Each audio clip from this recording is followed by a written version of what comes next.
Kim, are you there? It looks like our board is all back. Yes, I am.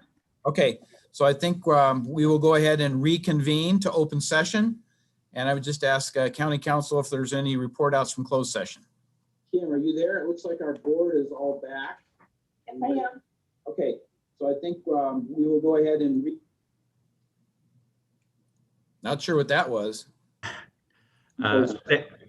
Thank you, Mr. Chairman. The board met in closed session to hear item 39 and 41, which was also added this morning. There is no action to report out. Not sure what that was. Thank you, Mr. Chairman. The board met in closed session to hear item 39 and 41, which was also added this morning. There is no action to report out. Yeah, Kim, so we're hearing a belated echo. Yeah, so am I. Hold on. Do we need to take a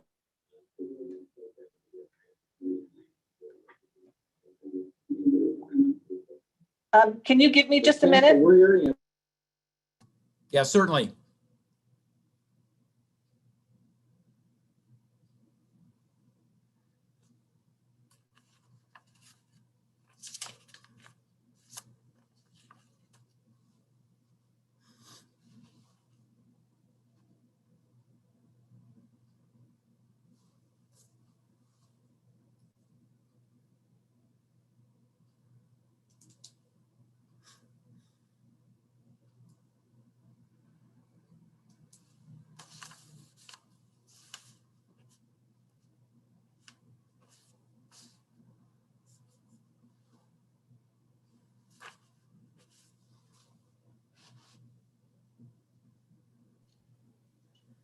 Do you hear the delay now? No, I think you've solved the problem, whatever it was. Okay, sorry about that. No, thank you for the technical assistance. Appreciate that. So Do you hear the delay now? No, I can hear it now again. It's back. it's back. I think you solved the problem, whatever it was. Okay, it's just way delayed, significantly delayed. Okay. Technical assistance, appreciate that. Okay, hold on one second. I can hear it now again. It's back. It's back. The problem, whatever it was. Okay, it's just way delayed, significantly delayed. Technical assistance, appreciate that. Okay.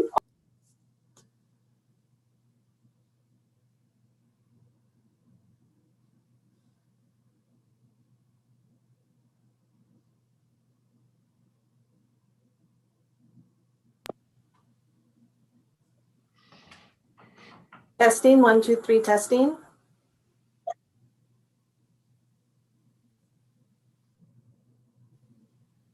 Okay. Supervisor, can you hear me? Yes. Okay, we're good now. All right. So with that correction being made, let's go ahead and have our invocation. Pastor David Cook, are you with us, Pastor Dave? There he is. All right. I am here, yes. And Kim, I'm sure that's a part of your job description, right? That technical assistance there. And, Yes. special pay for all of that. So thank you for doing that. Thanks so much, supervisors, for the opportunity to pray with you and for you. I appreciate what you're doing and your leadership in these times. So if you'd pray with me today, please. Dear Heavenly Father, as I walked out this morning, I was thankful for the evidence of rain again. The cold air and the puddles and the coming snow in the mountains, the flowers and fruit trees blooming all point to this in-between time that we find ourselves in of, is it winter or is it spring? And as we live in these in-between times between the struggle of winter and the goodness of new life in the spring, I pray that you would give us the strength and courage to live fully right now where we are. Help us to plan well for the future and to gain wisdom from the experience of the past. I know the conversations and the issues and the decisions that are required of our Board of Supervisors and the people who surround them to lead our county are becoming more challenging and complex, and I pray for peace and unity so those conversations and decisions can lead to what's best for our county, both now and in the future. And I pray that you will help them to be wise and compassionate, especially to those in our community who are the most vulnerable and suffering the most. And I pray for our businesses in our county, for the women and for the men who lead them, providing jobs and stability for our citizens. I pray that you'd give them wisdom and strength as well to do what is right and to do what is best. And bless them with increasing business and necessary support so that they would not just survive, but thrive. And I pray as well for our law enforcement in our community. I thank you for how they protect us from evil. And I pray that you would protect them and their families as they work so hard to protect us. I pray the same for the men and women in our military scattered around the world. Remind them that they are not alone and that they are not forgotten. And bring them home safely to those who love them. Fill our hearts with gratitude for the beautiful and blessed community that we get to be a part of in El Dorado County. Open up our eyes today to see clearly where we are blessed and help us to be a blessing to others. I pray these things in the name of Jesus. Amen. Amen.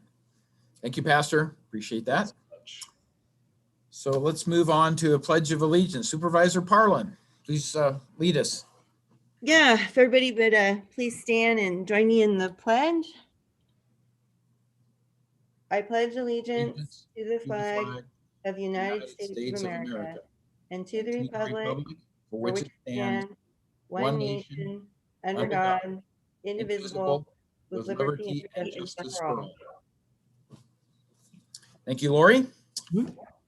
So we're moving on now to adoption of the agenda and approval of the consent calendar. Do any of the supervisors have items that they would like to pull from consent? Nothing from District 5. Or District 3. Or 4. George, District 2, I assume you have none? Yeah, none. Okay, and likewise with District 1. So with that, I think we need to open it up for public comment on the consent calendar. So Kim? Now taking public comment on the consent calendar. Please unmute yourself when called upon. Individuals will have 3 minutes to address the board. Individuals representing an organization may request up to 5 minutes. It's at the discretion of the chair to allow for additional time. If you're joining the meeting by phone, press *9 to indicate a desire to comment. If you're joining by Zoom, press the raise hand button. Please voluntarily state your name for the record. I'm going to add, please keep your comments to as succinct a manner as you can. We're trying to stay within time frames here for the, I believe it's going to be a long day. So please try to keep it to the point. Now taking public comment from 390.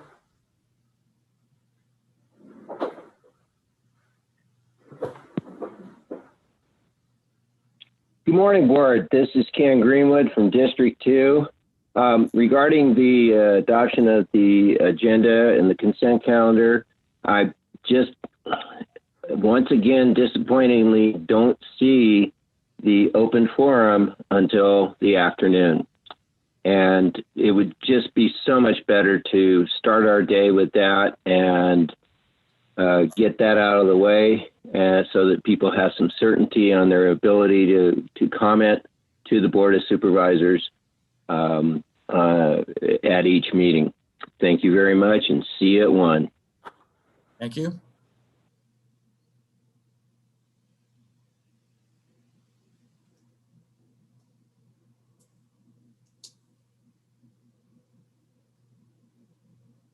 Now taking public comment from 368.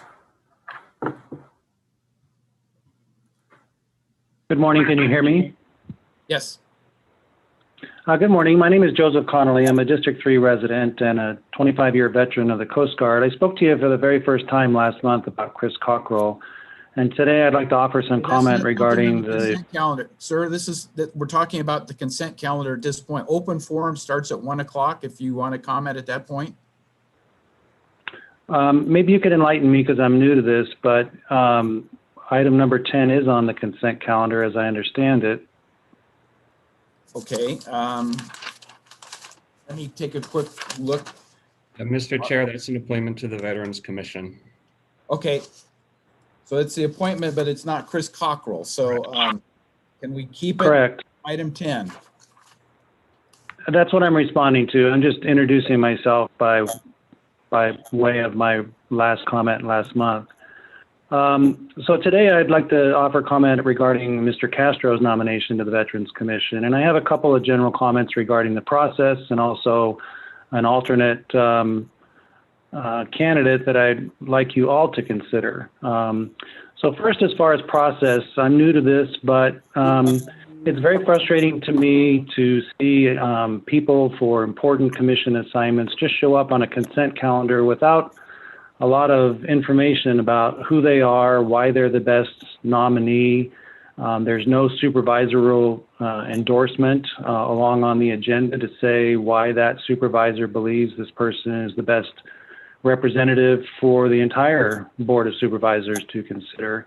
And so there's a lot of information missing up front and a presumption that that person can just be approved without comment. And I'd like to offer some feedback on that. I've already done it with Ms. Thomas, but in general, I think there's a lot of improvements that could be made so that we can be better informed about who you're choosing and why and what their backgrounds are. And certainly as a citizen, I would expect any supervisor to be able to offer a public endorsement of their nominee on the record before any vote is taken. I think they deserve that public recognition, but you also deserve to hear their comments and consider those comments in your vote. In terms of Mr. Castro himself, I don't know him. I don't know his military background, but I did submit to Ms. Thomas a very clear written endorsement of another candidate that I'd like you to be aware of.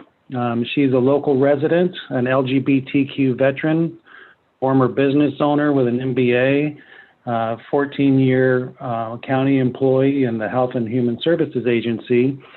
And I want to offer her as somebody for you all to consider in terms of adding diversity to the Veterans Commission, which is sorely lacking. She offers diversity as a woman and as an LGBTQ veteran. Those are issues that you need to be aware of in the county. Just yesterday, President Biden, for example, nominated 2 women to one of only 11 command positions in the United States. These are 2 women who are there in their nomination because they're the best candidates. And I think this candidate that I'm talking about is somebody that you can pull this nomination for today. Consider in terms of your county's goals of diversity and I'll wrap up, and broader representation. And I encourage you to look at it more broadly and to consider more than what you have in front of you today, or at least have some consideration about the importance of greater diversity to your commission. If you have any questions, I'm glad to answer that, but I think that's the import of my comment. Thank you. Now taking public comment from Christian Carrion. Hi, I'm Christian. I'm in District 5. I actually think I may be doing this wrong. I was actually, sounds like you have like an open forum, and I was struggling to find that actually. That's at 1 p.m. 1 p.m. and I'm struggling to find a link to that. Christian, it'll be the same link as you're here now. Just okay. Right. All right. I'll see you guys at 1 p.m. Thank you so much. Thank you.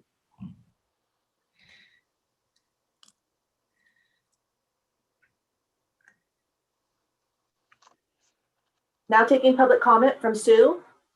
To Taylor, I wasn't going to speak, but the last comment. So I also would like to see open forum go back where it was. I think that was a lot more convenient and easier to gauge. Now you've got it just before a 1 o'clock certain item, and it could miss up that whole 1 o'clock item, which is kind of frustrating. But also I wanted to say that the person that was number 10 on consent was had a pretty thorough application that was put out that looked pretty impressive. So to say that there was no, information about somebody is you need to go back into do a little bit more homework.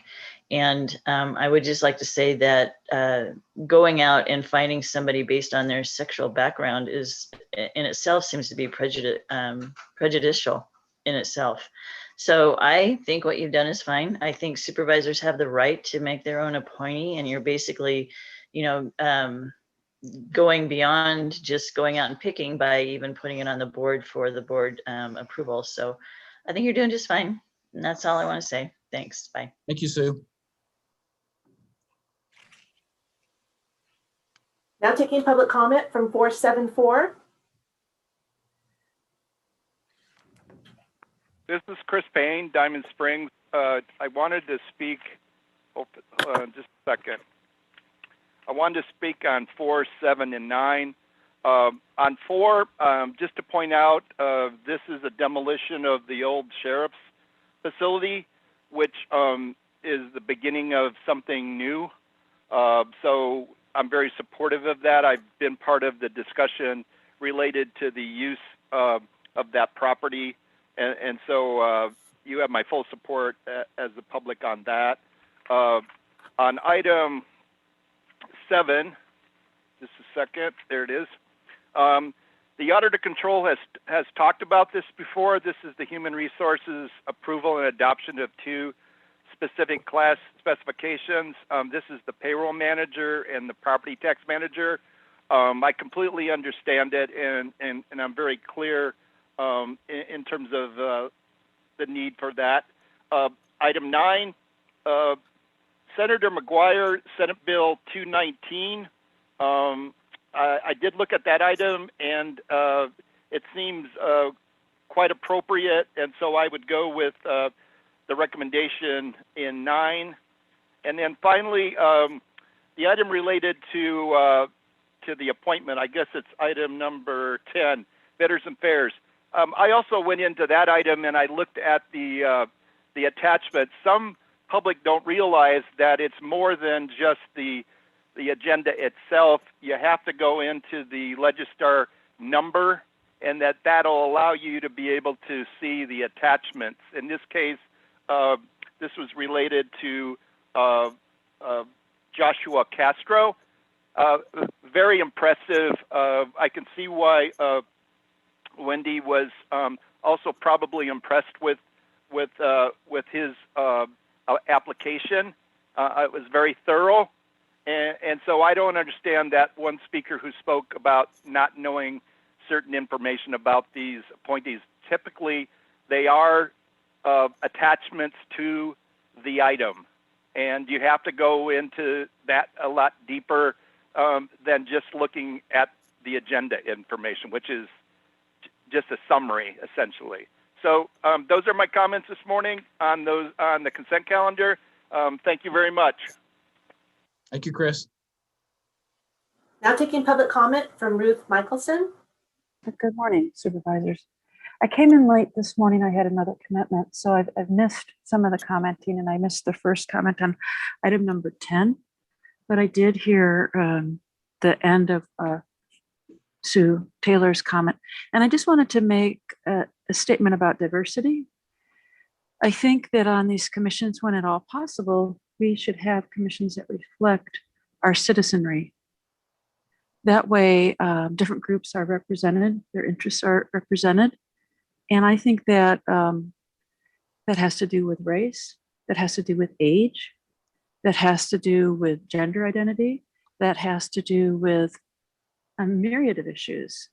When you have a commission that is all white males, generally about the age of 65, I guess Chris Cockrell is younger, I think he's around 50, you have a certain bias there because it reflects then the interests of those white males of that age bracket. And diversity is really important and shouldn't be minimized. No, I don't think there's any kind of special preference or discrimination when we seek out diversity in our government, in our commissions, our councils. Like I say, I don't know what the first caller said, and I think what Chris Payne said, we're all pretty familiar with how you Google, how you press onto the Legistar. Most of us know how to get the background information. If someone had questions about that, it was probably that they had read the application and there was something about it that they still wanted to ask further. So that's all I have to say. I'm really a big promoter of diversity and diversity being represented. Thank you. Thank you, Ruth. There is no additional public comment. Thank you. So unless staff wanted to comment on any of those items that came up, we're back to the board for approval of the agenda and the consent calendar. So I'll move approval. Second. Roll call, please. Supervisor Heidel, how do you vote? Aye. Supervisor Turnboot, how do you vote? Aye. Supervisor Thomas, how do you vote? Aye. Supervisor Parlin, how do you vote? Aye. Supervisor Novosel, how do you vote? Aye. Motion passes 5-0. Thank you. So moving into department matters, which item should we be taking sequence? Is that what we want to do? Yes, sir. Okay, so item 29, Kim, would you read it, please? Of course. Item number 29 comes from the Chief Administrative Office, recommending the board receive an update from county departments on the operational impacts of COVID-19 and provide direction to staff if necessary. Thank you, Mr. Chair. I will turn it over to Dr. Williams, who's back with us this week, and will be giving today's update. Okay, thank you. Good morning, board members. I will just jump right into my presentation.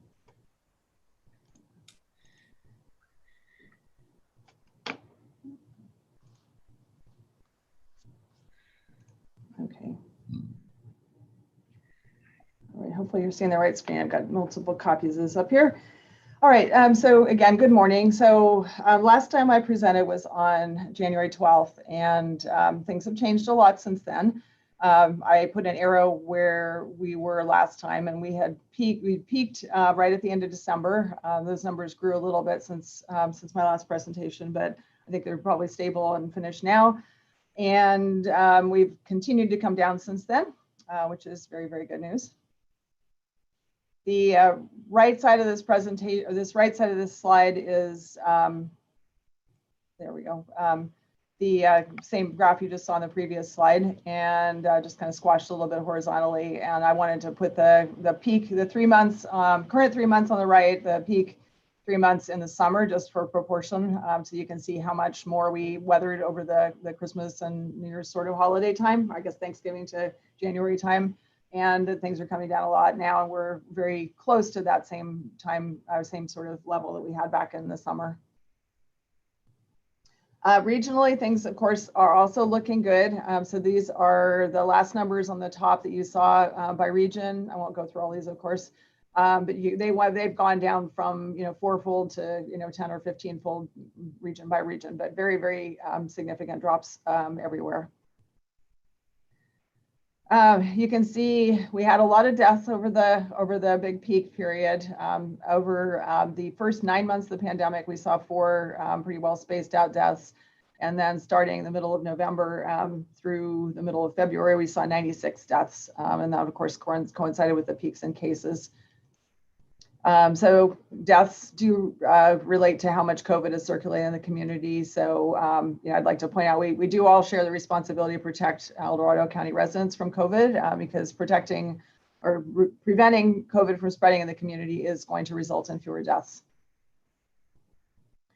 So this is the tier assignment the statewide that was published last week. We're expecting an update for this around noon today.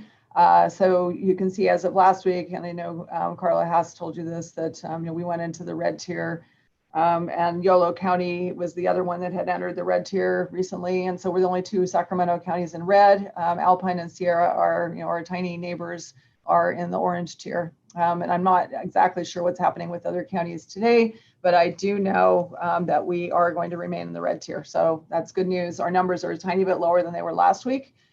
So the adjusted case rate is down to 7.1, which on its own is still technically in the purple tier, and 7.0 being the threshold. Our raw numbers are a little bit below 7, but we're being adjusted upward again because we do a little bit less testing than the state average. Our testing positivity overall looks very good at 3.6%. The health equity testing positivity is a little higher than we would like it to be. And I think we're going to work on that by doing a little more, trying to do a little more vaccinating in some of those health equity, lower health equity regions so that they're more protected. But still the numbers are not such that it would bump us back into the purple tier. So there are some recent changes to the blueprint. These bullet points came off the governor's website. The main idea is that the prioritization for vaccination is being changed a little bit so that those who are most impacted will be given more opportunity to get vaccinated.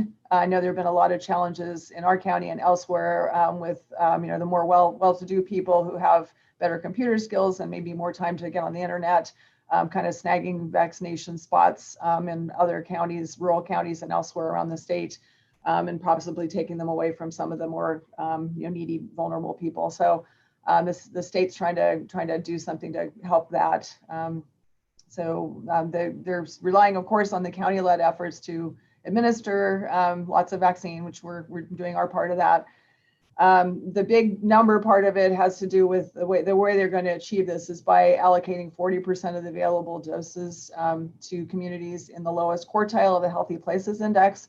That is being looked at on a statewide basis, and El Dorado County actually is a pretty healthy place, and we do not have any either census tracts or zip codes that are in the lowest quartile. So we will not be receiving any of that special, extra doses that will be going out. But the way they're doing that is they're going to allocate basically 80% across the board and then holding back the remaining 20% and giving that specifically to these lowest quartile places.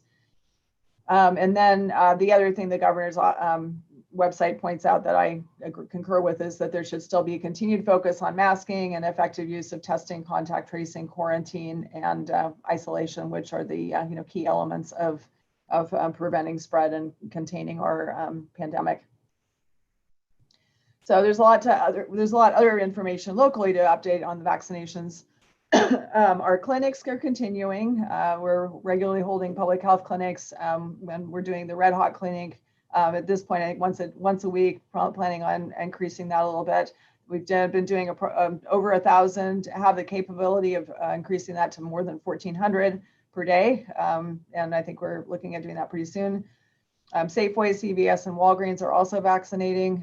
We had a recent El Dorado Fire and Safeway collaboration to target it at seniors and the education sector. And I'll mention that we've had a very high percentage of the eligible and interested educators.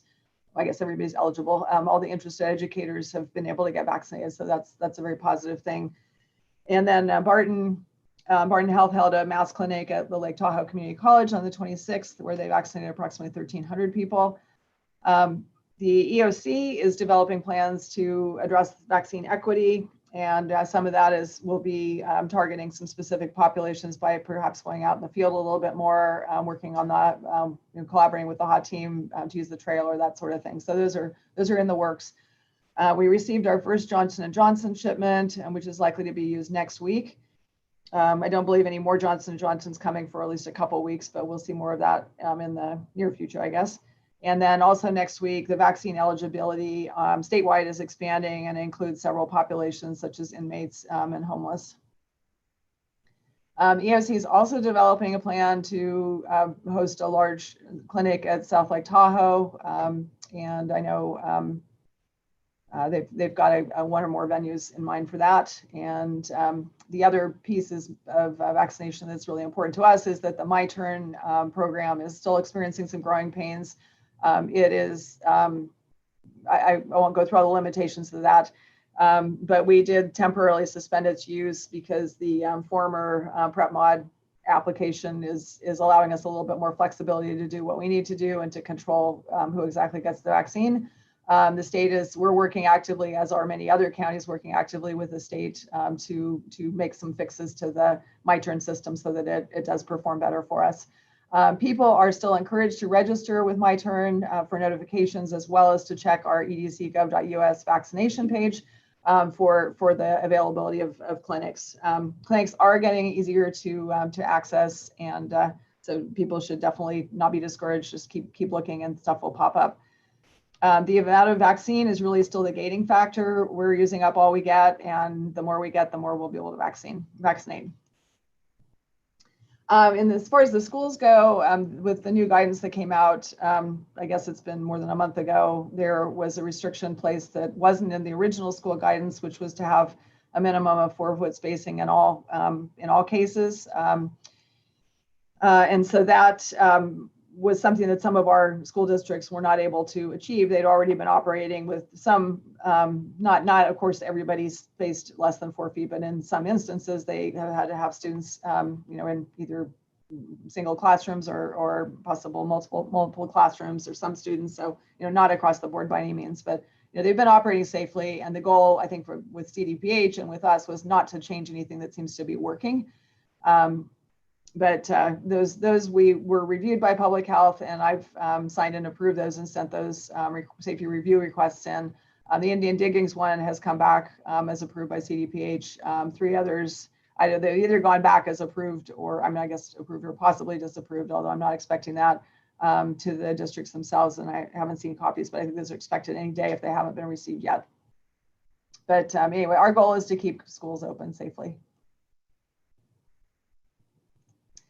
Virus variants, I don't really have a lot of update there. The state continues to do some sampling of specimens across the state, so they make sure they capture some information from all counties. Yolo County had already identified a case a few weeks ago, and Butte County just identified one this week, I think.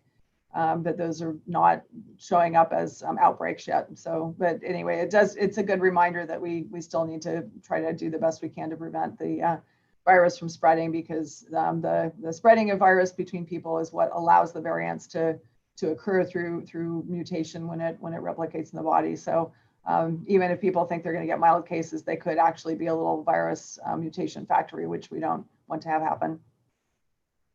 And then the other big thing that came out, which I'll point out first, does not yet apply to California, but I'm sure California will be adopting it in some fashion, maybe entirely, is that CDC adopted some ideas of what you could do safely once you've been fully vaccinated, which is generally 2 weeks after the last dose, although it may vary a little bit by which vaccine people get.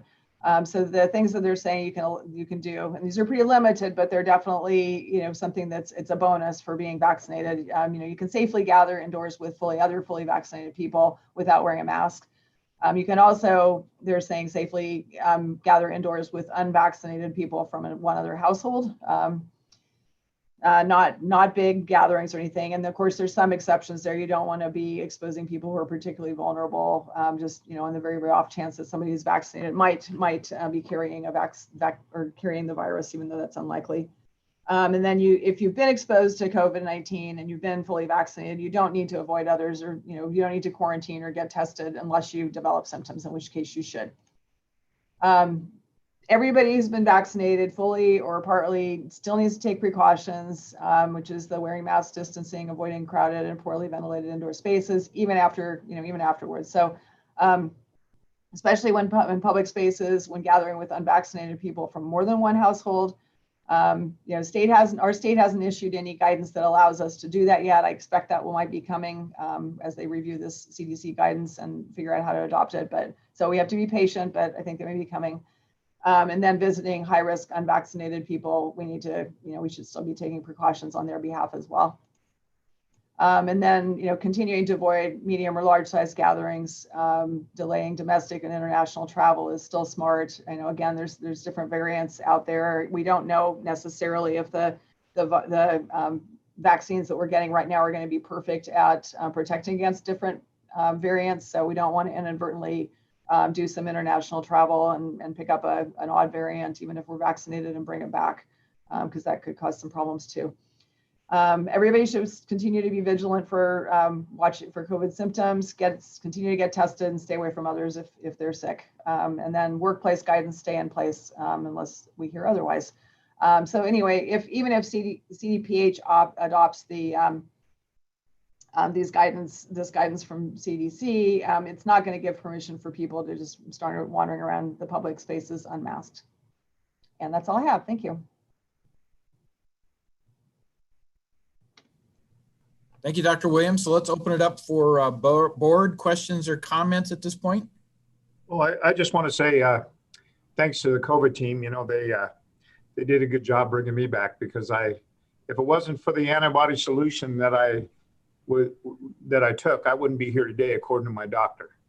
So I was pretty sick. I ended up with all the symptoms, the rash, looked like chicken pox, all the stuff that was all the symptoms I had. And I was really, really sick. I didn't realize I was that sick. The only thing that really kind of bothered me a little bit was when I was diagnosed, they just sent me home. And I kept being persistent that there's got to be something else there to help me. So they gave me that antibody solution, Marshall Hospital deal. It's basically people that have had the COVID. So they develop it into their immune system, and that was injected into me with an IV. So that basically saved my life. It really did. And I want to appreciate the COVID team and Marshall Hospital for all they did for me. I just got some texts from my son, and they're developing a pill. It's called the COVID-19 pill, and effective it's testing going through testing procedure. And I want to know if Dr. Williams ever heard of it, because they say now this could be the holy grail of the pandemic, that especially people that end up getting this disease and stuff like that this pill could be taken. So have you heard anything about that at all? I have not, but please send it to me and I'll take a look. Okay, all right, I will. Oh, sorry, Wendy. Oh, okay. Thank you. And thank you, Chair. Nancy, you mentioned the EOC has some possible sites in South Lake Tahoe. Do we know when we're going to know where and when those sites are? Because, you know, it's so difficult in the most rural areas, especially in South Lake Tahoe. We are also in our county part of West Lake Tahoe. And for them to have to go around Emerald Bay when, especially like this week when there's issues of snow and all, they get very anxious, and I don't blame them. It's been a challenge to get the information out in time for them to be able to get an appointment, frankly. So, you know, is that something that you can get to us as soon as possible? And how many clinics are we thinking about up here? Well, tell you what, I have the experts, I think, on panel as panelists as well. So I think both Christine Guth and Jared Melton are on, and if they can answer that question, they can certainly do a better job than I can. Okay, thank you. And then, oh, sorry, yeah.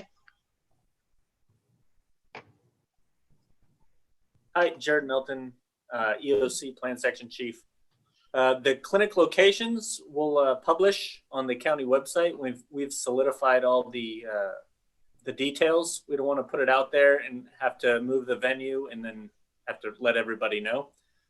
And our forecast is we'll be serving about 500 a day at those clinics. That's great news.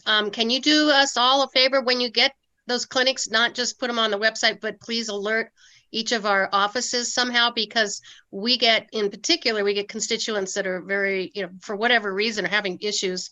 And if we get that information out, when you have that information, the sooner the better for those that are really having issues. So I appreciate that. Yes, all that information will be pushed out to the public information officer, Carla. Okay, great. Yeah, thank you. Wendy. And then, oh, sorry. I had one other quick question.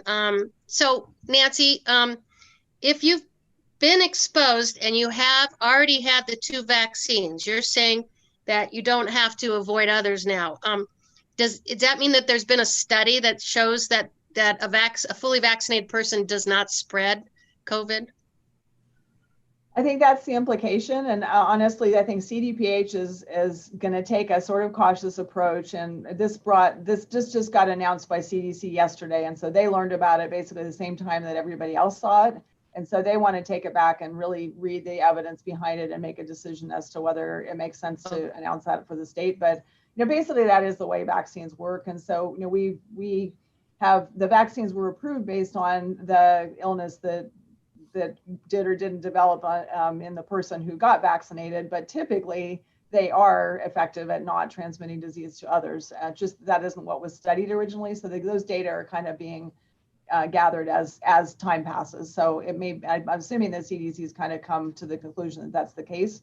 So presumably CDPH, I think will end up with the same conclusion, but we'll wait to see. That's great. That's great. They're Can't wait to expecting see my grandchildren. They would expect to update us by Wednesday or so. They may not have a final decision, but we'll know more in a couple of days. That's great. And then finally, I just want to comment and say thank you to you and to all of the groups, our EOC and to your group.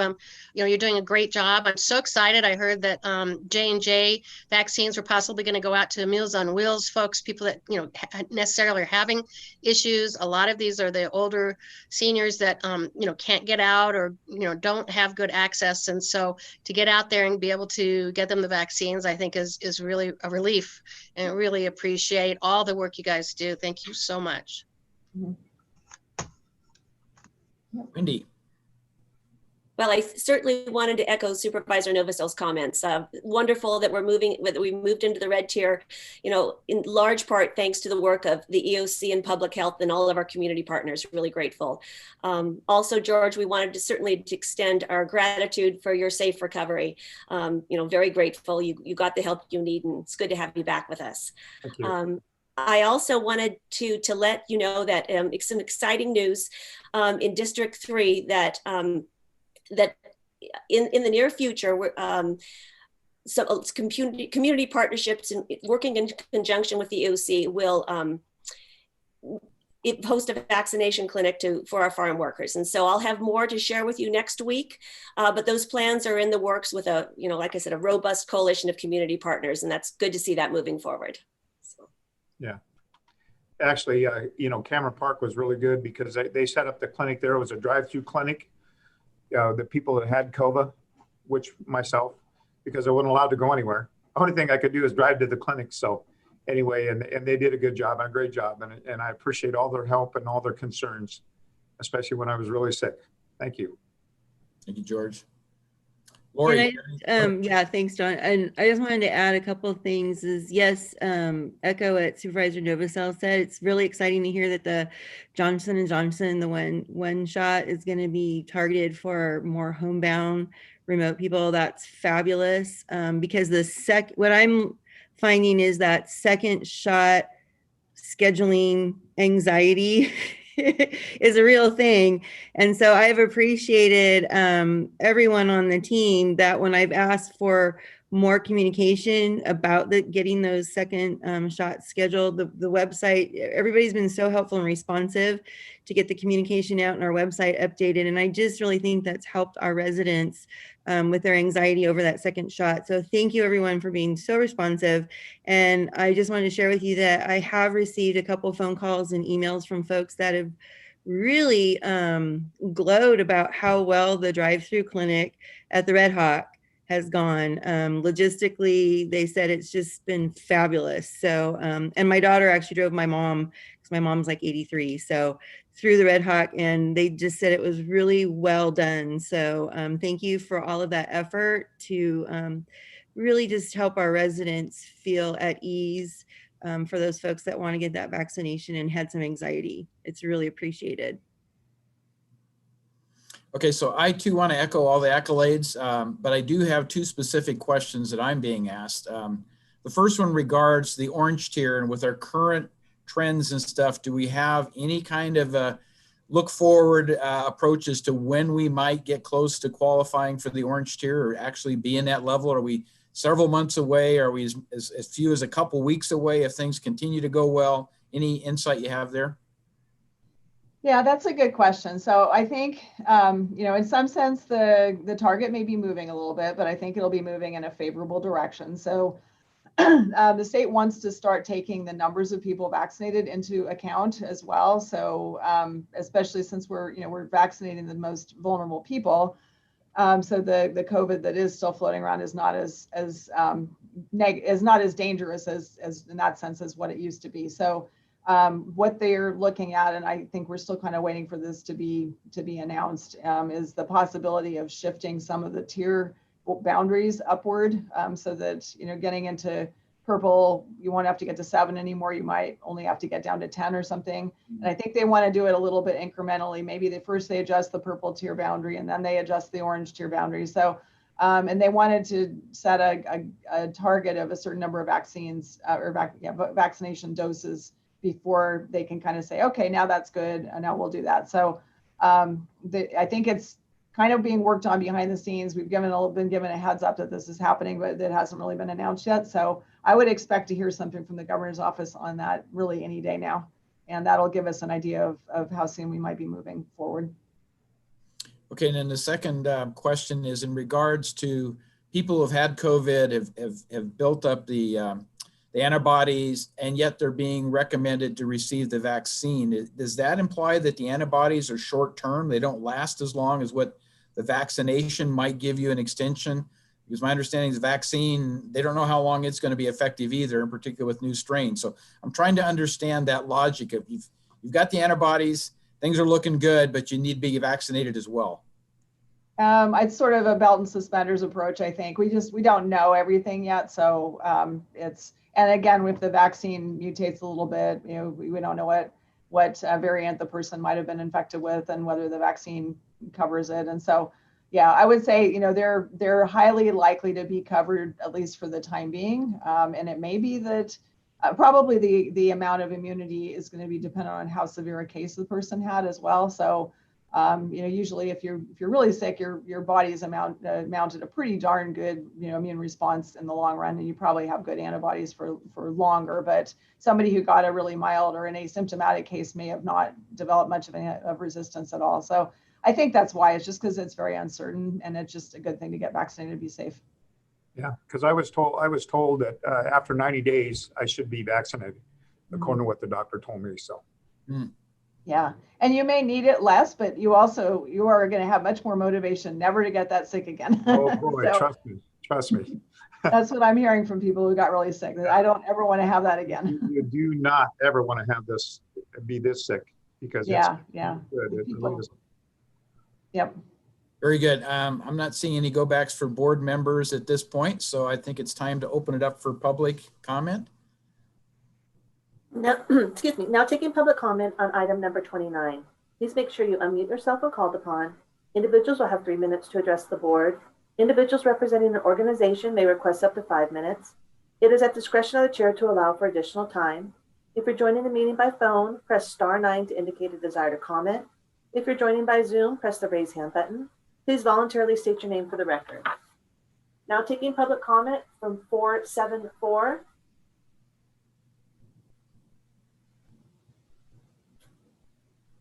This is Chris Payne, Diamond Springs. Nice to see you, Nancy. One of the things I wanted to let you know was Nancy gave me my first dose of Pfizer, and when people were asking, well, where is she? Well, she was working, obviously giving me my first dose. So anyway, but since then, I'm fully vaccinated now. I did go to Red Hawk. The only thing I would add on Red Hawk, Nancy, and Supervisor Parlin, is a little bit more signage at Highway 50, changeable message board, or maybe some temporary signs that get you into Red Hawk. It'll also be good publicity for showing that is where it's all happening.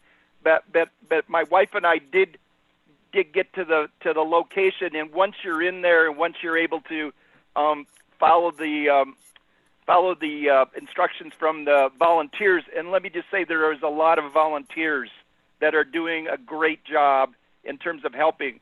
Now I have a problem with bee stings, so they set me aside for 30 minutes, not just 15, in a special area so that they could watch me and make sure that I was okay on the second dose.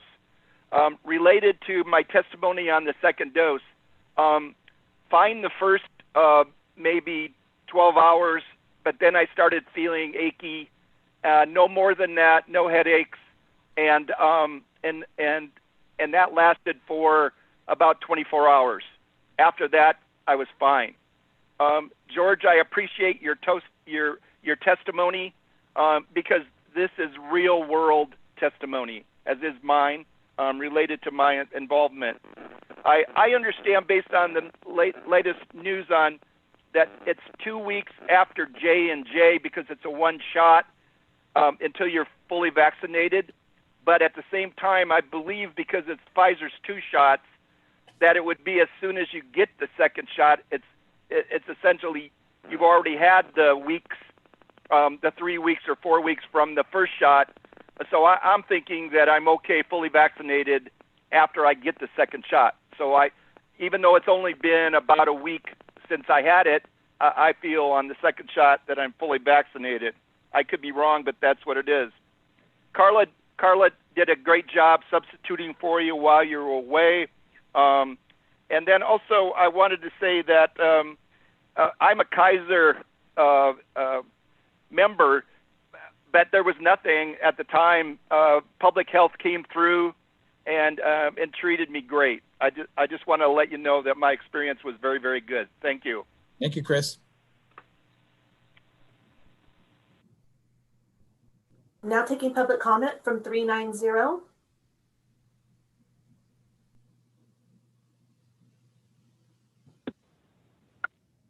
Good morning, board. This is Ken Greenwood, District 2. I too am a Kaiserite, and I was having little luck logging into the COVID site and getting in line, if you will, and registering and disclosing all the information that they wanted out of via the County of El Dorado's site. And so I received my first dose of Moderna last week. Injection site pain, actually quite a bit. Couldn't lift my arm over my shoulder, over my head for about 24 hours. But other than that, okay. It diffused after about 2 days. But the Kaiser came out with oh yes, we got a big bunch of vaccine because they had not been very responsive up until last week. And then I contacted them and was scheduled for vaccination within a day and got it taken care of. So I guess what my question is here, how do I get myself off the county's list?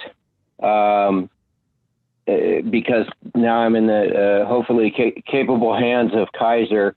And my goal is to get fully vaccinated because my son has, he's getting married end of April back in New York. So I'm being forced to make the cross-country odyssey. And hopefully I'll be, quote, fully vaccinated because I do intend to visit a whole bunch of sites in the East that I've never been to, 9/11 Memorial, World War II Monument in Washington, D.C., Arlington, Gettysburg, and of course, where the revolution began, Concord at the North Bridge. So I hope to stand there and imagine back 225 or so years. But anyway, how do I get off the county's list, or is it necessary at this point? Thank you very much. Thank you, Ken. Now taking public comment from Ruth Michelson. Good morning. Thanks, Dr. Williams, for everything you've done and being out there in the field and helping people, and welcome back. Just a couple of things I wanted to ask. In your presentation today, when you were talking about tiers, you said the COVID floating around is not as dangerous. I didn't know what that meant. So if you could explain what that means. Also, I know you're the medical expert and I'm certainly not, but I just wanted to mention, because Mr. Heidel, Supervisor Heidel asked about why would you need to get a vaccine if you've had a case. Well, it was very interesting to read that your natural antibodies are not as strong as what this vaccine is. This vaccine is much stronger and protects you much more than actually having a case. And because it seems sort of mysterious to me as well. So I read in, especially if you've just had it, like as Dr. Williams said, a mild or even a moderate case, the vaccine is much stronger, which leads me to my next question, Dr. Williams, which is, how long is this vaccine supposed to be effective with protecting you from COVID? I know that other countries that are ahead of us, like Israel, they were looking at that to see the length of time, because I think people obviously optimistically hope, well, this is it. Yay, whoopee, I'm safe. And that'd be wonderful if we are, but I think at least it's going to be an annual vaccination, but I'm not even sure it covers you for a year. It might only be really covering you for some number of months. So I wondered if you could speak to that. And the other thing is just as a warning that I've heard is that, you know, we've got spring break coming up, and they're talking about people acting who aren't, you know, vaccinated irresponsibly, and us having another uptick. So I think we could always put a little warning out there. I'm always about prevention. People still need to be cautious. We want to continue on this good path that we're on. And also, one last thing about the CDC is what they said is, yes, grandparents who've been vaccinated certainly can go visit their children and grandchildren if they're in good health, but it doesn't mean that you can necessarily go and visit anyone. That's what the CDC said yesterday. And that those that are all vaccinated can gather together inside without a mask if all of them are vaccinated. So there still are some restrictions, as the way I read it. Thank you so much. That's it. Now taking public comment from Sarah Saunders. Hello, board. This is Sarah Saunders from Cool. And I had a couple of comments. Number one, thank you so much, Dr. Williams. I know this has been difficult. It's been a difficult time. I appreciate you. I also wanted to let George Turnbull know that I really, really appreciated his testimony. I think this is incredibly meaningful, and people need to hear these stories. And he looks really good, I have to say. And then finally, I am an RN, and I have been lucky enough to have been given the vaccine by my employer, even though I don't work in a clinical setting. But I have that capability, and I also give flu vaccines to my coworkers. So is there a volunteer program that I can sign up for with the county? I've been still avoiding going out very much, but this is a very worthy thing to do. And I would be more than happy to volunteer for vaccination clinics. I just need to know where to sign up. Thank you very much. Thank you, Sarah.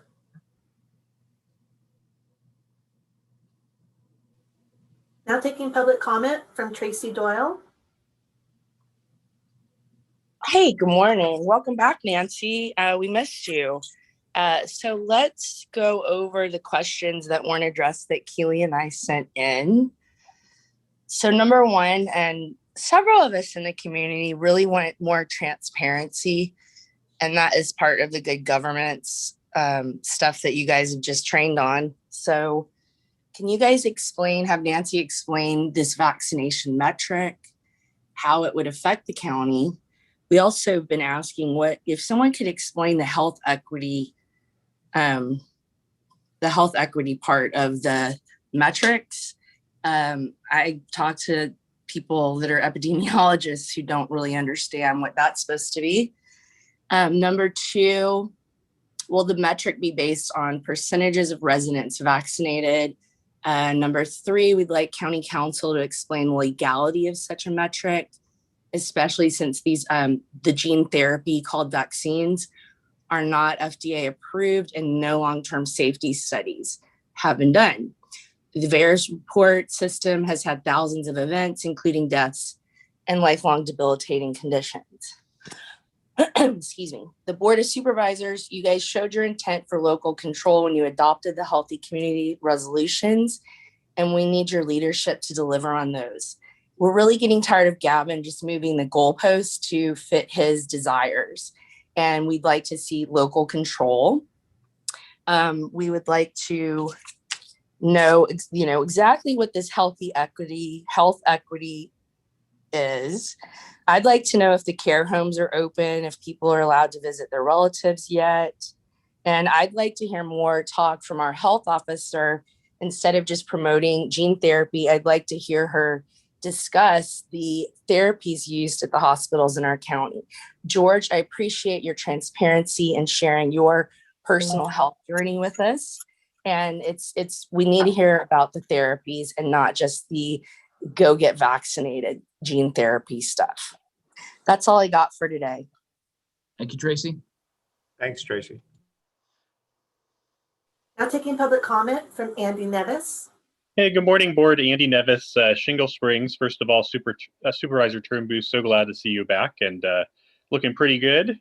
I had a quick question, and I had to step away during the questions from the supervisors. So if this has already been asked, my apologies. But I've gotten some questions from family members who have high-risk medical conditions, and they're supposed to be eligible for the vaccine starting on Monday.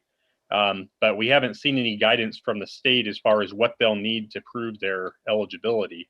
It's not like, an employment type eligibility where they have a badge or a pay stub or something like that. If somebody has diabetes, they might need to get a note from their doctor. And of course that takes time. So I'm just curious if we have any information from the state or otherwise about what's going to be required for those folks to book appointments starting on Monday.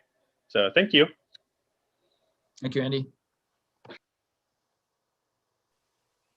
Now taking public comment from Mountain Mama.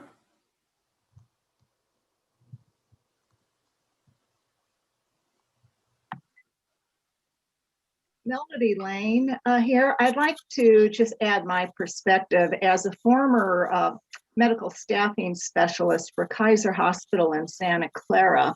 And this is going to be it's probably not going to go over too well with some people, but I'm quoting some statistics and some articles, including governors from across the United States that have either ended their state's COVID-19 mask mandates or are considering it soon. And it includes the states of, and I'm going to read these off, Alaska, Arizona, Florida, Idaho, Iowa, Mississippi, Missouri, Montana, Nebraska, North Dakota, Oklahoma, South Carolina, South Dakota, Tennessee, and Texas. What all of these governors have in common is that they are all Republicans, and this is coming from red states. And as I'm sure you're also aware, a significant number of signatures have been gathered regarding the recall of Governor Newsom. 1.9 million signatures have been gathered in regard to his recall, particularly as it affects the COVID mandates.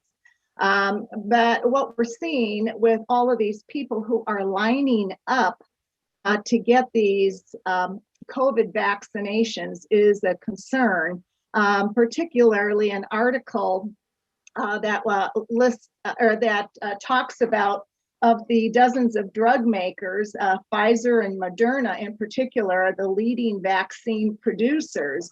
And most Americans are not aware that all vaccine makers worldwide have been given a free pass from any legal prosecution regarding any deaths or injuries caused by the new vaccines.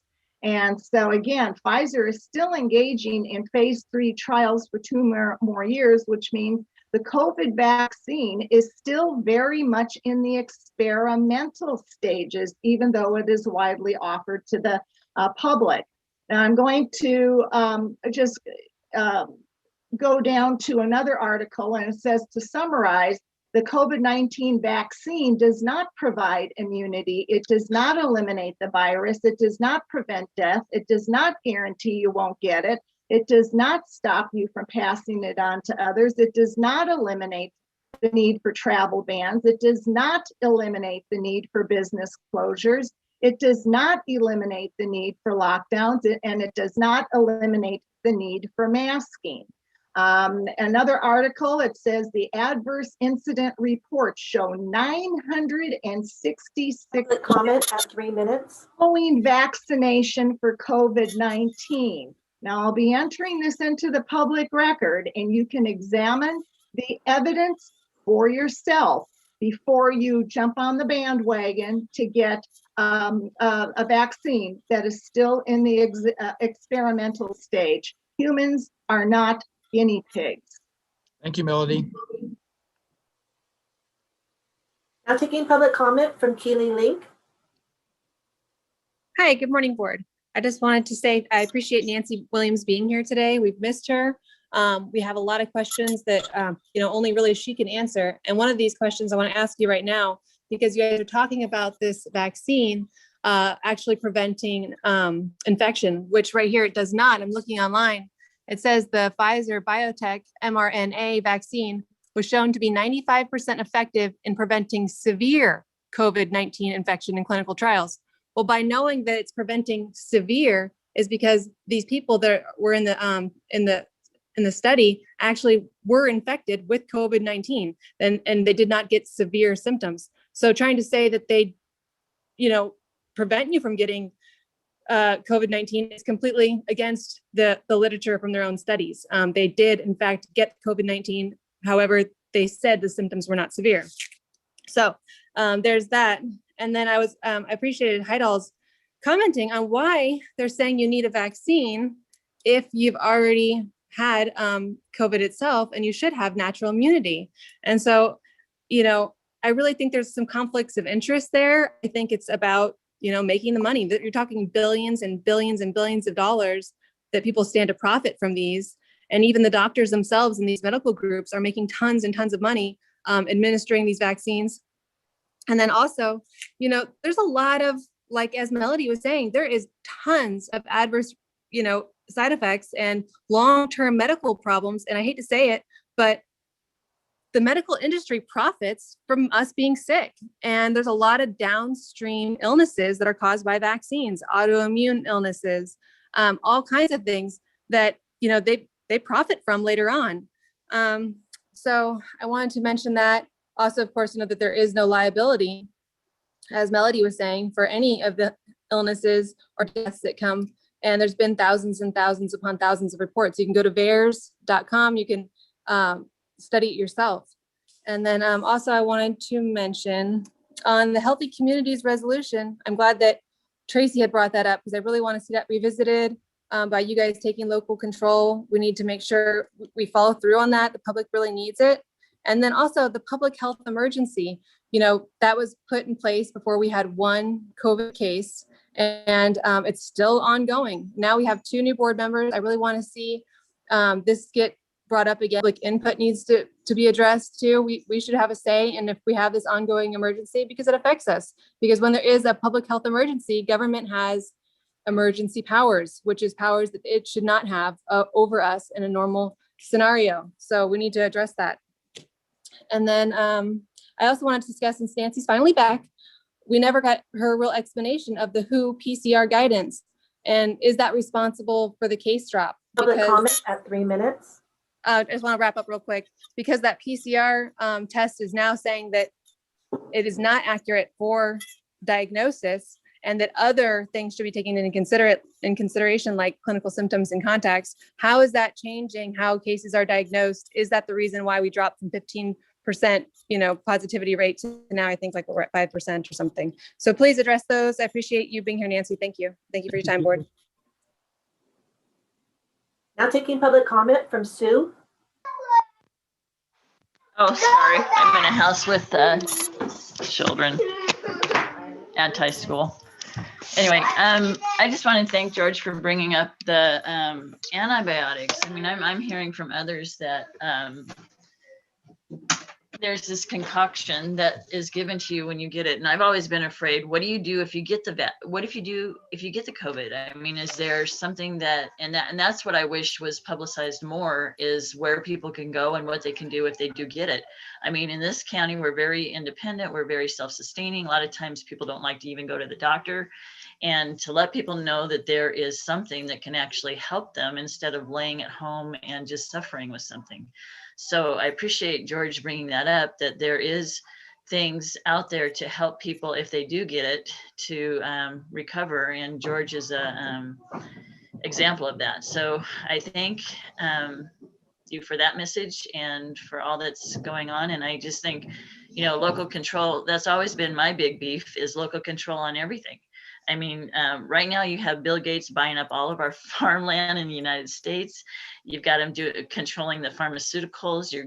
It's just terrifying if you really do the research on. We have one person that with a lot of money that's taking control of a lot of our resources. And the only thing I think that protects us is being sustainable within our own community, in our own county. And I remember an old timer telling me, Sue, we never suffered during the Depression because we had all the resources and we knew how to take care of them. And I wish that we would go back to that, especially now with the country kind of going berserk, and start thinking about that instead of constantly leaning towards the state or the feds because we want their money. So I hope that maybe this is, at some point it'd be nice if we kind of got back to that, and I appreciate for your time. Thank you. Thank you, Sue. Thank you, Sue. Now taking public comment from Mandy Rodriguez. Hi, everybody. I'm really just here for the ratio. So as somebody who has had adverse reactions from vaccine, in particular the flu vaccine, which put me in a 2-year autoimmune disaster, and I didn't know what was wrong with me, and it affected my health. Subsequently, I gained weight. When I took that flu shot, I was in the best shape of my life. I was training for the death ride, which was 120 plus mile ride through the Sierras. And when I took that flu shot, it destroyed me. And so I'm here to say, we have a choice. I'm not here to judge you. If you want to take that vaccine, feel free, go ahead.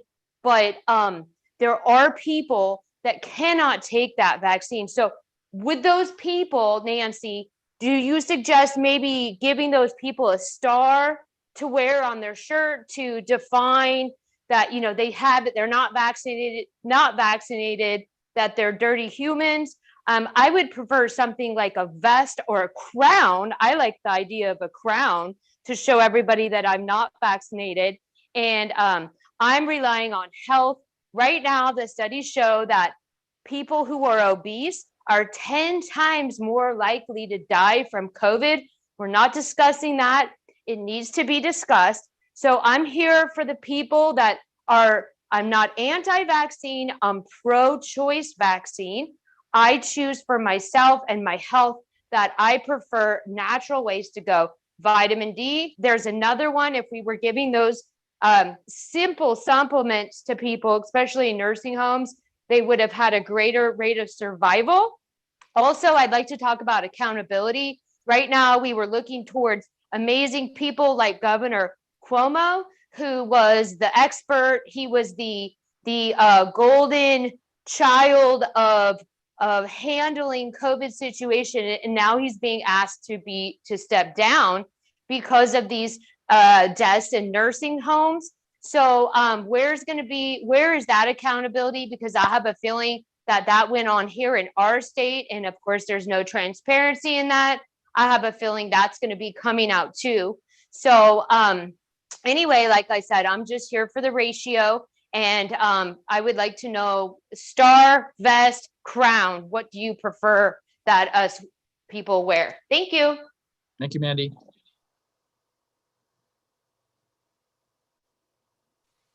Now taking public comment from Vanny Das. Hi, I will take the crown. I am also falling in line with the others as far as one particular individual taking control with the WHO and the CDC, and these are not even government regulated officials. Bill Gates is trying to take over the world with his eugenics, and we are biological specimens. I mean, we are killing our children by requiring them to wear a mask. I mean, this is the most idiotic thing I've ever heard. Masks do not prevent a virus from getting into the body. Surgeons wear masks to prevent bacteria from getting into the open wound. If we were to take all of the coronavirus in the world, we could compact it into a 2-liter Coke bottle. That is how small this virus is. No mask is going to stop the virus from coming into our bodies. And we are masking our children. Our children. We are killing them by requiring that they wear a mask. They are going to develop bacterial infections in their lungs. I think of these 4th and 5th graders who have allergies that are sneezing and they're inhaling their snot into their lungs. I mean, and how many vaccinations as a society do we need? At what point are we going to begin killing ourselves with vaccinations? Bill Gates is already genetically modifying food. If you do your research of what he did with the bird flu by vaccinating all the chickens in Africa because their chickens were too small, their eggs were too small. So he came up with a solution to vaccinate all these chickens. And what did it do? It killed millions of people with the bird flu. I mean, it's just beyond idiotic. I'm just surprised that we're allowing one individual to take control of the world, along with the Rothschilds, along with the Rockefellers, along with George Soros. I mean, this is a global takeover. And if we don't wake up and take off these masks, because the masks do not work, and especially if we can't do it for ourselves, at least do it for our children. We need to protect our children. They need to breathe. And also, why are we sticking Q-tips up our athletes' noses? I mean, come on. If this virus is so contagious that it spreads through your saliva, which is the whole reason we have to wear masks, why aren't they allowed to spit in a tube and have it tested in a tube? Why did they have to have their bodies violated? Public comment at 3 minutes. Okay, so anyway, I will take the crown, and I thank you all so much for your time. Thank you, Bonnie. Now taking public comment from Rita Ferrero. Good morning. Thank you to the board and to Dr. Williams for the opportunity to speak. 2 things. It's already been mentioned a number of times, but just wanted to weigh in again on the Healthy Communities Resolution and just the importance of that and really not being lumped in with the rest of the state and getting that local control. So just kind of want to give another thumbs up on that. And then also just kind of a reminder about our children, and let's not forget our kids through this whole thing with getting these schools, all schools back in full time.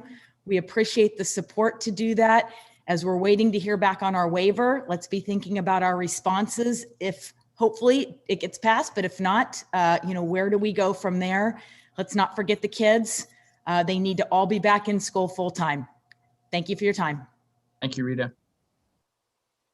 There's no additional public comment. Okay, so Dr. Williams, back to you for any responses. Okay.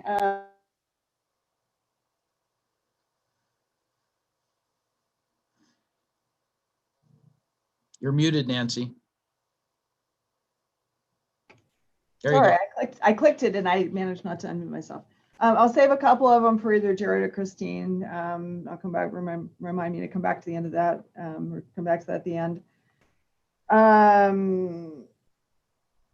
So Ruth pointed out something I said, which probably wasn't stated very well when I said that COVID right now is not as dangerous as it was. What I meant was that really there are fewer very vulnerable people in our community than there used to be. Not that the virus has changed at all. It's just as dangerous as it was.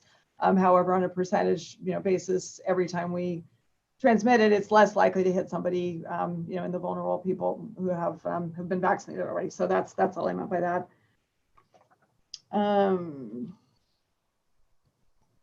So as far as the vaccination metric goes, I guess my interpretation is it's still a little bit being defined, so I can't completely answer that question yet. The the goal at this point is to make sure that vaccine is given to everybody who wants it.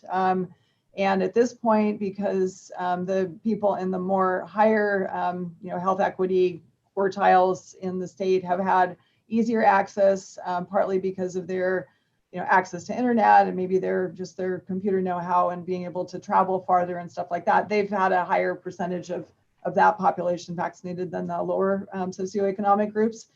So the goal that the state is putting on the whole state right now is to get vaccine offered to these other populations as well. So, I mean, I think I'll just make it clear, nobody's ever going to be forced to get a vaccination. So that's, we're not doing anything like that. We just want to make sure that there are people in those other populations, some, as I think Lori mentioned, some of our, elderly who are in the rural areas who can't get to clinics and stuff. Those are some of our vulnerable people who we want to offer the vaccination to, who are interested in getting vaccinated. So I would be happy to clarify the metrics a little bit more at a future meeting. I think right now there's still some stuff in flux, and I just am a little bit uncomfortable trying to nail it all down right now, because I think some of it may, maybe the details may get determined in the next week or so.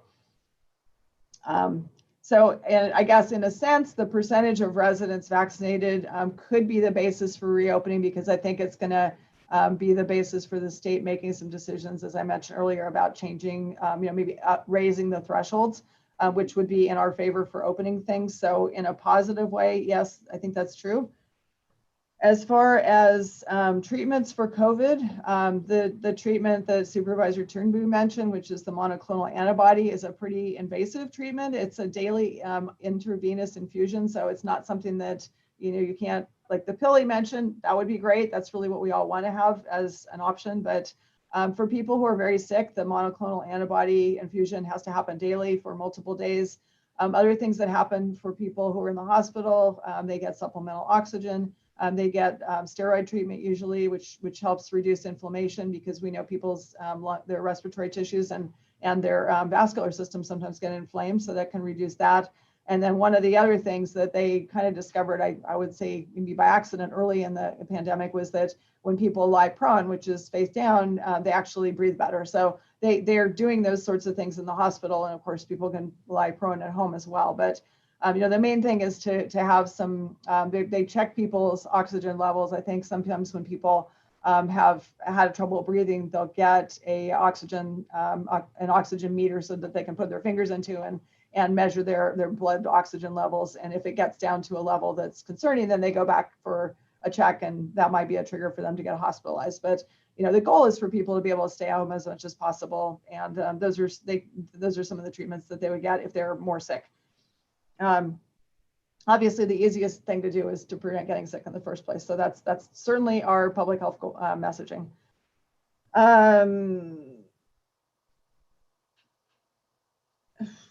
I think I'll just make one, kind of overarching comment about masking. I mean, there's plenty of evidence right now that masking works. Masks do catch virus, not because the virus, there's tiny weaves that catch these little, very, very, really, really tiny virus particles, but because virus particles don't travel around loose in the air, they travel around attached to aerosols and droplets, which are big enough to get caught by the masks. So the masks do work.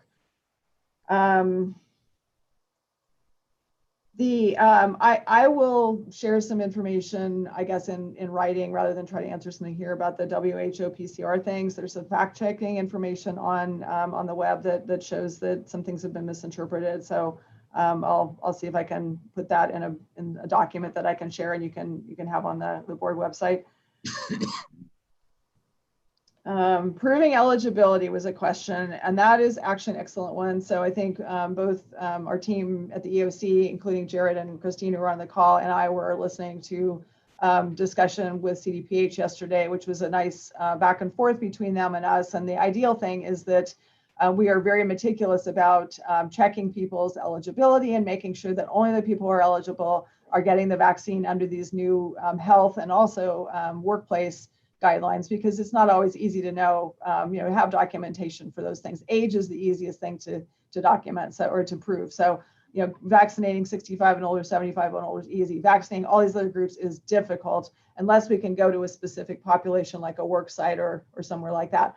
So the pushback from us, and our folks can vouch for this, is it's very logistically challenging to be checking people's documentation when they show up at a vaccination site. So, if we're trying to get 1,000 people through a vaccination site and it takes an extra 5 minutes for everybody to get their paperwork out and show stuff, it's kind of undoable. So I would say that hasn't been determined yet exactly what's going to happen.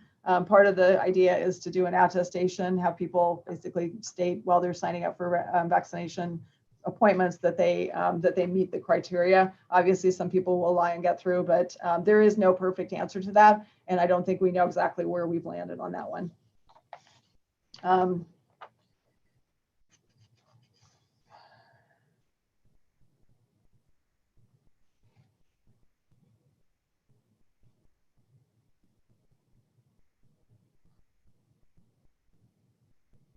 I think that's the bulk of it. So yeah, I'll go back through this, and if I can come up with some more information to answer some of the more detailed questions in writing, then I'll submit that separately. And the questions that I think had to do with vaccination. I don't know if you see Christine there, if you wanted to answer about signage at Highway 50, or if you had anything about getting off the county's list. Good morning, Board of Supervisors. Christine Guth. I'm serving in the Emergency Operations Center planning section. So Chris Payne brought up additional signage at the Red Hot Clinic. At this point, we are holding those clinics by appointment only. So we've been strategic about our signage as to not to draw people that don't have appointments. So appreciate the feedback. If we move to a different strategy, we'll certainly take that into consideration. Ken Greenwood, glad to hear that you were connected with Kaiser to get your vaccination series started. It's not necessary to let us know that you would like to be removed from the county's list. We've noted it, but again, that's not necessary. Just let us know if we do call. Sarah, thank you for your willingness to volunteer. We are accepting volunteer applications.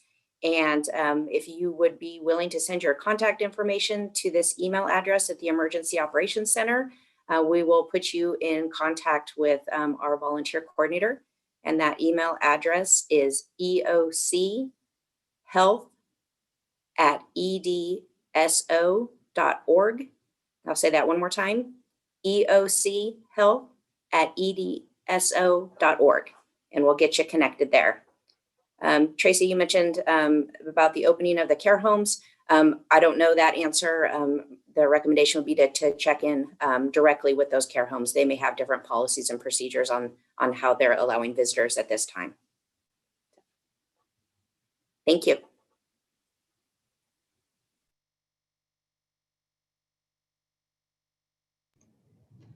I found one more thing I didn't answer, which had to do with how long the vaccination is expected to be effective. And I think the answer is that is to be determined. And I think it may be that it's an annual shot, and that doesn't mean that it exactly lasts 12 months. I think that's kind of a practical thing. It's easier for people to remember to do things if it happens at a certain time during a year. So there's probably either a little bit, certainly some waning between flu vaccinations, for example, but there's a season for it. So it makes sense. And we're going to find out as time goes on.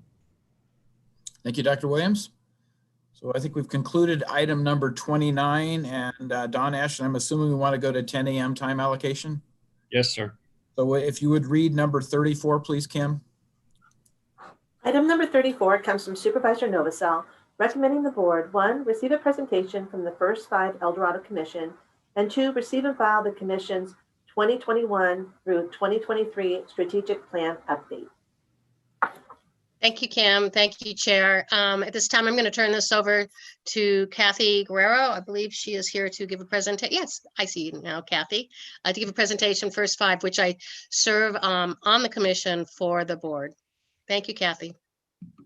Thank you. I appreciate the opportunity to provide you an update on our strategic plan. First 5 Eldorado are your tobacco tax dollars at work in our community. We invest a revenue into families with children, or actually expectant parents and families with children birth through 5 years of age.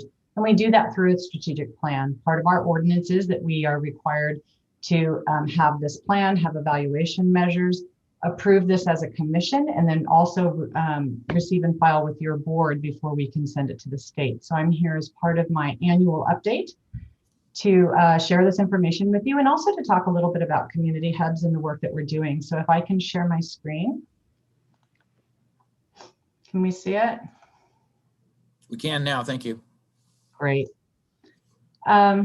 So you'll notice first that I'm not going to do this all by myself. I've invited one of our other commissioners, Don Simone, to join me in this presentation, and one of your department leads, Carolyn Brooks, to talk about community hubs and what we're doing. The community hubs are actually, let me step back. The commission had invested in community hubs 5 years ago. This is a large collaborative effort. We leverage external funding in order, actually, basically what we're doing is taking little pieces of money that exist in the community to build a sustainable system. This isn't a grant project. It's not a term and be done. We're really trying to change the way that we do business with our families by building on sustainable systems. And so, although the commission's mission and vision is really that they're paid for is the 0 to 5 population, the commission in this iteration of community hubs have changed their mission and vision. You can see on the screen, we've actually expanded it to all individuals, which means that our vision extends beyond children under the age of 5. And we used to look at school readiness. Now we're looking at over the course of life. And then that's also reflected in the mission as well. We're looking at individuals and comprehensive systems, not just early childhood systems, because the reality is that children don't live in a vacuum. We live in families, and the families are part of communities. And if we're all healthy, then our outcomes for children are ultimately better. So I had a question about what's changed. What has changed from hubs in the beginning, and what will we expect to have changed moving forward? So what I wanted to walk you through, just basically for those of you who are not familiar with hubs in its original format, and then what hubs 2.0 we're calling it is, just through a few key elements. So when we started the hubs pilot, we really looked at a multidisciplinary team that was looked at programming. We were doing literacy, we're doing family engagement, we're doing health activities. What we're doing is moving to a systems change where we are going to look at navigating services. So those types of programming will still be part of the model, but they'll be used as outreach. What we want to do is engage families, individuals, folks in their communities, and then bring them into a referral system should they need referrals or want access to services, and then help them navigate the systems that we have in our community. Our target audience, as I mentioned, in the first pilot was birth through 18 through the additional funding sources, because of course we can only pay for services that are 0 to 5. The additional funding sources allow us to expand our model birth through death. We're going to move to looking to measure increasing accesses to services in the community. We're going to prioritize looking at folks that are harder to reach. This has been especially true in COVID, finding families that are really not having their basic needs met and to support them before they end up in crisis. We'll look at a referral system that will have 2 navigators in each of your supervisorial districts, ones that out in the community that would be working with our families with children 0 to 18, and then a hub navigator. So if you were to walk in the door, there would be a physical presence for someone to greet you. The community engagement we've done in the past has been really focused on, as part of the evaluation, how did we do in retrospect? We're proposing doing community advisories where we can on a regular basis have a feedback loop about what is important in each of your communities and how we are doing in meeting those needs. And then lastly, we talked about the leverage resources. We're really trying to move from a grant funded approach to a sustainable systems change over time. So we have a few slides to give you a visual of what this looks like. So I'll kind of skip through them. You'll see the service population at the top. I've talked about community advisories. Those are going to be done in partnership as of last night with the Early Learning Lab. Our commission voted a contract where they're going to leverage some funding to come into our communities and actually build from the ground up to identify folks who are receiving services and to invite them to be part of our process. You'll see the navigators. There's a hub coordinator system. This is for folks that may have more complex needs. We know that not everybody is a referral or a handoff, so we want to make sure that we embrace our families and help them through the system.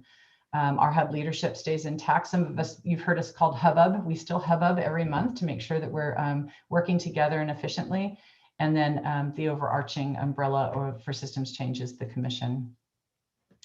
The advisories, as I'd mentioned, we will begin that work starting in May.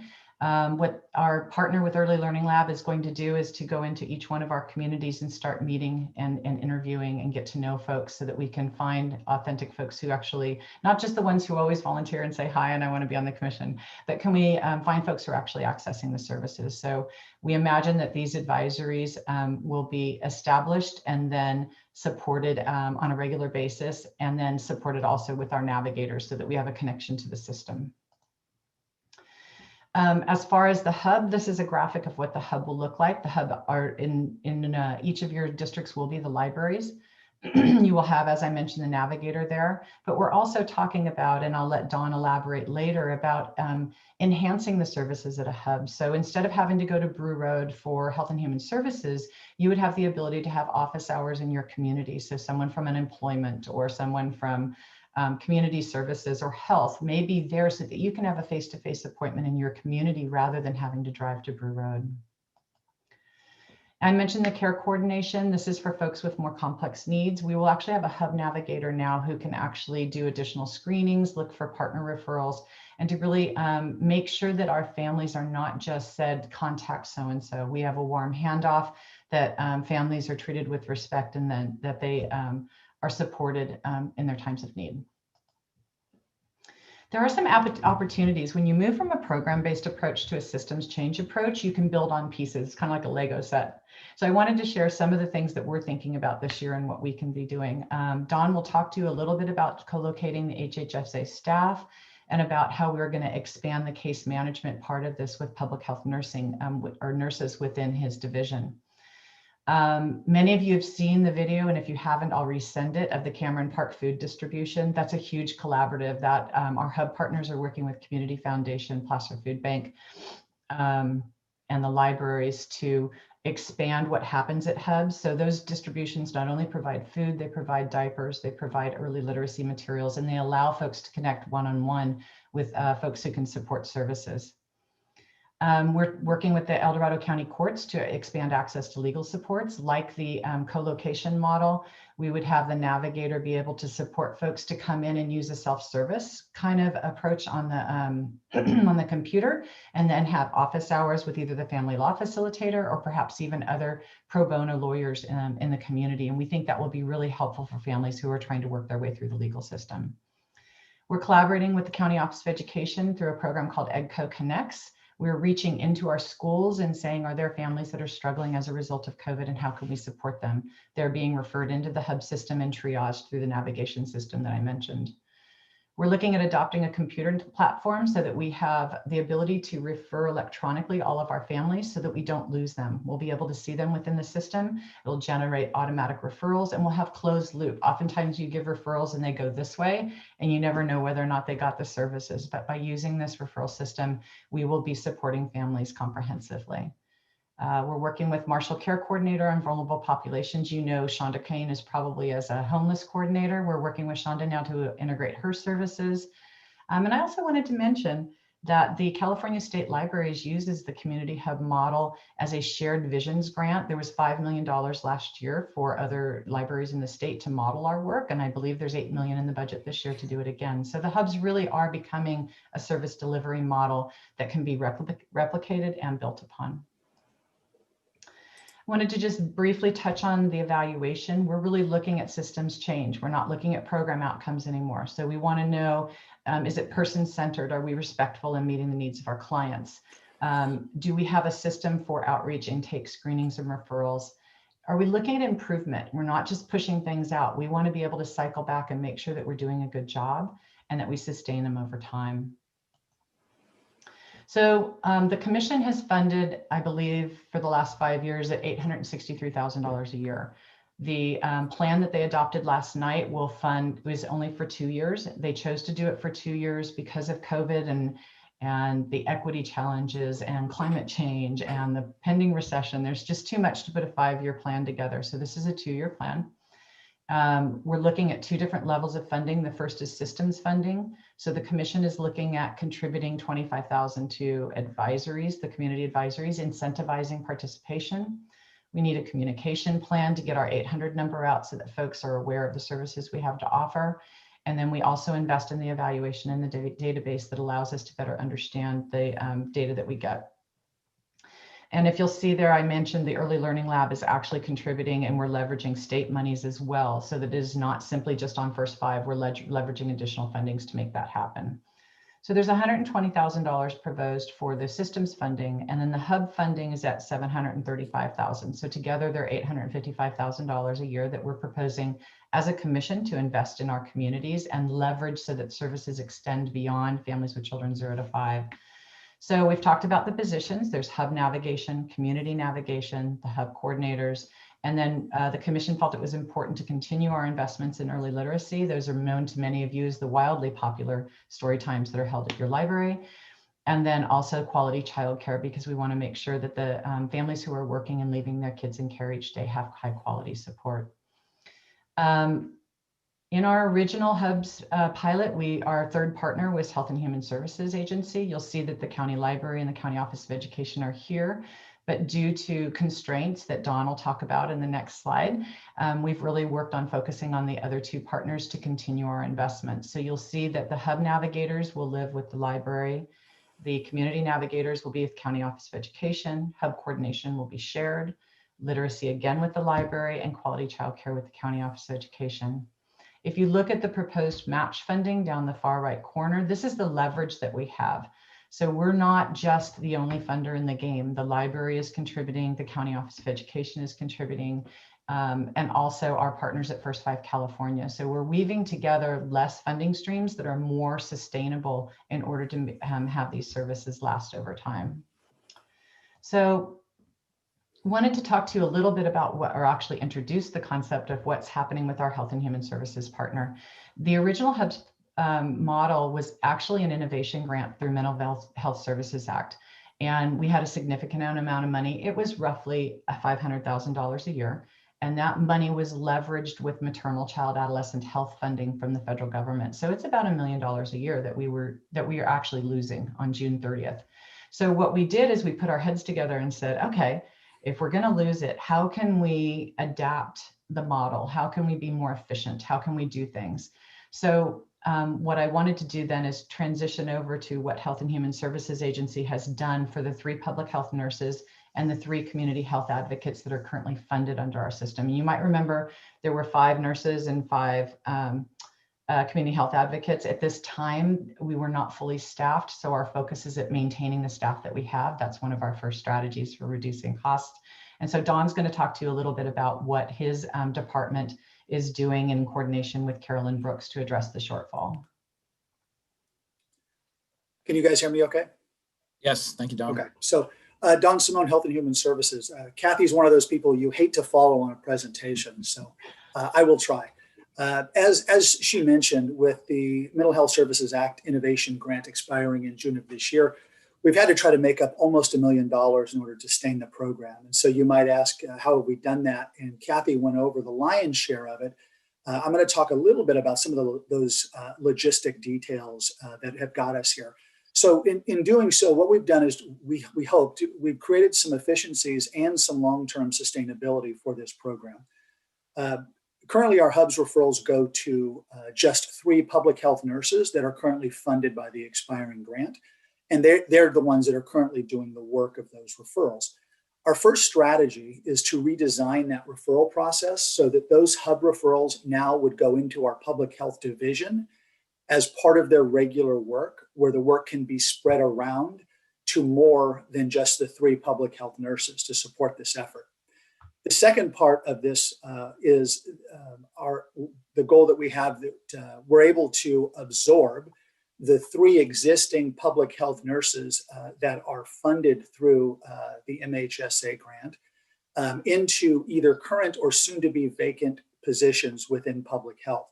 This allows us to not have to do a reduction in force for those staff members, and it also allows us to maintain their valuable expertise and experience within the division going forward. The second strategy that we're using to kind of re-envision the current hubs model is bringing HHSA programs and services out into the community. So I tell people, imagine our older adults not having to drive to our Spring Street facility. Imagine maybe some of our veterans that could meet at the local library rather than having to drive in from somewhere like Georgetown, if that worked for them. There's potential for us maybe from a mental health perspective to do assessments out in the community at the library.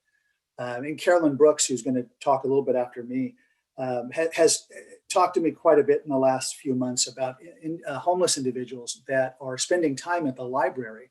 And it would make sense to us to bring some of our services out to them rather than wait to see if they come to us at our Brew Road location.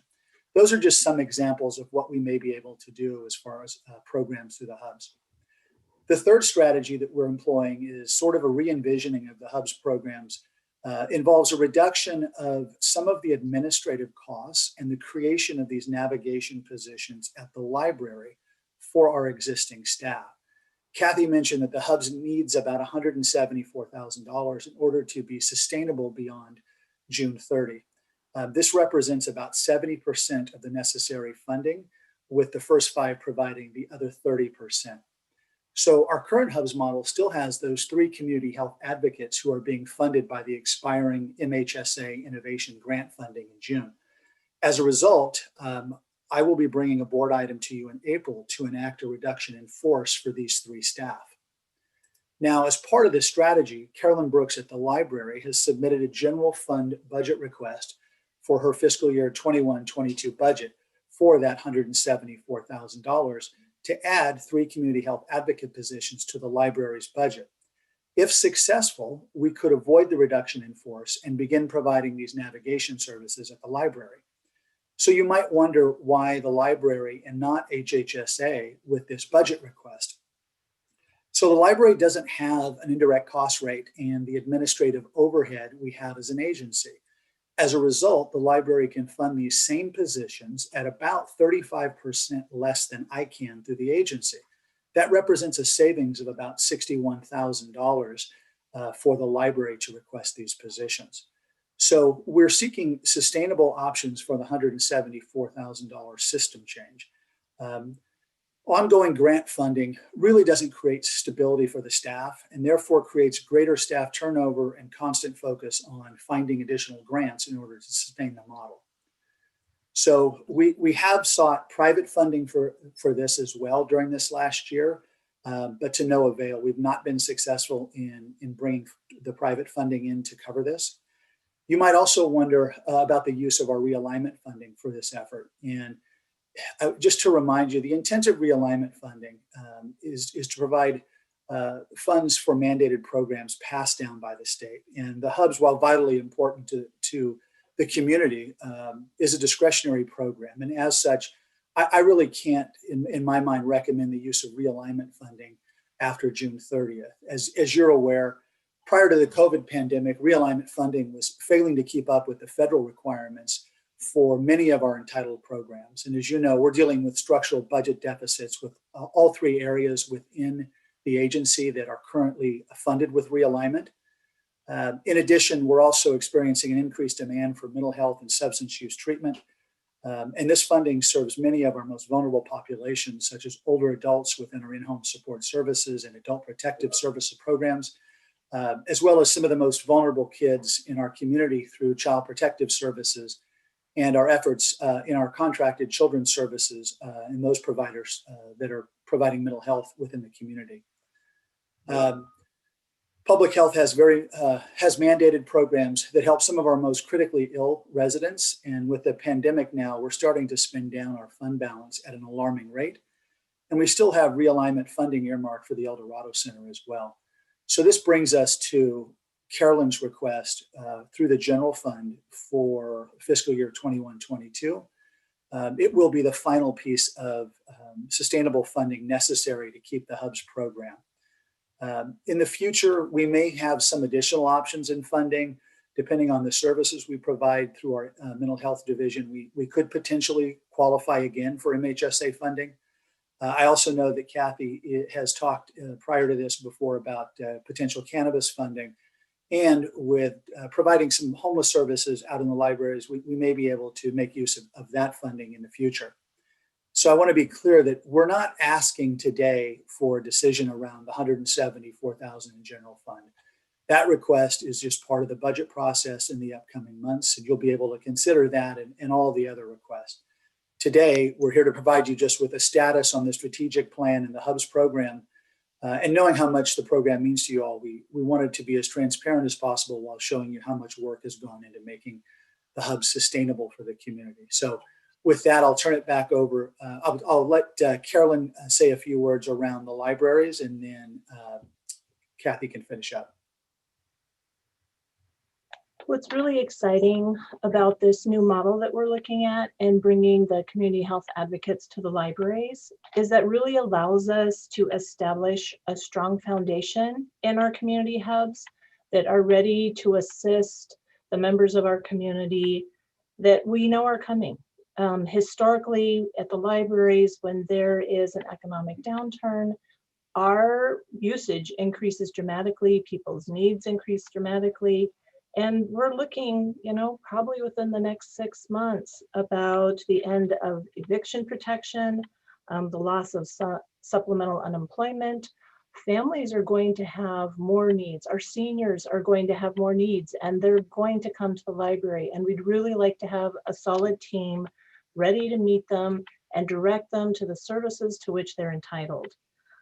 Also, looking at bringing in this alternate funding source is really important, because that's what will allow us to serve birth to death.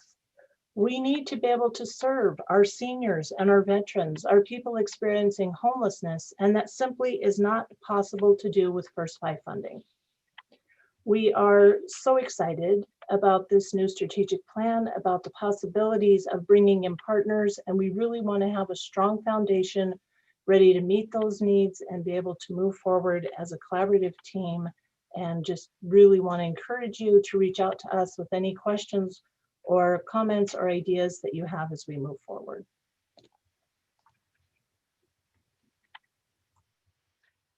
So the request today is to, of course, invite any questions that you may have about the new community hubs model and how that might work in your district, but ultimately is to receive and file the presentation before sending to the state. But I'm happy to take any questions, and I'll pull Dawn and Carolyn in with me in case there's any clarifications you may have. John, you're on mute. Go ahead and lead, Sue. All right, thank you. Well, I just want to thank Kathy for being an incredible executive director for First Five, number one. And she's always just such a joy to work with. Her staff is always great. They're there. And Carolyn, I just can't get over how this idea of creating more and more relevance for community hubs, how important that is for our entire community, and the fact that people are more comfortable coming to a library and getting services. So it's just it's a perfect match for what we need in our communities. So I'm very excited about this to continue and to actually increase. And I'm very, very happy about the idea of increasing our services to what we were calling birth to death, but being able to increase those services is just really, really great. So thank you. Yeah, and I'm just going to echo that. I've been very supportive of this effort all along, having worked in a library before. They are where people are comfortable, and that's just where they want to get services. And I really appreciate the effort, especially with some of our more rural areas. And of course, I'm always talking about the Georgetown Library because it's just such a gem in the community. So thank you. I really appreciate this effort.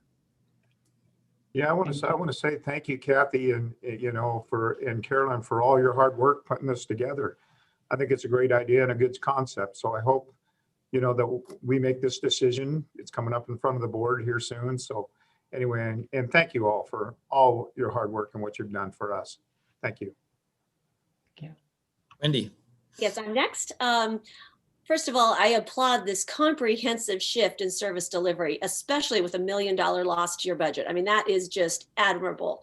And I love the creative thought in recognizing the expanded needs of our community and seeing how we can do that better within the services that we provide. So just really applaud the creative thought. My question is, and as we kind of test what it looks like for people to receive more expanded services out in these community hubs, it will probably work really well. So, if we see that there is more and more need for that, do our libraries have the facilities that you need in order to be able to serve the public at this level? So that's always the tricky part. We have identified an office space at each of our sites. It is a single office. I think right now the idea is to have different people from HHSA or other partners we're working with share that space. But as we move forward and this grows, our need for that may grow. We'll just have to wait and see. And there could be, some possible grant funding options that would allow us to do that. And I think, of course, we always need to look at, we have libraries that aren't open on Mondays because we don't have enough funding to be open the 6 days a week, 7 days a week. That, of course, is the dream of every library. So we may need to adjust and look at that as we move forward, especially at our sites that do not have full open hours. All right, well, certainly keep us posted, as we move forward on that. And then my last question is how will our community know about these expanded services, when they can get them? What is, the brief outreach plan to let our community know? Well, that was the purpose of putting $20,000 into the communications line item. Right. That's true. I think we've really evolved actually in the last 2 years. We did move from word of mouth to purchase an 800 number. We have some of the services up on site, connecting with 211. We do a tremendous amount of outreach. However, I think there's more work to be done, not only in the way in which the hubs are branded, because the branding is really geared towards a younger population. So we really need to look at the branding, we need to look at the messaging, and then we need to look at the folks that we're targeting. Social media may not be the best approach for them. So how are we going to do it? So I think that we'll do that with the help of an expert to guide us through it. But I'm with you, because that was one of my fears at night. I was like, okay, we build it, how do they come? So making sure that we've set that funding aside. I'm sure this will continue to evolve. So thank you all. It does evolve. Thank you, and great creativity, great entrepreneurial spirit in terms of looking at how we can extend these services. One of the things I think we need to consider is parking, because as we bring these services to people and they come to the libraries, we're going to have to maybe be a little judicious in who parks in those spots. Sometimes it ends up being overflow from other things and not necessarily people who are seeking services from the library. So we may want to have to, look at posting of additional signs or something of that type. The other comment I'll make is I would hope, as part of the additional funding from the federal government and the state for COVID related items, that we would consider in the short term, at least, using that source of funding, because I can only believe there's a lot of COVID responsiveness referrals that we're doing between our senior population, between our youth, between the parents. I've got to believe there's a pretty strong nexus there, and that may be part of the answer as to how we come up with the funding to make this all happen. So that's another discussion for another day, but I hope we would continue to explore that opportunity as well. I agree. Very good. So with that, we should open it up for public comment on this item. Now taking public comment on item 34. Please make sure you unmute yourself when called upon. Individuals will have 3 minutes to address the board. Individuals representing an organization may request up to 5 minutes.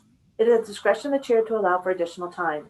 If you're joining the meeting by phone, press *9 to indicate the desire to comment. If you're joining by Zoom, press the raise hand button. Please voluntarily state your name for the record.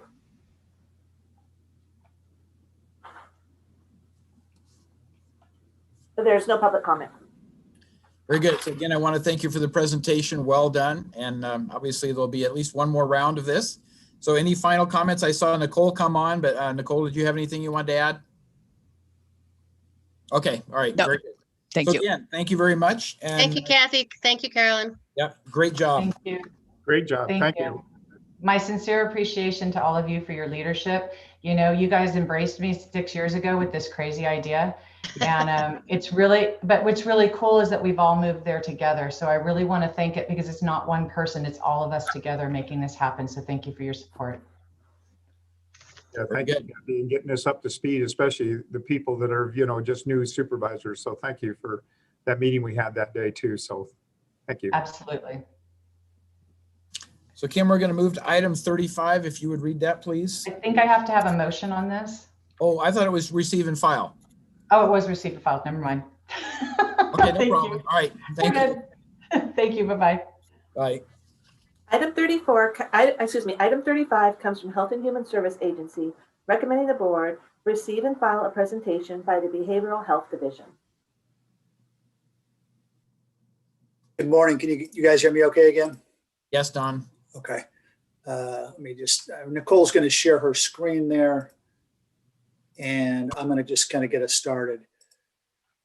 So I'm actually excited to be here this morning about this topic. I'm just really kind of introducing the topic, and then we'll hear from a couple other speakers. So we're here to provide you with an overview of an assessment and recommendations for our entire array of behavioral health services offered by our Behavioral Health Division. And before I introduce Nancy and Nicole and Amy, I wanted to explain why we did this assessment. We've got a couple new board members who were not here when this decision was made. And I want to make sure all of you have that context as to how we got here. So can you go to the next slide, Nicole? Okay. So in January of 2019, I had been named as the new director in Health and Human Services, but I had not started in that position quite yet. I was actually still the child support director at the time. And I was shadowing the prior director of HHSA to learn more about the agency and understand some of the current challenges they were facing. So our prior HHSA director was serving a dual role as the director of the agency as well as the mental health director. So when she told me that the health of our division in behavioral health was her biggest concern in the agency, I took that very seriously coming from her. I started with the agency the very next month in February of 2019.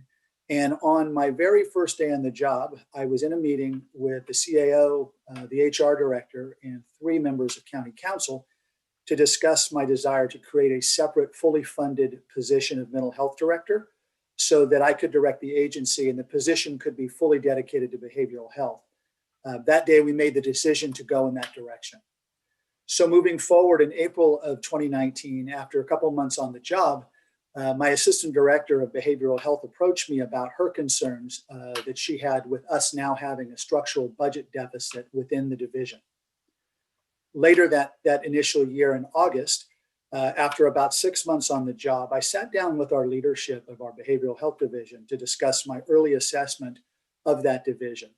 As the meeting started, I took out a purple marker and wrote 9 items on a whiteboard that were the first things that came to mind when I thought about our behavioral health division. I invited members of that leadership team to come up to the whiteboard with a red marker and cross out anything that they disagreed with and add to my list of things that they thought I had missed. Oddly enough, they didn't really cross any of mine out, and they added another 7 items. Nicole, can you jump ahead to that slide real quick? Okay. Now, this is the actual picture I took of the whiteboard, and I don't really expect you to be able to read everything on it, but I'm going to kind of cover some of the things that I wrote down to give you an idea of that first 6 months. On the whiteboard, you have triennial review audit and EQRO audit, and those are audits in the behavioral health world. But because of our history of, I wrote them down because we had a history of multiple years of the same audit findings. I wrote the term morale, the term 38% vacancy rate, and 106% turnover with mental health clinicians since 2016.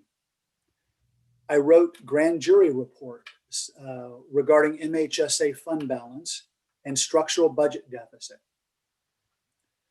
I wrote Behavioral Health Commission and NAMI, and I wrote them because we had pretty strained relationships with those 2 bodies that I was kind of coming to know in that first 6 months. The leadership team added contract monitoring, which they didn't feel we were doing very well at the time. They wrote justice involvement because they didn't feel that we were collaborating that well with our justice partners. They wrote public family stories. And Supervisor Heidel can tell you, during our commission meetings, we had a piece where members of the public would stand up and really just kind of tell their very difficult stories about members of their family and the struggles they were having with getting behavioral health services in the county. They also wrote up there on the board, service provider infrastructure, children's provider coordinator, and coordination of care as concerns they had as the leadership. And then finally, there's one item there that they wrote and I circled, and it says leadership does direct services. So as a leadership team, they realized at the time we were really struggling. Nicole, can you go back to the slide so I can finish up, please? Thank you. So the exercise was in August, and then in September of 19, the board approved the mental health director position. And during that same month, the CAO sent me a memo requesting that we assess the benefits of outsourcing our adult behavioral health services. Because he and I had communicated quite a bit about what I was finding. He was aware of the challenges our division had, and that's kind of why the request came. So in November of 2019, I made the decision to outsource this assessment rather than do it internally. I quite honestly didn't feel we had the expertise to do that. In January of 2020, then we did a reduction in force for the assistant director who was over the behavioral health division. We did this so that we could afford to do the mental health director position. In February of 2020, during my first evaluation, I provided the board with my assessment again of all of the agency, including my very serious concerns of behavioral health. That same month, the board approved the contract with IDEA Consulting to do the assessment. So in April of last year, IDEA began the assessment. It was also the same month that our new behavioral health director started in her role. And then some months later, our new deputy director of behavioral health started in her role as well. So this new leadership of our division have spent the better part of this last year, not only assessing the adult behavioral health services, but all of our children's services as well. So they're here today to present the highlights of that assessment. And the actual assessment will come in the way of a written report in the coming weeks. So unless you have questions of me as we begin, with that background, I'd like to introduce our presenters for the day. So first, I'd like to introduce Nicole Ibrahimi-Nukin, who, as many of you know, is our behavioral health director. I would also then like to introduce Amy Haynes, who is our new deputy director of behavioral health. And then finally, I want to introduce Nancy Callahan from IDEA Consulting, who has really been a tremendous asset in our efforts to turn this ship around. So I'm going to turn it over to Nicole to start. Thank you. Thank you, Don, and good morning, Chair of the Board and Board of Supervisors. Nancy Callahan and I will walk you through the rest of the presentation. Amy is here this morning as our new deputy and participating, but Nancy and I will be the ones speaking to the slides. And before we continue, I want to just give you a background in terms of what we're going to present, which is we're going to look at the data that was reviewed. We're going to look at key findings, and we're going to then also present the recommendations to you all.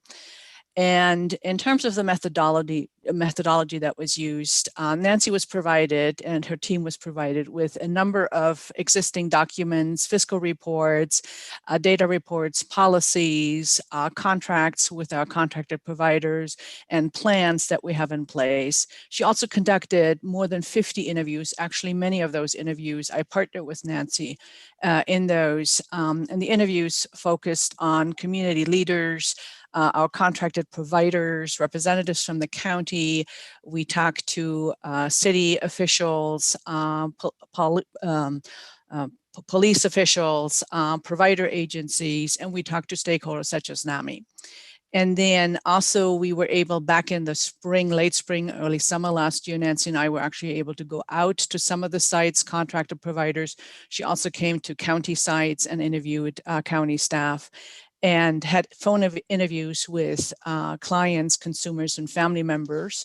And then finally was provided with data on the clients that we serve, the services that we have delivered, and then costs to the program.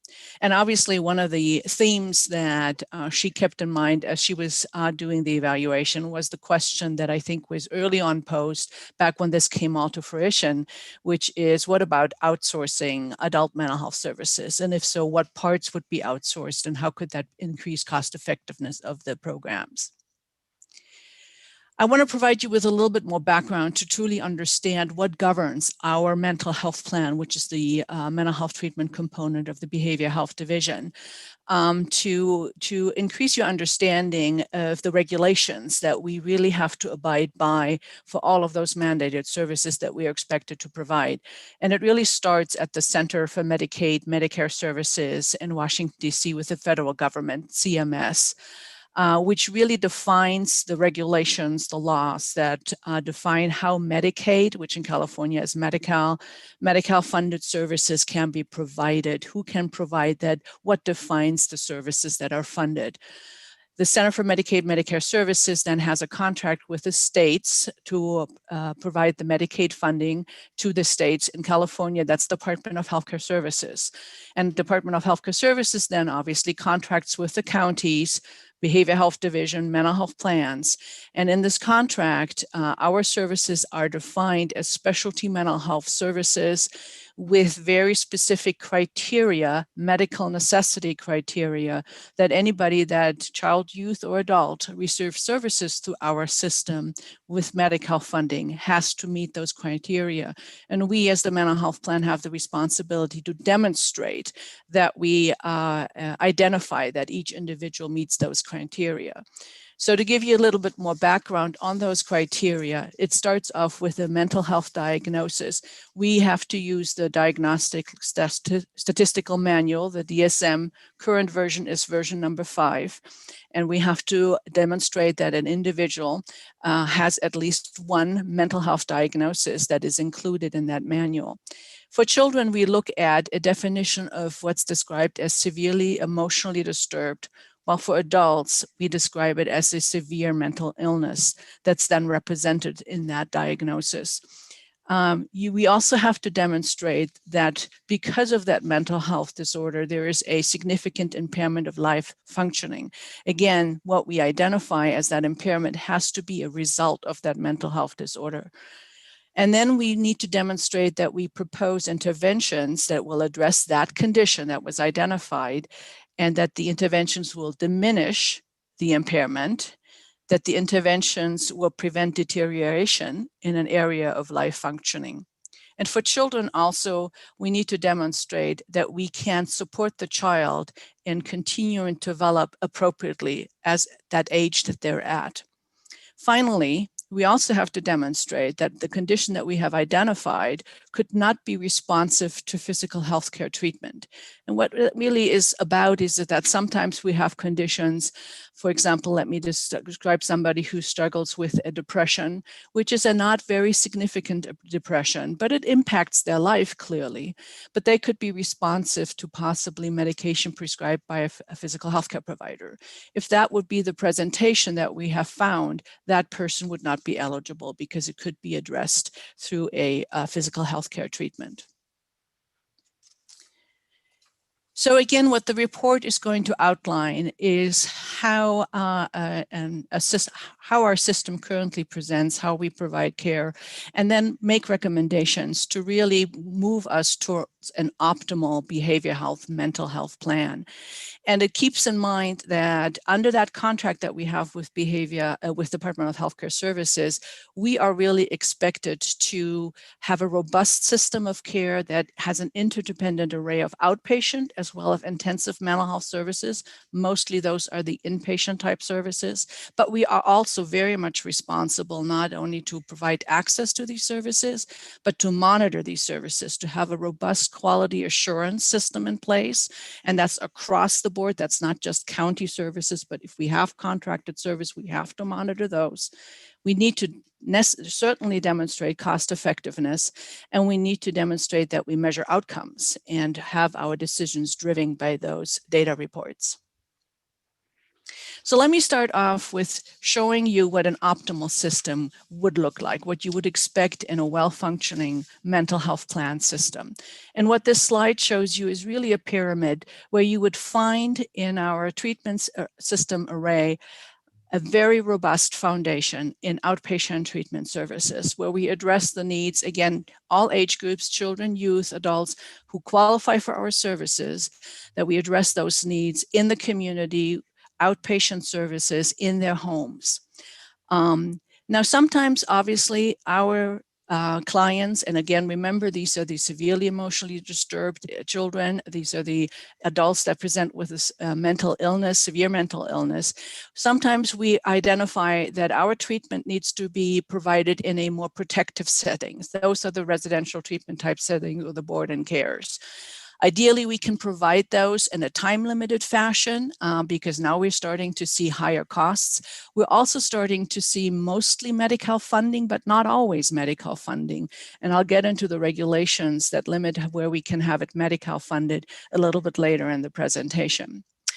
The next level would be even less of, but needs to be part of our system of care, which addresses that need for a more acute type setting. So when we talk about inpatient services, we reference, for example, our local provider telecare psychiatric health facility, PUF.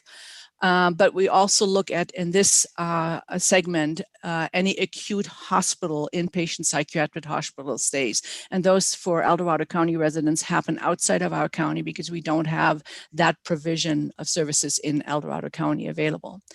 The next, even smaller segment of that system are our IMDs and MHRCs. And let me quickly explain our alphabet soup here. So IMD stands for Institution of Mental Disease. It's and mental health. MHRC stands for Mental Health Rehabilitation Center. These are 24/7 type settings. The federal rule regulations unfortunately exclude these providers to be Medi-Cal funded because they are larger facilities that have 16 or more beds. And there's a rule that limits Medi-Cal funding for inpatient type settings to a no more than 16 bed facilities. Therefore, our local PUF, telecare, which only has 16 beds, we can, for certain situations, draw down Medi-Cal funds. It needs IMDs and MHRC play a role in our system of care, clearly, but in an ideal system, they are a small segment of our services. And finally, the top of the pyramid, very, very tiny, as limited as possible, are state hospital beds. These typically are very, very significantly impaired individuals and longer stays at a state hospital bed, which is a costly place and also not Medi-Cal funded. And here's now I hand it over to Nancy, who will walk us through a little bit more through the services and the costs associated with them. So good morning, Chair of the Board and Board of Supervisors. Very nice to meet you. I will apologize for all of the data we're giving you today, but it's really how we, really the foundation of our report and how we understand the current system and where we're going and what kinds of recommendations we can make for, as we've said, turn this system around to make it more financially solvent and maximize our Medi-Cal reimbursement whenever possible. And really the bottom line is really keeping people in the community whenever possible. That's really the goal of a mental health system, is to treat people at the lowest level possible, to treat them in their homes and through an outpatient system. And when needed, Nicole talked about the residential treatment and board and care. Those are places we can either use to prevent an inpatient or an IMD placement, or it can be what we call step down. So once someone leaves an inpatient setting and they need some more support, some local community residential or board and care programs will help those people to become stable, learn how to take their medications, and then be discharged to, again, what we call lower levels of care, which is the outpatient. So this is our data for 2019-20. And so the entire mental health system, and this is only mental health, not substance use, is the budget total is 16,601,958. So we'll just call it 16 million for good. So then we look at how are those dollars being spent? Where do we want that? Remember, keep in mind Nicole's pyramid, where we want the majority of services to be an outpatient. Well, in 1920, the behavioral health services, only 54% were being spent on outpatient services, just slightly under $10 million. Where did those other dollars go? About 7% went to board and care.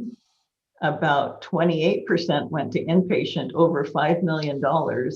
So you can see a lot of money goes to inpatient, and then 10% or 2 million go to the IMD MHRC, and 1%, which represents one person, went to state hospital, which is 229,000. So let's move on to the next pyramid. So this is, we started out with that beautiful pyramid, but when we tried to make them proportionate, we had to make them look more like a birthday cake or something. So I apologize, but basically we wanted to show you our optimal, which is, as Nicole said, at least 70% or more of your dollars for mental health are going to outpatient. 15% or more are going to residential treatment and board and care, and only 9% or less and 5% or less are going to the IMDs and inpatient. We kept state hospital there because, you know, some people need that level of care. Some people need inpatient. We're not recommending that we completely eliminate inpatient or IMDs, but we really feel, you know, I've worked with many counties and analyzed the data, even statewide for California and other states. And this is a very disproportionate system that we have right now. With 28% to inpatient, we would love to get that down to 9%. If we had, you know, more in residential treatment, again, we could really move that system where we're really supporting people, keeping them in the community whenever possible. So unless someone has questions, and please interrupt me if you do, I will try to keep an idea, look out for hands held up, but if anyone can help us, if someone has a question, we certainly want to answer that as we go along. The next slide, Nicole. So then we said, well, what if we took our optimal array of services? And again, with outpatient, we can bill Medi-Cal. Some of inpatient, we can bill Medi-Cal, but we'll talk again about what the limitations of that are with our system currently. And we're keeping our budget of 18 million. How could it look different if we really decreased those intensive services? So we decreased them from 8.6 million down to 5.5 million. So saving about $3 million. So our percentage now went from 46 to 30%, and put those $3 million into outpatient. So our outpatient, we haven't cost anybody any more dollars. We've just moved the dollars around so that we decrease the intensive services, which are really focused on a very few number of people, and moved those dollars into an outpatient system where we're providing better care for clients. We're able to bill Medi-Cal for many of those services. And, you know, we could even increase our budget from 18 million by having that Medi-Cal revenue. So that would be the outcome of doing that. So we are going to move on to Nicole, kind of giving you an idea of how many people are being served now. And then we'll talk more about what types of services they're receiving for outpatient, and then we'll move into intensive services. So I'm moving a little bit quickly, but I know our time is limited and we have a lot of slides to cover, but I also want to make sure we are responsive to any questions you have. So Nicole. Yes, thank you, Nancy. And you just all witnessed me learning a new piece as we're all still learning new skills in this virtual world. Thank you, Don, for guiding me to make sure that you guys can all see the actual, just the slides that we're talking about. So what we want to do next is kind of break it down into focusing a little bit more deeper on outpatient mental health services, and then later on intensive mental health services. So what we're looking at here is what we found. Again, the data that we looked at was fiscal year 1920. And we looked at, so how many clients are being served? And the slide shows you how the total number, which was 1,631 clients. And then we also broke it down into the age groups, which we typically kind of look at when we look at data.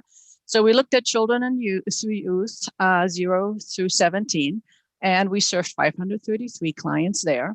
And then for the adults 18 to 59, we served 964. And then we also look at the older adults, which are 60 and older, and we served 134 individuals. So again, looking at it, it shows you that our largest group of individuals we served, almost 2/3, is in the adult population.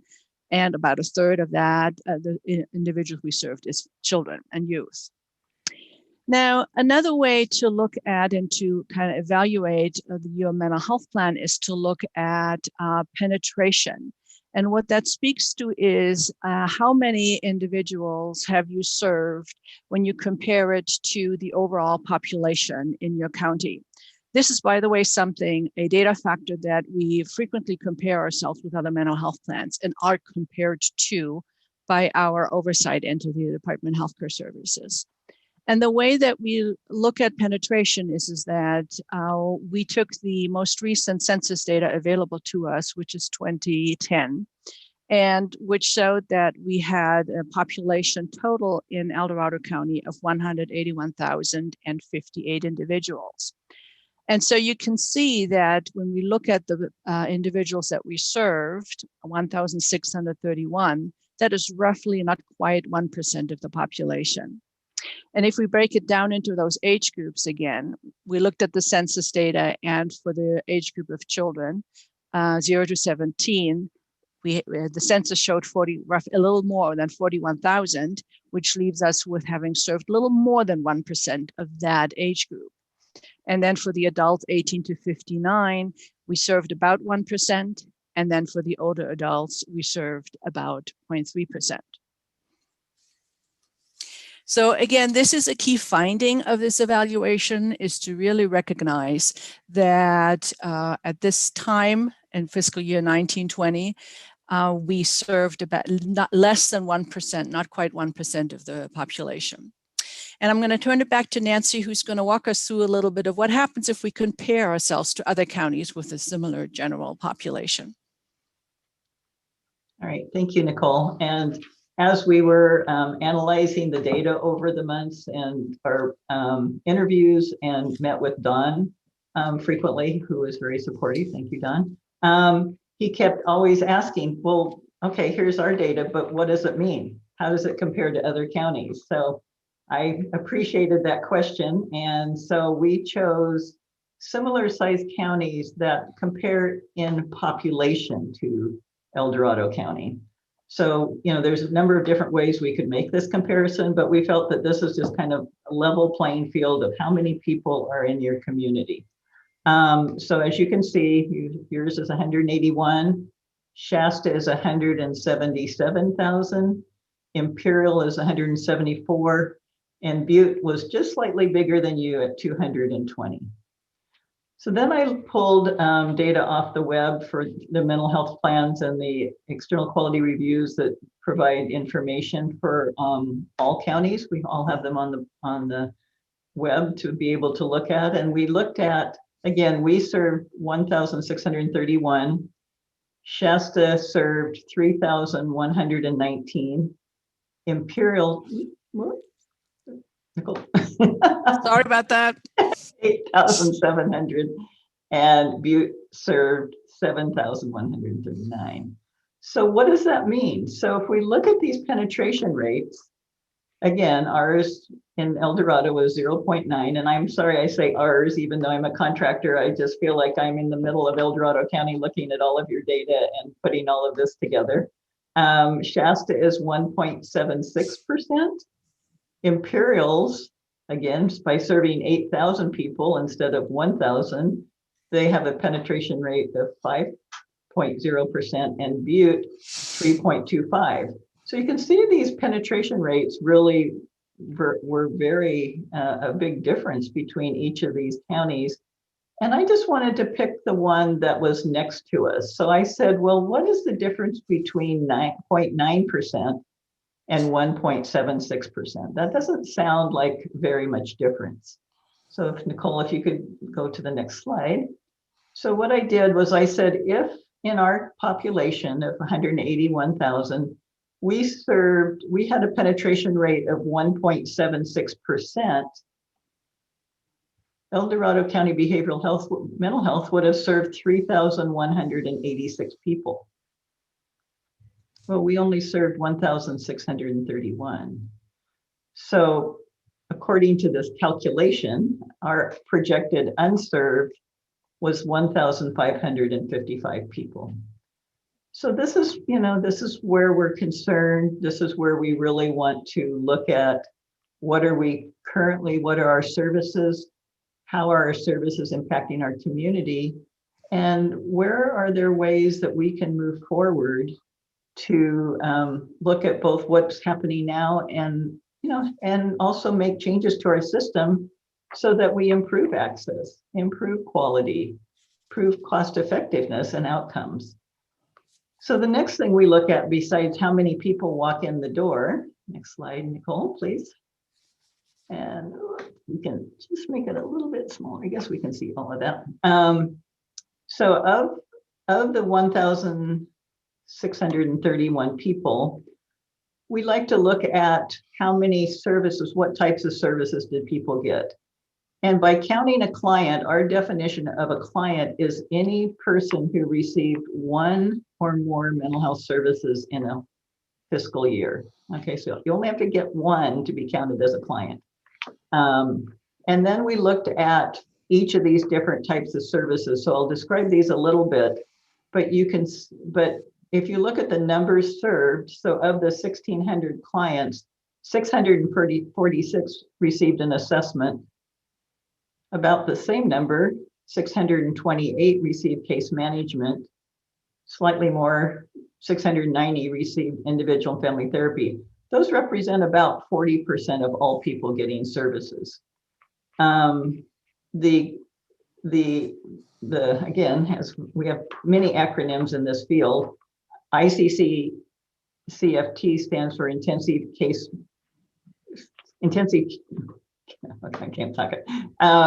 care coordination, child and family teams, and intensive home-based services. These are two pretty new codes that are really focused on children.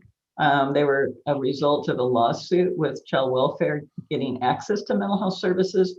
So we can see those are small numbers of people getting those, but in terms of the children we serve, about 20% are getting those. Medication, 32% get medication. The reason why I made crisis intervention red is because 55% of our clients received a crisis intervention. So that more people receive crisis services than any other type of service in our array of services. And again, someone could receive more than one type of service in a year.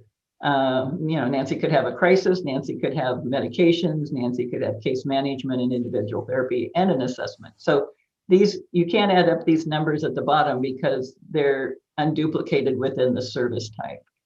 But that is concerning when we look at this data and see that more people, 898, had a crisis intervention in the year. Again, what this tells me is that we're not doing enough services in the outpatient system to support people to be stable on their medications, to have the support they need to get the services they need, the therapy they need, the wellness centers for adults, the wellness centers for youth. Our system isn't meeting the needs of our clients when we see this high of a crisis intervention. And the other side of a crisis intervention is that that can then result in higher numbers of more intensive services. Crisis intervention is more likely to result in a hospitalization at the psychiatric health facility, telecare. It's more likely to result in an IMD. It's more likely to result in the conservator's office putting conservatorship on a client. So this is a red flag for us, and it tells us it helps be really prescriptive about recommendations for how we can move the system forward. So let's look at the next slide, please. So first we counted clients, and now we're counting hours. So how many hours did people get in each of these service types? So overall, we see, again, we had a small number of clients, but now the average clients, if we look over at the total, each client received an average of 25 hours. And that's a pretty high average. Usually if I look across an entire system of care for an outpatient system, I usually see an average of about 16 to 20 hours. This 25 is high, so the people who are getting in are getting a lot of services. And you can see the children's services, those are intensive home-based services. That's averaging over 30 hours per child, 136 children. So this is, telling me that while we're not serving a lot of people, some people are getting a lot of services. So I think we need to look at that too and really say, how do we provide a really good, gets into our conversation about quality improvement. Are we monitoring what services people are getting? Are we making sure people are getting the right amount of service? And are we getting outcomes that we want? Are we measuring outcomes to make sure that people are getting better with this amount of service? So that's kind of the picture of our outpatient. Yes. Yeah, I want to just stop for a sec. How do we measure the effectiveness of the service delivered? Because I know of a lot of people are very frustrated with services, no matter what category it fits into. But how do we measure the effect? You can spend a lot of time trying to get something, but if you're not getting there, Right. The effectiveness is one of the key parameters I would look for. Right, absolutely. And that there are some what are called evidence-based instruments. Depending, Nicole talked about diagnosis. So there's a really good tool called the PHQ-9 that measures depression. So for people who have depression, are we measuring periodically? I think definitely one of our recommendations in this report is to have our providers and our staff collect more information on using these evidence-based instruments. So are we measuring depression? Are we making a difference? And if we're not, then that provider needs to have that feedback to say, okay, well, you're not getting better. What else can I provide? What else do they need?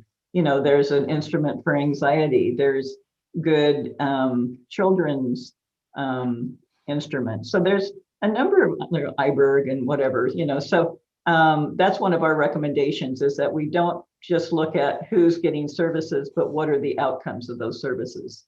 So thank you for asking that. That's a good question.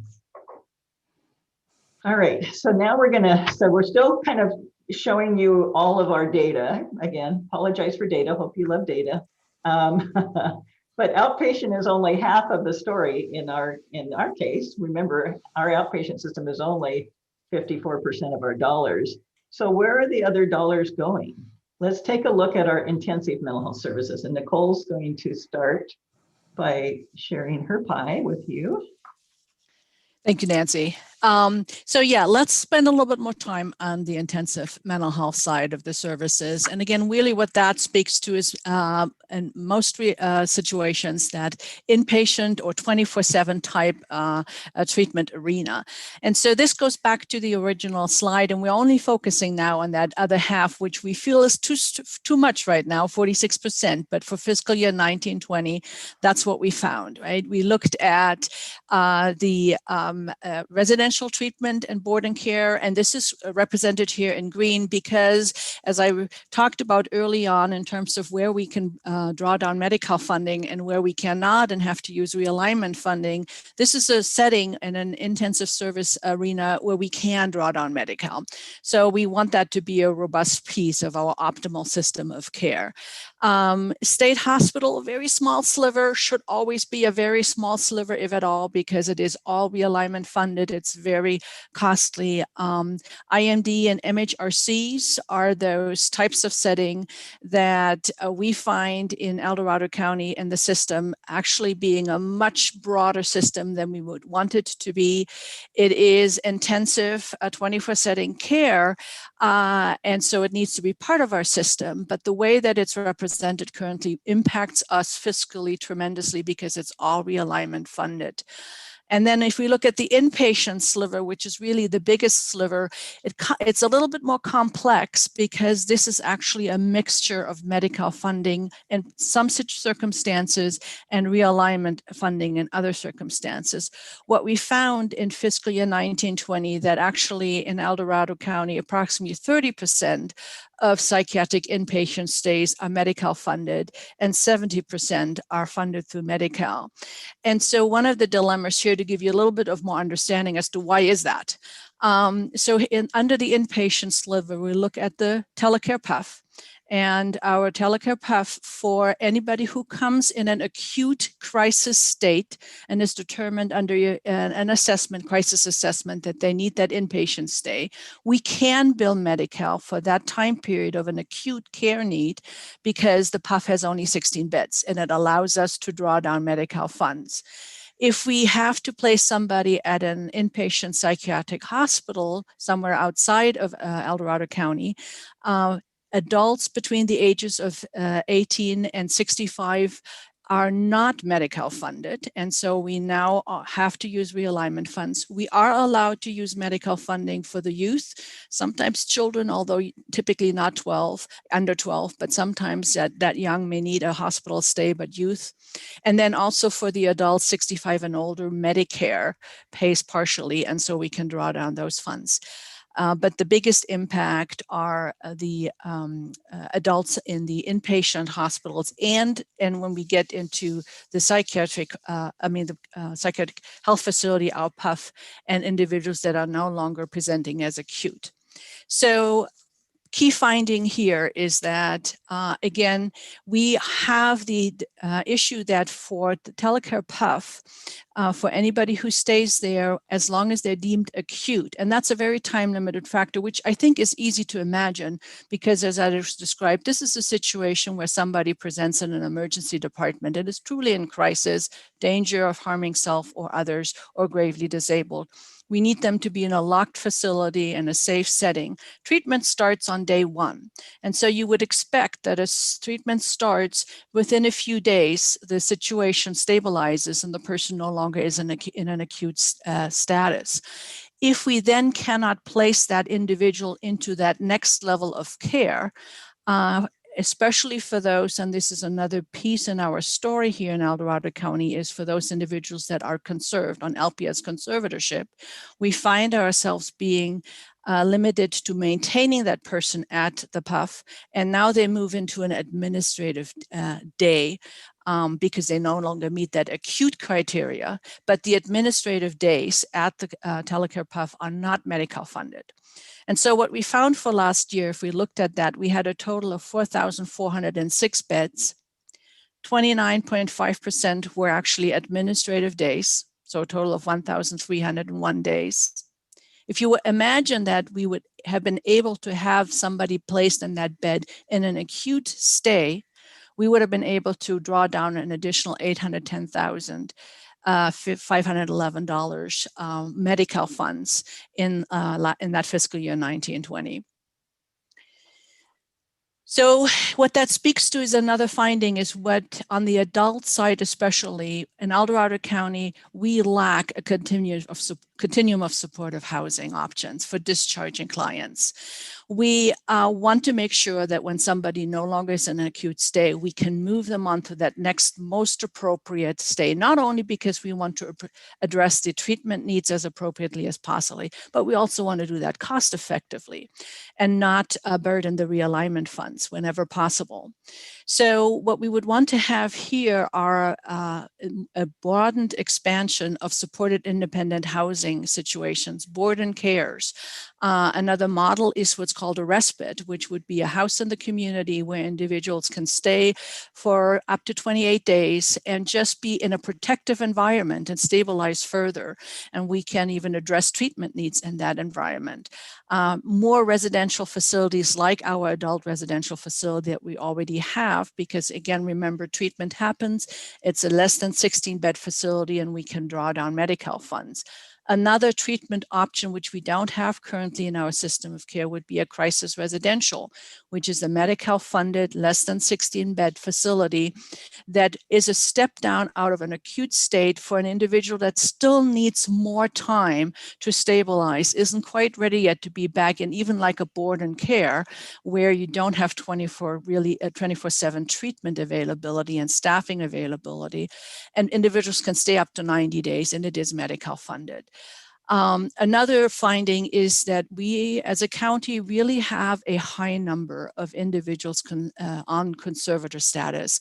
It seems that we have a system here in El Dorado County where often peoples that are certainly presenting with high mental health treatment needs, often involved with the justice system, are readily, let me use the word readily identified as needing to be conserved. And now we have a much more complicated a system where we often find individuals staying at IMDs and MHRCs for quite a long time. So just to summarize at this point, our key findings for outpatient and intensive services. We found that there's a low penetration rate, a low number of individuals that is being served in our county, only roughly just barely 1%. We find that there's a high number of crisis services. Nancy talked about that. And that really seems to indicate that as much as we don't have that really broad base of outpatient treatment services, with that, we're also not seeming to really truly at this point address those needs. We find individuals in our system frequently needing crisis services. We want to see a system that improves in addressing those needs with a decrease of crisis services. We don't currently have a system in place for supportive housing for that step down in our community so that we can provide the services in our community, that we can stabilize people that present with severe mental illness in our community and provide those outpatient treatment services. And again, we showed that the data shows that we have a high cost in our budget for those intensive services, which not always are funded through Medi-Cal dollars. So I'm going to hand it back to Nancy, who's going to talk a little bit more about now the question of what about outsourcing services? Would that be a solution? Thank you, Nicole. We can go on to the next slide. I'll make this fairly brief. I know we're getting close to our hour of allocated time. So I know this was kind of one of the questions of this report, and we will certainly dig into this further with our larger report. But outsourcing sounds simple, and it's really very complex. We do functionally outsource our children's services right now, with the exception of the assessment and access system. For the adults, they are served within our behavioral health program. But the county, regardless of even if you were to outsource the adult outpatient system, you still have a responsibility to CMS and to Department of Healthcare Services to ensure access, quality, utilization, and fiscal services. You're still responsible for the cost reports. You're responsible for managing those contracts.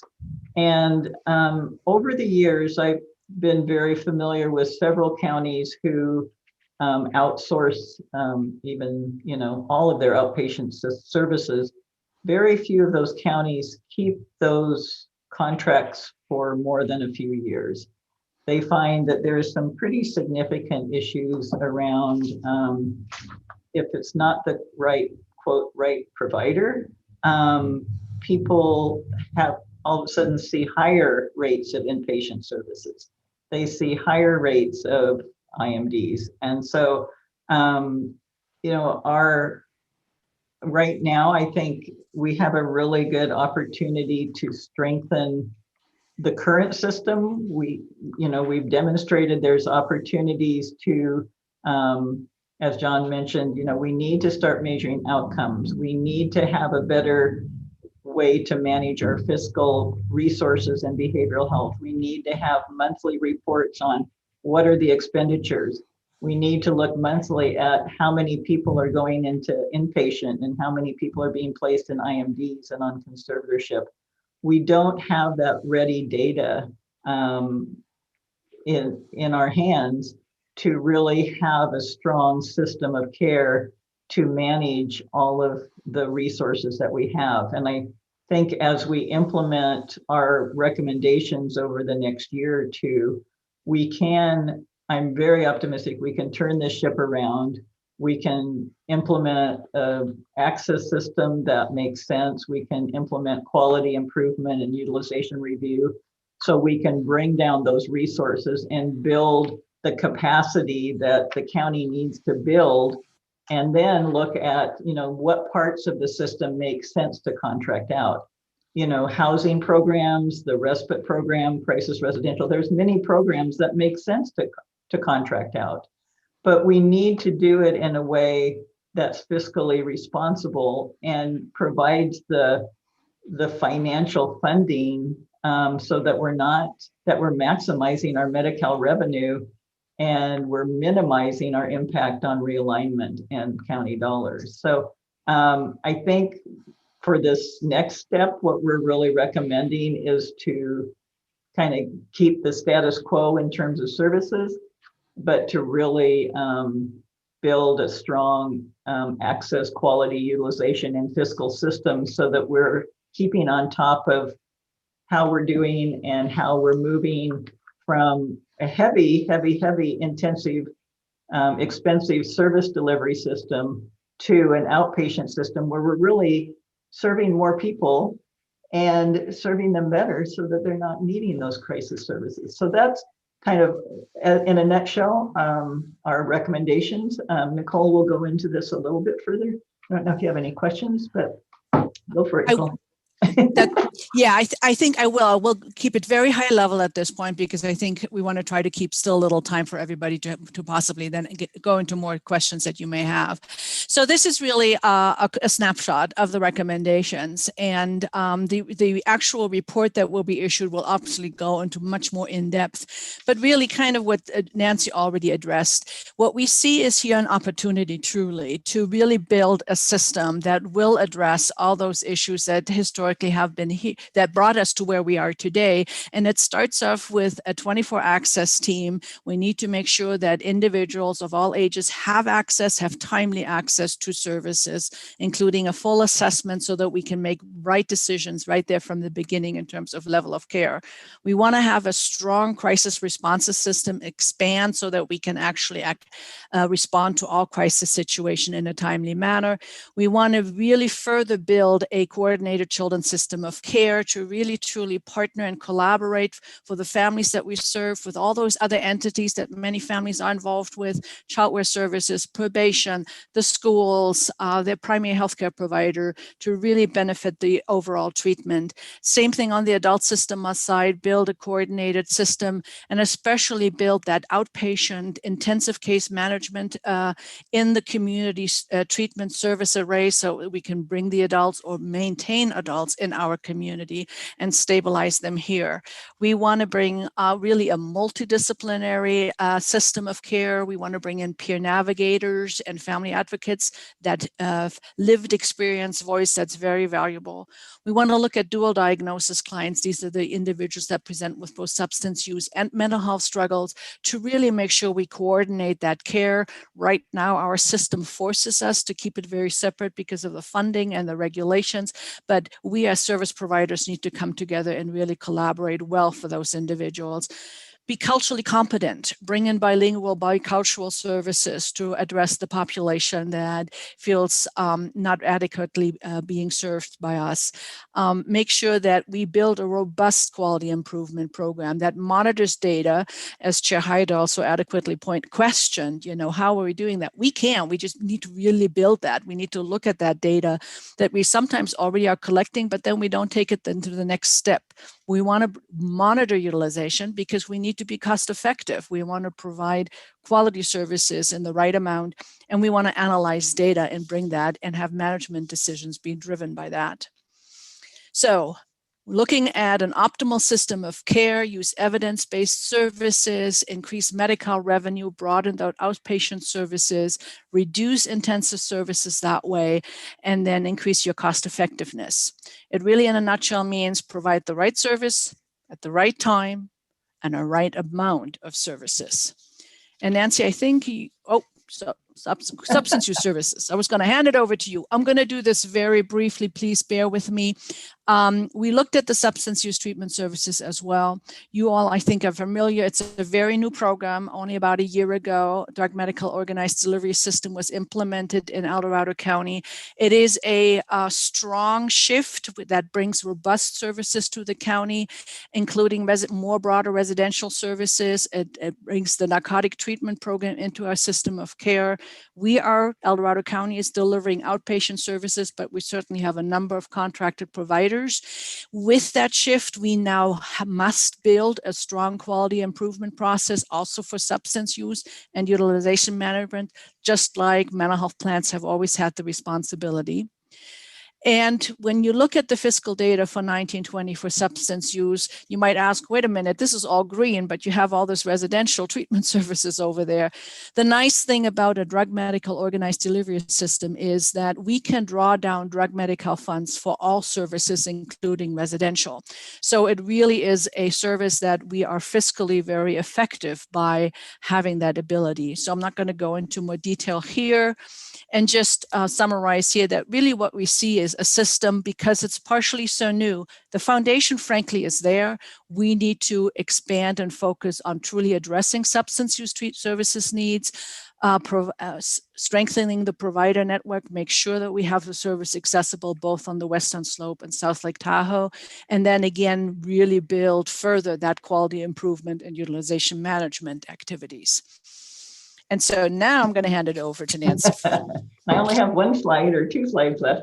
So we'll be submitting a full report of all of this. Thank you for listening to us today. We really want your feedback in terms of it.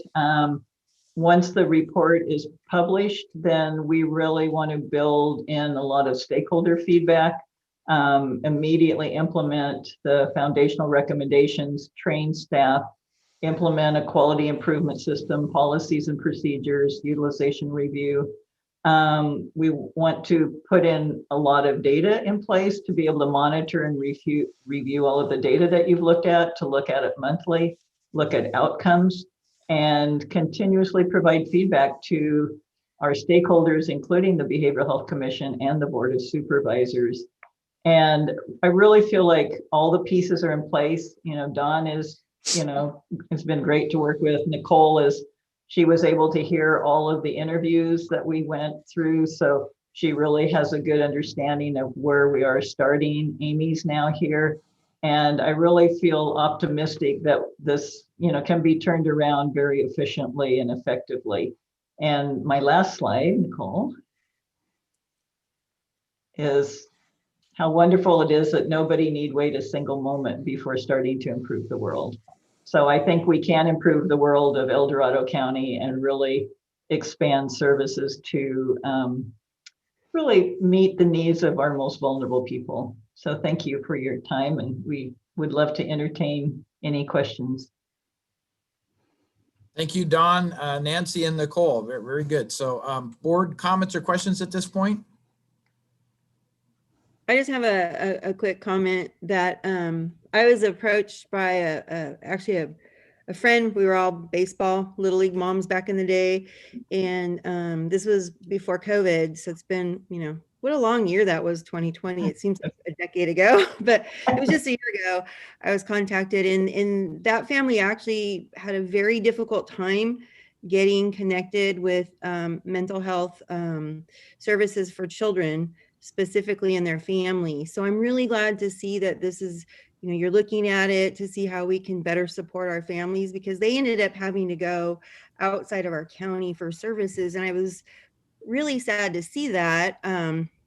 But they contacted me to let me know, and I appreciated it, that we have a need. And I did go to a Behavioral Health Commission meeting to bring it up and talk to the chair at that time. And then COVID hit and I kind of lost track of it. So thank you for not being sidetracked by COVID and not, looking for improvements and stuff. It's much needed, and our residents will really benefit from the improved services. Thank you. Thank you. Okay, I'd just like to applaud the department for recognizing the deficits and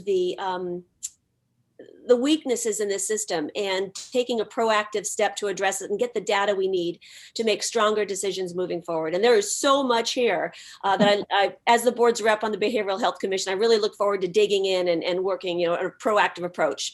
So don't have any questions today, but look forward to digging in the process as we move forward. So thank you for this data. Yeah, one thing I want to say is, good for putting this together. I applaud you, all of you that do this. And that was some of my concerns too, because there was, constituents that reached out to me, especially when this COVID thing, when the kids are not going to school, and their concerns, not being able to have the mental health facility, help them, because that was one of their big concerns. So I'm glad that you're addressing this, and hopefully we can move forward and we don't have these issues anymore. Thank you. So, and I just want to ditto also the work that you're doing. It's very extensive, and I really appreciate it. As a former member of the Mental Health Behavioral Health Commission, I really appreciate the deep look you're doing here. It's absolutely needed, and I'm really looking forward to the services you can provide.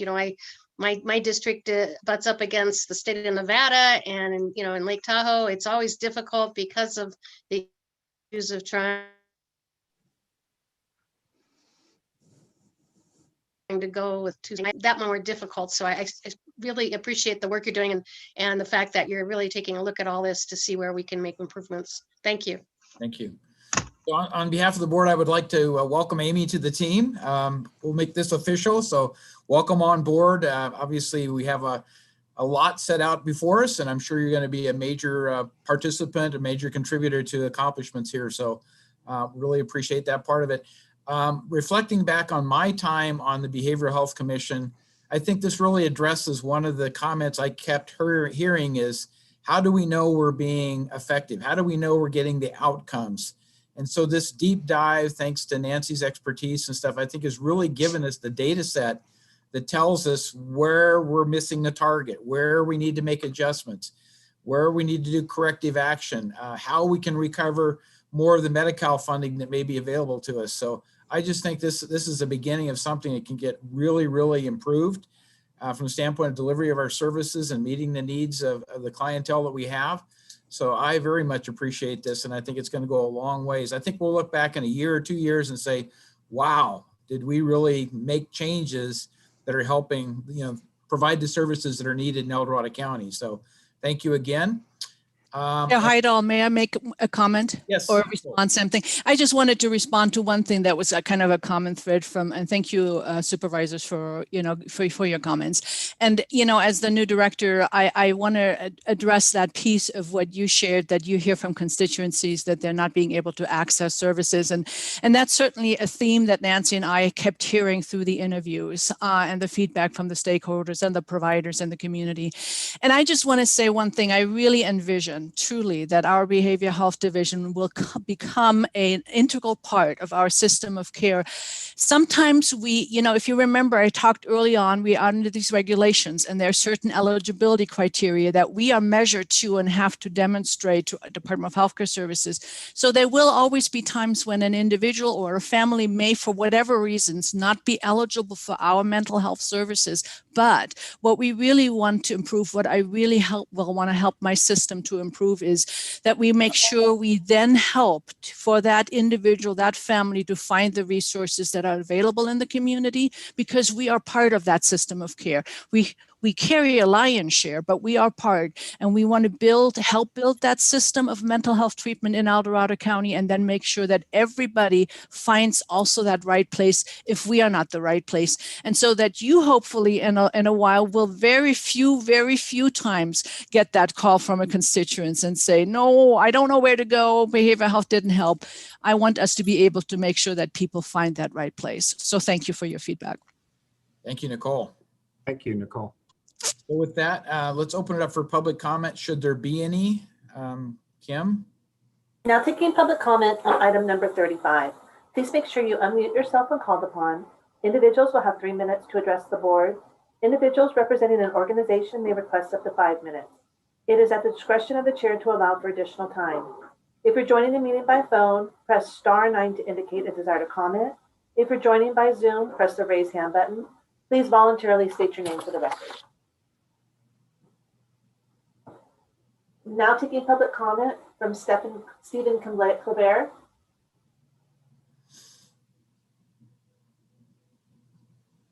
Hi, this is Steve Colbert. I'm the former chair and the current vice chair of our Behavioral Health Commission. And all I want to say is that we very much look forward to working collaboratively. I can't talk. Collaboratively with the commission, with the Behavioral Health Department, to achieving these goals and implementing these recommendations. Thank you. Thank you, Steve.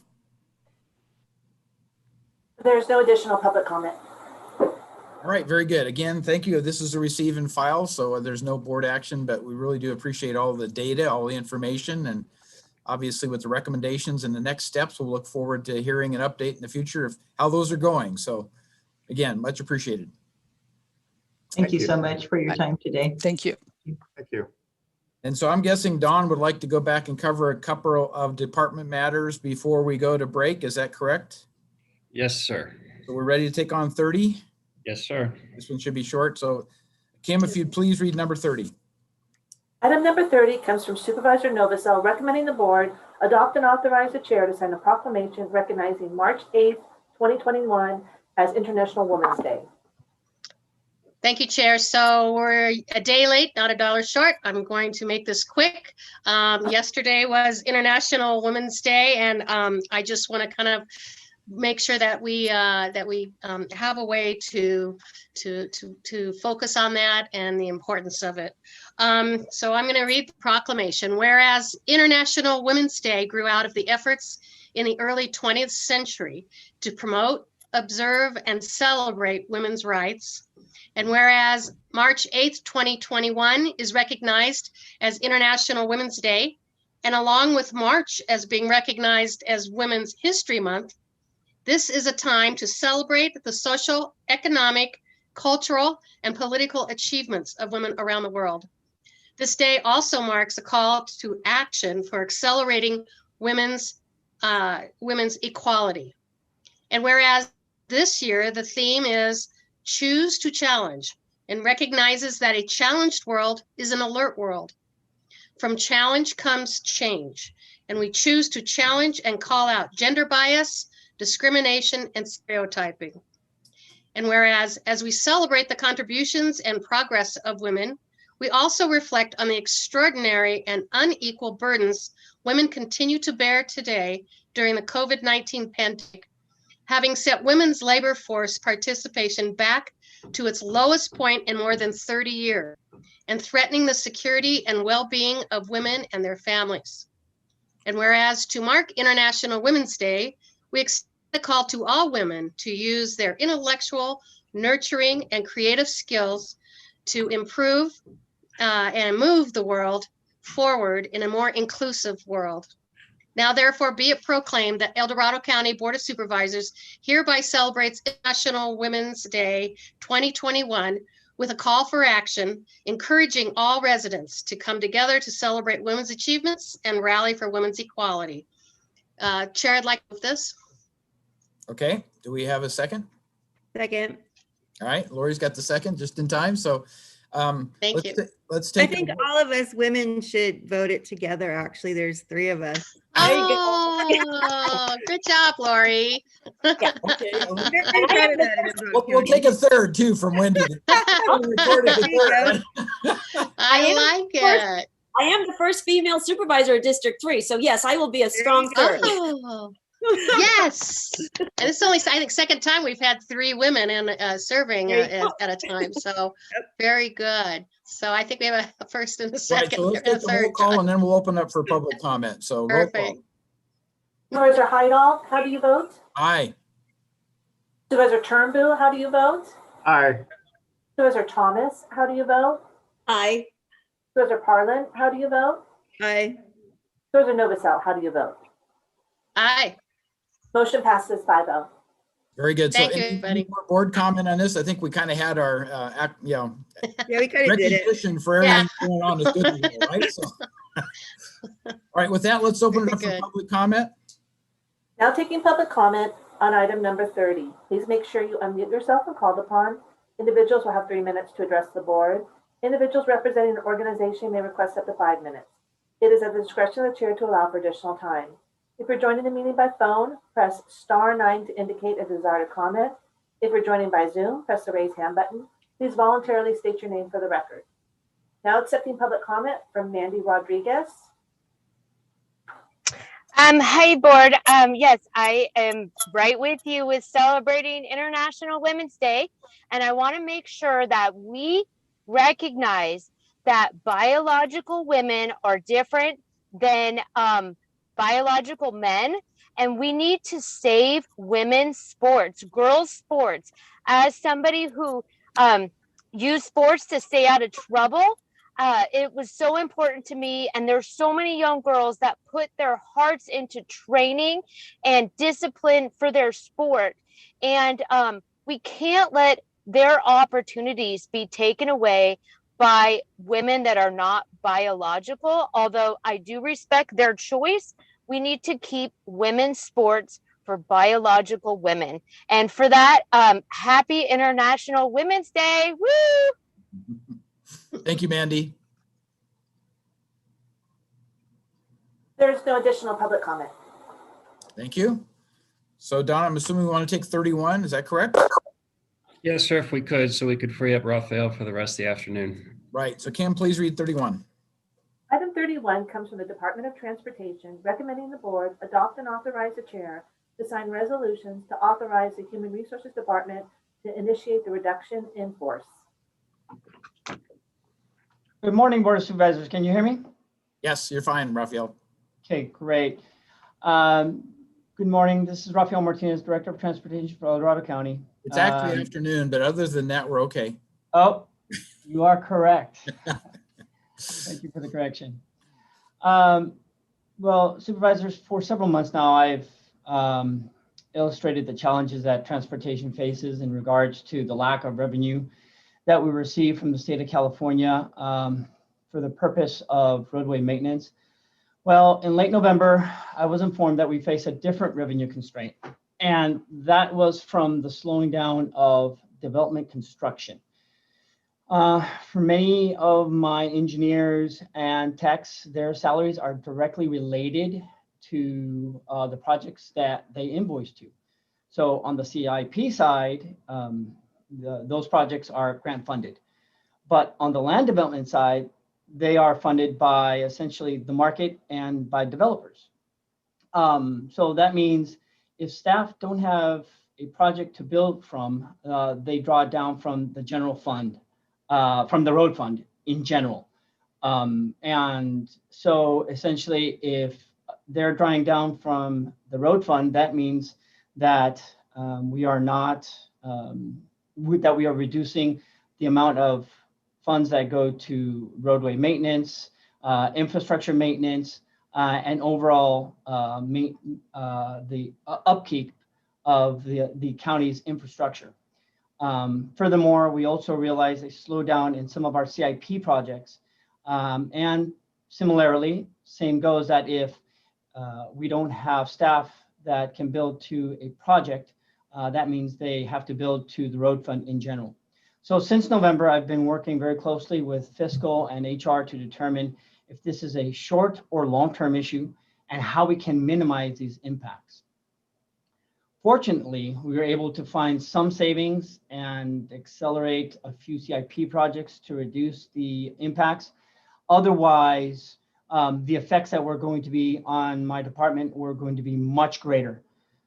But nonetheless, we weren't able to find enough budgetary savings to override the expenses, and consequently, the outcome is a reduction of 4 full-time staff filled positions being eliminated, as well as 3 vacant positions having to be eliminated. Now, like I said, we analyzed this closely to see if there was going to be any changes in the foreseeable future, if this was just a blip. And we don't currently see any change in the job market and or the CIP budget or projects in the near future. Now, that can all change if, let's say, within the next 2 to 3 months, there is an award of several grants that we've applied for, or if developers come back to us and inform us that they are ready to go with several major projects to get implemented now in the spring. And if that is the case, we more than welcome these 4 individuals that are having to be reduced in force. But currently, right now, in order for us to be fiscally conservative, maintaining a balanced budget, we need to move forward with this reduction in force as it stands, as we see it under this forecasted budget. Now, also, I wanted to stress there is an addition of 2 positions as part of a reorganization to my department, because as you can imagine, I have 4 individuals that their workload is going to be redistributed to my remaining workforce. And that is a burden that's going to be just too detrimental due to all the resident complaints, the organizational coordinations, working with the state, the federal government, other departments, agreements, and contracts. The workload would just be too enormous.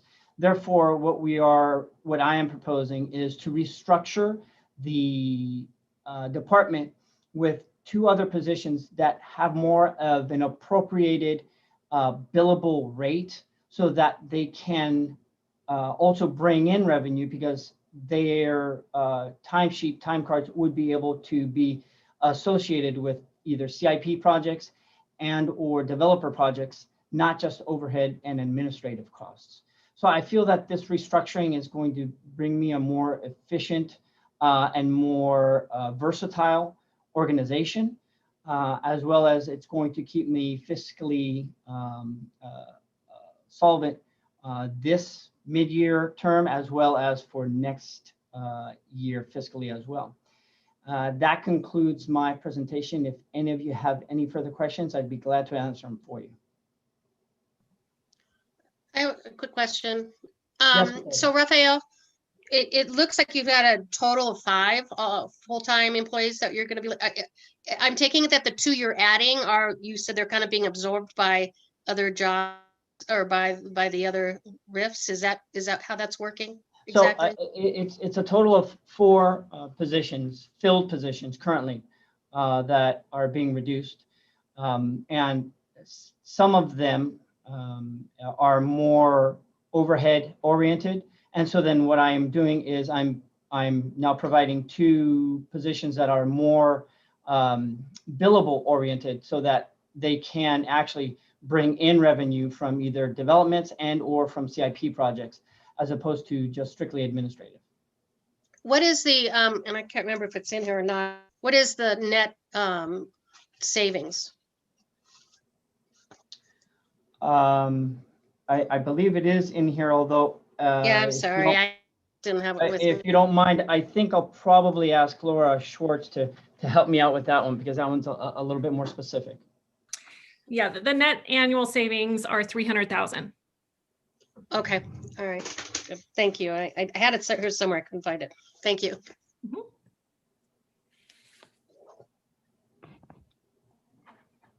Okay, that was it for my questions. Other board comments or questions for Raphael? I guess I'd like to just bring up, Raphael, you had a meeting with me and Supervisor Thomas to kind of go over how this was going to work. And one of my concerns at the time was to ensure that we are doing everything possible to help the employees that are being affected by the RIF, that they are the RIF, that we will either try to assist them in finding other employment if they so desire, because my understanding is one is fully vested in retirement and is probably not interested, but some of the others might be. And we've done this before when we've done RIFs, is to support them in looking for other employment if they want, or if they want to come back, you'll be reaching, they're on some kind of a list to make sure that if development picks up that funds those services, you'll be reaching out to them, right? That is correct. I did confirm that with the HR director and fiscal, that if in the event that either CIP or development picks up, that we would be able to reinstate those either 1, 2, 3, or 4 employees back to whatever level that they left off at. So they would be reinstated where they left off. So they would be able to maintain their years of service to acquire further to whatever state of the benefited annuity that they wanted to get to. So we have confirmed that, and that is a possibility. And yes, I've also worked very closely with them in providing them reference letters that they can pursue further aspects of their career, either in the private or in the public industry, if that does not come to fruition with further employment here in the county, if more work opens up. Okay, very good. And thank you. That was the word, reinstate. I didn't have the word, but to help continue where they left, that's perfect. So, okay, thank you. I know that this is not a pleasant thing to do, but we want to make sure that we're supporting our employees as best we can. So thank you for that. Sure. Especially when it comes to, the retirement and stuff, you let these people go and then they don't reach the qualifications of retirement. So I encourage, that if there's any way that we can bring them back and we start getting, more development and stuff like that, I encourage that. So. Definitely, sir. I fully support that direction as well. Thank you for bringing that up, Supervisor Parlin.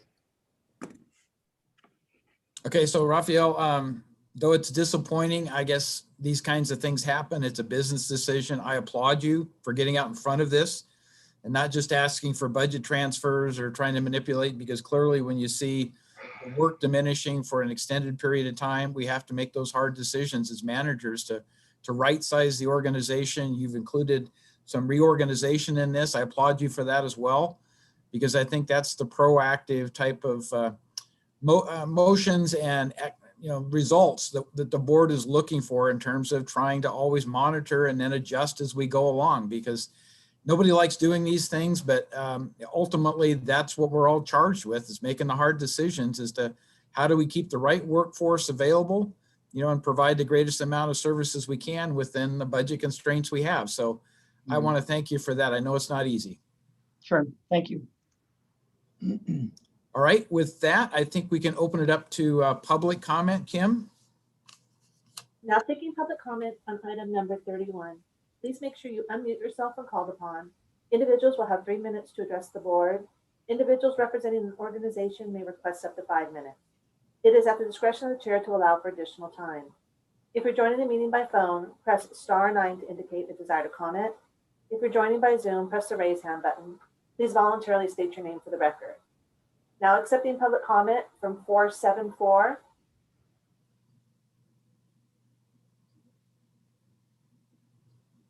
Chris Payne, Diamond Springs. Good afternoon, Raphael. You know how I always have comments about your department. So here's my comments and my words of wisdom of today. Reductions in force are never pleasant. Isn't that's really a good one, huh? What I'm saying is that not only does it affect the individuals, obviously you love it when there's vacancies. That way there's no people filling the positions. But in this case, we have people filling the positions. So not only does it affect them directly, but it affects everybody around them. Because the question of vulnerability comes into themselves, the people that are still remaining. Also, you've all alluded to the fact that unless you're going to cut services, which I don't believe this proposal that you have before the board, I don't believe that includes cutting services, or you would have emphasized that in your remarks. But those services have to be redistributed to others. You did speak about that, and that is an impact. It's a significant impact if they're already busy doing things that you've already assigned them, and then to add additional responsibility. That makes it very, very difficult. So there has to be a prioritization of those people, each and every one of them that is remaining, as to they know what their job is and what is their first priority, second priority, third priority, because they're not going to be able to finish everything, and you're well aware of that. The other part of this is that personally, in my involvement with the Department of Transportation, directors come and go. Staff, the people that are actually staying, that have put years of contribution into their county service, they remain. And the reason why I'm saying that is because I worked for 7 directors over a period of 33 years, 7 directors that had different approaches. You're the current director, and who knows where you may end in your career? Maybe here, and that would be a real surprise. The other part of it is that you have an organizational chart change. You have an organizational structure change. You can imagine with 7 directors that I worked for, they all had different approaches to how they were going to operate.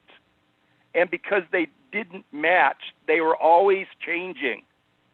They had different approaches, and it was a responsibility of each of the employees to adhere to that organizational structure. I can't imagine that everybody's agreeing to the changes that you're proposing, and I'm talking about internal agreement. I understand that you've had some discussions with your staff and you've been candid about it, but there's got to be some disagreements on what is the best way to operate. You know that there are different types of organizational structures for engineers. For instance, I was with many directors who wanted to go what I call a split construction design, where others wanted to go, let's put this construction and design together. So when a person gets a project, they get it from beginning to end. So they know that project. In this case, I understand your organizational structure is to go back to the split structure. Design is going to be split from construction. You're going to have distinct elements then for each of these employees to work within. And they haven't been doing it that way over the last number of years, 6, 7, 8 years. They've been doing it together. So there's a loss then in terms of continuity to projects. And I'm not hearing anybody speak about the losses that may occur because of the change in structure. Chris, can you Supervisor Heidel, I'm done. But I just wanted to emphasize that you, better than anyone, because of your engineering background, understands exactly what I've said. And I'm hoping you could take some leadership to make sure, at least for the record, that some of the questions that I'm bringing up, that they get answered. Thank you. Thank you, Chris. Now taking public comment from Jess Melkor.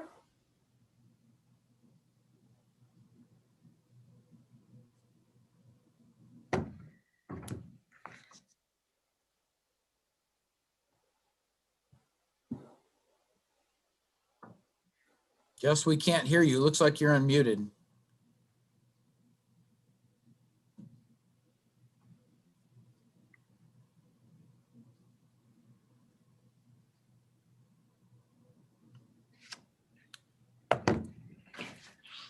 Jess, can you check your microphone and make sure your microphone is on? We still can't hear you.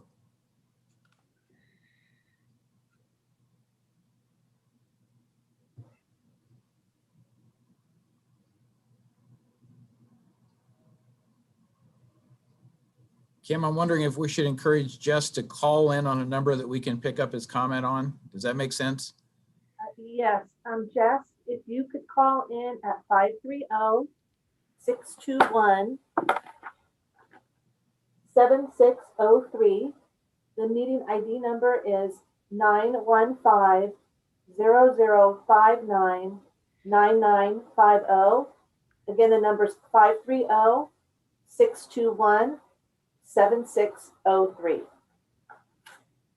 And Supervisor Heidel, that is all for public comment. Oh, I'm sorry. Now taking public comment from Sue. Hi, Sue Taylor. I was hoping that the last, I wanted to hear, I think that might be an employee, and hear what, this is a human element. And having worked for 3 different departments of the county, I've so many times seen administration come in and change and remove worker bees that's really decimated the organization because they have an idea that's different than what's been working. And I just think you should step forward so carefully, because to me, when I'm looking at the positions, I see worker bees. These people may have been there, when you say, maybe your 19th year or something, and, maybe we'll let you back in for that last year of what your goals were to retire. They can't come back from that. So I'm worried about the institutional knowledge. I've seen that lost so many times from the county, and once you lose it, you don't get it back. And again, you're hiring 2 new positions basically because these people will no longer be fulfilling those things that are going to need to be done. So you're hiring 2 new to do that. It's very not clear an understanding. When you talked about the $300,000 that you're saving, on the bottom line where it says that, it says reduction of 7 positions. So I'm not sure if that's really having to do, that might be with an overall package, or if that actually has to do with this that we're talking about. But I just, I just hope that you, before you go ahead and do this, that you have more consideration of the people that are being impacted. When you remove all these people, at the same time, you are losing a huge amount of institutional knowledge and leaving a vacuum.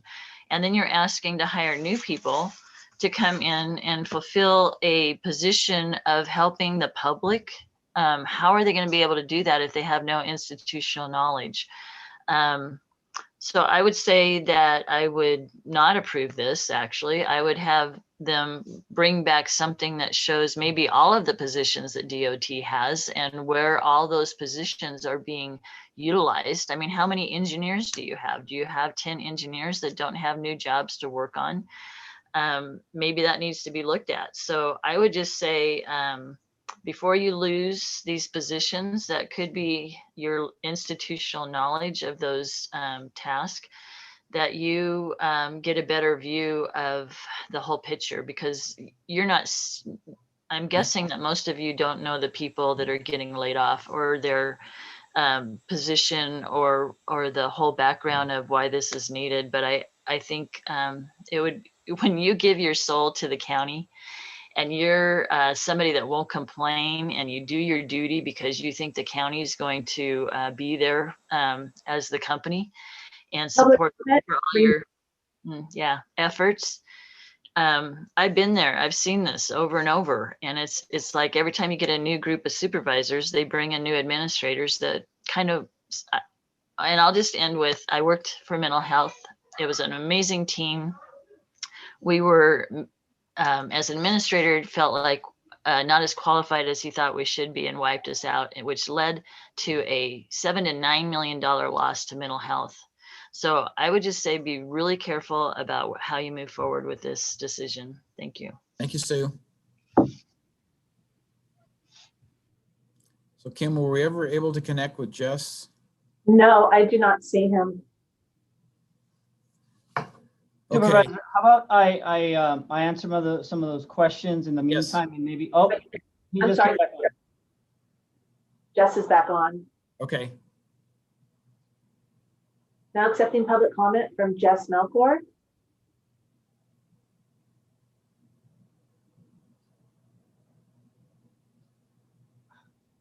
Jess, we still can't hear you. You're unmuted, but we can't hear you. Okay, let me try. I mean, you may be trying to call in. Now taking public comment from 644.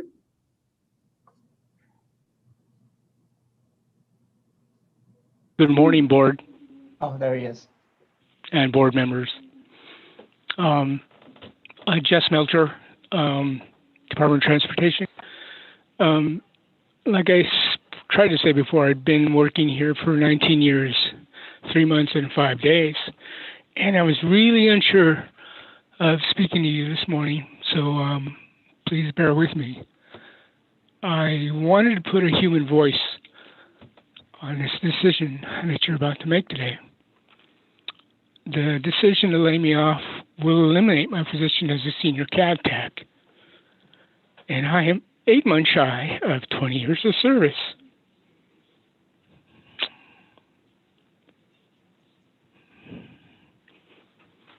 That hurts to say.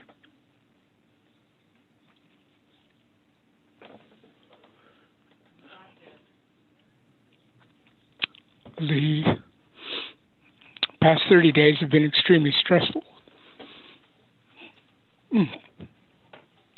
for me and my wife, Julianne.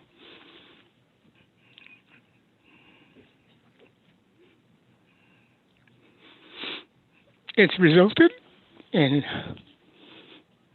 huge effects to my sleep, my eating, and my personal daily performance. The loss of half of our income is going to result in a crushing plan for us to retire with 25 years of service.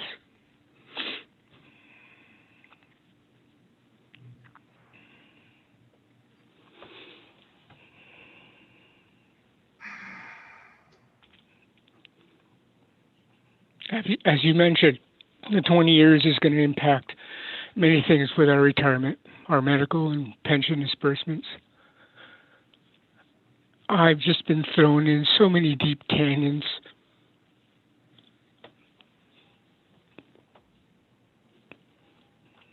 Of despair, fear, anger, and sorrow. But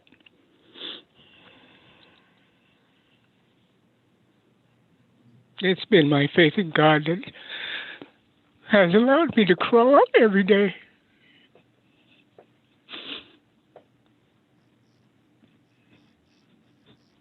This is really, really difficult.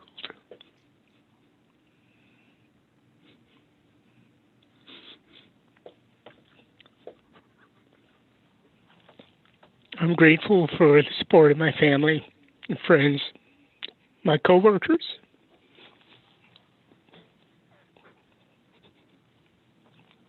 Some that are listening to me right now. But I've spoken with dozens of ex-employees, retired or RIFed, former coworkers, and friends who own local businesses. I've even taken advantage of the services offered by MHN. And not a single person has had a different reaction to my circumstances. What? What? This is just mean. This is unethical. It seems targeted. That's the response. Not a single person has said anything different. So you are all aware that the four of us that are being RIFed are between 63 and 65. And most of us are within reach or have attained at least 20 years of service. That's not a coincidence. So I know years from now, people are going to remember that the management decision today is pretty clear that long-term employees are people who've vested years of their lives, of our lives, serving the citizens of our county. Doesn't mean very much. I've been blessed to work with dozens of people.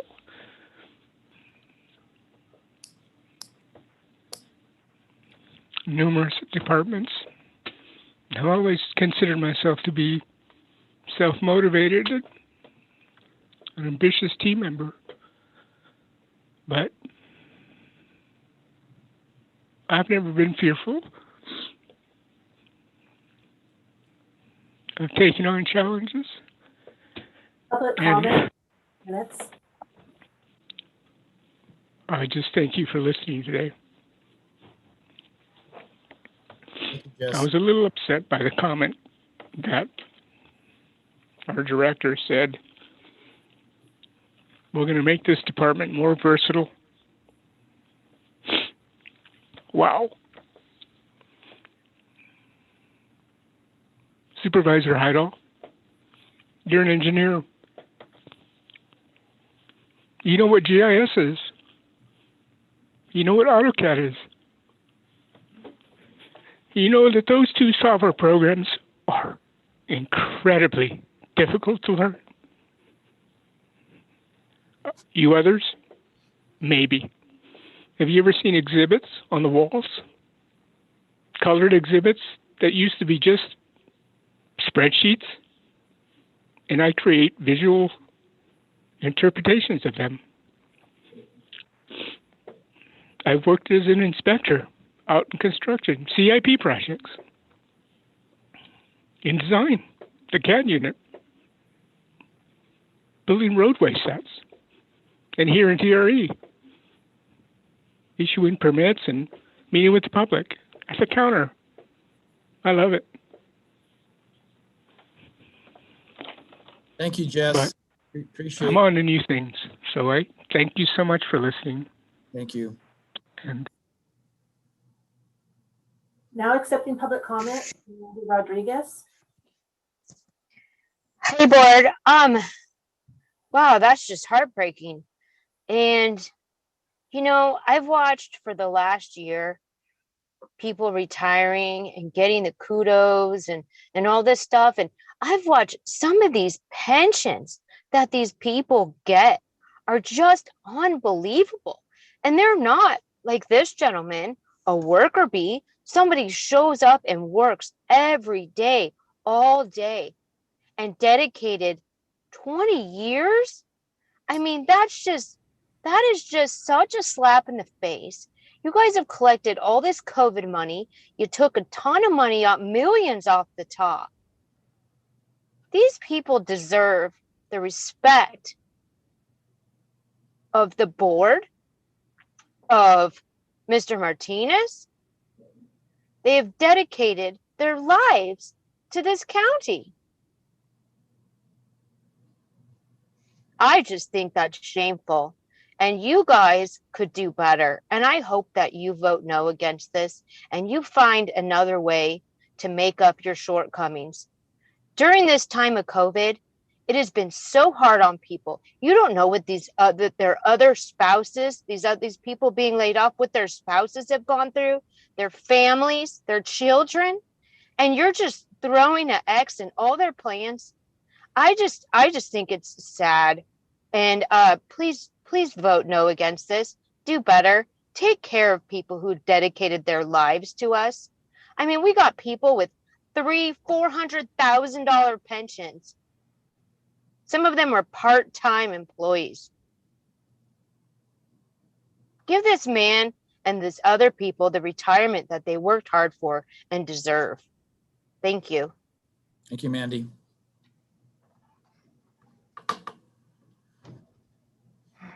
Public comment from 066.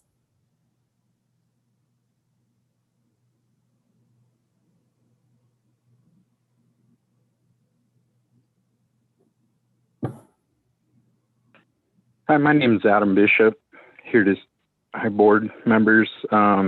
This is incredibly touching.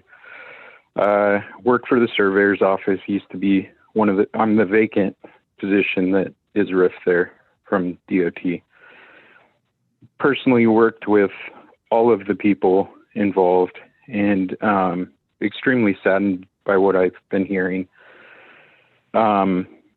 Definitely wondering why there wasn't an ability to furlough, come up with some other ways to work on a $300,000 cost savings.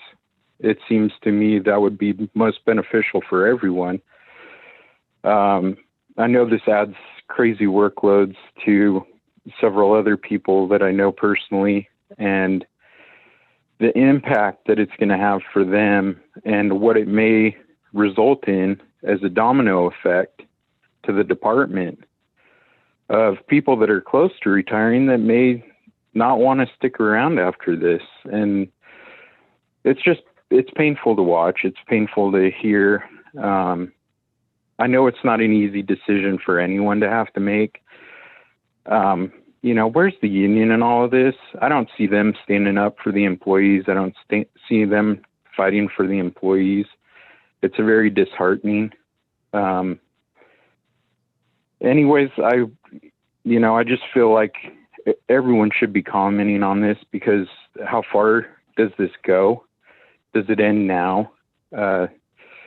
You see all the people jumping to Placer County. The grass is greener over there. How many more people do we have to keep losing in order for people to realize that, maybe we need to start taking care of our own over here on this side of the mountain. And, I feel for those 4 people, and I think they know that they're supported by their coworkers, by their friends, by their family. And I just wish that the county would support them as well. So that's all I have to say. Thank you. Thank you, Adam. There's no additional public comment. Okay, back to the board, unless Raphael has any follow-up comments. I do, Supervisor. So I just wanted to express something. This has been the most difficult decision that I've had to ever make in my professional and personal career, ever.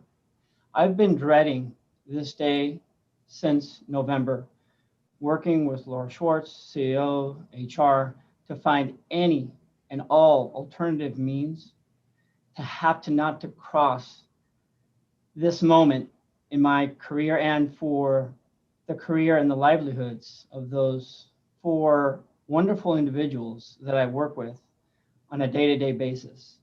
I've got not only professional relationships with them, I've got personal ones, and it is disheartening to think that, unfortunately, due to the fiscal constraints that we are facing on a day-to-day basis, that we have to accommodate those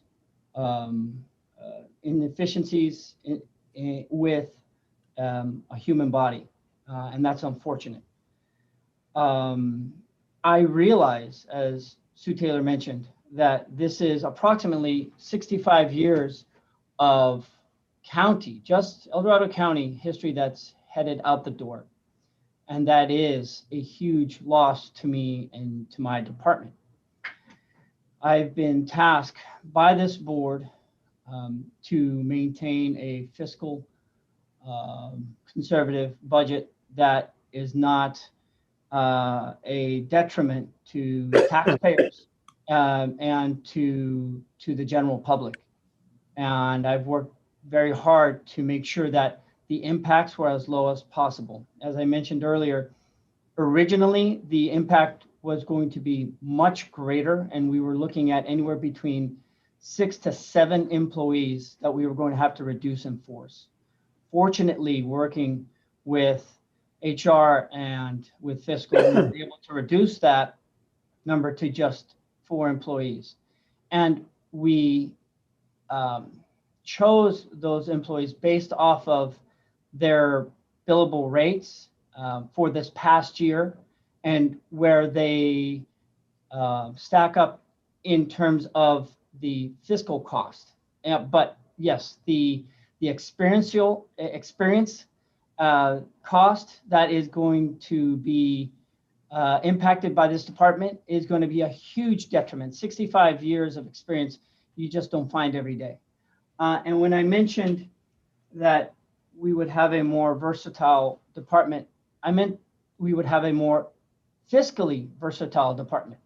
Would I prefer to have those 4 employees? Of course I would. I wouldn't want to eliminate any one of them, whether it's Jess, Bob, Sherry, or Andrew.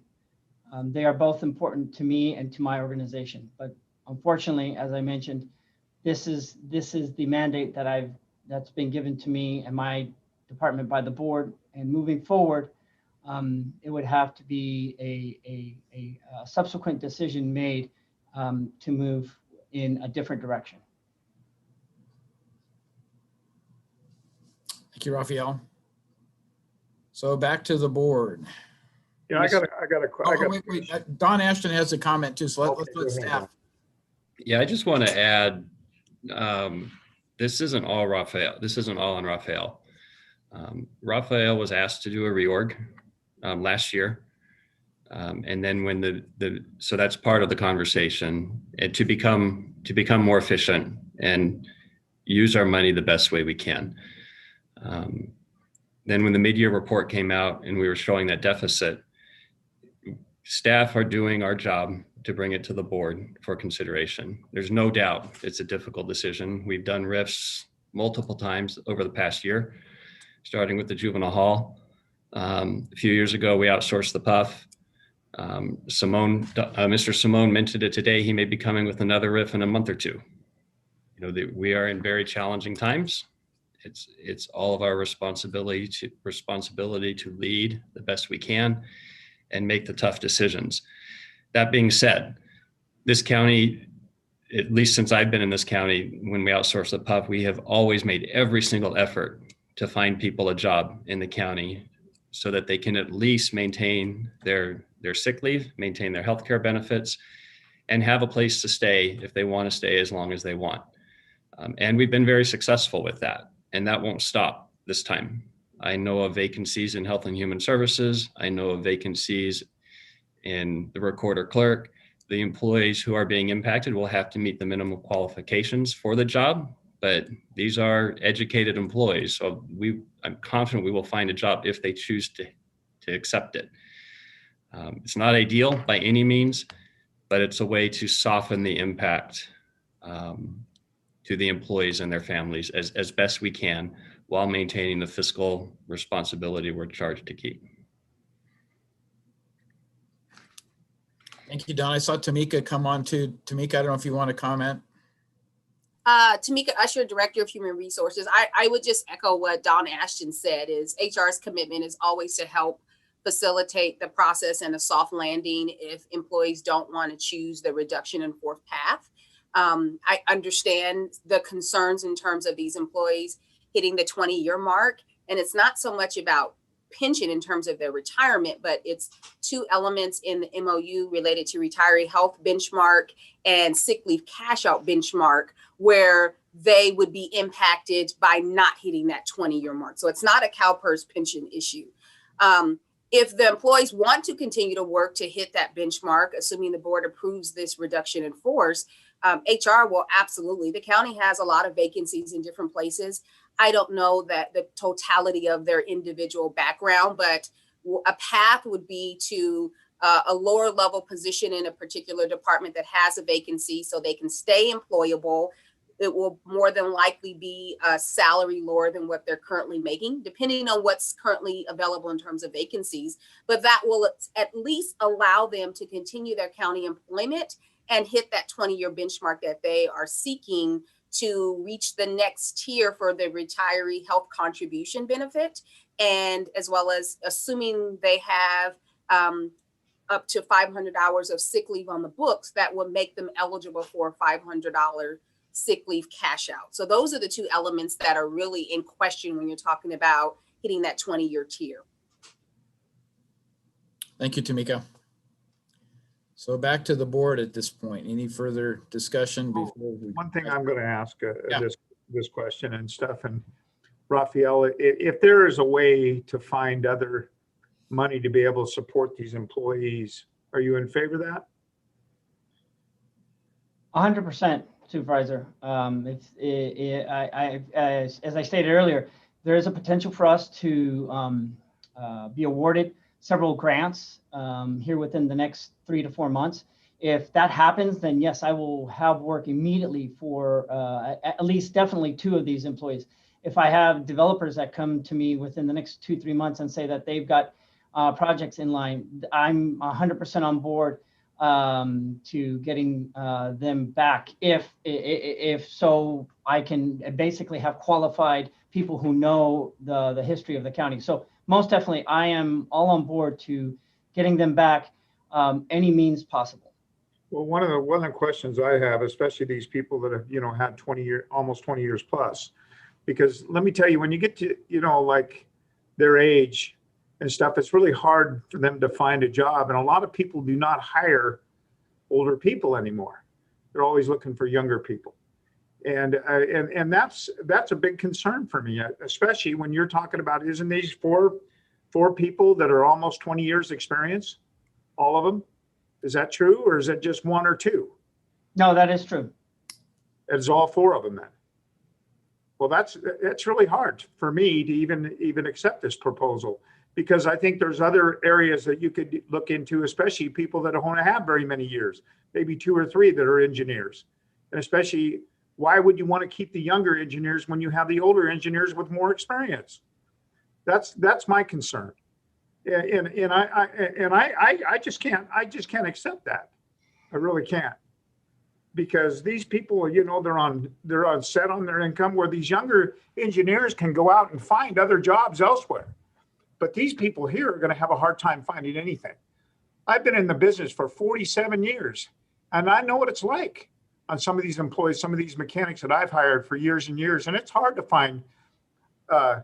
They can't find jobs and stuff. So I'm just concerned about it, and I'm concerned about their well-being, because these people, that their reduction is going to be done, and then you're going to find them in other departments, other departments of the county with less pay. That's not right. Especially when they've had these many years experience as being an engineer or whatever they devoted to the county. So that's my concern. It really is, because it's hard when you get up to that age to be able to find a job elsewhere. Who's going to hire them? It's not out there anymore. What are you going to be, a Walmart greeter? Come on. It's really ridiculous to me what's going on right now, because I think we need to look into other areas, other concerns or other jobs that are in the county with DOT to be able to maybe save these positions for these people, because I just don't think it's right. That's all. Tamika has her hand up. Tamika, do you have another comment? Yes, I just wanted to clarify that if the board were to approve the item, speaking to Supervisor Turnbull's comment, and there was some additional funds or Raphael received some of the grants, we have had this happen with the probation layoff. By your approval, and if there's additional sources that come in, we can rescind the layoff and send them a letter saying either we have the funds to cover it or we have another spot, and the employees won't be impacted. Also, I wanted to remind you all that based on our MOU, seniority is done based on, reduction in forces are based on seniority. So it has nothing to do with someone's age, gender, or anything other than the department director identifying the positions where the budget shortfall is. And HR does a calculation to determine who has the least amount of seniority. And then that's how the layoff is executed. And isn't that an agreement through our unions also, Tamika? Absolutely. Every memorandum of understanding with the labor organization has reduction in force rules that we are obligated to follow. In fact, if we don't, that's one of the appealable items that employee can use to appeal the layoff because we didn't follow the MOU. Yeah, and I was just going to make a comment. You know, I've gone through the RIF process for many, many years. Being on school board, we were riffing some of our children's favorite teachers and coaches, and it's never an easy process.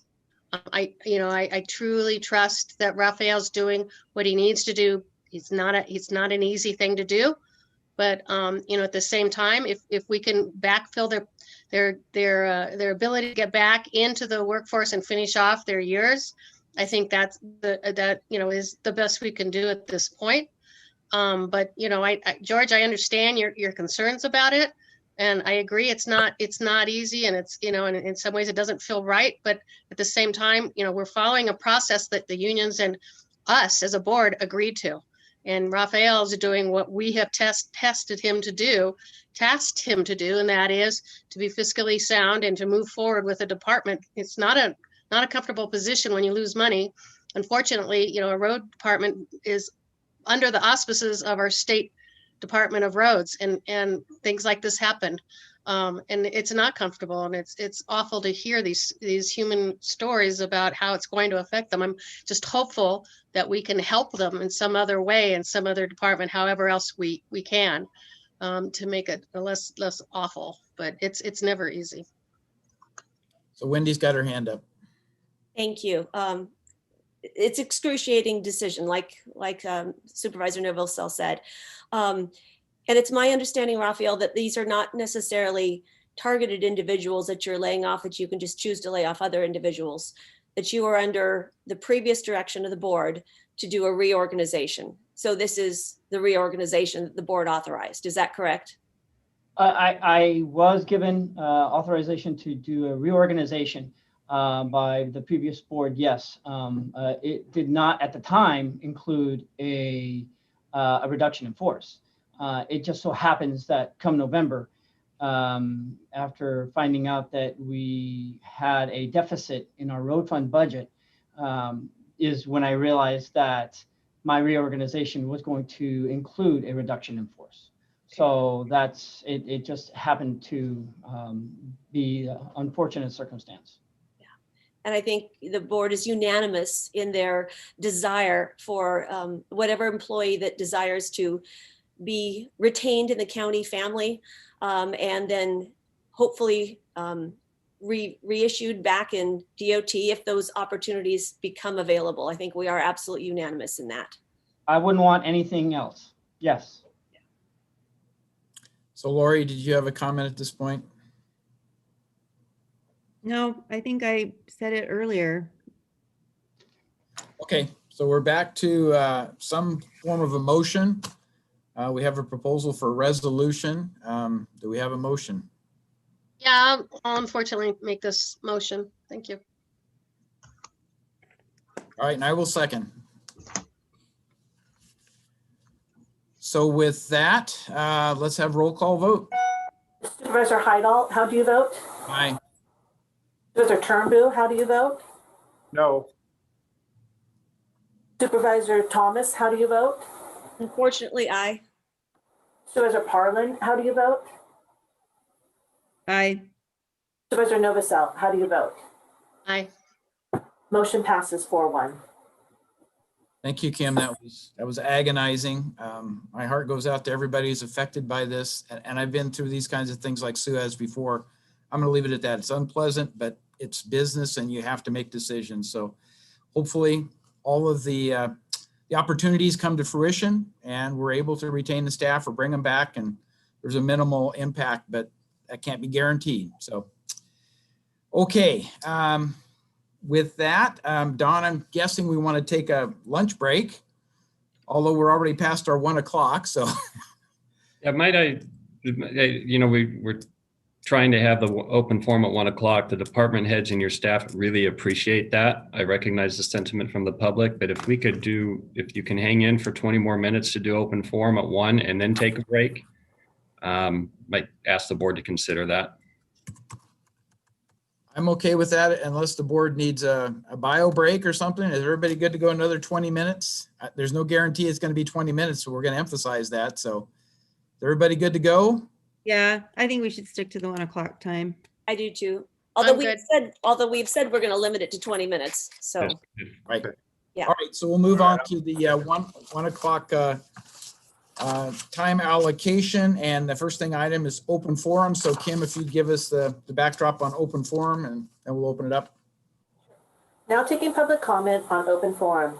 Please make sure you unmute yourself when called upon. Individuals will have 3 minutes to address the board. Individuals representing an organization may request up to 5 minutes. It is at discretion of the chair to allow for additional time. If you are joining the meeting by phone, press *9 to indicate a desire to comment. If you're joining by Zoom, press the raise hand button. Please voluntarily state your name for the record. I would also like to remind the public that per the protocols for public comment on the board's agenda, it is the practice of the board to allocate 20 minutes for public comment during open forum. Thank you, Kim. So I would just plead that people making comments in open forum, keep it to the point, keep it succinct. And with that, let's have the first one. Now taking public comment from Mandy Rodriguez.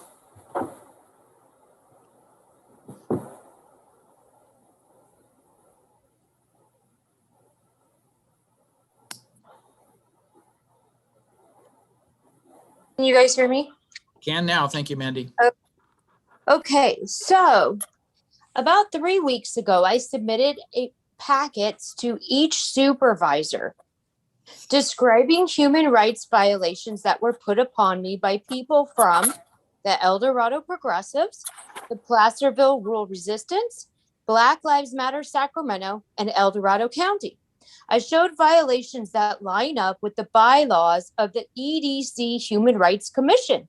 I have yet to hear back from any supervisor or anyone on the Human Rights Commission. About a week ago, it was brought to my attention that Laura Ghilardi of the Human Rights Commission wrote a letter to the editor of the Mountain Democrat. She was once again defaming and violating Chris Cockrell's human rights. It's as if Laura Ghilardi has nominated herself as judge, jury, and executioner of what is morally right and wrong in this county. I did not elect her to represent me, nor did the county. It seems as though the El Dorado Human Rights Commission is only human rights for some. I am not sure if my case is being ignored because I'm half white, because I'm half Hispanic. Maybe it's my Jewish bloodline, or maybe it's my political and religious beliefs. Whatever reason it is, it clearly shows that the Human Rights Commission of El Dorado County is nothing more than a means for one political party to act as the moral authority over all in this county. The Human Rights Commission should be disbanded immediately, and we must refer back to the Constitution, which guarantees every human, regardless of color, race, religion, or political beliefs, equal rights under the law.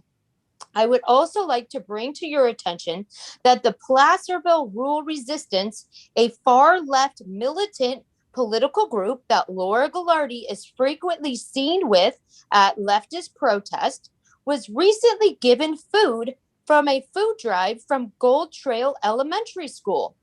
I will repeat this again. The Placerville Rural Resistance, a far-left militant group that Laura Ghilardi is frequently seen with, recently received food donations from Gold Trail Elementary School. Where is the outrage about this? I see no protest. I see no letters to the editor, no one calling into the Board of Supervisors. So it seems as though the Human Rights Commission is rules for me and not for thee. And this has no place in our county. The Human Rights Commission of El Dorado County is a liability, and the county is not equipped to deal with the mess that they are creating. I strongly urge you to disband this commission. Look, you have to understand, this cancel at 3 minutes. This cancel culture could hit any one of you, yourself included, your kids, your grandkids. This has got to stop, and it needs to start with the disbanding of the Human Rights Commission. Thank you. Now taking public comment from 368.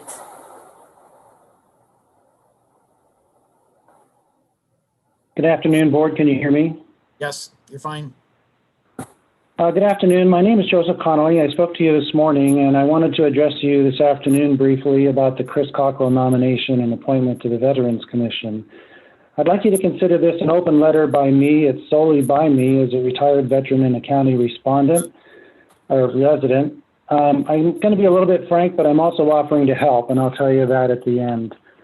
I have to say that watching Mr. Cockrell be nominated and approved to the Veteran Affairs Commission was one of the worst governance experiences that I've ever been a part of. Overall, I got the impression that you elevated an individual of decisive speech and questionable Proud Boy associations over the good of this county's citizens and their goodwill. Prior to Mr. Cockrell's nomination, he had already lacked the public trust in at least 2 public elections.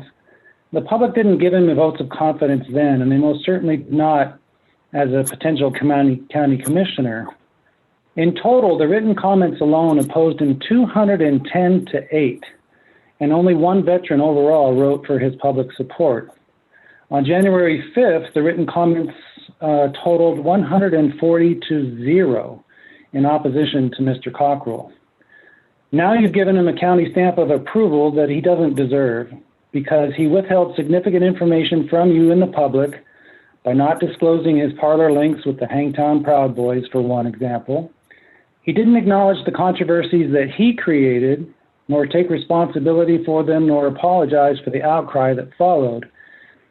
And through the cumulative effect of that, his speech and his actions discredited the city of Placerville, the county, this board, and now the Veterans Affairs Commission that you've appointed him to.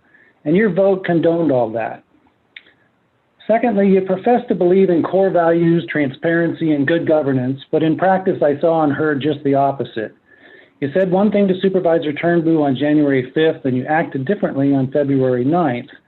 And I was left wondering, why didn't any of you stop that, what was going on, and demand what was expected from you on January 5th and expected by the public on February 9th? Instead, what I heard was you pointed fingers back at the community rather than demanding answers from Mr. Cockrell. You called our outcry character assassination, but you let Mr. Cockrell's actions assassinate our community's bonds and our image instead. You said we relied upon misinformation when we all saw an undisputed video record filmed by Mr. Turnbull's supporters. And as we all know, that was Miss Mandy Rodriguez who just spoke to you. And these are just a couple of examples that I can offer, but there are many, many more. I am calling upon you to reconsider your decision, and I'm submitting a comprehensive report for you to do just that. It's my sole individual effort, and I'm giving it to you by the end of this week. 3 minutes. Now, this is my last sentence. I'm asking to work together with you to address the real issues. And for now, just to point out that you've approved El Dorado County, whether you understand it or not, as the home of the Proud Boy Santa. And I'm not satisfied with that, nor should you be. I know that you can do far better, and I'm asking you to respond differently in engagement with the community, and I'm trying to do my part. And I thank you for considering my comments. Thank you, Joseph. Now taking public comment from 390.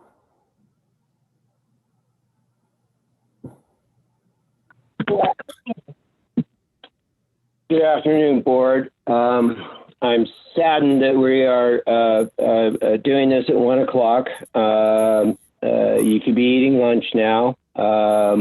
Anyway, let's please restore open forum to 9 a.m. I'm a little, what I just heard is I'm not going to comment. I'll save it for another time. But speaking for the Citizens for a New Wireless Telecommunication Ordinance facility ordinance, I request 5 minutes. Yesterday, you guys received a really good education in the permit processing, CEQA analysis, difference between a ministerial and a non-ministerial approval, project processing, etc. Awesome, and I hope as many people heard that presentation as possible. And since it's on video, it will be a really good teaching tool in the future. But what you did notice yesterday is that, or hopefully, I'll tie it together here, your WTFs are, many of them are ministerial. In other words, they never see the light of public scrutiny. That is wrong. And some of them go before the zoning administrator, and some of them go before the planning commission. I would imagine that, you know, the new ordinance would be further tighten the lessen the amount of these that are ministerial. The 1,000-foot notice is totally inadequate. As we experienced in the Frenchtown Creek, that amounted to one parcel out. So only the people immediately adjacent to that on their 10 and 20 acre parcels were noticed of this project, even though it will be very visible by design, by necessity, for over a mile. The new ordinance should have a 1 mile radius put on all the noticing, and maybe even perhaps the dirigible, as I have suggested before. And again, I've discussed this with the industry people, and they really like doing projects in El Dorado County because there's no real restriction on their activities here. And with the CAF projects last year and the year before, and again, I request 5 minutes. Please try to Mr. Chair, this speaker speaks every week on this issue, and he's not a member of a group. Consistent with your protocols, I'd like to ask that he be held to 3 minutes. Okay. And let me just wrap up with the Thursday. The Planning Commission is going to be looking at a facility at Oak Ridge, and the 1,000-foot was applied there, but there was no notice at any kind to the 2,000 plus students of the high school, and they're going to be directly affected by this potentially. So there's so many problems, and we do need to get on this. And yes, I am part of a group. Thank you very much. Thank you, Ken.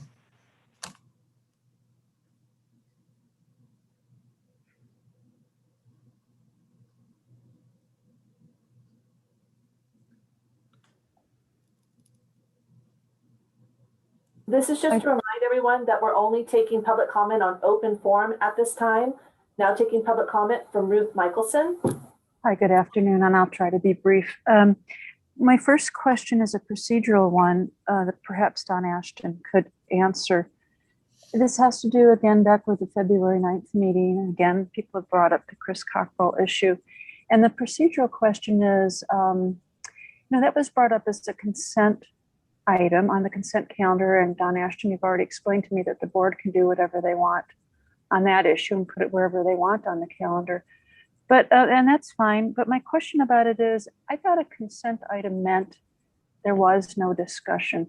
And it just seemed sort of like a hybrid situation where it was on consent, but yet there was board discussion explaining their reason for why they were voting, how they were voting, but yet the public didn't have opportunity to speak. And so I'm just curious, is there really such a thing as a hybrid such as that? It seems as though if the board's going to speak, then it should be pulled and it should be made. It should be pulled from consent, or else the board should not comment. Also, I just wondered how nothing on that day was pulled. It wasn't only this, but I think a couple other items from that day, there was a request for items to be pulled. And to my recollection, I don't have a perfect memory, But it seems on that day, nothing was pulled from the consent calendar. And that just seems really coincidental to me, since I believe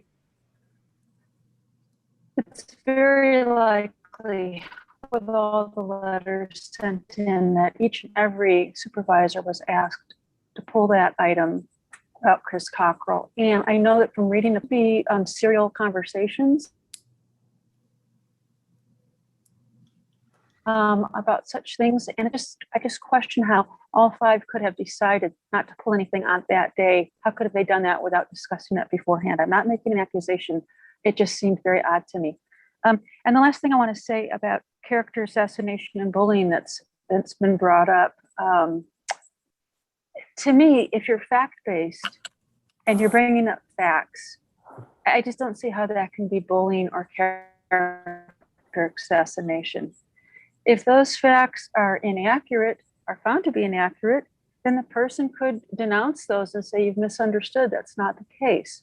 One can clear their name, but we heard none of that. So I really think we have to save that characterization of character assassination and bullying for when that actually is occurring. If someone is bringing up facts, I don't think it can be called that. Thank you very much. Thank you, Ruth. Now taking public comment from Christian Carrion. Good afternoon, Council. I am a resident of Pollock Pines. I just wanted to talk about the supplemental tax process in regards to paying it for new homeowners.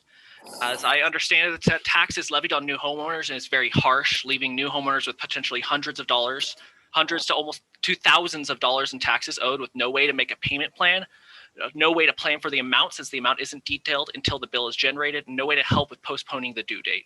Essentially, I believe that new homeowners should be offered payment plan opportunities for the tax supplements, as buying a new house anytime can be a hardship of itself, as well as during this pandemic and COVID times that we live in. I bought my house using a VA loan in 2019 and was told there would be an additional tax bill, be ready for it. However, due to the uncertainty, that's all I was notified of. The flippers I bought the house from did a complete interior remodel, so they doubled the value of the house, something that as a first-time homeowner, I was not wary of. On February 18th, I got a bill for $670 due by the end of this month, March 31st. As a first-time homeowner, I find it hard to believe that in this day and age of 2021, there's no way to make a payment plan, submit for an extenuation of the due date. Most of all, the most irking to me, the payment must be taken at once with no possibility of making several smaller payments to balance with an existing budget for a month-to-month paycheck. If the March 31st deadline passes, I must then make a $1,400 payment at once. I cannot split it into smaller payments. I must drop that money out of my bank account at once. And I don't even have personally speaking, I don't even have a credit card with a limit that high. I'm an Air Force veteran, married for 3 years, and I'm only 24. This arbitrary restriction on methods of payment for supplemental tax is unreasonably harsh. And I love this community. I love living here now. And I just believe that myself, as well as others struggling within this community, can benefit from movement to make this process a smoother process and an easier process for those struggling. I also wanted to really quickly thank Karen Coleman, Sherry Wiley, and Kyra Scharfenberg. I sent an email yesterday, and they, before the end of the day, emailed me back, and I wanted to applaud their efforts because I felt really heard. And regardless of the responses, I want to applaud them as your employees. They really did a good job. Thank you, Christian. Now taking public comment from Melody Lane. I'll be brief. Cancel culture is spreading like a cancer across America, effectively killing our God-given liberties secured by the Constitution and the Bill of Rights. My purpose today is to address an ongoing problem of government transparency and accountability, in particular as it affects public employees Andy Nevis and Todd White. Since Todd became the secretary of the Taxpayers Association, he has blocked my emails and refused to respond to requests for information. For example, I have requested a copy of a spontaneous donation made to Janine DeAugustini for a non-existent organization called Thrive. Also requested are copies of minutes which the association secretary is required to keep. Andy Nevis, like his predecessors, has also refused requests for information, which by law, the association is required to provide its members and the public.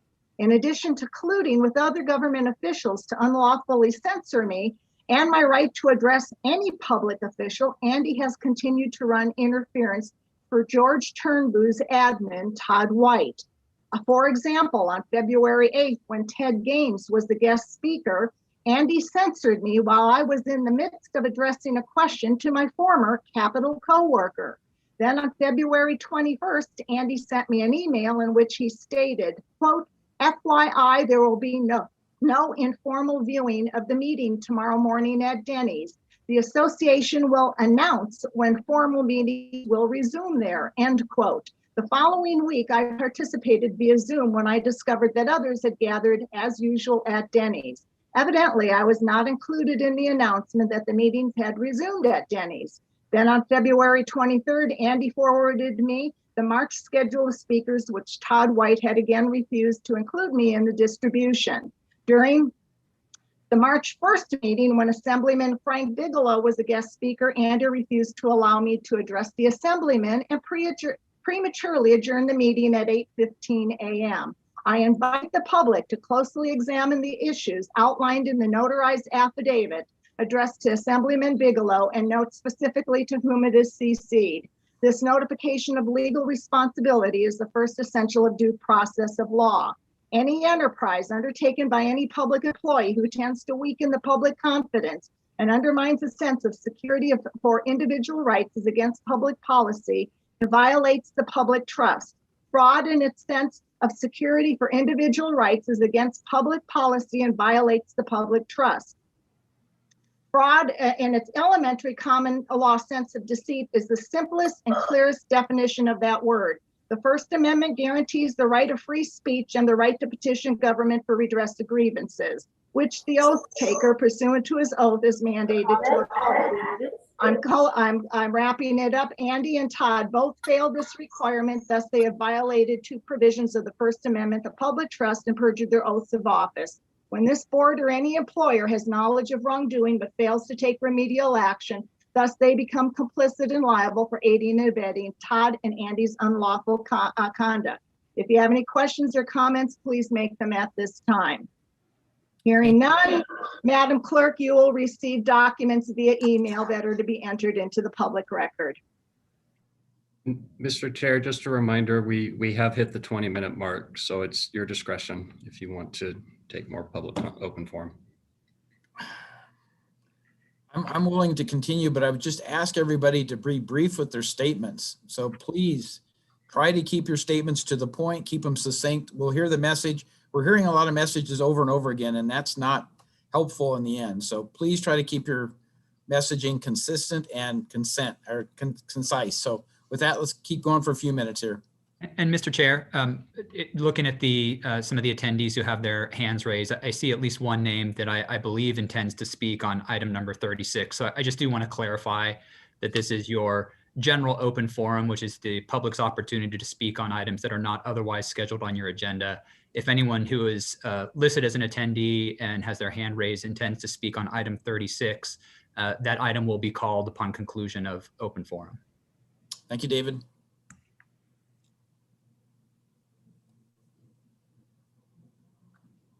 Now taking public comment from Anthony Arger. Good afternoon. I believe Mr. Livingston just answered my question. I'm appearing on behalf of Woodcrest Real Estate Ventures, and it sounds like item 36 will occur after open forum, which is after lunch. Is that correct? That is correct. Okay, thank you. I reserve my time then for that item. Thank you, Anthony. Now taking public comment from Todd Smith. Good afternoon, board. Todd Smith here, Chairman. Thank you for your time. I'll be very brief. I just want to state to kind of re-identify our conversation as of last month with regard to the appointment of Chris Cockrell to District 2 Commission Affairs. I think I'm clear as to where I stand with all this. I protect and serve every voter, every citizen of El Dorado County equally. I support the Constitution. I support state law to protect all, inclusive of all rights and beliefs. With that said, It is my intention moving forward that all issues with regard to veterans and their needs in our county will be addressed and identified and constructively dealt with in a public forum as to have full transparency so we all hear factual lifetime information. That is my goal. I thank you for your time. Have a wonderful day. Thank you, Todd. Now taking public comment from Sue. Hi, Sue Taylor. I just want to comment about the closed session that happened yesterday. I'm part of the organization 1848 that's working to acquire the post office for a presentation that we've given to the Board of Supervisors. We got notified from Laurel Strouts that you're going to, I guess you've put the city back in the running for looking at these buildings, and that we're coming back in 2 weeks. And this is kind of shocking because we have been working in good faith with the county. We're at the 9th hour with this item that was to come to the agenda next week. We asked for some consideration when we just had found out that the roof on the annex was pretty much gone, and if the county was willing to do some assistance, but if you weren't willing to, that we were counting on moving forward as we had planned and agreed to. We don't understand what happened. The city had already decided that they didn't, I think it's called oh shoot, I wrote it down. Anyway, they retracted having interest in the buildings and a while back. And now it sounds like they were putting it back up to work with them or compete with them, I guess, in that item. And so we have a winning team that's been formed for restoration and historical preservation. We have a reputation of that. And we had no notice for the purpose of yesterday's meeting regarding those two buildings. We knew it was we didn't know it was reopened the project, and for the city to represent the Art Council in acquiring these buildings, which is really distressful. The city has not been good stewards of historical buildings. And I'm just kind of shocked how they got back into this process when we're ready to wrap it up next week. And I would also make a comment that the city, ironically, when I was part of another organization that was trying to acquire the confidence, when we were 7 minutes late for an application to compete for that, they said, too late to the party, sorry, Charlie. And now they're coming way late into this. And I would hope that you would go back to our original negotiations. You know, we were hoping to get some help because of the disrepair of that building on the roof. It's literally soaking the tiles and dropping to the floor. But if not, we are, committed to continue with the contract that we agreed to. So I would really like to see that back as it was planned to go to the agenda next week, so that we can move forward with the schedule that we had intended. Thank you. Thank you, Sue. There's no additional public comment. Does anyone on staff want to make a quick response to anything discussed in open forum? Mr. Chair, I will call Ruth Mickelson offline and discuss her questions. No other comments. Very good. Thank you. All right. With that, I think we're ready to take our lunch break. Is everybody okay with 20 minutes? Do you need a half an hour? What's okay? I'm good with 20. 20 is fine. That's fine. All right. So 20 minutes. So we'll come back at 1:51 and go ahead and proceed with item number 36, which again is a 1 p.m. allocation. So see you back at 1:51.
Looks like we have most of the board back. I don't see George on here yet.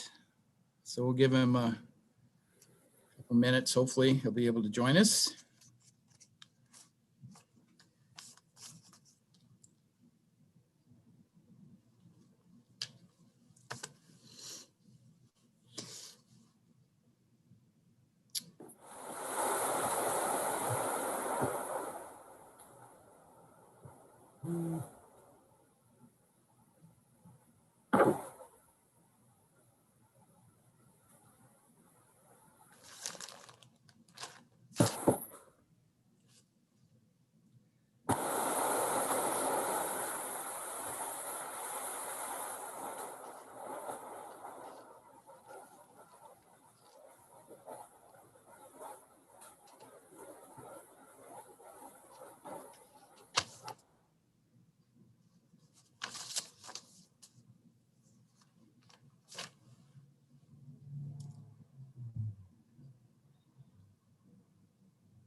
Supervisor Heidel, do you want me to go check on him? Yes, I guess we need to. Okay, I'll be right back. Thank you.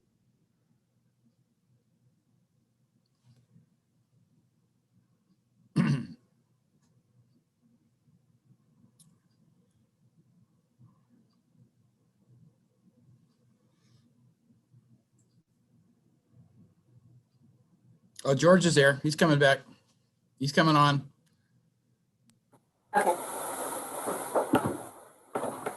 Okay, I believe we have all of the board back. If, Don Ashton, do we have everybody we need to proceed with the next item? Looks like we do. David's back. I think we're ready to go. All right. So we are on number 36. So Kim, if you would read 36, and then I think County Council wants to provide some comments before we actually open up the item. So.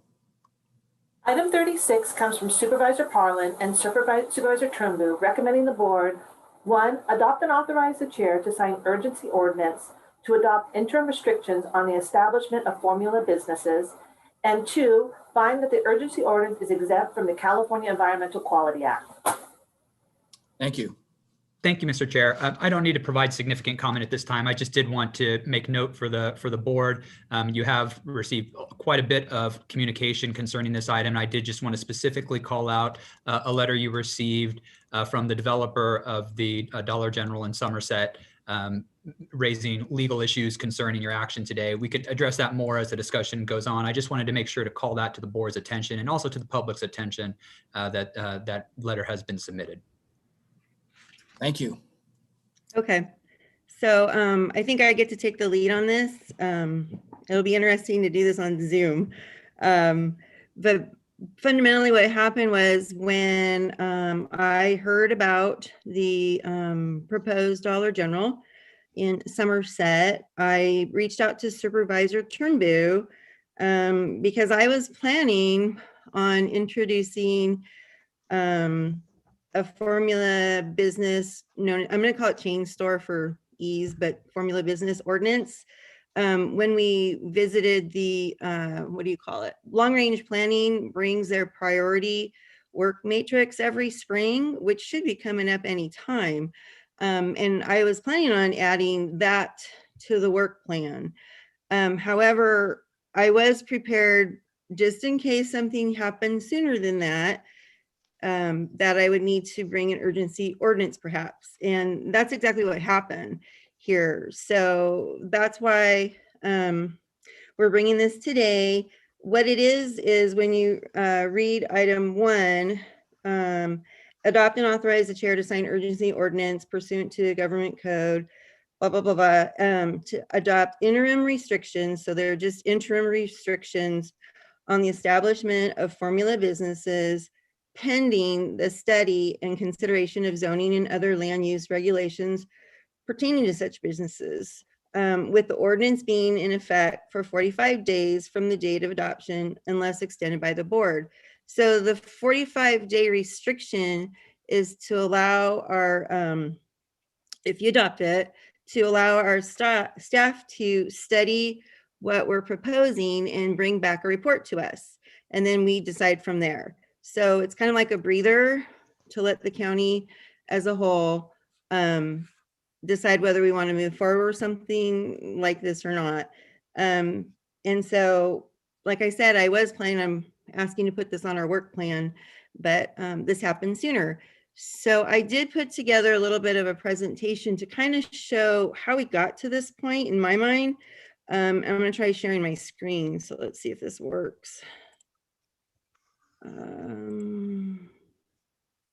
Is this something that you have on Legistar?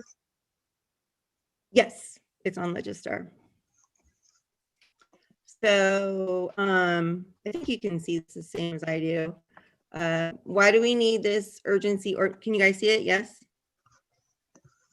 Yes. The PDF? Yes. Okay. So El Dorado County has made many promises to our communities to protect their existing rural character, but those efforts are incomplete and unfulfilled. Whoops, let me go back. So this is going way back in history, but I think it shows how we got to where we are. Back in the 70s and 80s, before we had a general plan, our areas in the county had area plans. Here's a list of them. I think there was more than this, but this was prior to having a general plan. These were our historic area plans. I just grabbed this list off our county website. And then we got the general plan. And when we got the general plan, we'll call it was 1996, but then litigation. So 2004 general plan, those area plans were shelved. And instead we got goals. So goal 2.4 was regarding our existing community identity, which we were told during the general plan, I'm going to call it LUPU, it's just easier to say, but the targeted general plan update process, LUPU, we were told as communities, because I was attending those meetings, that the area plans were rolled into the general plan to retain our existing community identity. And then there's also goal 2.5 about planning out our communities for visual elements, maintain our rural character, and promote a sense of community. So those are goals in our general plan. Since that time, and again, it kind of was with the LUPU process when they were updating the general plan, I was advised at that time by Supervisor Briggs, was my supervisor, to start going to these meetings because we were doing community visioning. And so I got this information right off our county website. But in 2013, board action, Supervisor Santiago asked for an update on how our community ID process was going. I think some of you were there in those meetings, but at the time it was our CDAC, or Economic Development Group, was holding these meetings with all the different communities. There's a lot of meetings about this community visioning because we were told, and I put the blue there in parentheses, or whatever those are. There were a lot of meetings. Those words are my words that I added to the information on the county's website. But I just wanted to point out that communities were coming down the hill from all over the county for these meetings to be involved in the process of visioning. And there was even talk, I think some of you may remember, of that big web portal that was planned. It didn't come to fruition, but it was going to have separate pages for each of the communities and how they envisioned themselves. And we went through a lot of work. You can see 2013 action. We had AIM Consulting. Then 2014, we ended up creating a community planning guide, which was a lot of work too. A lot of communities participated in that. I know I did. And I was hoping for not just a guide. I actually wanted to see some area plans or community plans or something to show our visioning work. And then it continued on through 2014. Again, it was receive and file the community planning guide, and it talks about quality of life, economic health, and community pride of county residents. So that's what everybody was participating in these meetings for, was this community visioning. And I think most communities in the county have a vision of themselves, and that was the goal of this whole process. And then there was a bit of a gap from 2014 to 2016. I think the LUPU process itself actually was very time consuming. So the community visioning got put on a back burner is my recollection. But then, you know, on April 4th, 2016, there was an effort to get the feedback regarding the community planning and how it was going. In between this, okay, I added this one here just as for timeline reference, the April 5th, 2016. It was board action that the board approved the Dollar General in Georgetown with a 4-to-1 vote, and it did lead to a legal battle. So here we are doing community visioning, something gets proposed that didn't match the community vision because our community visioning process just never,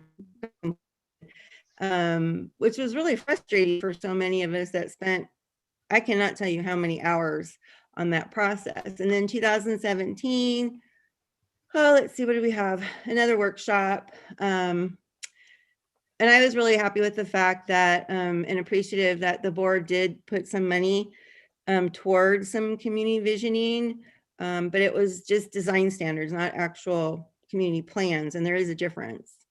And then we fast forward to 2018, where we did the RFPs for some community design standards. And we did do a award for the request for proposal.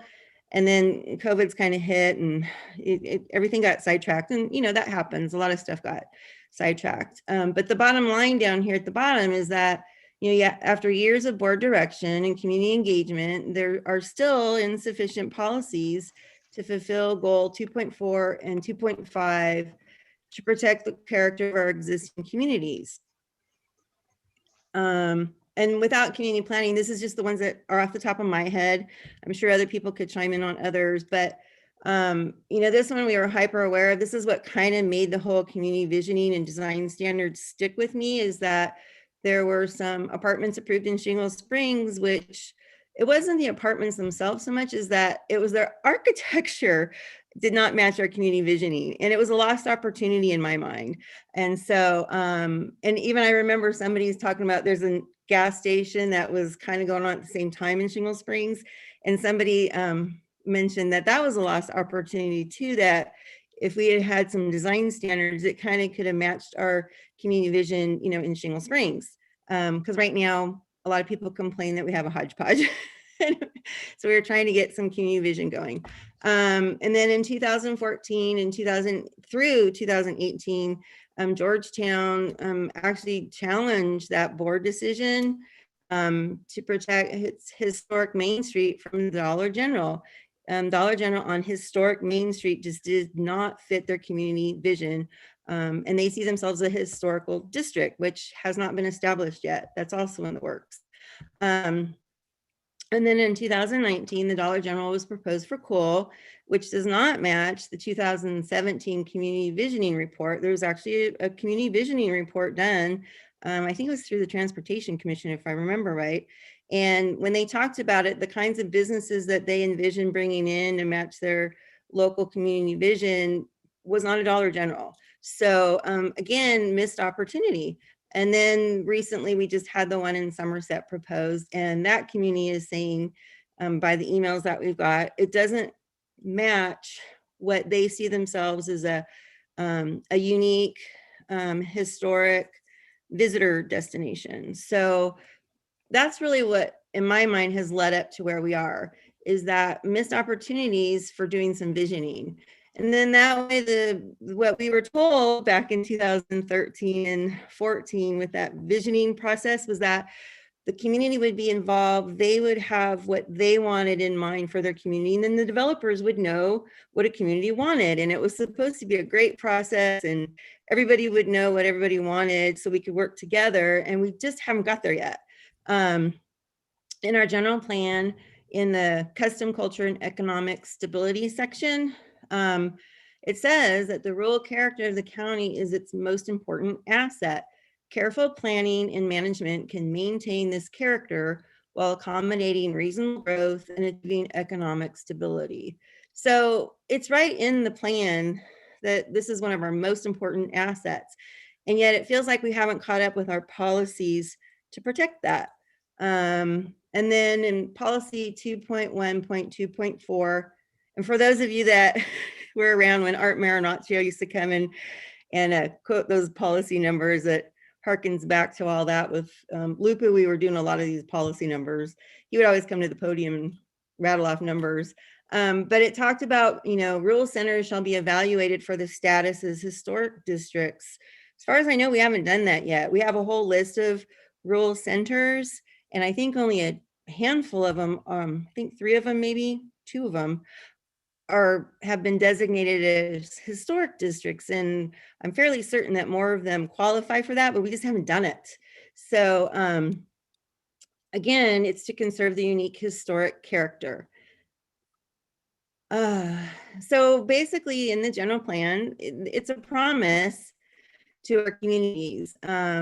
We started the planning effort several times, but none of them have been brought to completion. Our communities have participated in those efforts and have expectations that the general plan would be implemented to protect our rural quality of life. It's an expectation because it's in the plan that we were going to do it. And then I put this in here because I didn't want anybody to think that this was a knee-jerk reaction. It's really not. I was planning on putting some, asking the board, because we work as a board, I was planning on asking the board to put a formula business ordinance or a chain store ordinance in our long-range planning work plan that should be coming up any day now. We do it in the spring every year, that priority matrix, because our communities are still out there without those community plans, and they're unprotected, and they need policies to protect that rural quality of life. So with that, I just have a quick video. We'll see if it works, but this is a video from, I don't know if the chamber in our economic development group, but it's one of those videos that's been going around and around. And it actually says in it, small business is the backbone of our country. That's how a lot of our rural, more remote communities see themselves. That's the economy that they want to protect. So let me see if I can get this to go. Let's see. It's a YouTube.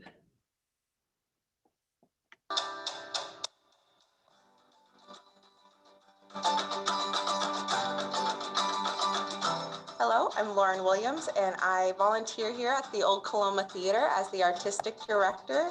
We are a melodrama theater that is a community-based volunteer organization that performs historic melodramas year-round. It's a style of theater that was really popular in the gold rush. You get to boo at the villain, you cheer for the hero, you all for the heroine. We are one of, if not the first, brewery restaurants that have paired nigiri, which is raw fish on top of rice, with our beer. So it's called a beer nigiri pairing. I don't think that there are very many female-owned breweries. Our kitchen manager, our front of the house manager, and our brewer are all women. When I'm cooking, there's award-winning chefs all over the country. They're all over TV. But when I'm fixing something for you, I don't care if it's French fries or if it's paella, you will get 100% of my abilities every time. Every time. Instead of having to drive off the hill to get good food or an overall good dining experience, we want a place up here. This is a place that Georgetown can be proud of. Hi, I'm Stacy Pedry. I am one of the 14 artists of Art on the Divide Cooperative Gallery. We offer many traditional art pieces along with unique giftable art. When you come through the door, we are staffed by one of our local artists, so you will get to meet the artist on duty. You should support small local businesses because that supports the community, the places you like to visit, the place you live and laugh and love. And it to me is very important that we have that community, that sense of community to be able to provide jobs. And in turn, with us providing jobs, they are able to spend their money back into the community. And then we all thrive. Small business is the backbone of the country. We have a place, hopefully we can come to work. We're passionate about it. The community enjoys what we do. but it allows us to stay here, to live here. When you support us, for instance, you're not only supporting the artist, but you're also supporting art in our community.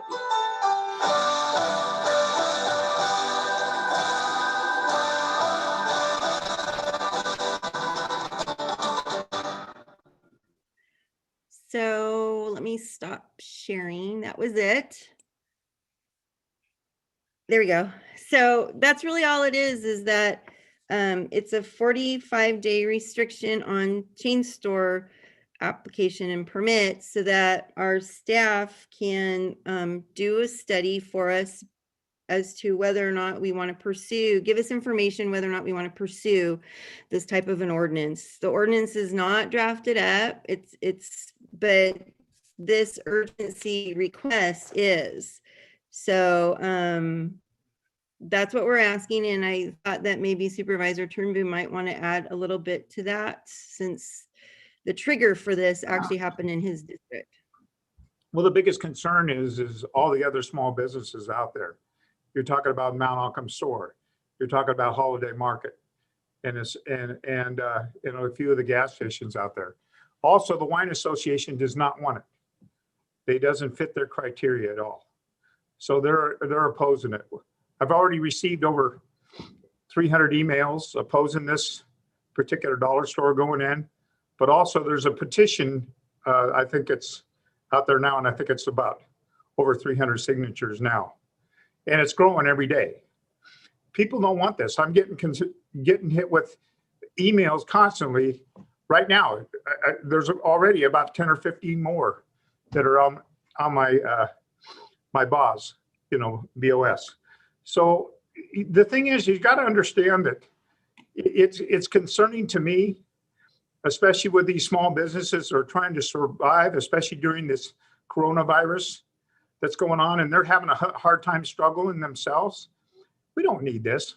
It doesn't fit the criteria in our historic, values in the rural area, and people are totally against it, and they don't want it. They don't want it there. So I just urge the board to look into it a little bit more, give us a little more time or whatever we need. But right now, people do not want it, and the Wine Association definitely doesn't want it.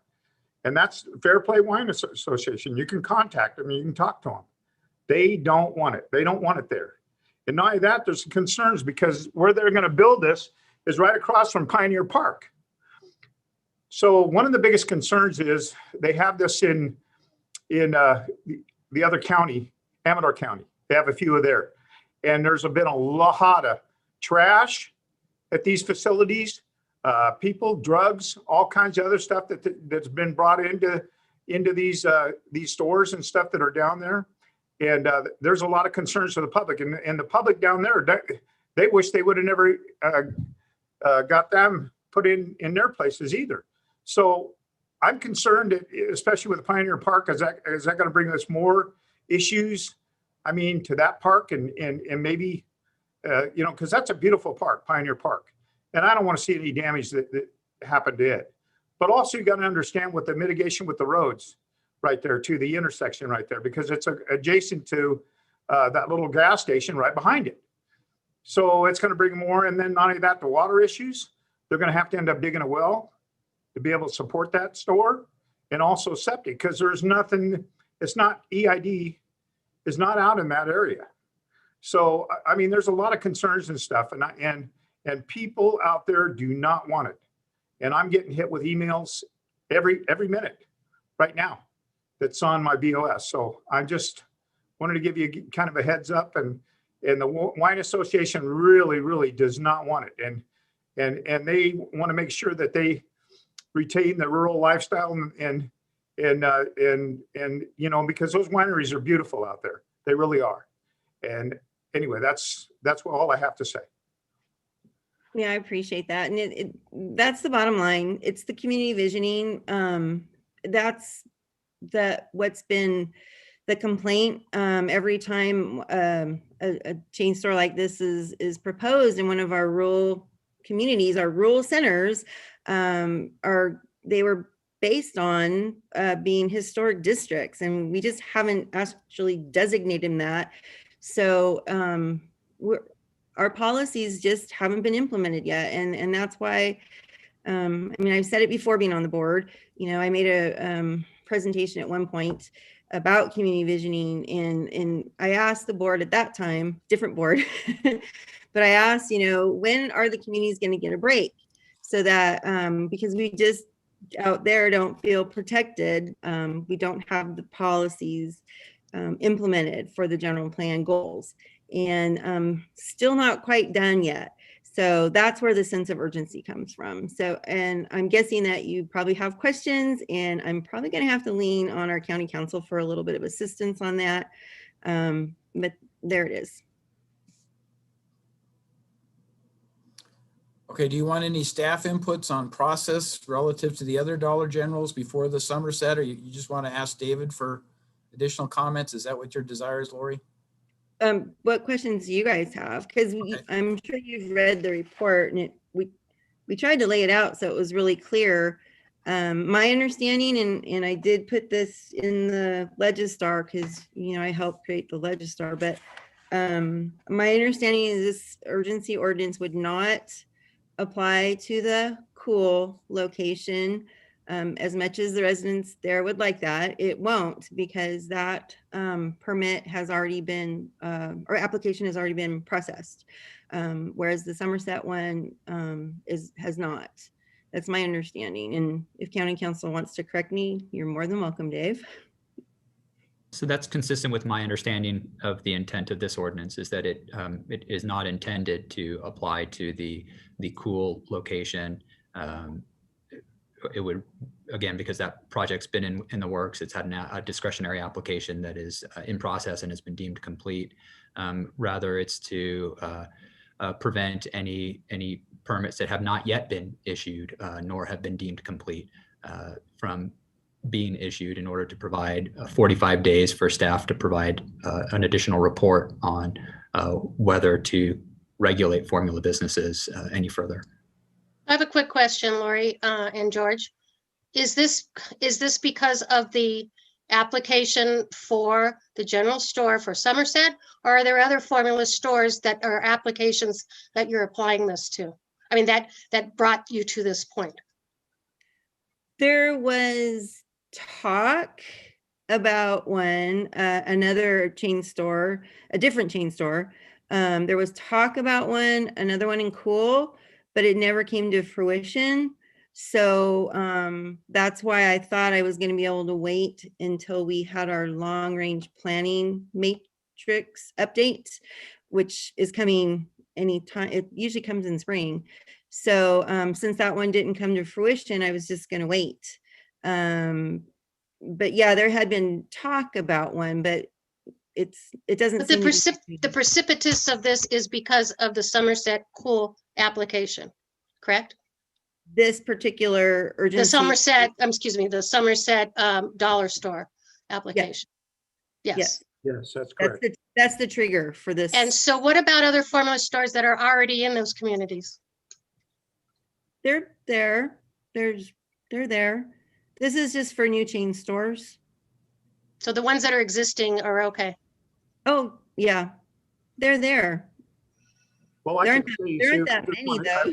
I want to tell you, Sue, Holiday Market doesn't want the store to go in. Holiday Market is a formula store. It has 15 stores. Can I say something first? They don't want it. You're talking about Mount Occam store too. They don't want it. The little gas station, you know, that's on that particular corner don't want that store in there either. You know, you got to. So they would be. Somerset store doesn't want it either, because it's going to take revenue away from them. And it's of course. Wrong.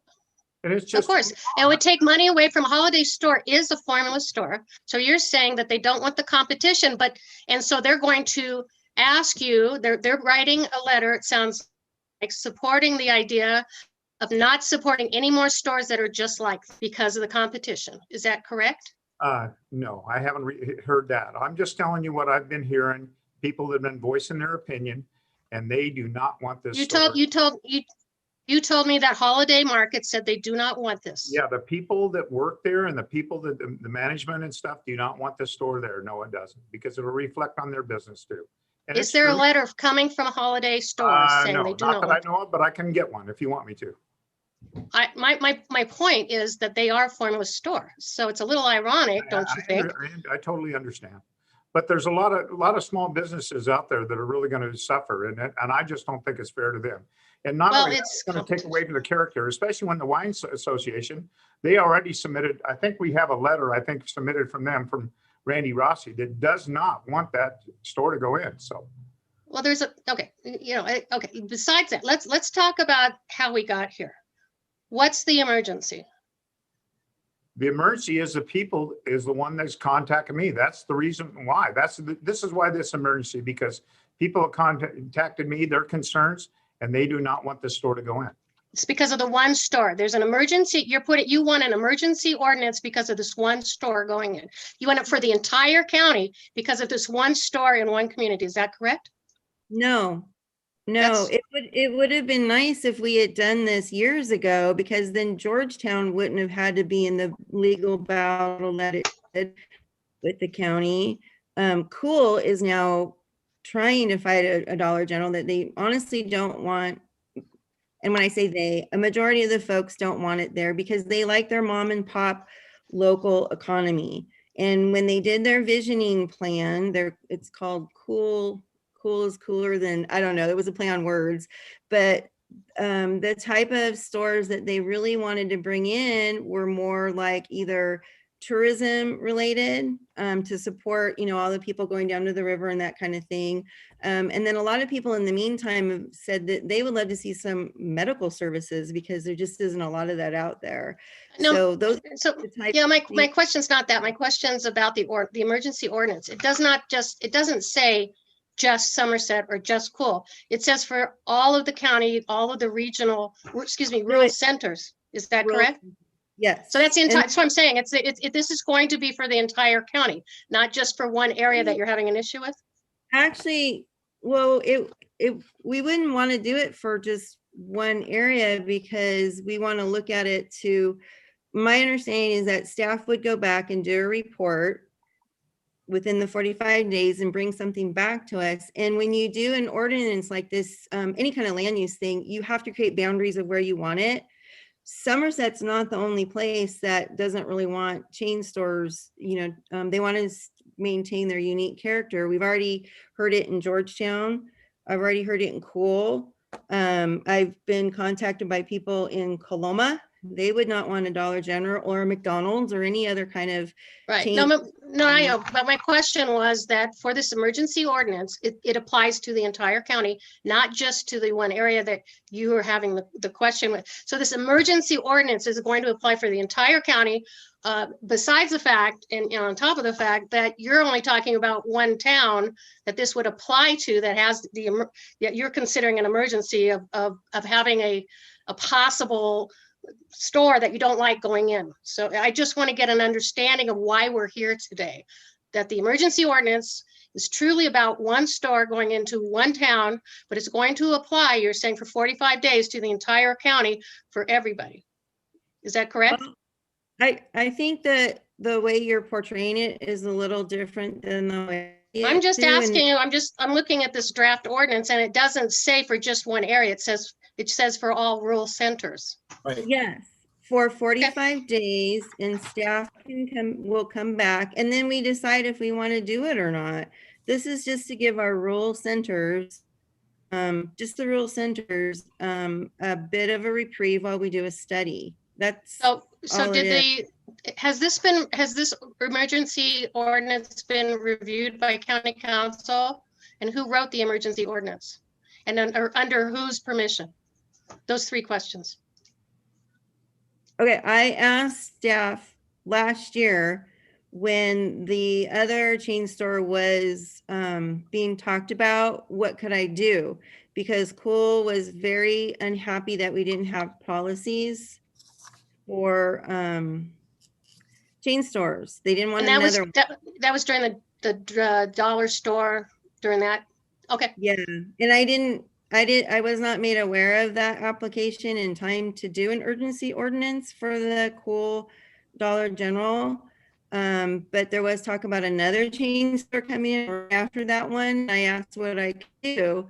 The best thing would be to have some kind of a chain store ordinance But I was gonna wait until we added it to our long-range planning matrix. So hang on. So that ordinance you're talking about, who told you to write the emergency ordinance? You're saying county council told you to write this? That's what you needed? I asked for help on what I could do. So You yes. asked county council? And I just Yes. want to make it, I just want to make it really clear, and I'm sorry, I'm just trying to run through this because I know we're all tired. So I just want to be clear because I never heard, I've been on the board for 6 years now. I've never heard of emergency, or we've never passed an emergency ordinance for any kind of land use like this. So I don't understand this process because I didn't hear about this until it was on the agenda, until it was under, you know, I was told last, Wednesday or Thursday, that this was going, it was already going on the agenda. There's been no discussion at board level about any of this whatsoever. I just want to make that clear, that this is something that's coming from you, and you're saying that you told county council that you need an emergency ordinance and they wrote it up? Yes. Yes. I asked what I could do for my community, and you can't do an urgency ordinance if there's not a trigger. So I couldn't bring it until there was a trigger. Are you aware? Yeah. Are you aware of our board procedures that we discussed in January about board members not being able to direct staff, that is something that we as a board decide, and then we allow that through a board decision, we direct staff through the board as a whole. No individual board member has the ability to direct staff on something like this. Are you aware of that? Yes. And I think that with an urgency ordinance timing issue, and this is why I'm bringing it today, asking for the board to give us the 45-day reprieve to let staff bring us a report. And yet you knew about this 2 years ago when this was going, you just admitted, you said you knew about this needing to be done 2 years ago. When the dollar. I don't understand why this is an emergency. I still don't understand. If this was something that was important, why didn't you do this through our normal procedures of taking it to the board and talking about it with the board, and then the board deciding on where to move? Because that's what's happened in my life in the last 6 years on this board. When we needed to change ordinances, be it vacation rentals or cannabis or whatever, we formed an ad hoc committee, had a discussion, brought it back to the board, got permission from the board to then talk to staff, to have staff included. In fact, in our discussions about changing both those ordinances I just talked about, we had county council at the public meetings and telling us what is possible and what's not. It's an important part of the process. Yes, and I was planning on bringing it when we had our discussion about the priority matrix in a few weeks. It's coming. We talk about it every spring. I was going to put this, or I was going to ask the board to put this on our work plan. However, this urgency came up with an application. You have to act quickly. And I asked, well, I'm sorry, go ahead. Sorry. I was just going to say, do you understand my concern in that this hasn't been brought to the board? We had no prior knowledge to this until today, until we're discussing this today. There's been no talk about any kind of emergency ordinance for anything that has to do. I didn't even know what a formula business was until last Thursday. So there's been nothing brought to the board, and you've been on the board for over 2 years, if I remember correctly. And it's taken you 2 years, and all of a sudden we're going to do this emergency ordinance, which now puts us in a very bad position of having a lawsuit and now having to defend ourselves on why we're doing this last minute with one business when you've known for 2 years that you wanted to take care of this. And I understand staff work slow, but when we needed community input and community rezoning in communities I've been in, we've formed community organizations and gone to staff and said, let's do this. And we've worked. And that's how we ended up with community plans. So we've ended up with zoning for historical. You can do those overlays, but there's a process. And if you don't do the process correctly, the part about the general plan is, again, you're looking at half of it. And it says, yes, we want to maintain our rural image. Absolutely. But the other half is that you have to go talk to the public about it, because there's a lot of people that want economic development too. And how do you marriage that? By having those conversations in public. It's not an emergency ordinance. I'm sorry, that's just my opinion. I just wanted to get that out, but that's an You're important process for Missy. The government works very slow, and that's why I put the presentation up. We have been talking about this, and I'm saying talking. The county has been talking about community vision for over a decade. It should have been, in my mind, the first thing that was done when the general plan was adopted. But Could for have done whatever, that. You could have brought that then. oh my God. I cannot, you saw Supervisor Santiago, your predecessor, ask for board updates on community visioning. Why didn't you bring to us a ordinance on formula businesses 2 years ago when you got into office? Oh my gosh, yes, that would be the first thing I would think of off the top of my head. I didn't know that we were going to be inundated with Dollar General applications. I just didn't. The one in Cool, I didn't know about until after it was completed. I did not know about them, so I could not get in front of it. That's So just again, all there is to it. I'm at a loss. Because we come into office and we do have issues, and rural, I get, we all want to stay rural, but there's a process for getting there. Yeah, it's slow. And in the meantime, if you need to, break it up. Say, I would like to change this ordinance. We've done that. We've done that to many other ordinances. We change ordinances a lot. So this is not that absurd to say, why didn't you bring it before? Why are we doing this emergency now? Oh, it's because we haven't gotten there. Well, we never had the discussion. And that's my issue with this is we hadn't even had the initial discussion about what a formula business was. Never was brought to the. You don't seem to be acknowledging the fact that I was going to bring it and ask that it be put on our next priority matrix discussion, which should be any week now. I think that's great. I think that's great. I don't have a problem with that. I don't have a problem with any of that. It's this emergency process of not allowing people in the community or businesses to decide. You're coming out here and saying the entire county now is now going to go into this ordinance, not just about your community. The entire county is going to have this ordinance because of one issue that is happening that you've lost control of. If that's the way you want to frame it, sure. That's the way it I'm looks. just trying to watch out for the communities listed here, the rural centers. There's a list of them, and they see themselves as being unique and rural and small, and they want to stay that way. I mean, we're talking about. Don't blame them. Does Camino want a Dollar General or McDonald's? Do they want that? Well, what happens with Holiday Market? Are we not supposed to have holiday markets now? They're already there, Sue. They're being served. Those communities are being served, and they don't want to become urbanized. That's just the way it is. So how many formula markets are okay? I mean, how many stores are okay? I mean, I'm just saying that just because that's a part of the conversation necessarily you need to have. And I don't have a problem with that. What I have a problem with is you laying this on everybody. Every rural center now is going to have this issue because of one store that you have a problem with, and the fact that you couldn't take care of this before. Well, I apologize for not taking care of it before. I mean, really, you've been on the board for how long, and you didn't see this coming either. I don't have an issue. I think like I said, in my community in Myers, we worked on a community plan for 4 years, and we got it passed, and it has specifics in there. It has an overlay of what we want for design, for patterns, for what kind of stores we want, for what color we want to make our buildings. I don't have a problem with that. The community all had a say in that. It took a while, but it's not something you decide overnight to make an emergency ordinance on. And I find it interesting that over the years, I've actually referenced the Myers plan. I don't know why it's called area plan now. It used to be a community plan. I've referenced this plan so many. Every community wants one.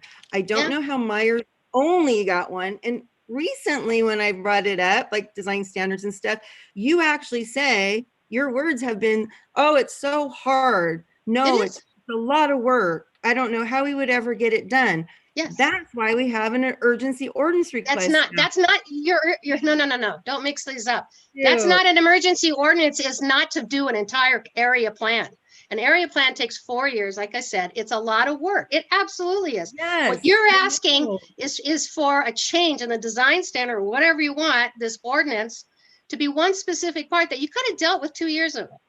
We could have been talking about that. We haven't even had that conversation yet. That's the issue. I'm going to drop it at that, let everybody else talk. Yeah, I think we need to shift it and give Yep. Supervisor Thomas a chance to speak. Yeah, And then please. also have Thank you. So Wendy. Thank you, Chairman Heidel. All right, well, let's take a deep breath. From your presentation, obviously you brought out the importance that our county needs design standards, and I sure applaud that.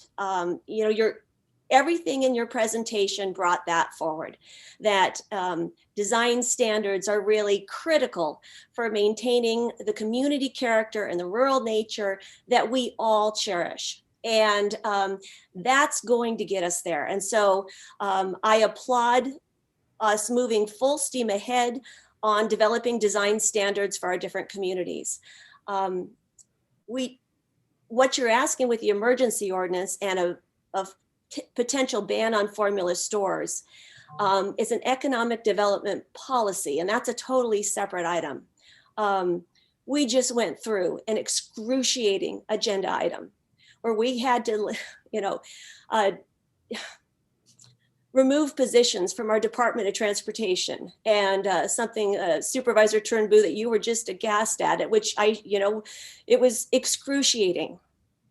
Those types of positions and downshifts in our staff happen when we have a sweeping no growth policy. I mean, that was a direct link to a lack of development in our community. And I think we need to be very aware of that. To put a ban on formula stores, like I said, is an economic development policy decision that we need to have. If you want to explore that, that is a very, that's a strong statement that we will need to, address as a community, because to me, it is not so much about what the store is, it's about what it looks like in our community. Home Depot is a prime example. People were up in arms against it when it came into Placerville. But our community worked incredibly hard to put very exacting standards on Home Depot so that it looked like the Placerville community. They spent an inordinate amount of money highlighting the creek and adding the details that our community would appreciate. I heard at the time it was the most expensive Home Depot ever built. When it opened, and after a year, they had doubled their projections on their business. They did double the amount of business that they expected. During the Great Recession, Home Depot, along with our car dealerships, saved the city of Placerville economically. Those two industries equated for about 73% of our sales tax. So I am not going to say that all formula stores are bad and evil. What we need to apply our attention to making business look like our community and engaging the community in that conversation. Finally, this is not just asking staff to do a little report and come back to us in 45 days. This is a huge lift. You're asking our staff to study 29 different communities. I mean, Little Norway is very different than Pollock Pines. And so to study the economic impacts on those communities in 45 days and to bring back a comprehensive report so that we can make a decision is a huge lift. And my question is, what workload have you asked? Would you ask staff to set aside in order to accomplish that? Once again, that would need to be a board decision. So I am not at all in favor of this emergency ordinance. I will vote no, but I will vote absolutely yes when this comes forward to look at design standards for our community, so we can ensure that we have a robust economy and preserve our community character at the same time.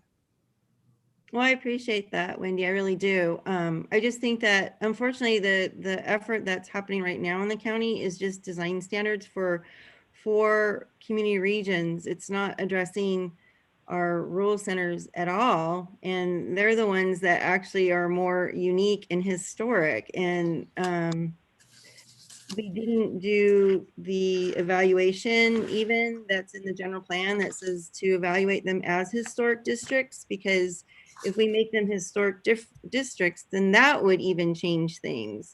You know, we haven't done any of those things to protect the identity and economic prosperity of these. They're tourist destinations out there. They don't want to be urbanized. And, you know, I get what you're saying about Home Depot, but remember, we hardly have any nurseries left anymore out in the areas. We used to have nurseries everywhere, garden nurseries. And I think, honestly, my understanding is the Home Depot's kind of just killed that off. So, yeah, you know, it just depends on what kind of economy you want. And my understanding from a lot of these more remote and historic communities is they want the local economy. That's what was portrayed in the video. That's, you know, supporting our small towns. So I hear what you're saying. I think that it's bigger than that, though, honestly. One thing I want to say, I just think, you know, with all the input that I've been getting from my constituents in this area, especially where, you know, because I live out that way too, in Somerset. Aren't we supposed to listen to our constituents, for what they want and what they care about? Or is it our decision not to listen to them? That's what I'm asking. You know, I care about my community and where I live, especially out in Somerset. And these are all small rural centers, and we need to support them, people. We really do. And this is one of the reasons why I feel I got elected, because I care about people and their concerns. It's not about what building this or building that and supporting big developers. It's about listening to your constituents and what they want and how they feel that their life should be. So I don't understand, you know, why we can't, you know, accept this for a while, you know, 45, 90 days, bring it up to 90 days. So that way the staff can look into it and bring it back to us and what their concerns are. We don't have to go 45, we can extend it even longer.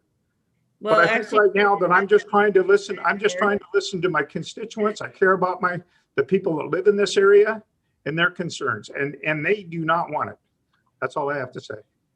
George, I don't know one of us. I don't think there's any one of us that don't care about our communities. That's why we're here. We don't get millionaires, you know, salaries for doing this. And we work really hard. We all do. And we all are elected because we care.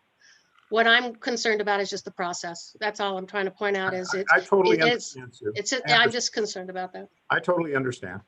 So I want to weigh on in this as well. And I fully understand all Lori was talking about is relative to how long it's taken to get community plans in place, how long it's taken to get design standards.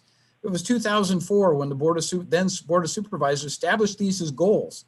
And unfortunately, every time we've gone through a prioritization process that I've been involved in, those particular goals always end up at a lower level because there's more urgent activities. So I understand all the hard work that was put into it. I understand the need for it, but I believe this is a wrong vehicle to take us there. I just don't think this is the appropriate response. And I'll give you some examples. One thing I did is I went back and looked at the general plan. Clearly, the first statement in terms of the vision says maintain the rural character and lifestyle while ensuring the economic viability critical to promoting and sustaining community identity. So I think we can all agree with those words. We need economic viability, and it needs to be sustainable, and it needs to be compatible, right? But right now, as I understand it, we don't have a process that gets us there. And I'm going to ask staff some questions to figure out what those alternatives are. So then I turn to the portion called plan strategies, and it says recognize urban growth in community regions while allowing reasonable growth throughout the rural areas of the county. To me, that's not banning formula stores across rural centers. That's a huge extension from what that statement implies to me. So we can discuss these things in more detail, but I don't know that anyone would make that leap of faith, so to speak, and conclude that that meant that formula stores should be not allowed throughout the rural centers of the county, given the right conditions. But with that, I want to turn to staff and ask a couple of questions, because my understanding is that the 45-day period associated with this urgency ordinance allows us that period, but then it can be extended multiple times. And a lot of times these things take maybe a year or more before you get all through all that sequencing. It doesn't seem like it's a quick solution. We're going to come up with anything by taking this approach. So my question to staff is, does staff have the capability of taking this on with the current priorities we have in the next 45 days and coming up with anything reasonable? And my guess is we probably don't, but I'm not going to. Tiffany. Yeah. Good afternoon, Tiffany Schmid, Director of Planning and Building. So as I figured this question would come up. So I grabbed our recent long-range planning priority matrix that the board approved in March of last year. We're coming forward in April with an updated matrix for the board's consideration. But just, and maybe I haven't done a good job of explaining this over time, but there's 23 items on the matrix currently. Of those 23 items, 14 are ranked a priority 1. And that in and of itself is flawed. And we're gonna work toward narrowing those priority ones in this next round. 7 of those priority ones are mandated by the state. We have no choice. We have to, we have to do our housing element progress report. We have to do our 5-year general plan implementation. We're required by state law, or else we'll suffer fairly severe consequences. The next 7 are then directed by the board and or the general plan. And within that next 7 that are in that priority 1, that is where our community-based planning lies. Also within that, though, is our Oak Resources Management, the zoning ordinance updates regarding the communication facilities, the signs, the oaks. So this is all long-range planning.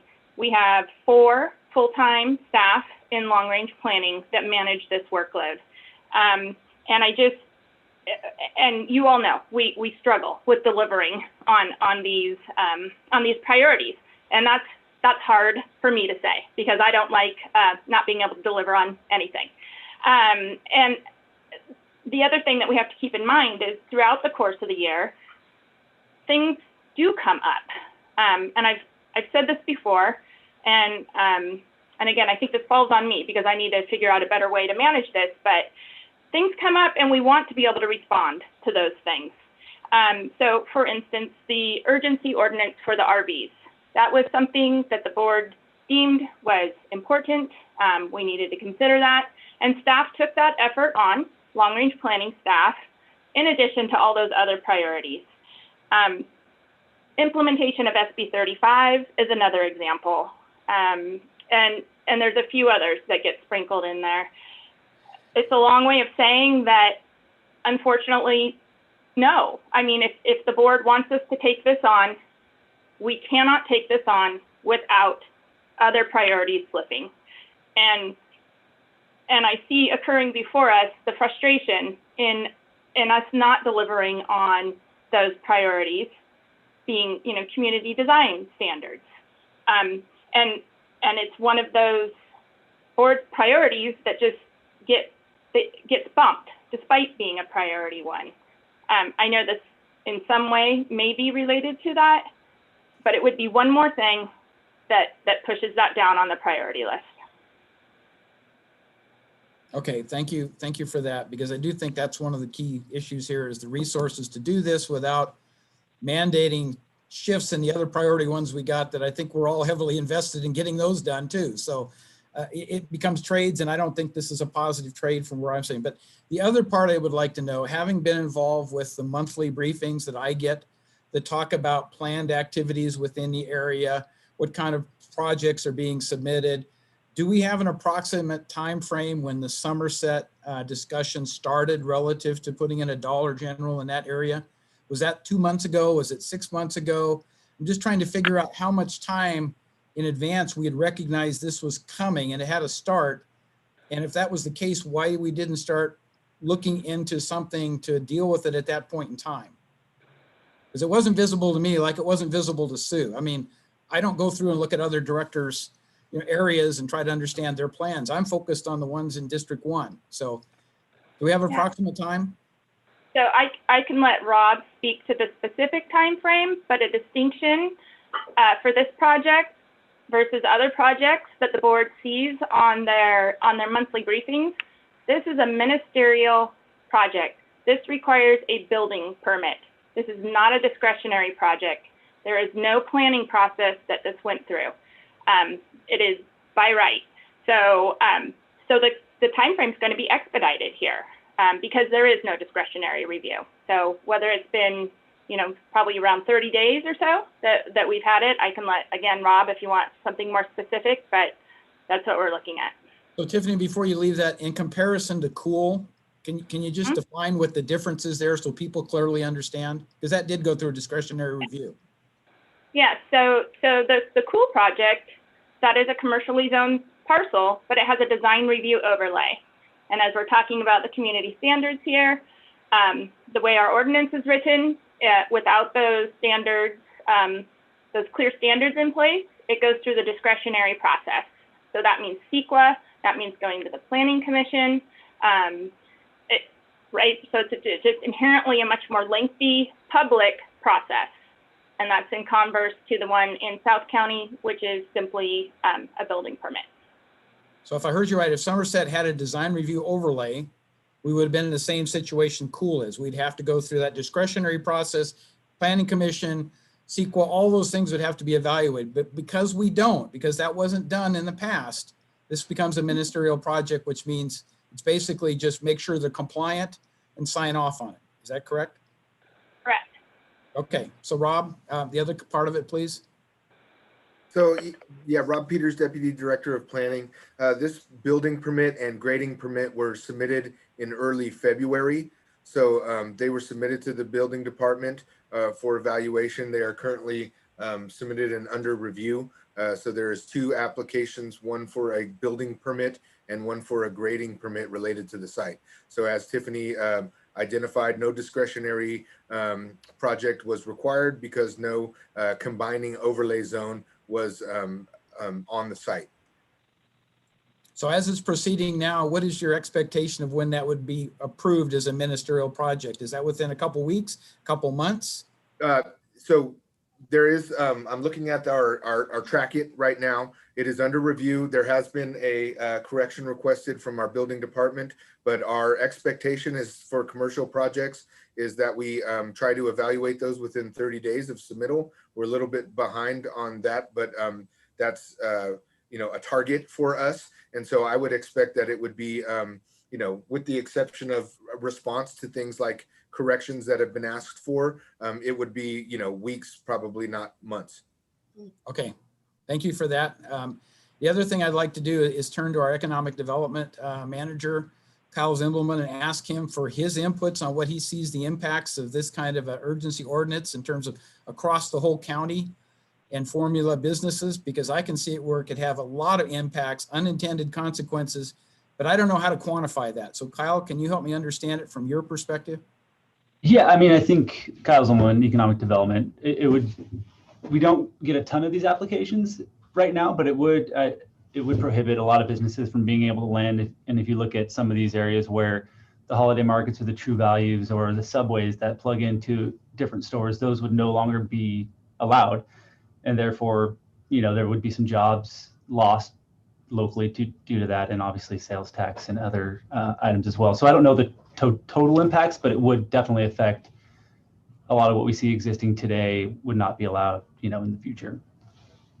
Wait, Kyle, the way you said that sounds like we wouldn't allow existing stores to stay. Can you rephrase that? No, the existing ones, I'm just saying a lot of stores that are already in those communities wouldn't be allowed if an ordinance like this were to be approved. That's all I was saying. The new ones, correct? Yeah, correct. And that was kind of the complaint Georgetown and Cool so far is they're like, we're already served by stores that serve those communities.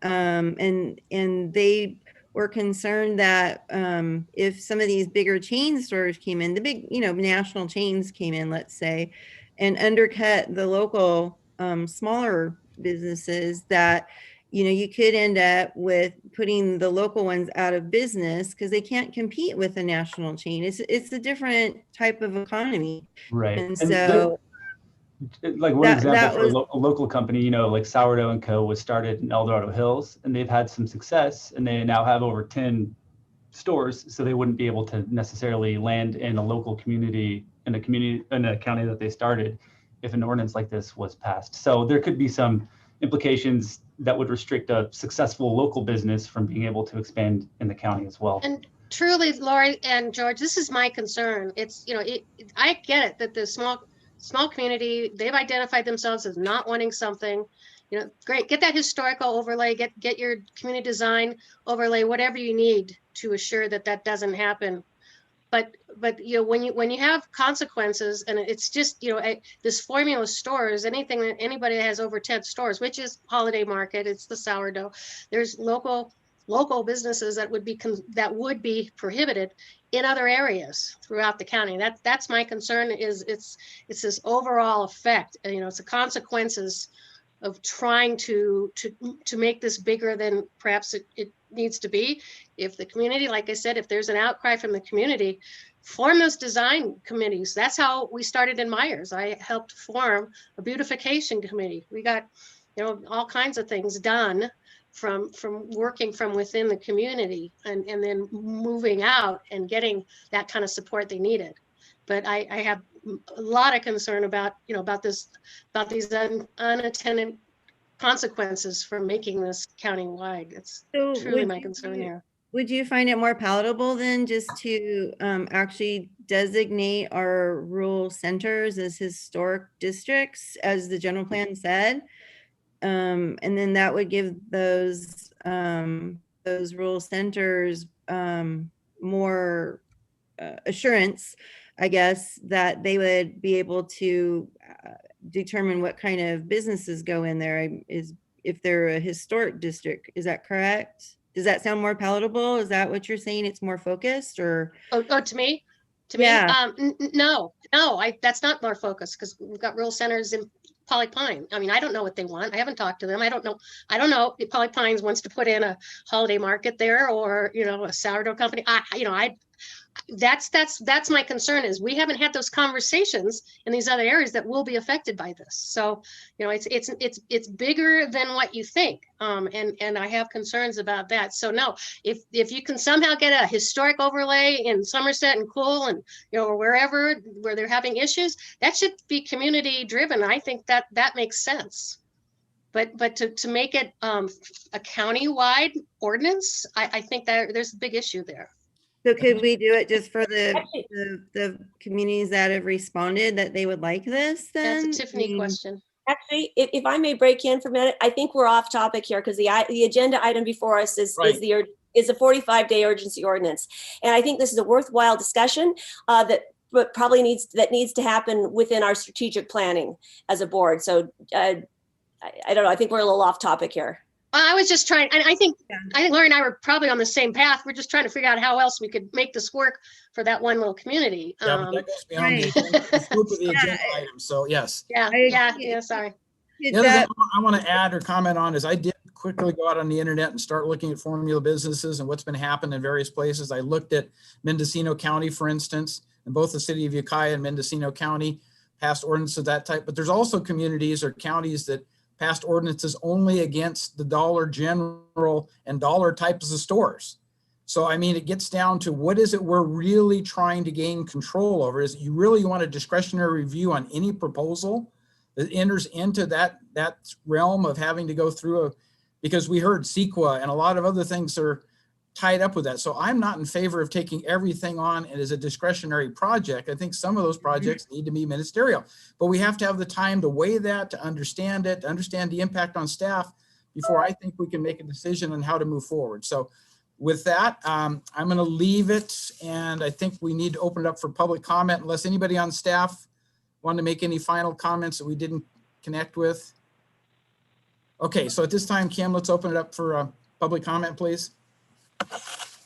Now taking public comment on item number 36. Please make sure you unmute yourself when called upon. Individuals will have 3 minutes to address the board. Individuals representing an organization may request up to 5 minutes. It is at the discretion of the chair to allow for additional time. If you're joining the meeting by phone, press *9 to indicate a desire to comment. If you're joining by Zoom, press the raise hand button. Please voluntarily state your name for the record. Now accepting public comment from Outingdale.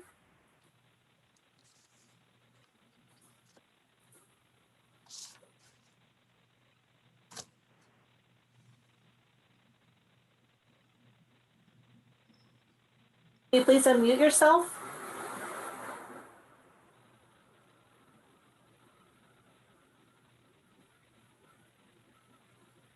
You're still muted, Outingdale. We cannot hear you.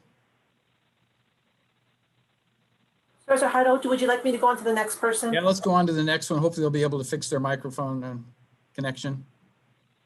Now taking public comment from Mandy Rodriguez. Hi, can you guys hear me? Yes, you're fine, Mandy. Okay.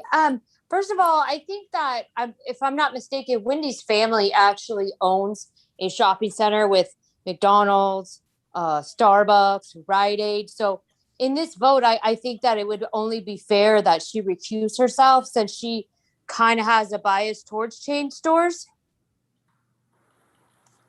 Also, being as a resident of Placerville, I'm seeing these chain stores creeping in. And what has happened the last year is the greatest transfer of wealth in our history. I believe over 30% of our wealth has been transferred just this year to corporations, big box stores. And we've seen our small businesses get crushed. Small businesses are the backbone of our community. And when things go down, just like the Depression, when we have small businesses and we're a self-sustaining county, city, town, we do better. So I have strong reservations specifically about stores like the Dollar General. Why? Because they serve they sell awful food that is unhealthy. Right now during COVID, we need to be healthy. These smaller businesses actually can provide food grown locally, made fresh. It's just a better formula for rural areas. And I think all these points have been made, but definitely I think Wendy needs to recuse herself because she's a conflict of interest. Thanks. Thank you, Mandy.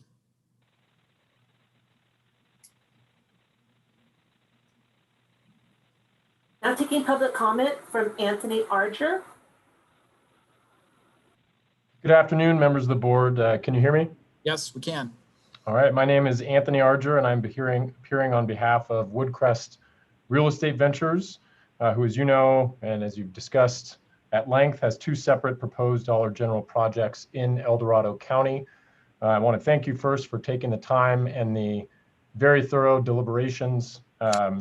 Wanted to offer to Supervisor Novosel, if she's ever looking for a prosecutor position up here in Reno, Nevada, she can come anytime. That was great. No, kidding aside, I'm appearing before you today to respectfully request that you deny the urgency ordinance 5140. I'm going to go through some bullet points. You've received my letter of March 8th of yesterday and a follow-up email that had an economic analysis attached to it. I want to focus on those, but before I do, I would like to ask and just ensure that both of those get made part of the administrative record on this agenda item. So as you're aware, there are two projects, and one is in Cool, one is in Somerset. Over the past 2 years, our client has done everything. And when I say everything, I mean everything that the county, that staff, that the supervisors, that the planning commissioners, everything that has been asked of them with regard to the Cool project. They have gone back, they've done community outreach programs, they've attempted to, we're speaking about the Home Depot in Placerville. They have what will be the Taj Mahal of all Dollar General stores going into Cool. And it's going to be exactly matching all of the design standards, everything exactly as how the county and the community wants it. And so I just want to make it very clear that we are doing everything, when I say we, I'm speaking on behalf of my client, to conform and do what it is that the community wants, with obviously the caveat that we have very strong invested property rights, and we have the ability to build in those areas. And what's very concerning that has been highlighted during these discussions is that despite our client's satisfaction of every move of the goalpost, I'll say, that has happened over the past year and a half, 2 years while these projects have been pending, when it became very clear that our clients were going to get the projects approved, that's when the urgency ordinance came out, the quote unquote urgency. You've heard, I mean, you missed Supervisor Novosel asked the question, and it was unequivocally answered, that the reason for the urgency ordinance is because of the Dollar General store in Somerset. That is a classic equal protection violation of the US Constitution. And we don't want to have to file a lawsuit. Public comment at 3 minutes. Oh, I'm requesting additional time. I'm representing obviously the applicant in this situation. As a proponent, Anthony, I'm going to give you 2 more minutes, but keep it to that, please. Okay, will do. So then I'm not going to go through all of the legal points. You have my letter, but I strongly encourage you to vote no on the basis of those very clear and specific legal violations that the county would be engaging in if you vote yes on this ordinance. I'm going to skip to the impacts on the community, and I want to speak to individuals like Ms. Rodriguez and other individuals who have reached out.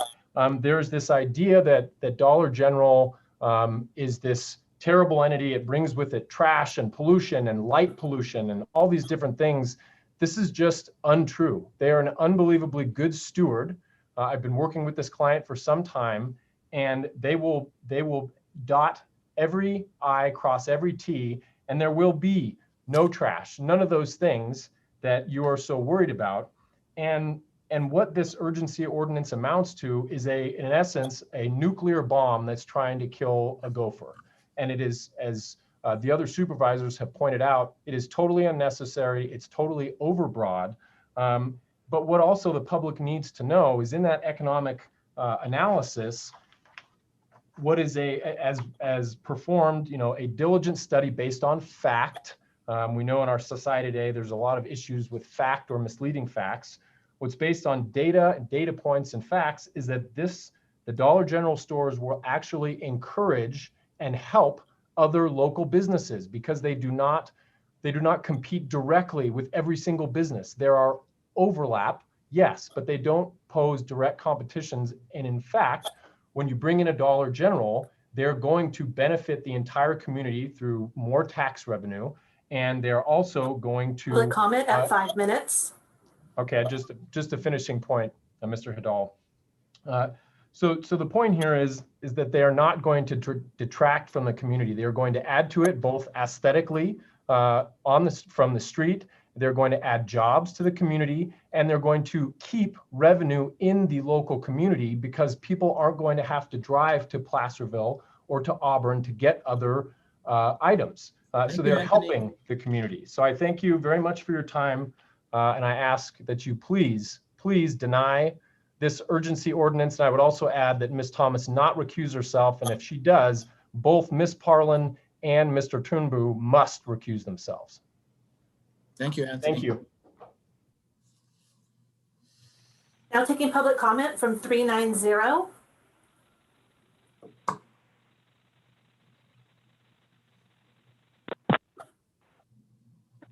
Thank you, Board.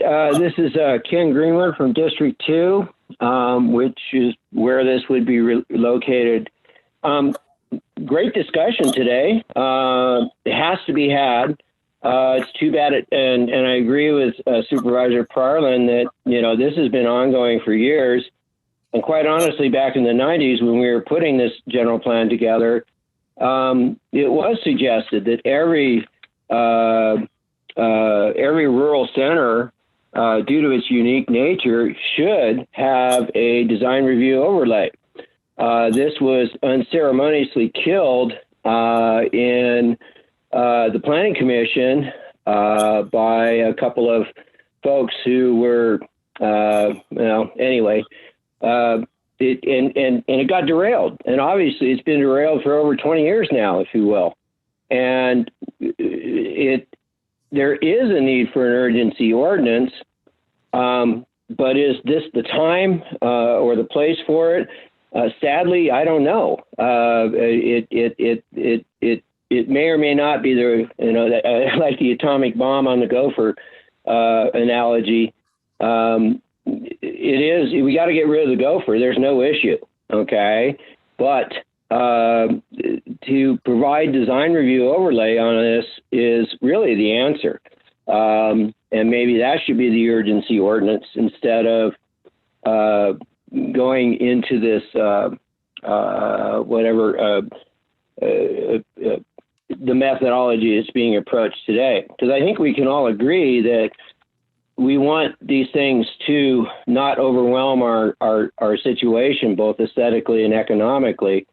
But we do have this problem that because there's no design review overlay, guess what? It's a ministerial project, and that's going to be a real hard thing to get around, as the lawyer just mentioned, as well as just the reality and then his letter. So sadly, this is not perhaps the right approach for this. Plus, it's going to put off the wireless ordinance. And I heard Tiffany say that. And no, we've been fighting too hard, too long for that. And sadly, when we have so many number one priority projects, if you will, in our list, that gets to be a real problem. And it's almost like me, the ADHD of government, if you will. So good luck on this one. And perhaps we need to try a different approach. Thank you very much. Thank you, Ken. Now taking public comment from 574.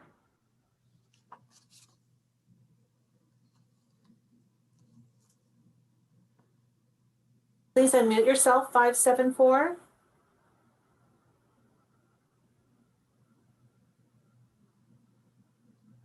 Supervisor Heidel, do you want me to go on to the next? Yeah, let's go on to the next, and we'll try to pick 574 up. Now taking public comment from LMM. Good afternoon, board. I have been trying to catch bits and pieces of what's going on right here while I'm at work. And I can just tell you that having read the agenda and just hearing the little bits that I have heard, number one, I have to say that Supervisor Thomas, to say that you are laying people off today after hearing a man cry because we don't have enough sales tax revenue or enough development, I find that not just appalling, but I find that so offensive to the individual whose life has been ruined today. After we have received millions of dollars in COVID disaster fraud money, it is absolutely repugnant to even suggest that that is why we are laying people off. And I deep in my soul right now, I'm looking at this screen and I cannot believe that you could just sit there and equate those two things. I'm going to stop with that with regards to your comments about why you're laying people off. And I'm going to move on to Dollar General. LMM, would you please voluntarily identify yourself? No, thank you, Mr. Heidel. Very good. And with that said, I'm sure, it's interesting you didn't ask me that when I started commenting, but you're asking me now. And with that said, I will move on to Dollar General. Dollar General stores, go out to Esparto, California. Go check that out, little small town. Go look at their Dollar General. It is trashy. It is junky. It has brought lights to a very small rural community. It's junk.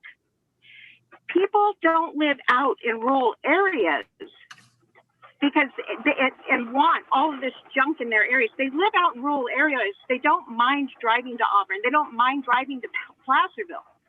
So this attorney needs to know who these constituents are that are saying no to Dollar General, no to trashy stores, no to all of it. And George is correct. He listens to his constituents. I know that's a novel idea.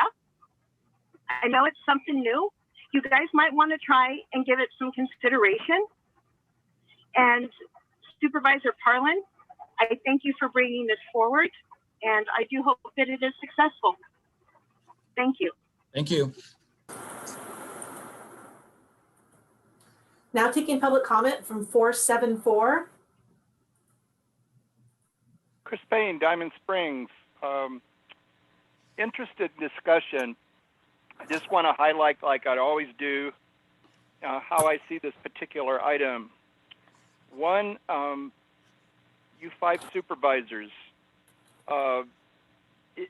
this shouldn't be personal, yet sometimes I think it is. I know it's difficult because we're humanistic, but you know, we do have policies and procedures within the county related to your involvement at a meeting and your supposed respect for your other supervisors. I think this, at least at one point, took off in the wrong direction. Supervisor Novosel, you are a great DA, but in this case, as a supervisor, I think it was more important to be respectful as much as you could, and at the same time, make your point. Supervisor Parlin, I think we're finding out that at least in this community, all it takes is a building permit for you to bring an item, you and Supervisor Turnbull, from a community perspective, was very honorable. And you know you have the support by at least some of the callers related to you and doing your job. But at the same time, you can't turn something around with this type of ordinance. It doesn't work that way. County Council, you know, because I know you very well, that there is a point when people start talking litigation that we got to take a break and go into close because, hey, this shouldn't be, it shouldn't be telegraphed over the open meeting. Some of the things that I heard were kind of the things that should have taken you into close rather than like dirty laundry showing us exactly how each supervisor feels.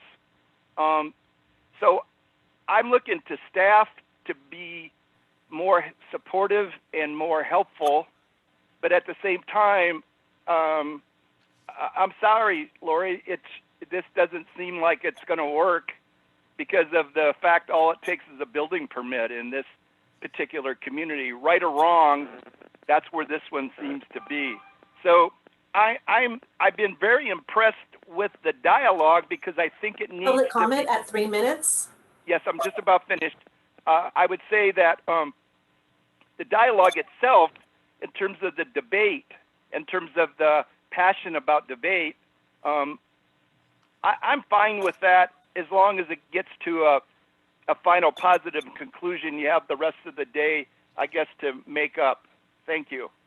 Thank you. Chris? Now accepting public comment from 293.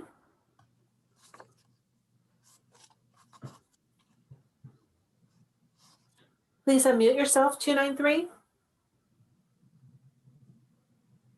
Okay, can you hear me now? Yes, we can. Thank you.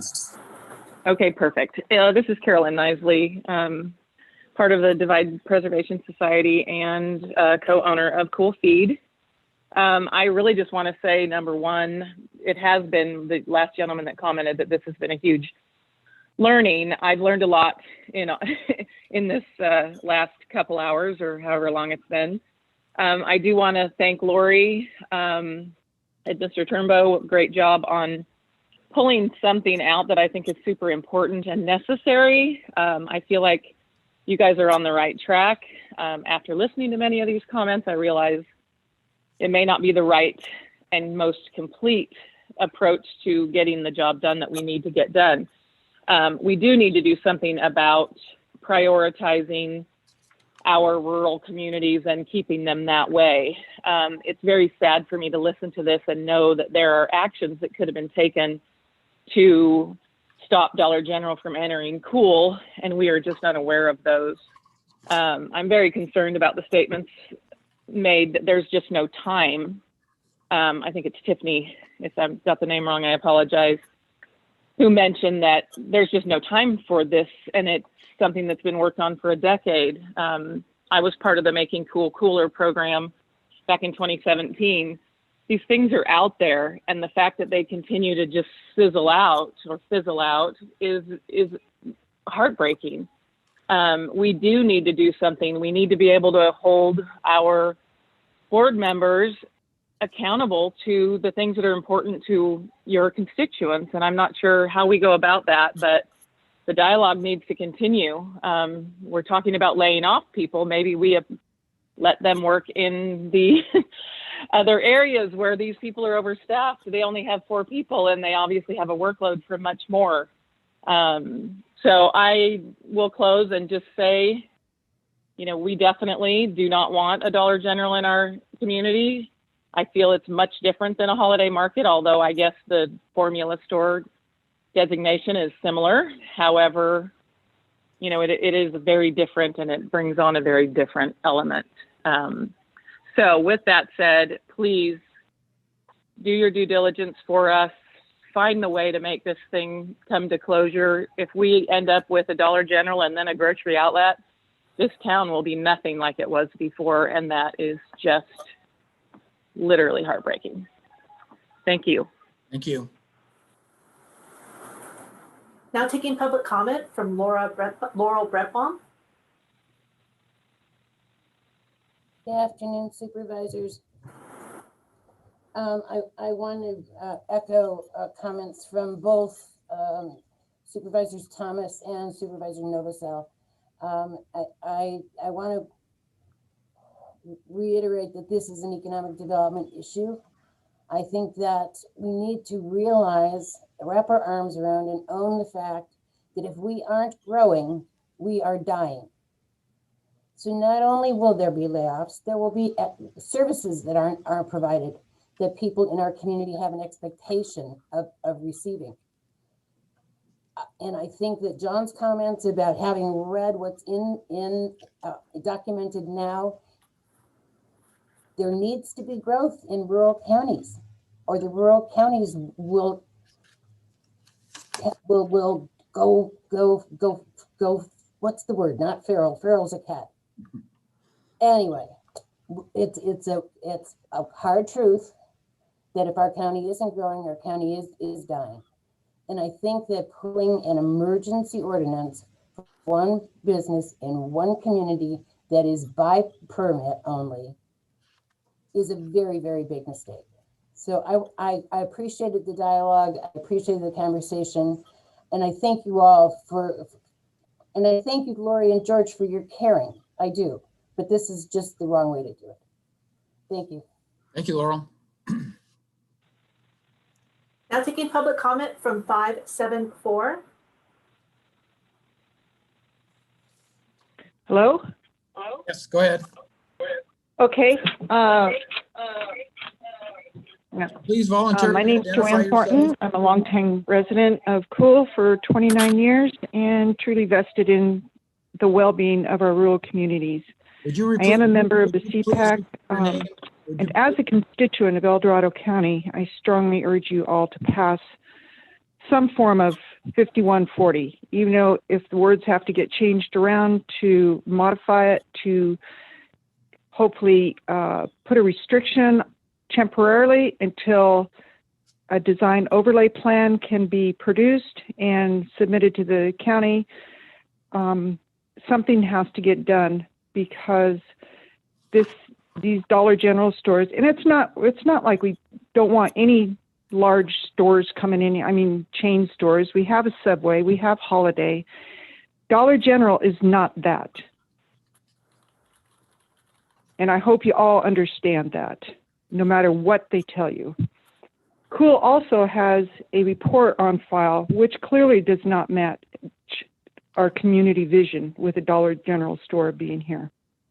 So I commend Lori immensely for trying to do something. It's sad to hear how long these plans have been on the books and nothing has ever been done by the Board of Supervisors. And you can't keep throwing stuff out to make the communities do all the work. We will do the work. We have done the work. It needs to go higher up and get it on the books and get it done. So please respect Lori Parlin for what she is trying to do. Thank you. Thank you. Now taking public comment from Brian Boscan.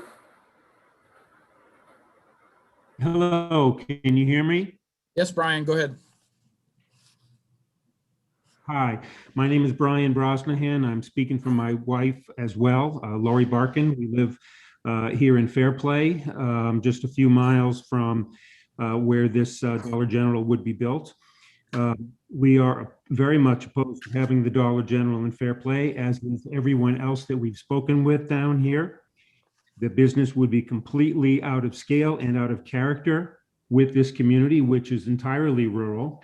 It would be completely inconsistent as well with economic development, since in our area, economic development is basically the wineries and the wine tourism and the tasting rooms.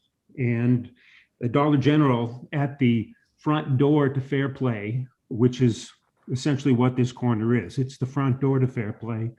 And it would be inconsistent with the wine tourism that has really built the businesses of those wineries. Nobody here wants it. We don't mind driving to Placerville. It was interesting to hear the lawyer talk about having us drive to Auburn. It shows that he doesn't know much about this community. We don't mind driving to Placerville, and if Placerville doesn't have it, we go to Folsom or Holiday Market for that matter.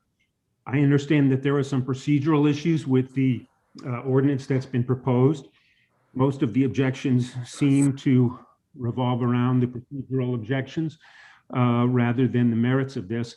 I would urge the board, and I do appreciate Supervisor Parlin and Supervisor Turnbull for trying to get this done in the way they've done it. And I don't know if this is the right way to do it, but I would urge the board to find some way to provide greater review, whether it's design review overlay or some other method to allow the community's voice to be reflected here and this project to be studied to a greater degree, because this would be a big mistake and be very, very bad for the rural community and the rural character of our community here. Thank you very much. Thank you, Brian. Now taking public comment from Bonnie Porter Cosda. Hi. I don't know if you all got to read my letter that I sent, but I'll go ahead and I'll read it. I am a 48-year resident of South El Dorado County. I live 2 miles from the proposed building site. This corner that the store will be on is notorious for failure. Over the years, businesses have included video rental, real estate, Mexican restaurant, pizza parlor, barber shop, hair salon, and a diner type restaurant, along with a wine tasting room and a bar. The only business that has lasted is the gas station Mini Mart, which sells hard alcohol and has changed ownership many times over the years. With the addition of a large store at this location, there will be an increase in traffic, pollution of the water. The runoff runs off into Perry Creek, which goes right down into the middle fork of the Casunas, which is where the people of Outingdale get their drinking water out of.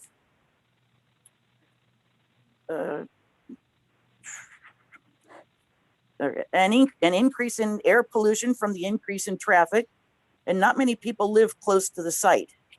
They have to travel quite far. Some of the roads in close proximity are not even 2 lanes wide. They do not have a line down the middle. That becomes a safety hazard. This is a rural area. Sometimes horses are ridden along the roads. I have been to Dollar Generals in Pioneer, Pine Grove, and West Point, and I did that all a week ago Thursday. I have observed the stores in daylight and at night. I am concerned about the light pollution.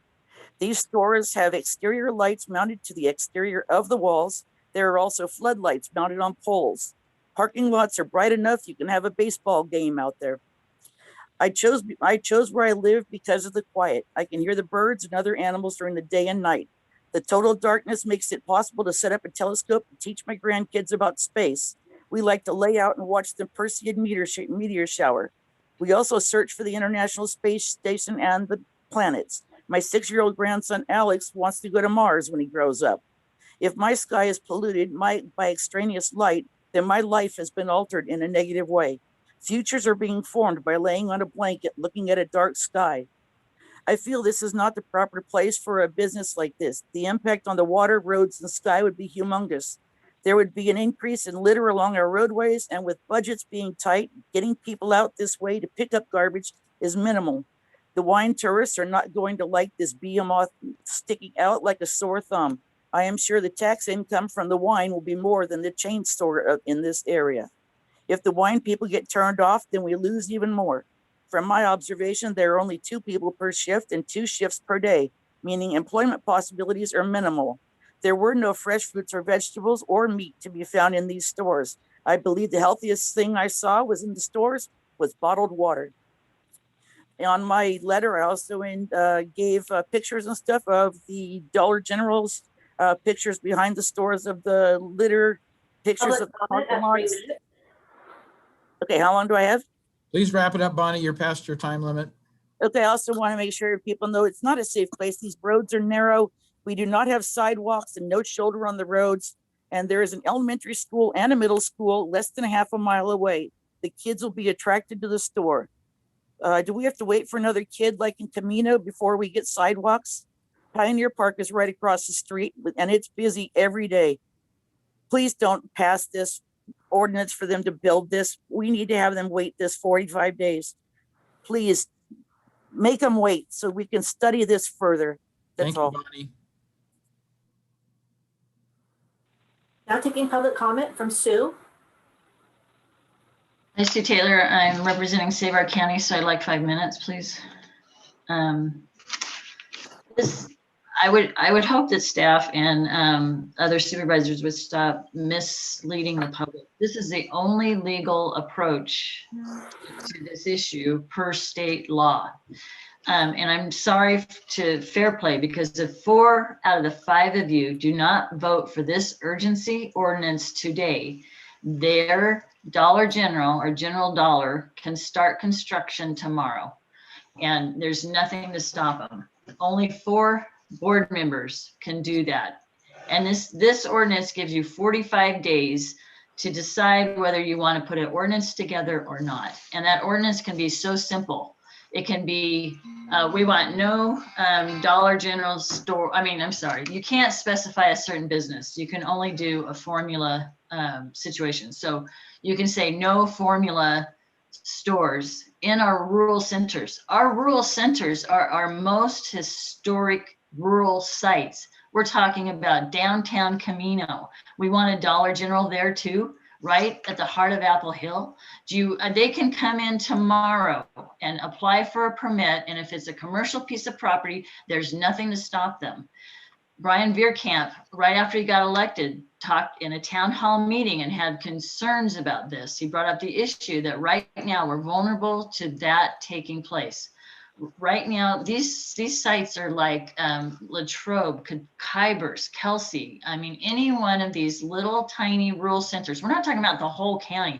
We're talking about specific rural centers that were supposed to be designated for protection. It was promised in our 2004 general plan.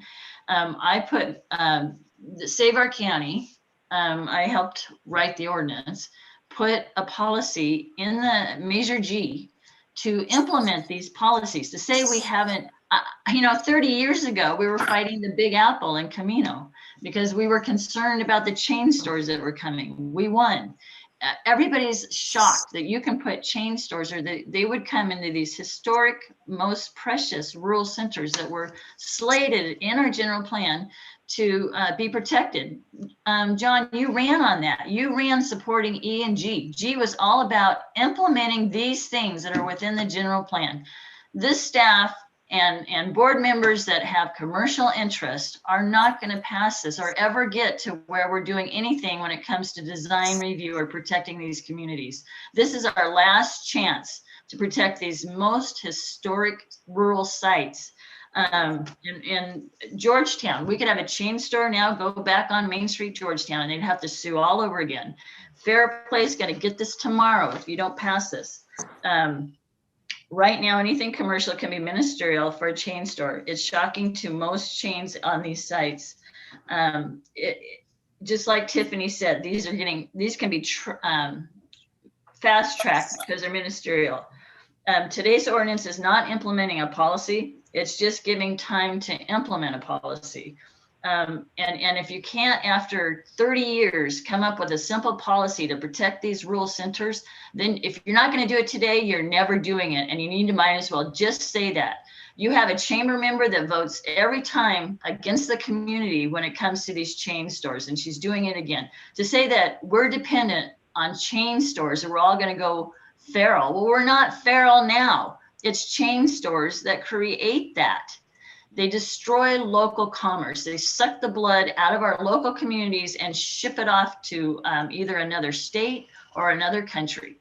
And Walmart, it's in your own economic studies at the county, Walmart sucks $60 million a year out of the Placerville area into and out of the state.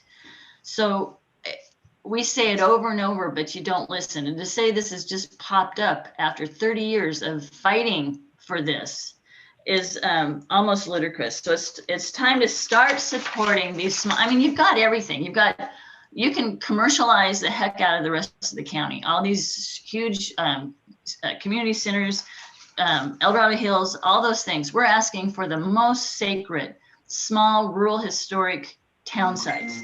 It's time to start supporting these communities you represent rather than the outside developers, because you're worried they might sue us.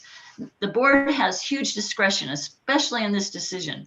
There's no one that can sue you for making this decision. There's no justification. And I'll tell you, the courts will rule in 5 minutes. Thank you. So I'll just wrap up with, please do this time. We're just asking you to put in this measure. It's 45 days. You know, in the world of battling all this, 45 days is nothing. And otherwise, they're going to start construction on that project any day in Fair Play. And that's going to be the heart of your winery country. All right. Gateway to the wine country. Here you are. Marquee as Dollar General. Thank you. Now taking public comment from SM-J337A. Please unmute yourself.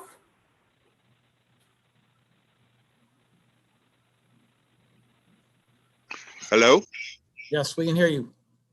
Yes. I'm David Kotzbue. I live on Pear Creek Road, just down in Fair Play, just a mile from the site. I'd like to make mention that the Holiday Market, everybody keeps referring to it as the Holiday Market chain store, but it did not start out as a holiday market. It was a local market built by Andy Hall, and it was called Hall Market, and he sold it to Holiday Market. I'd also like to point out the underscore what others have said about the sidewalks. Recently, a couple of weeks ago, there was a girl killed in Sonora, walking on a dark road that had no sidewalks. They found her body in a ditch, and she died on her way to the hospital. That could very well happen here. People walk on the side of these roads. They are not county standard. There is no market, there is no lighting, and very easily someone could get killed walking these roads. And last of all, we did not know, I'd like the county maybe to address that building permits should be signed on the property so that we can get in review. The lady from Tahoe brought up that the first she'd heard about it was today. We did not know. So allowing 45 days for additional review does not seem out of the question, especially the traffic, the pedestrian traffic aspect is my concern. Thanks so much. Thank you. Now taking public comment from Scott and Jennifer Telfer. Yeah, I'd like to thank George and Lori, Supervisor Parlin and Supervisor Turnbull for bringing this forward. And Supervisor Novosel, you brought up the fact that it would take the community to understand and get something like this passed if the Board of Supervisors voted on it. I could get signatures. How many signatures do we need to stop this? Nobody out here is for this. I live in Fairplay. I am 2.5 miles from this proposed site, and it's sickening. It's just, I don't understand how this got passed through. We are very emotional about it out here, and it needs to stop. I yield my time back. Thank you. Thank you, Scott.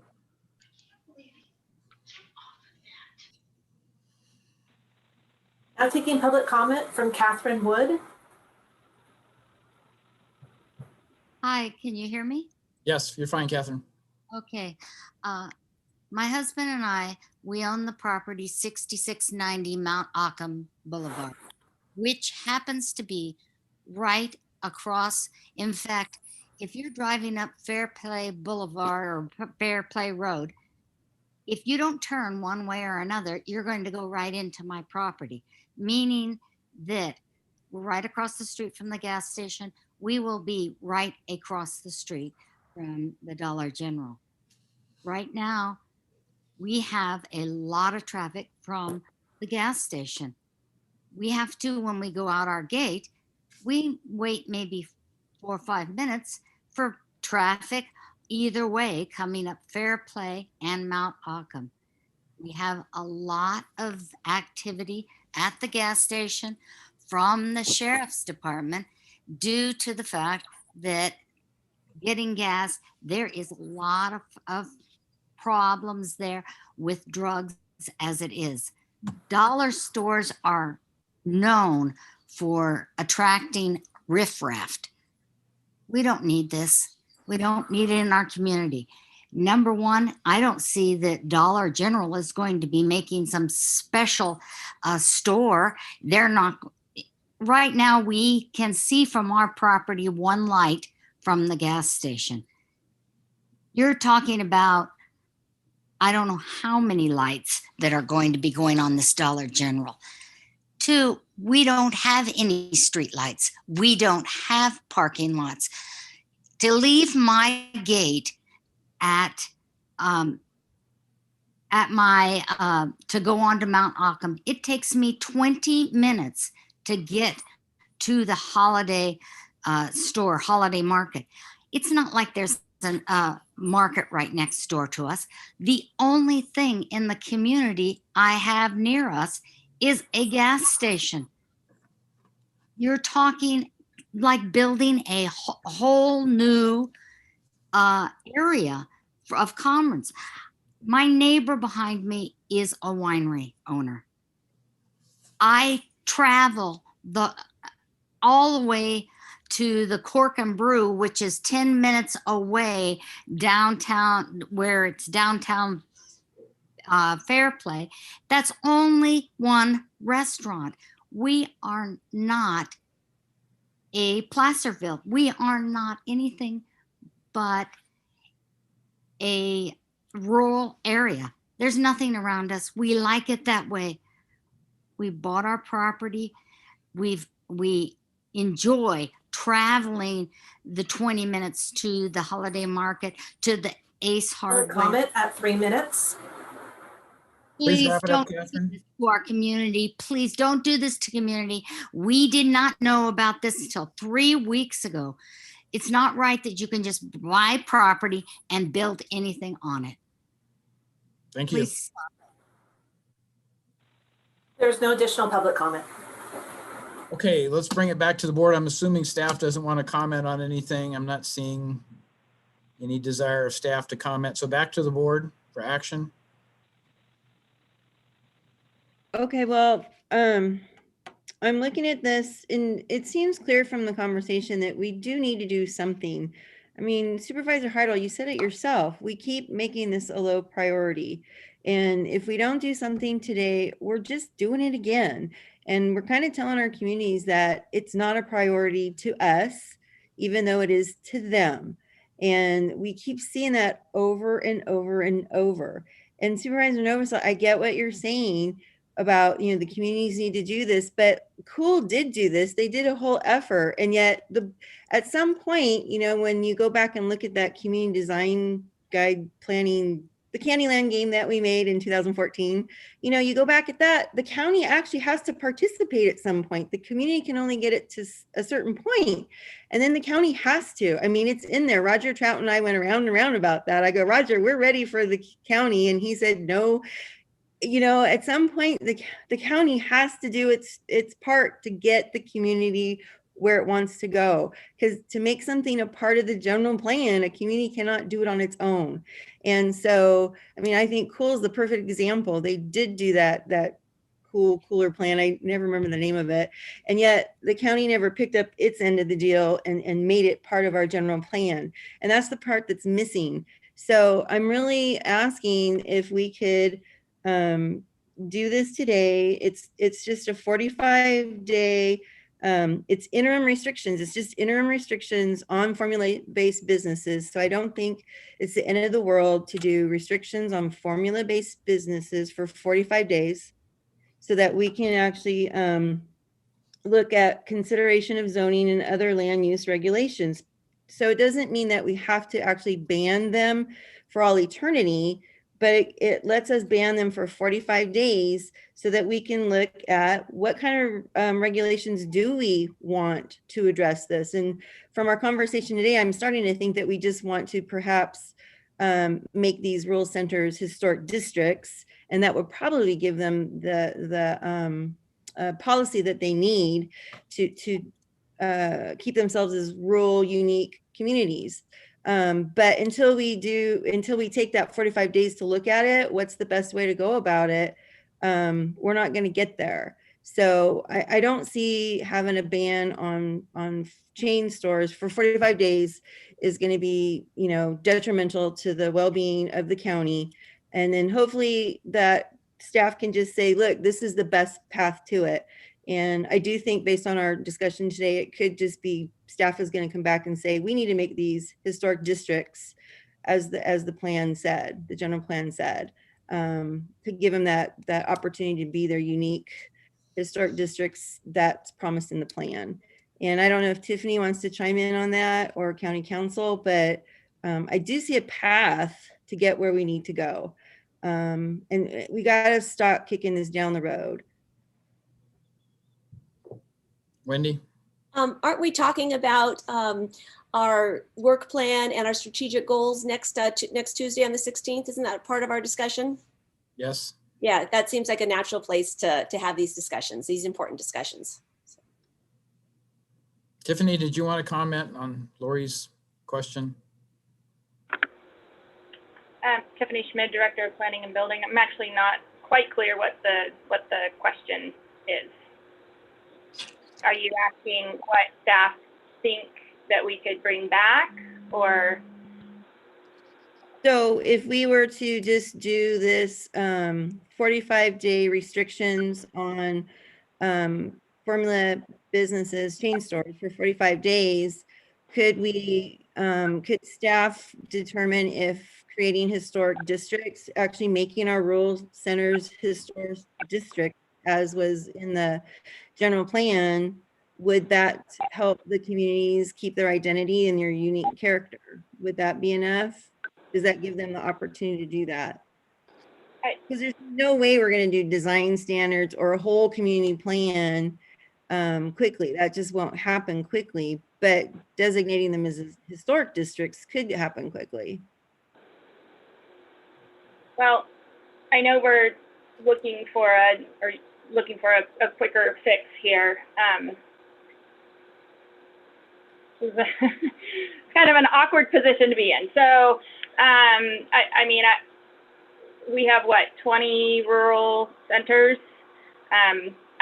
I find it hard, and maybe it's my planning roots, to say that that would be the answer. I think it could be an answer, but I don't know that it's the answer for all of them. I know that the communities that you've mentioned that have been involved in this, we do have a sense of what they would like, but I don't know what all of the rural centers would like. So it's really, that's hard for me to, and I guess that's what the analysis and that's what the pause would do, is to allow staff that time. I don't have a quick answer for you offhand without really looking at that. So, yeah.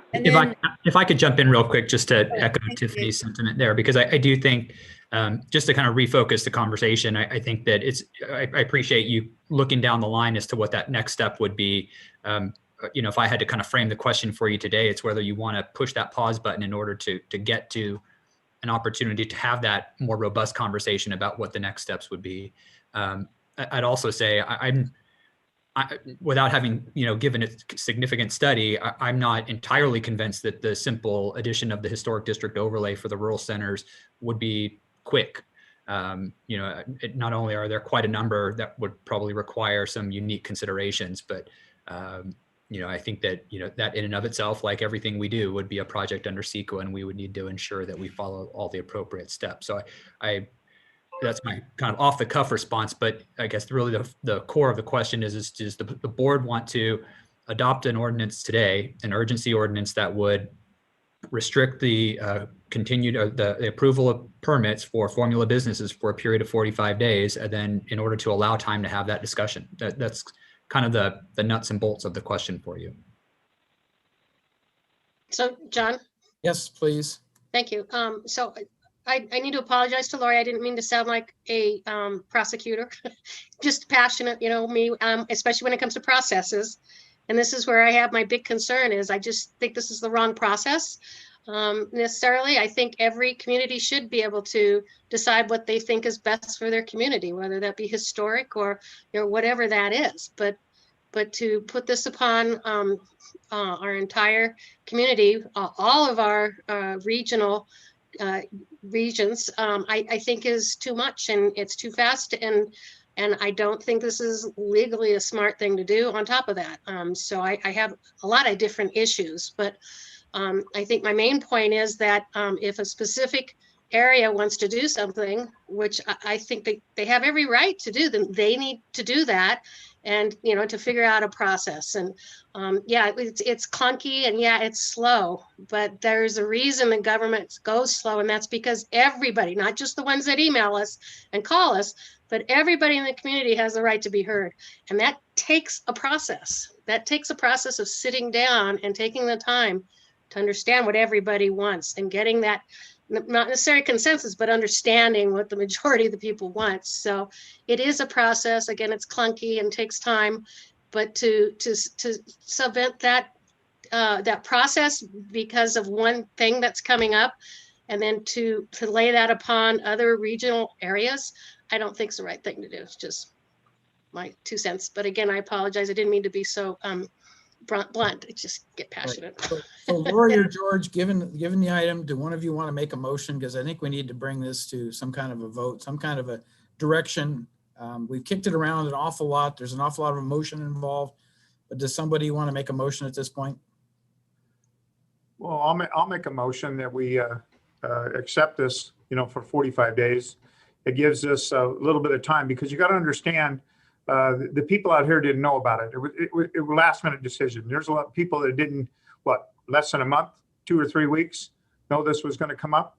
How in the world can these people get together to do a design review for their area? There's not enough time. So I suggest maybe that we move forward with this 45 days, and we look into it and see what we can come up with. I think that's the best move right now, because I just care about my constituents and the people that live out there, and they do not want this at all. So That's how I feel about it. Can I ask a question before we move forward? As county council, can we just pick 1 or 2 rural centers that we have had conversations with and we know they would like something like that? Would that make the rest of the board feel more comfortable?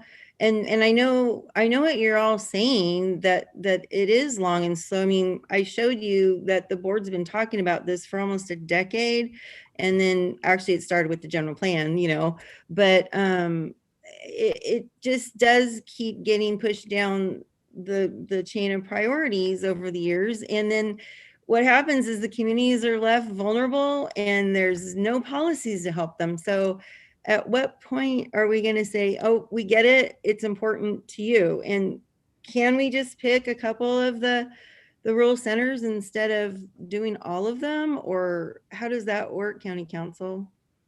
Well, I'm always loath to try to craft legislation on the fly because I think it can be difficult without having given it further consideration. I don't know if you're necessarily prohibited from doing what you suggest, so long as you can continue to demonstrate that there is a legitimate interest. The county has a legitimate interest in enforcing these regulations in the communities that you may identify.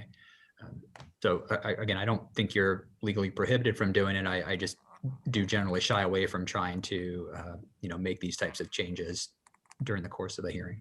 So we have a motion. I didn't hear a second. Lori, are you going to propose a second motion? Is there a second to George's motion? That's what we need to ask. Well, I was going to try and propose a motion that I thought would get approved is where I was headed.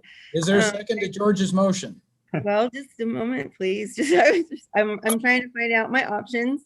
I really would like to do something for these communities that feel threatened. And if there's a different motion that we could make to make that happen, I would be happy to make it.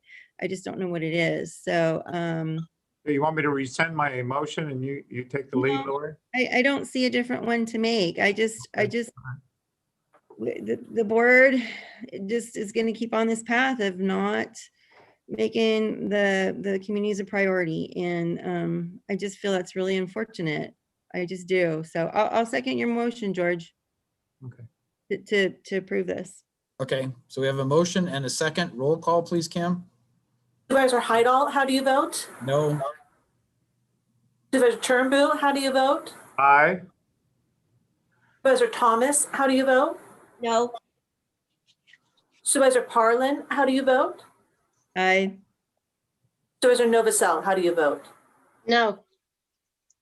Can I make Motion fails. Sorry, make motion another- fails. Can I make another motion? Another motion if you want, but let's do it quickly.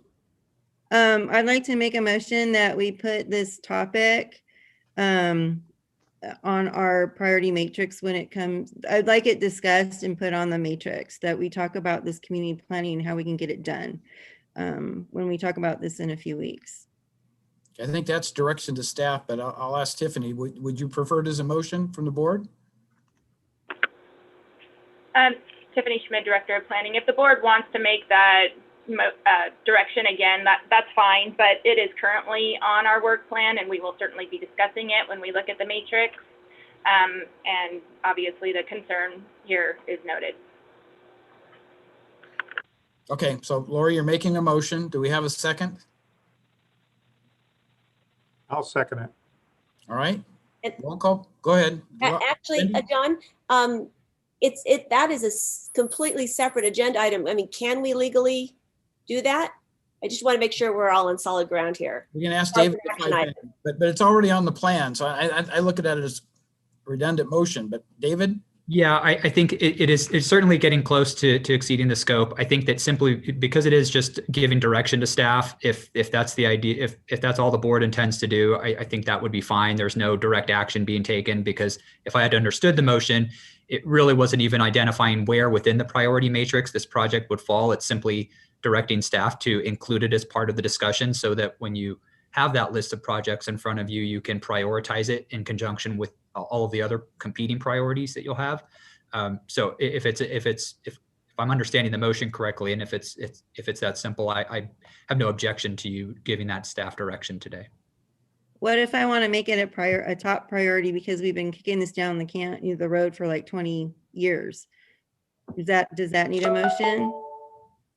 I will say, I think that the problem you may have, that staff may have with that, and perhaps I'm speaking out of turn, is that it's a difficult conversation to have without the context of the other priorities, and without seeing how that might impact the remaining workload of your long range planning unit. So I apologize. I may be speaking a little bit out of turn for planning staff on that, but I think that you've generally made significant efforts in reviewing the long range planning matrix, similar to what you do when you review budget requests, in order to have the full context in front of you so that you know what your decisions might impact.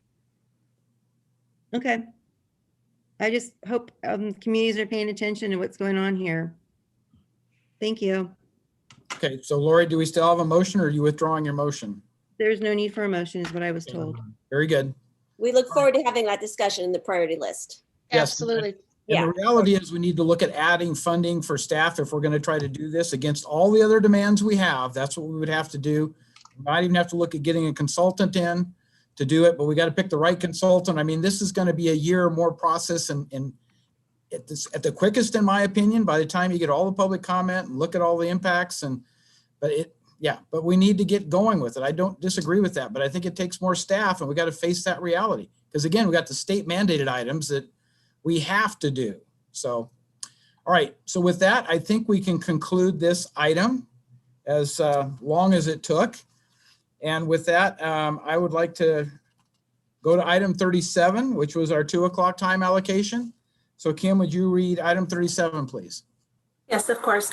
Item 37 comes from Supervisor Parlin, recommending the board provide direction to staff to initiate a general plan amendment and rezone of subject parcels, changing the land use designation from multifamily residential to high density residential. Okay, are you ready for another one? Yep. I did work on this one. I had been advising the board because of the residents from Cameron Woods neighborhood, which is on Miraloma. That's why we call it Miraloma Road Drive. Have been coming to open forum for months and laying out what happened in their community. And so in the twos and froms, I think at one point I advised the board so that you would know that I plan on bringing an agenda item to talk about their situation. It's a very unique, very unusual situation.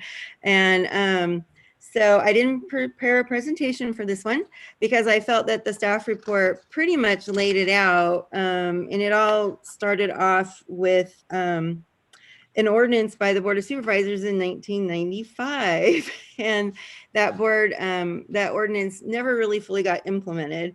So Rob Peters has been working on this as planning staff.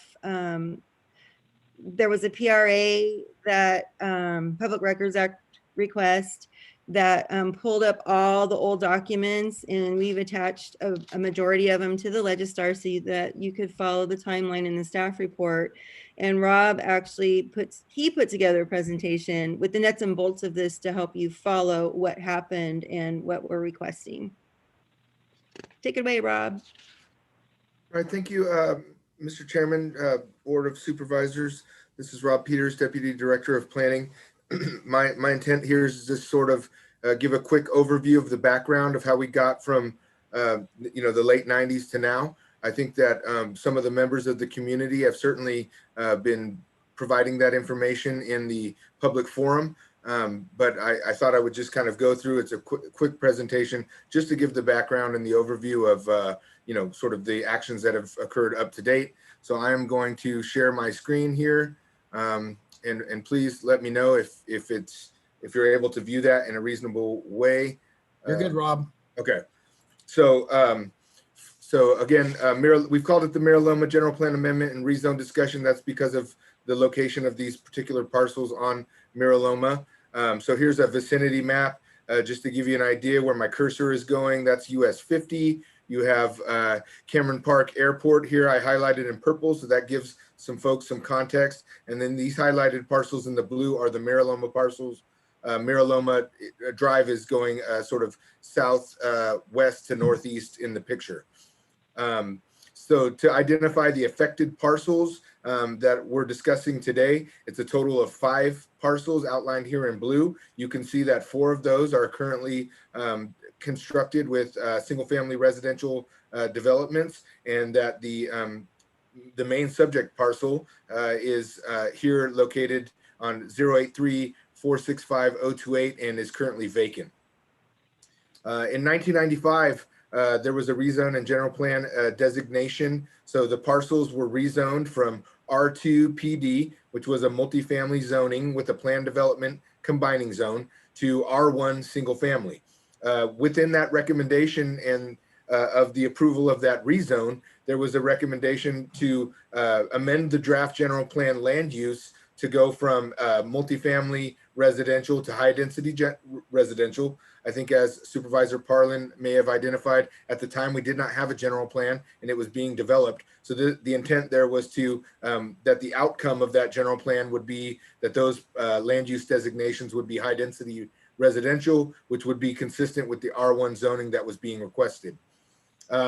Along with that, and processed sort of concurrently within the same year, was a 3-lot parcel split, which is how the original 3 parcels became 5 parcels. So those are the northernmost parcels, and it basically brings our total affected parcels to the 5.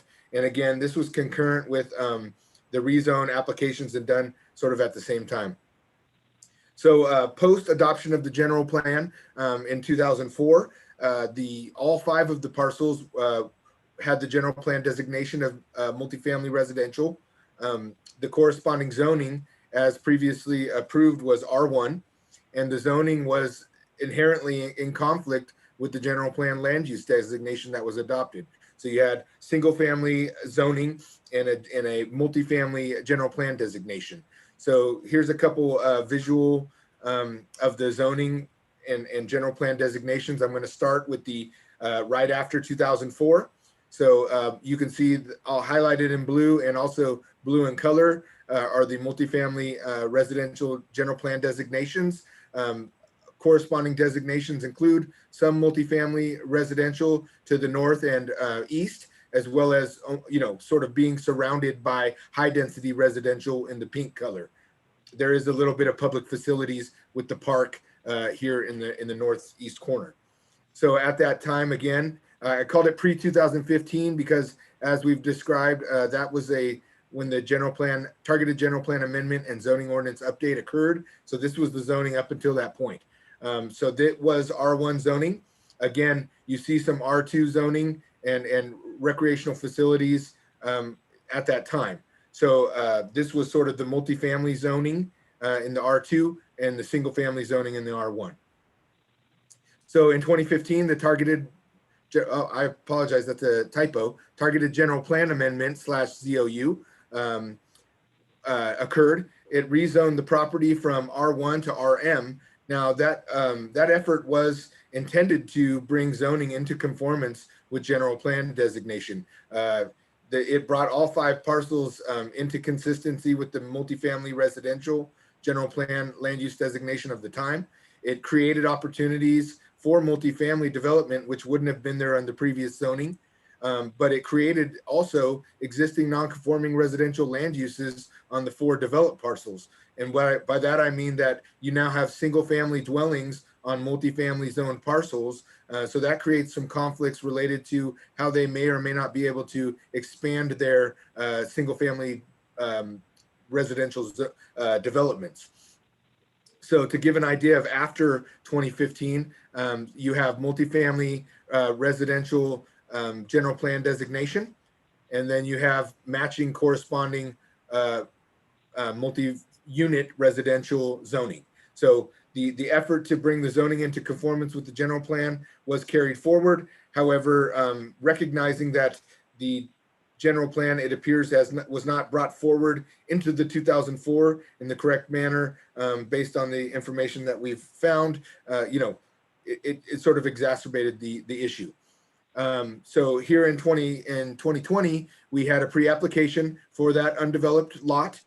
So this is a pre-application. This is not a discretionary review necessarily, and no action was taken other than to provide information to the applicant. But the proposal included a 46 unit apartment complex multifamily project on the 2.12, and I think it might even be 2.25. I've been going back and forth and seeing conflicting information, but 2.25 roughly acre parcel. It would be consistent with the multifamily residential general plan land use designation that exists today. It would be consistent with the current multi-unit residential zoning that exists today. It would be consistent with the housing element anticipation for the development of this site. And I want to, it's not in the notes right here, but the general plan designation, you know, for multifamily residential does include that this parcel, the undeveloped parcel, was included in our 2013 housing element land use for potential for multifamily housing and some of those units that you know, feed into our RENA numbers. So it as it sits today, it would be consistent with that, but the conflicts with the intent of the late 1990s are clearly you know, that the land use designation was not changed, consistent with the intent of the rezoning that happened in the late 90s. And then, as I described, it's come further away from sort of what that decision was in the activities following. Rob, So real quick. I'm sorry, Rob, real quick. That, with that pre-application, what was the date on that? it was from 2020, so it was done So I recently. thought, okay, it was like 6 months ago or so, wasn't it? Yeah, it was at the latter part of last year, and so that's when the community really started getting involved once they found out that someone was exploring this development. Okay. Part of that pre-application, and again, Supervisor Parlin identified that we put a lot of the materials related to all those activities, including the pre-app, on the Legistar, but I wanted to give an idea of just kind of what that project looked like. The conceptual site plan is shown here. The pre-application did include floor plans. However, it didn't necessarily include elevations at that time, but you can see that it basically would be a 2-building, multi-story, multifamily. I think it, yeah, proposed 46 units. The development potential under a multifamily unit at 1 per maximum of 24 dwelling units per acre is somewhere in the early the 50s as far as how many units could potentially be developed. The housing element recognized that the development potential of the site was not entire, you know, that it had a low development potential for the site, and so it included that we would consider approximately, I think it's 32 units on the site. I had it just in front of me. Let me see here, just to make sure I'm giving that information correctly. Yeah, I believe that was it. But so the development potential under a single family zoning, just to give you an idea, is in the high density residential general plan designation would be something more along the lines of between 1 and 5 dwelling units per acre. And so that 2-acre site, you know, you could imagine it would be something closer to an 8 to 12 unit mix as opposed to the 40 something that was being proposed under the multifamily.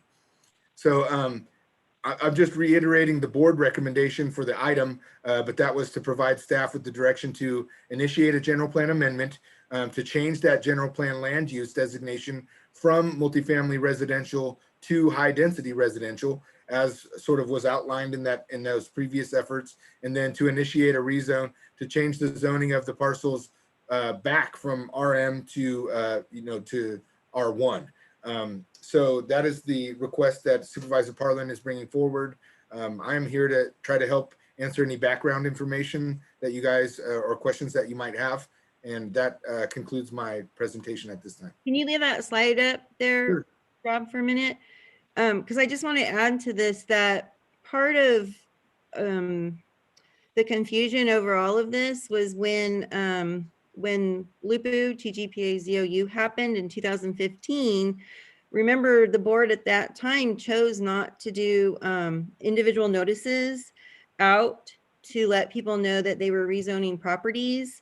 And so because the land use was not changed back in 1995, like it was supposed to be, to single family, you know, residences, And then Lupu came along and did the big batch, thousands and thousands of rezoning, and people weren't notified. That would have been a great opportunity if people had been notified. Then that neighborhood would have got a notice to say, hey, we're rezoning your property, and they could have known then and chimed in, and maybe we wouldn't be where we are. But without that noticing, the folks had no idea that their properties were being rezoned to multifamily. And so it wasn't until that application came in and they were going, well, no, we're all single family. And it didn't happen that way because the 1995 ordinance was never fulfilled. So we're trying to put things back to what the intent was from 1995. And then hopefully that makes sense. To me, this was a very confusing item to follow until I had to go through and read all the documents, and I put together that timeline to try to help everybody see what happened. So anyway, I hope that helps a little bit as to how we got to where we are. And if I could, this is Rob Peters, Deputy Director again. I just want to make sure that I verify. I found my sheet with all my numbers here, but the maximum development potential under the multifamily residential would be approximately 54 units. The housing element, 2013 housing element, considered it as a potential for 34.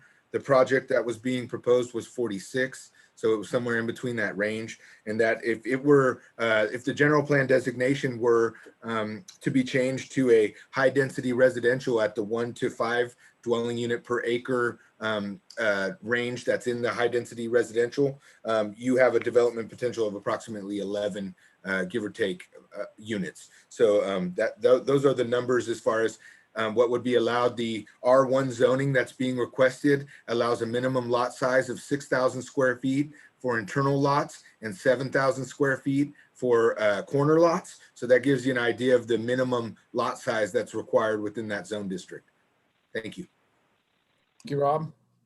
If I could, I'd just like to add something, because I think Rob's comments on the housing elements consideration of this parcel, I just want to note something for you, since it's not something that you deal with very frequently, but there's a provision in the planning and zoning law that essentially amounts to a no net loss type provision.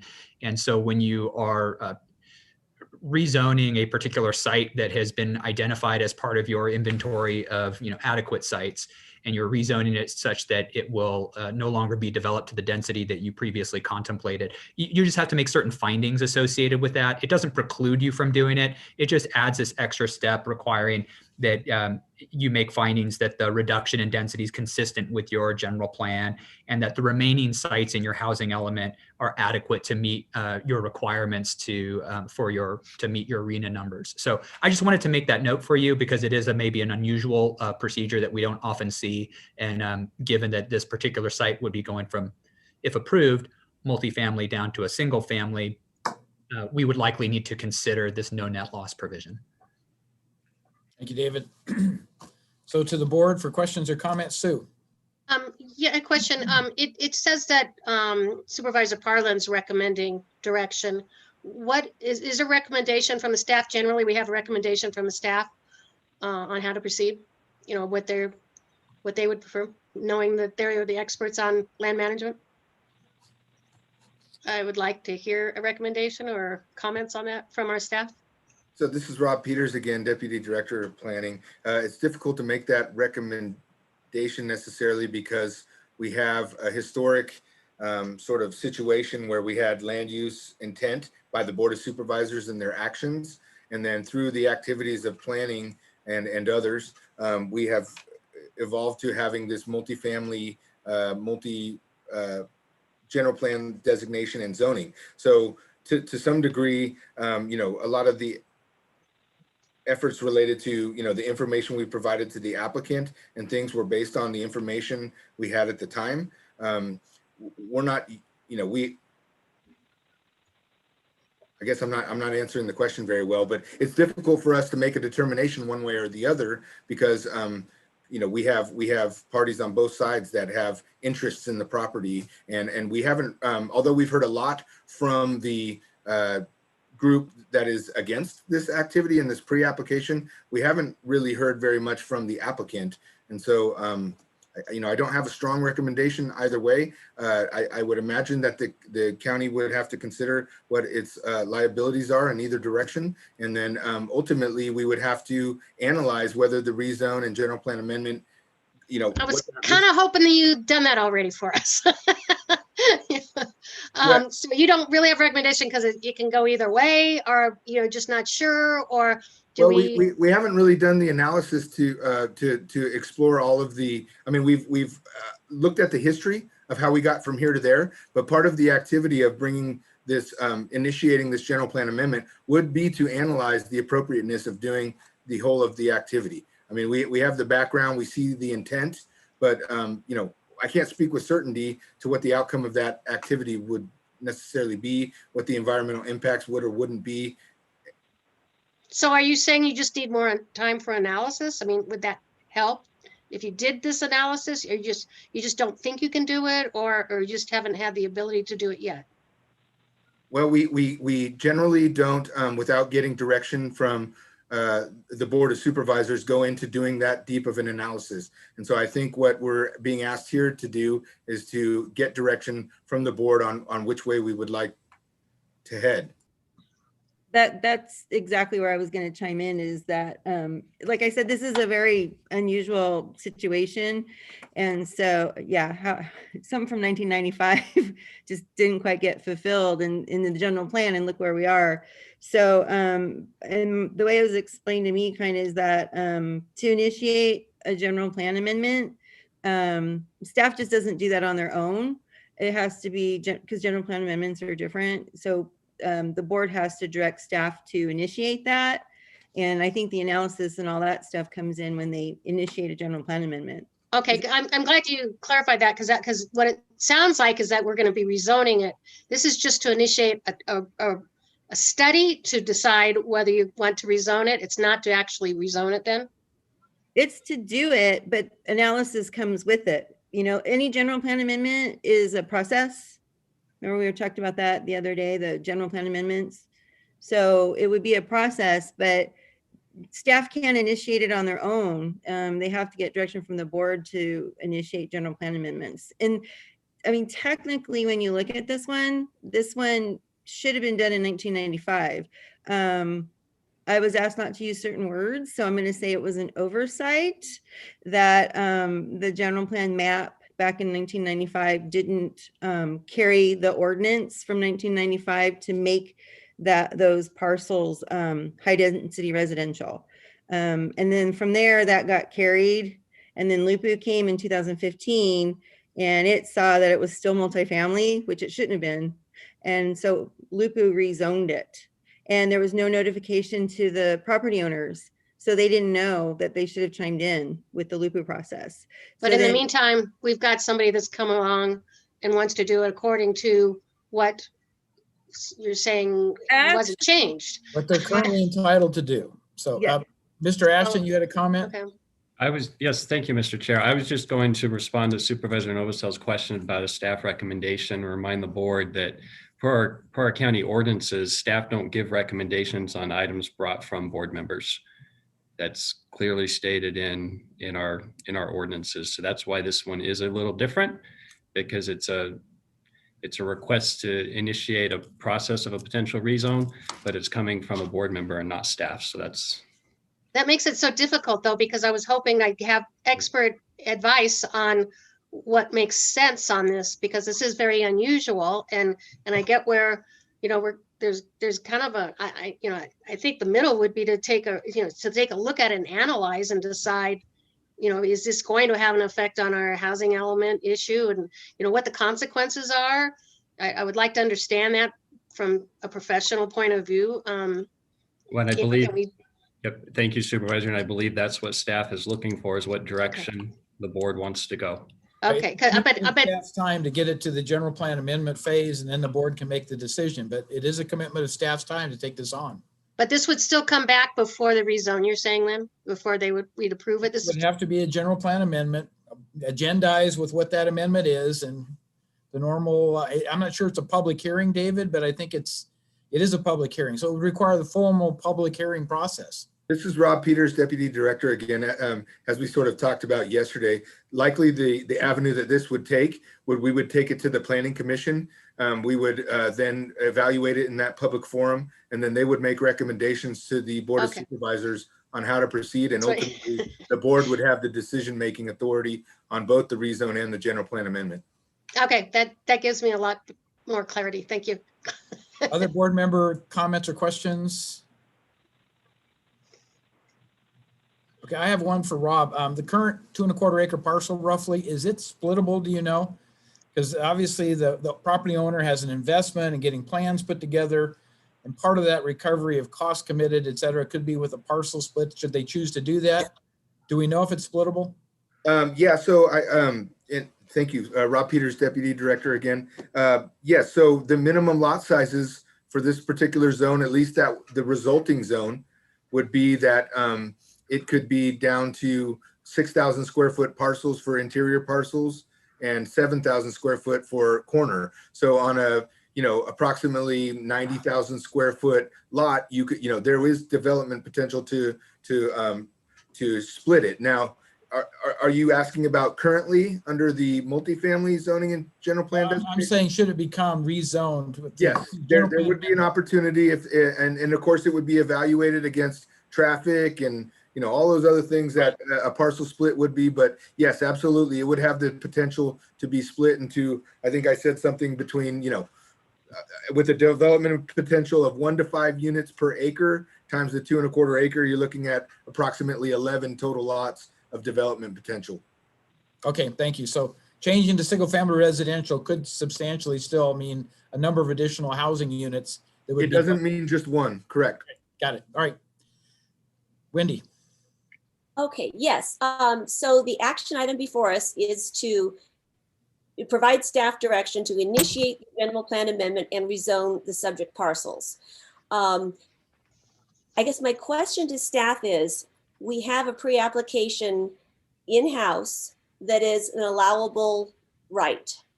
So how does this action, if we were to take this today, pair up with that pre-application? How does that work? I'll jump in real quick. So absent any additional action from this board, I don't think it would preclude the property owner from moving forward with his current, the project associated with his pre-application. So it's not to bring back bad memories from about 30 minutes ago, but this is part of the purpose of an urgency ordinance statute is to allow for a local agency to stop or slow down development while it studies changes that it may wish to make. And so in this context, you're contemplating making changes to the general plan, land use designation, and the zoning for this particular property. That action in and of itself doesn't preclude somebody from coming in and moving forward under the existing set of regulations. Pulling a building permit, ultimately. Correct. Correct. It would only be if you took an additional step of adopting something like an urgency ordinance that a property owner would be precluded from taking those steps. So again, this is the context of this one is certainly unusual. Ordinarily, when you are processing a general plan amendment or a rezone, it's done kind of on a more comprehensive basis. There's probably less care given to whether projects may happen in the intervening time period, or you have a project that's a landowner initiated general plan amendment and rezone project. And in that case, obviously they are awaiting the board's action on the general plan amendment and rezone before they move forward with their ultimate project. So this one is a bit unusual because it's focused in a way that your typical county initiated project is not. Stage just keeps getting better, doesn't it? All right, thank you. I did not plan these items together. I sure. No, I know you didn't. I know you didn't. I did not. Okay, any other board comment before we open up for public comment? We got to move to that. So, all right, Kim, please open it up for public comment. Now taking public comment on item number 37. Please make sure you unmute yourself when called upon. Individuals will have 3 minutes to address the board. Individuals representing an organization may request up to 5 minutes. It is at discretion of the chair to allow for additional time. If you're joining the meeting by phone, press *9 to indicate a desire to comment. If you're joining by Zoom, press the raise hand button. Please voluntarily state your name for the record. Now taking public comment from Intra.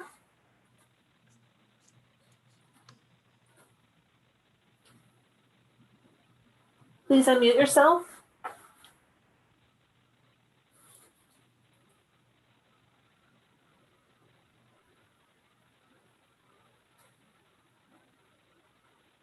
You're still muted. You got your hand up, but you're muted. You need to be able to open up your microphone.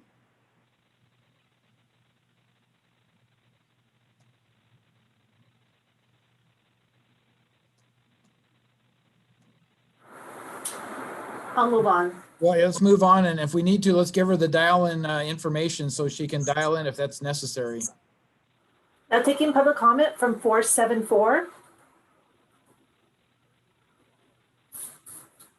Chris Payne, Diamond Springs. Interesting afternoon. Obviously, an education for everyone. The way that I see this one working out, if you would listen to my guidance, is essentially you've gotten a pre-application. That's an indication of intent. It's not the intent. It's not as if like we were before where we had the building permit, and that was obviously we were a little late in Somerset in that discussion. In this one, we're actually better off because it's a pre-application. The developer has recognized the opposition. I don't believe any additional public comment related to the necessity of this is necessary. I mean, you know, Board of Supervisors, what the difference is between multifamily. You heard staff explain the difference between multifamily and single-family residential.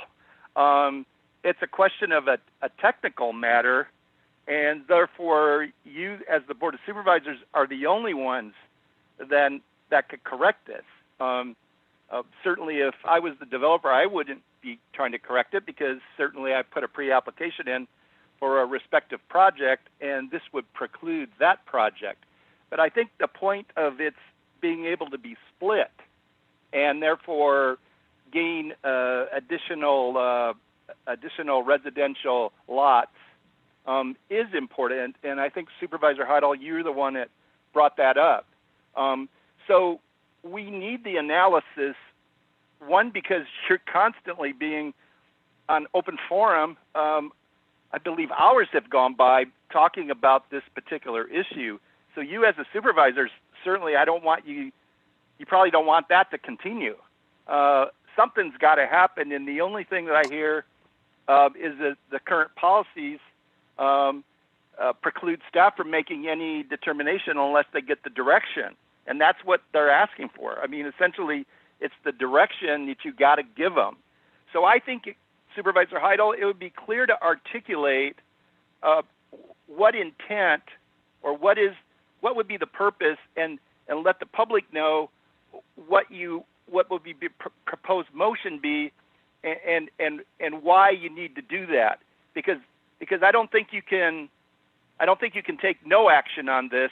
I think there's an action that is being required, and I hope I'm clear on it. But it's one of those really weird things that you guys are getting today. I don't know. It can't be Halloween, but it's like that day where you get all of these different things happening.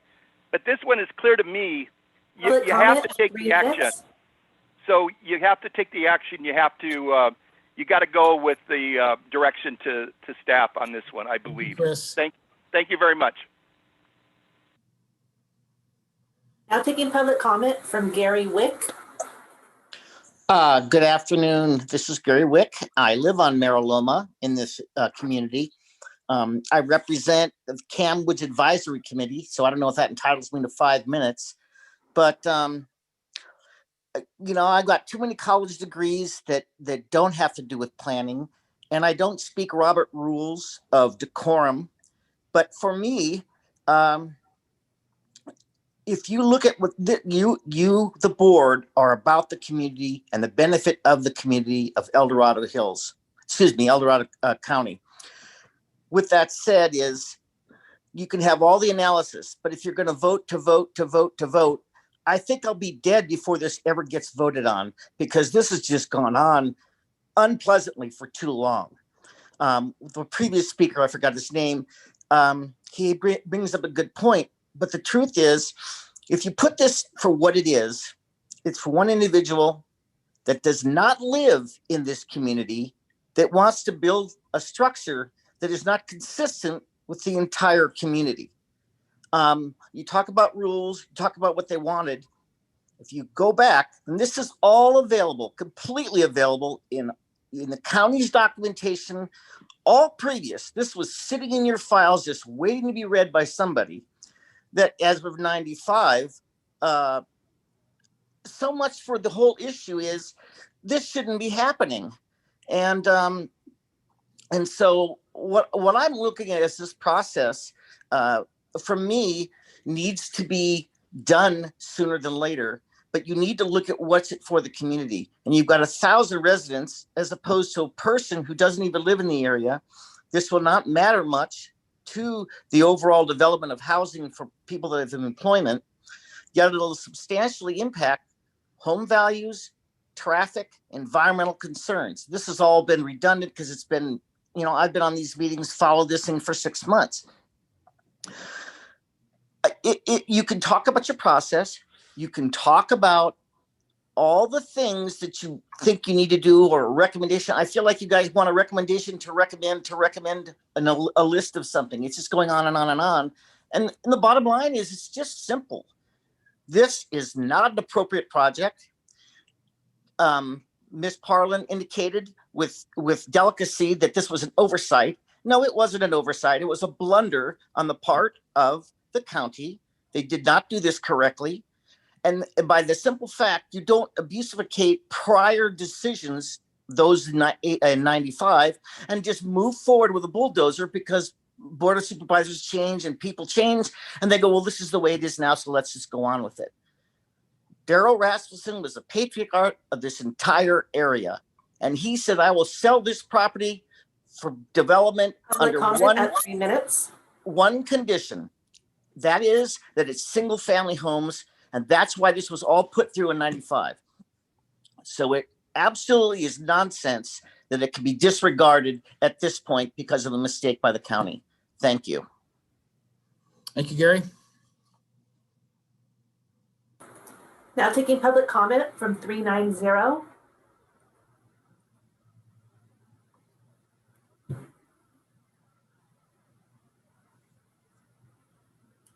Please unmute yourself, 390. Yes, sorry about that, technological problems here. Ken Greenwood, District 2. Listening to this over the months now, yes, there clearly was a mistake made by the planning staff, or the county, based on unfortunate circumstances, et cetera, et cetera. My concern here is, in a matter of equity, hopefully this will get approved to give the Cameron Park Wood or the citizens there what they're looking for. But it also brings up the question, and I believe it was said by staff earlier, that roughly 1,000 parcels were thrown into the hopper on some date in the past. And oh my God, how many of those were done without the full knowledge, not only of the owner of the property, because I can think of 3, but much less the rezoning of a property without proper notice to the neighbors. There's a little bit of a nightmare here, and it's not Halloween, it's Groundhog Day. So hopefully you can get this resolved, but it just also begs the question of what other little ticking time bombs, land use bombs, if you will, are going out there. And good luck on this one. Thank you. Thank you, Ken. Thanks, Ken, the planner from the 90s, by the way. Now taking public comment from Mark. Hi, it's Mark Howell with Cameron Woods. I think the previous gentleman said it all. He says, you know, your job is to take care of your constituents in the area here, and we have one person that's outside who, by my understanding, bought this property to actually put a resident on, and found out he had a cash cow, and decided to, you know, take want to buy or build these multi-dwelling residents on here. But I'm sort of getting lost here. But anyway, the thing is that we're the ones that live here. He will not live here in this county. And we're the ones that's what's left behind with whatever he builds. Now, Supervisor Novessel, she's talking about putting it to staff. Is that to find out what the cost is going to cost the county, depending on which way you decide? Is it depending on whether you go with the residents or whether you go with the builder? What is it going to cost the county to take care of this problem? Just seems like the fair way is to take care of your constituents, but I know that it always ends up to be around money, and I think it's what it's boiling down to. I'm sorry you guys are in that predicament. Sorry that they didn't take care of the change way back, but now you have it in your laps and it needs to be taken care of. Thank you.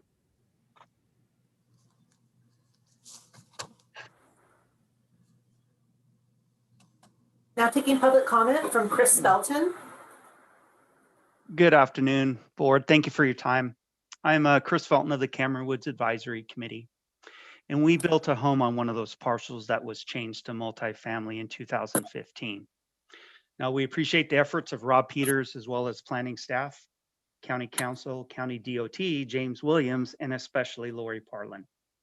Now, you've had enough time to do an analysis. You've had these documents since '95. And also an opportunity again to analyze it again in 2015.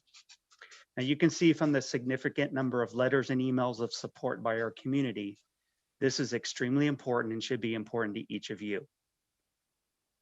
This cannot wait. This is a priority. As the parcel is currently zoned, Levi Cook can pull permits tomorrow and start building his 3-story apartment complex in the middle of a neighborhood. However, he also purchased it in 2015, like Mark mentioned, to build a single family home on it. It was only up because of 2015 when the county changed it is the reason why he changed it to what he called it, his cash cow. Also, one thing that's very important to remember and keep in mind, Levi Cook, the parcel owner, no longer has any legal standing. His holding company that purchased this parcel is suspended. So he has no legal standing in California, nor does he have in Las Vegas. So what we're asking you to do as a community is today direct staff to change the general plan, rezone the parcels, not to just analyze it. This would be in line with the county's interest as well as the community. Thank you very much for your time again. Thank you, Chris. Now taking public comment from Linda Gary.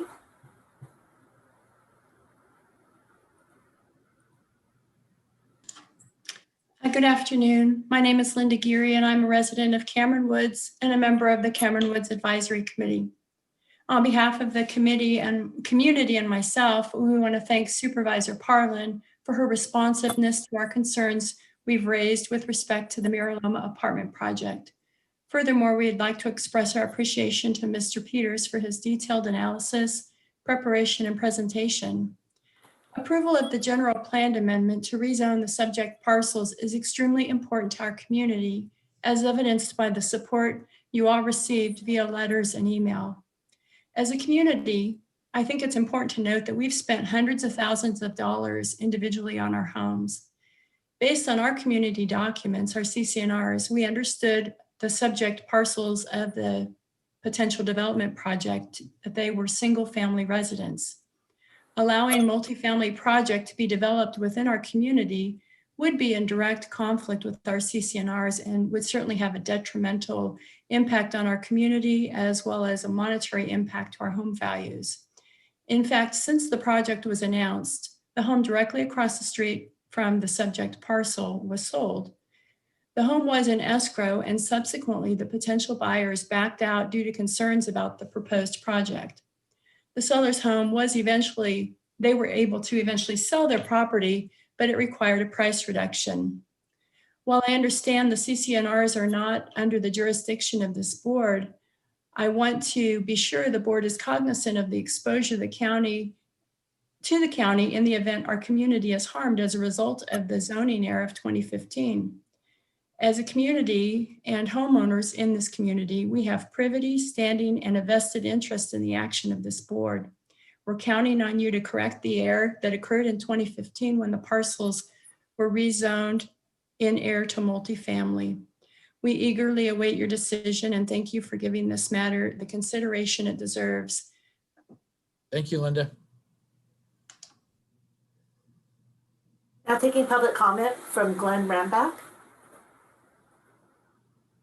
Hello, my name is Glenn Rambach. I live in one of the other MFR properties, the one next to Rasmussen Park ending in 009. We bought this property in 2010.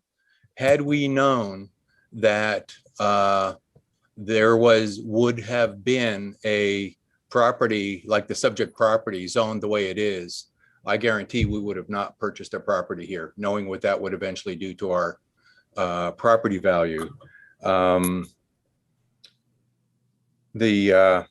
would also like to respond to Supervisor Thomas's comment on how does this square with the owner's allowable right in this situation. I'd also like to ask that because of the planning error that occurred, how does this actually anomalous situation square with the impacted homeowners like myself? Because of a life situation, I may want to relocate and downsize because of my retirement situation. But the reduced value of my home to another residential buyer would make it difficult to both downsize and get the cash from my house necessary for me to get a home somewhere else without having a mortgage, which would be, clearly be a goal. On the other hand, knowing that my property is MFR, I would never sell my property to another person who would also not have the knowledge of this zoning situation just to get more money out of my house and go somewhere else. So that's my dilemma. And lastly, I say that this zoning situation largely changed the character of the neighborhood because it actually changed the potential architectural future of the neighborhood without our knowledge. Thank you. Thank you, Glenn.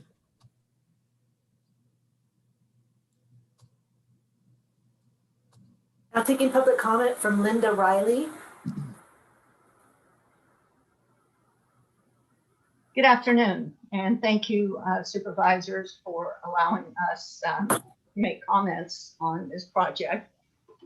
I've lived in Cameron Woods since 1989. I'm actually on my second home. It's an absolutely beautiful subdivision. I hope that all of you come out and take a look at it. I've been a realtor in this county for 40 years, and I represented Daryl Rasmussen through the development of Cameron Woods. And I was around and involved when he downzoned, excuse me, all of these parcels to single family residents. So when this came up, I have to tell you, we were all quite surprised. In the last couple of years, the homes in this area have sold from $600,000 to $850,000. And the thought of having a 3-story, 46 unit apartment building in our Cameron Woods subdivision is very, very upsetting. And I hope that you take the time to appreciate that there's 188 homes in Cameron Woods, and that we really do not want this project in our community. So I hope you vote to amend this general plan. It would be greatly appreciated. Thank you. Thank you, Linda. Taking public comment from Timothy White. Good afternoon, supervisors. Tim White in El Dorado Hills. I have, for the last 5 years or 6 years in El Dorado Hills, been involved with several general plan amendments and planning processes.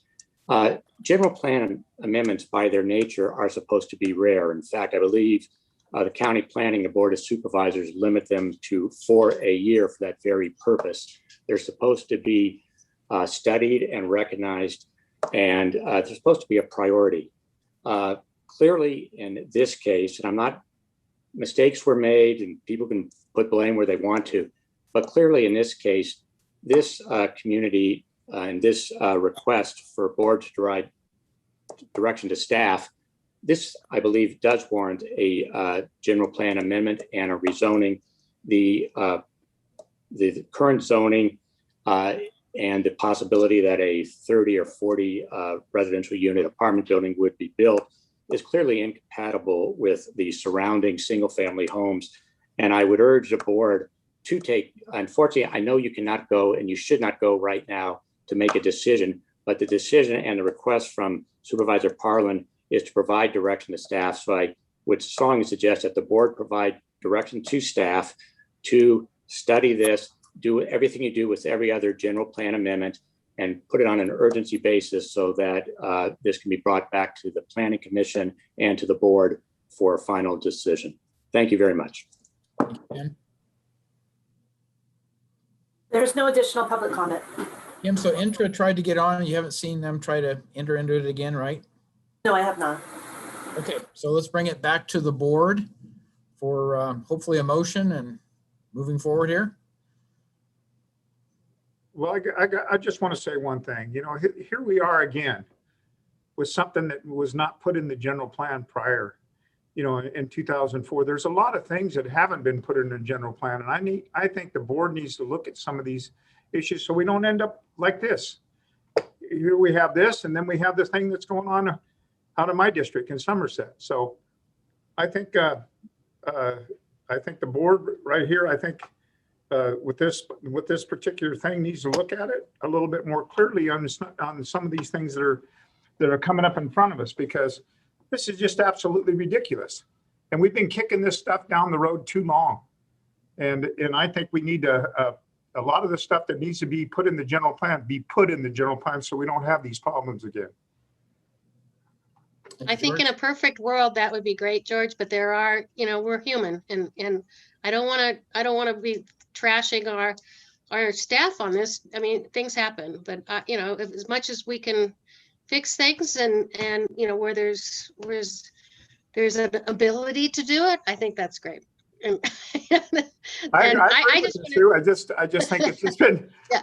Come on, you're talking 2004, some of this stuff. I know, but you know what? We've got, you heard, we have like 4 employees working on how many pages? Thousands of pages. You know, and some of the constituents way back when people were zoned agricultural and they took their agricultural away and they ended up making their property rural and they didn't have any idea. Right. So yeah, this is the stuff it's anyway, I get a little bit frustrated. Question. Can county council, perhaps you could help with this, since this is basically fulfilling an ordinance that was from 1995 and already has board direction. Can this general plan amendment be accelerated? Is that a possibility? You know, it's really up to your discretion as to the timing of it. That's not, yeah, there's. I mean, is it going to need as much analysis as if? Lori, I'd suggest that's for next week's discussion when, not next week, when the planning department brings forward their prioritized matrix. That's when we need to look at the whole picture of what's going on there.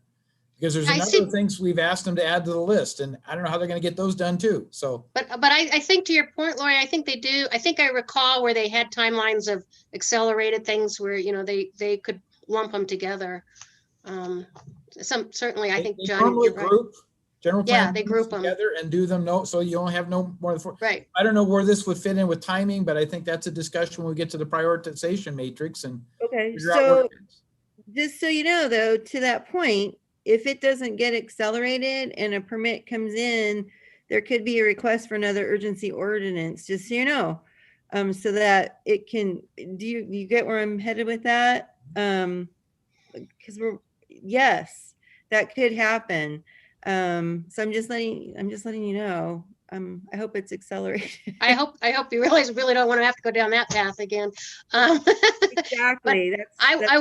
I will say on this, I'm so excited about the conversation we've had lately up in Tahoe about missing middle, and that's talking about giving more density into projects where we can actually get some workforce housing done, which is so sorely needed. But that being said, this sounds like, this is something that was thrown completely off, and it's a little different. But I do want to say that, when projects come forward and they talk about missing middle kind of workforce housing, I think we really need to prioritize that as a general conversation when we talk about housing, because that's our most needed housing nowadays. But this is a different situation.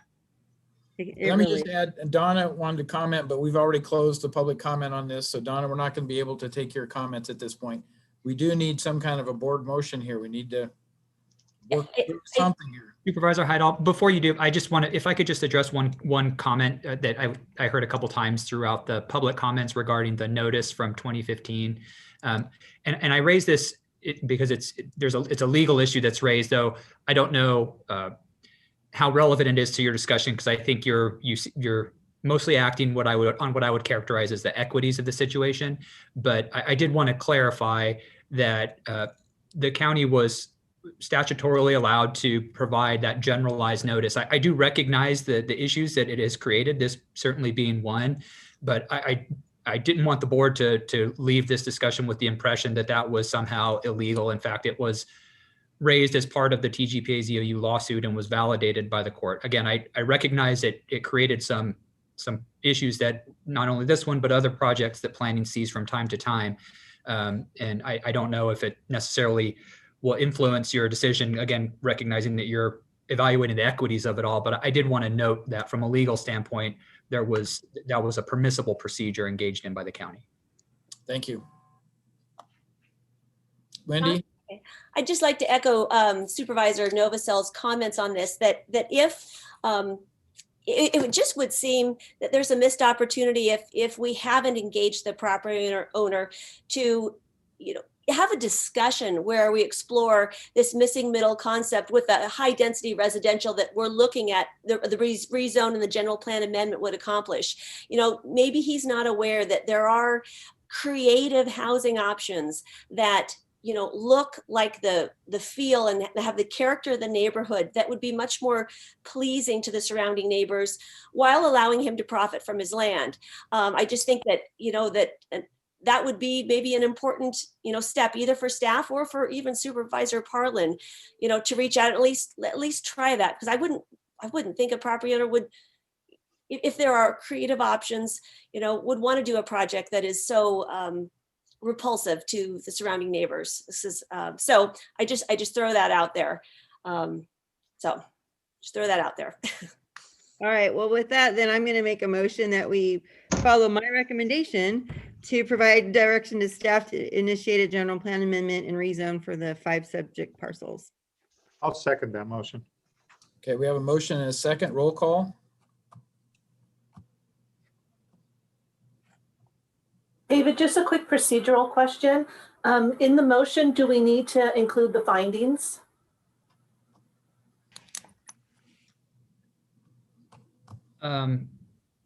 Sorry, what? Oh, I'm sorry. You had mentioned something about the net loss provision. Does that need to be? My apologies, Kim. That's down the road where that will take place. Thank you for calling that out, though. Okay, thank you. Okay, Supervisor Heidel, how do you vote? Aye. Supervisor Turnbull, how do you vote? Aye. Supervisor Thomas, how do you vote? Aye. Supervisor Parlin, how do you vote? Aye. Supervisor Novacell, how do you vote? Aye. Motion passes 5-0. Very good. Thank you, Kim. given the fact it's 5 o'clock, do we want to take a short break or go to our 3 Yeah, o'clock? can we take like just a 5-minute break? 5 minutes. Okay, so it's 5 o'clock. Let's get back at 5:05. Grab some chocolate and coffee. 5:05. Thank you.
Supervisor Parlin, are you there? Okay. All right, I think we got everybody back, and given the hour, we probably got to move forward expeditiously. So with that, Kim, would you read number 38, please? Item 38 comes from the Chief Administrative Office and the Department of Planning and Building, Economic Development Division, recommending the board provide direction on the use of transit occupancy tax. Thank you, Mr. Chair. Don Ashton, your CAO. I'll kick this off with some opening comments and then we'll go from there. So as stated in the agenda item, the county currently has contracts with the County Chamber of Visitors Authority, the County Chamber Film Commission, the El Dorado Hills Chamber California Welcome Center, South Lake Tahoe Chamber of Commerce, the Tahoe Prosperity Center, Wagon Train Event, and the Greater Sacramento Economic Council. All of these agreements are funded with TOT revenue, and all of these agreements expire on June 30th, 2021.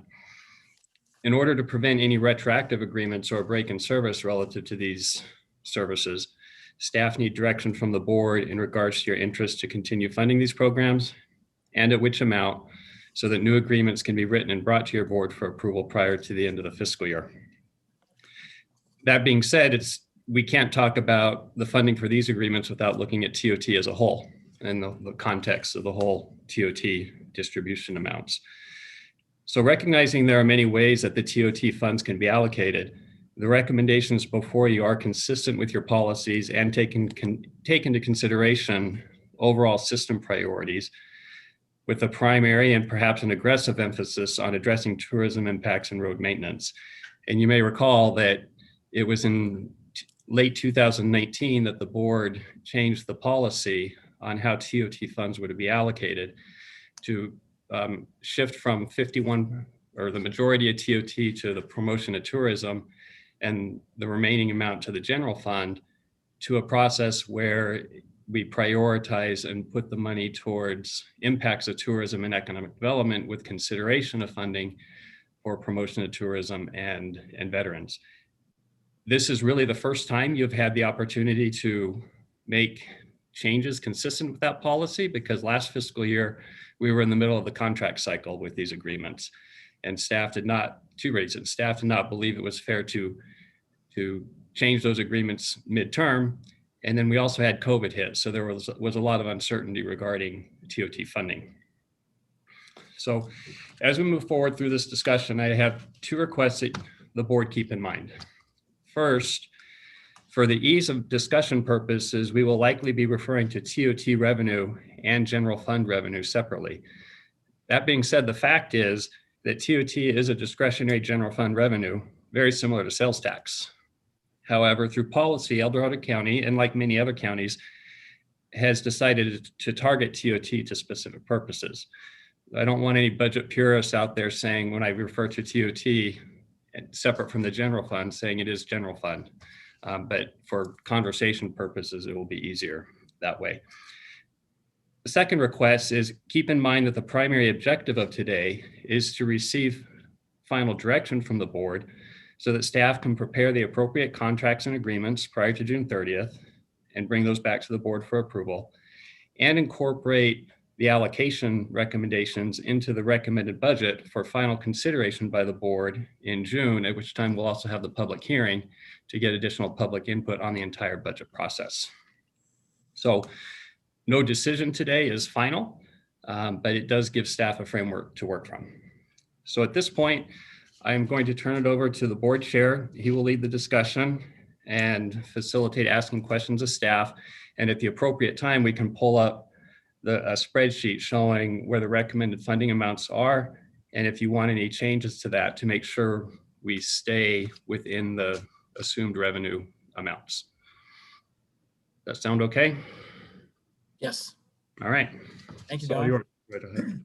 So given the hour and the amount of material, I'm going to suggest that we look at exceptions that any board member might want to take to what staff has proposed. I think we've all had a chance to look through the matrix. There's 4 categories: impact of tourism, economic development, veterans, and promotions. We know the total anticipated TOT revenue is $5 million.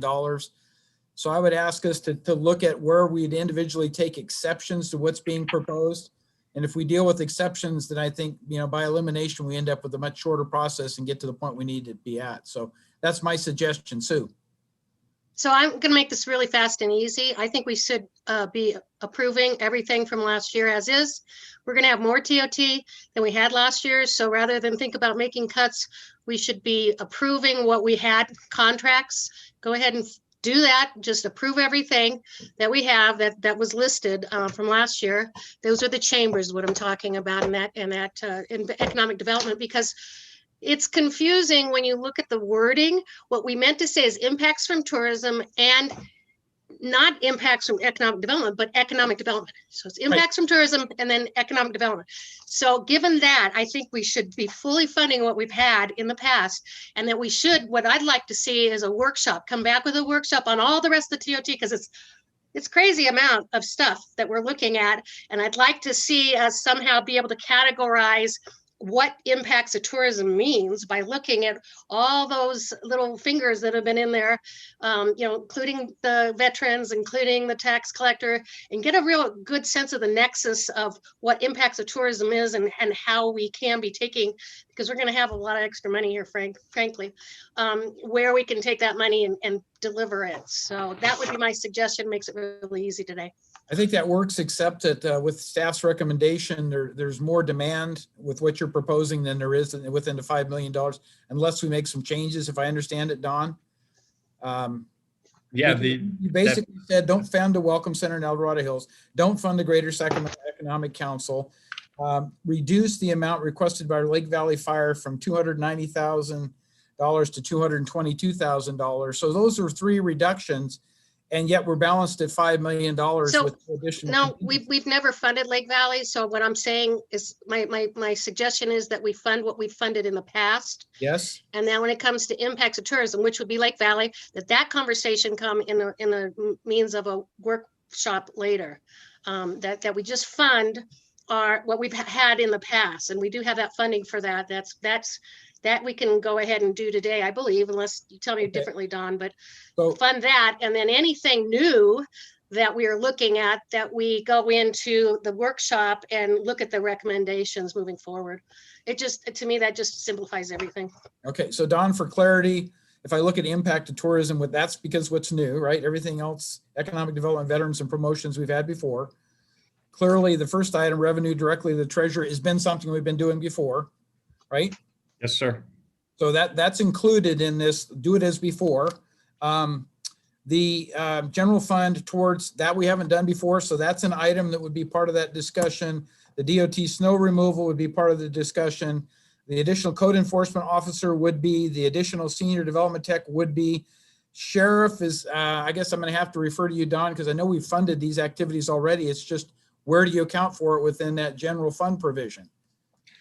Yeah, so in regards to the sheriff, the county currently spends about $265,000 a year of your general fund to offset search and rescue events.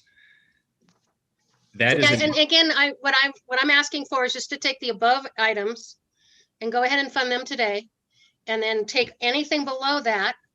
And that was, from looking at the recommendations, that would include the sheriff's, would include all those things that we haven't funded in the past with TOT. I'm just talking about the TOT funding here, just so we can get past those recommendations. I'm just trying to make it clear. It looks like there's 2 things we previously funded in that impact of tourism. One is the monies to the treasurer, and the other is to the sheriff's department. Is that correct, Don?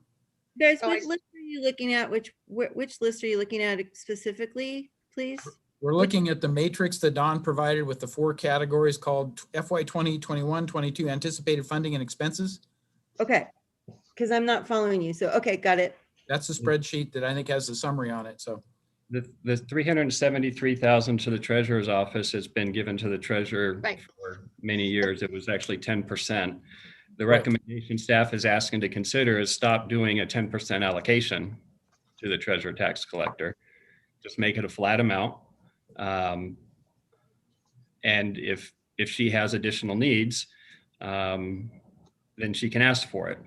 In regards to the sheriff's office, it is a general fund cost right now, which is primarily your sales tax and your property tax revenues. the recommendation is because with this new policy, we're pulling a couple $1 million out of the general fund and giving it to road maintenance. So some of your general fund programs are going to be impacted with this new policy.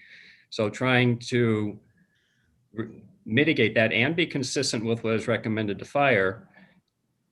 And that's why I'm trying to take all this out and take it all out. That's my recommendation. I just want to make sure I'm clear. Okay. And what I'm asking is, we're not going to look at any of that right now. We're just going to fund the tax collectors we have funded.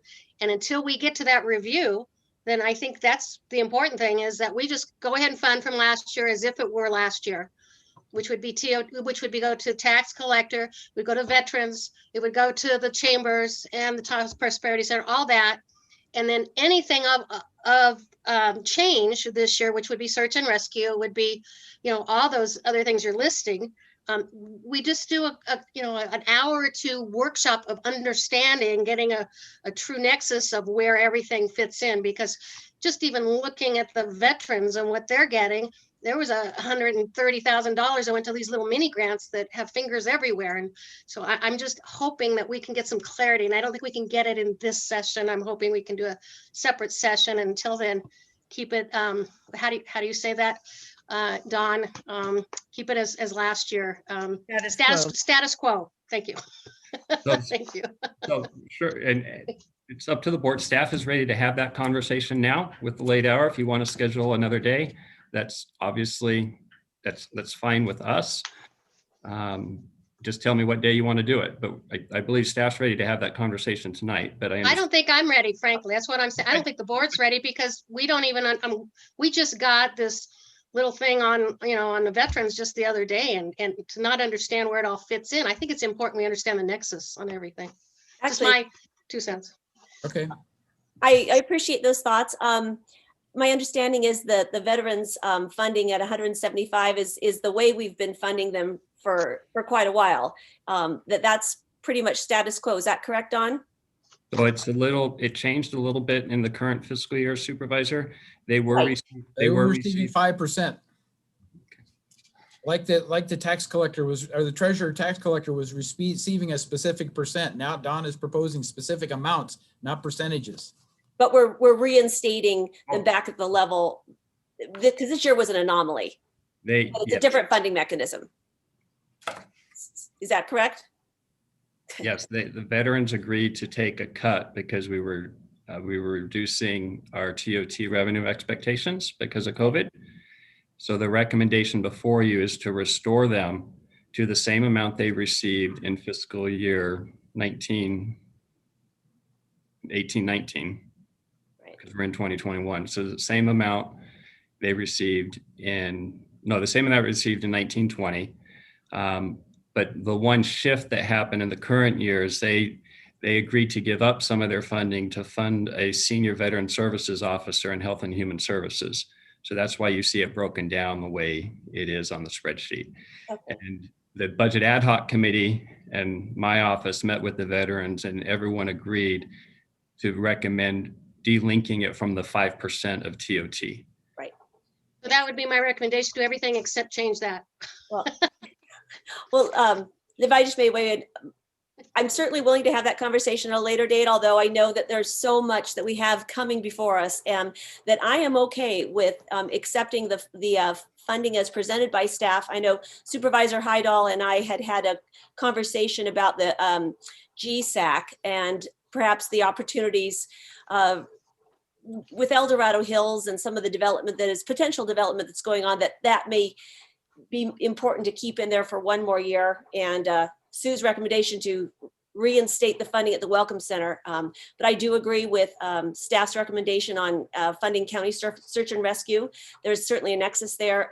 And I like staff's recommendation on Lake Valley Fire. Once again, funding them for impacts to tourism, but not more than that. So I would be okay with actually making a decision tonight, or I will defer to the board, but seeing how the other supervisors feel. Let's hear from Lori and George.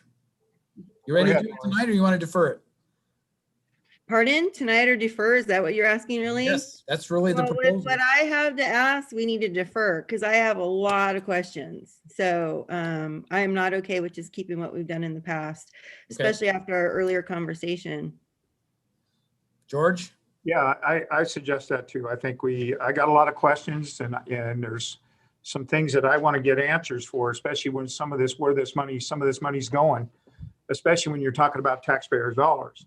And I want to make sure that it's spent wisely and not put into certain areas that might jeopardize certain things. So I would like to, extend that like Lori was talking about. So, because I've got some questions and answers that I need to get before we can I would like decide to on talk about some multi-year contracts in certain areas too. So Don, it sounds like we're talking about a separate workshop. I don't think we want to try to pack this into one of our normal meetings. So what I hear is the board is willing to submit to us to a separate workshop to deal with this, even if it takes 2-3 hours. Is that correct? That's correct. Me too. Yeah, definitely. I think, we have a new board, and there's just so much to take in. And again, I think being that we have a new, a new level to look at, and that's impacts of tourism, I think it's important that we understand the nexus for everybody. And so my recommendation was, and I don't know if anyone's okay with that, was, as is, add in the difference of the veterans now, but, make sure that we get all these other contracts going today. But everything else, we should be looking at a nexus on. This doesn't start until July, so we got a little bit of time to make the final decision here. Well, So Don, when do we need everything going for as far as those other things? Well, we have to negotiate and write up the contracts with those chambers and bring them back to the board. So what I'm hearing is, if I'm trying to craft it as a motion, it's fund all the chambers. Does that include the wagon train as well? I'm assuming it Yeah, I'd does. say everything we've done in the past. Yeah. Okay, including Greater Sacramento Economic Council. Yeah. So That's gonna be my motion is to approve everything we've approved in the past, except with the one exception of the veterans, because that's already been figured out, and then everything else go to a workshop to be determined when. Oh, I thought we were deciding if we're going to have a workshop or decide now. Well, the date. I mean the date. I don't know when we could do a date on that. I heard the workshop encompassing everything, and I heard the workshop only taking on new things that we haven't funded in the past. So I'm hearing two different things. We have a motion. Sue's made the motion. Do we have a second to Sue's motion? What is the motion? I don't think the motion's clear, Supervisor Heidel. I don't. Right. So I'll make a motion that we approve on the staff recommendations. Oh, they're not numbered. The funding of the per year that was allocated for the Chamber of Commerce's for $240,920, for the for the Film Commission, $150,750, for the El Dorado Hills Chamber Welcome Center for $110,320, for the South Shore Chamber of Commerce for $78,950, Tahoe Prosperity Center for $30,000, and the extension of the Greater Sacramento Council for $63,252, and also the annual wagon train, I believe that's $10,000. And then the veterans, and I don't have a number on the amount for the veterans that everybody had suggested. Veterans position says 175. 175,000. Veterans position, which is a new position to hire, is 90,700. Then the Veterans House Council special revenue is 15,000. All right. So with those additions, and then also with that motion would be a future workshop to go over the remaining TOT funding and how that would be spent. Sue, you're not including Econ Dev at $1,242,900. Was that something? Did I miss that? Yeah, that's the third category. Yep. Correct. Yeah. And sorry, with the tax collector at $373,500, with Econ division $1,049,480. promotions, funding agreements for 610, 940. That's totals for those. Does that make sense? You've got that? That I mean, makes, I don't like rushing this through like this at all. If we're gonna have a workshop, we should include everything in the workshop. So I don't like this piecemealing approach to it at all. Doesn't make sense to me. So I'll just explain, I'm doing it just because they have contracts that they need to get going on those. And as Dawn had explained, if you don't get those contracts moving now, then there's going to be an issue with coming back retroactive. And these are contracts we've had in the past. So I just thought There's a motion on the floor, so I'll second that motion. Thank you. Okay, so we have a motion second. Roll call. Excuse me, Mr. Chair, has there been public comment? No, I'm sorry, we missed public comment. Oh, I'm trying to expedite and I'm getting ahead of myself. So Yeah, public I comment, don't like please. the way we're doing this at all, you guys. This rush, hurry does not feel right. Go ahead, Kim, open it up for public comment, please. Now taking public comment on item number 38. Please make sure you unmute yourself when called upon. Individuals will have 3 minutes to address the board. Individuals representing an organization may request up to 5 minutes. It is at the discretion of the chair to allow for additional time. If you're joining the meeting by phone, press *9 to indicate a desire to comment. If you're joining by Zoom, press the raise hand button. Please voluntarily state your name for the record. Now taking public comment from John Pomeroy. John, there you go. Settings unset. You guys know me as chair of the El Dorado County Veterans Affairs Commission, but I'm also a tourism marketing professional. And I served in the 90s as California State Tourism Director and also as California's Deputy Secretary of Trade and Commerce for Tourism. As a veteran, I wanted to say that I appreciate the work of the staff and the support of the funding that has been recommended, and I support that. But as a state tourism director, I'm hoping that you reinstate the California Welcome Center. And let me explain why. Under the California Welcome Center law, which I know quite well because I wrote it with Senator Herschel Rosenthal of San Bernardino, franchise are granted to corridors. There are 17 welcome centers in California, and they all are on a different corridor. The franchise to operate a California Welcome Center along Highway 50 has been granted to El Dorado County. And if El Dorado County does not fund the Welcome Center, it will close. And that means that the California Welcome Center signs down in Sacramento County and up near Placerville will be removed, and there will be no identification. What will happen is that someone else is going to take the franchise. Now, I've represented in my private firm not only El Dorado Hills, but also Folsom, Rancho Cordova, and Sacramento. I'm a tourism marketing consultant. And I believe they would quickly, one of them would quickly jump on the opportunity that El Dorado County closed its franchise if you relinquish it, and jump on that opportunity. Right now, you have the exclusive right to operate a welcome center for 50 miles east and west of the El Dorado County line. But if the county does not fund the Welcome Center, I think someone else will take it.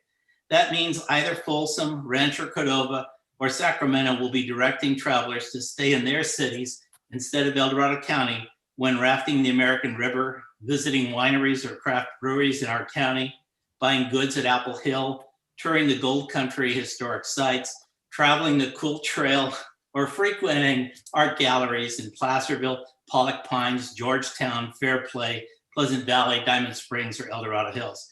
Welcome centers help travelers plan their trips and influence longer stays.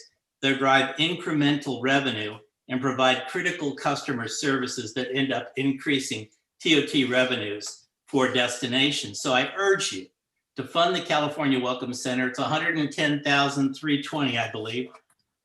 In order to protect the spending inside El Dorado County of people staying in El Dorado County lodging, eating at our restaurants, shops, buying fuel, visitor services, attractions, recreation, and everything else that's vital to tourism in our county.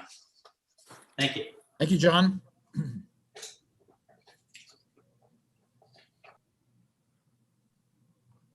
Now taking public comment from 474. Chris Payne, Diamond Springs.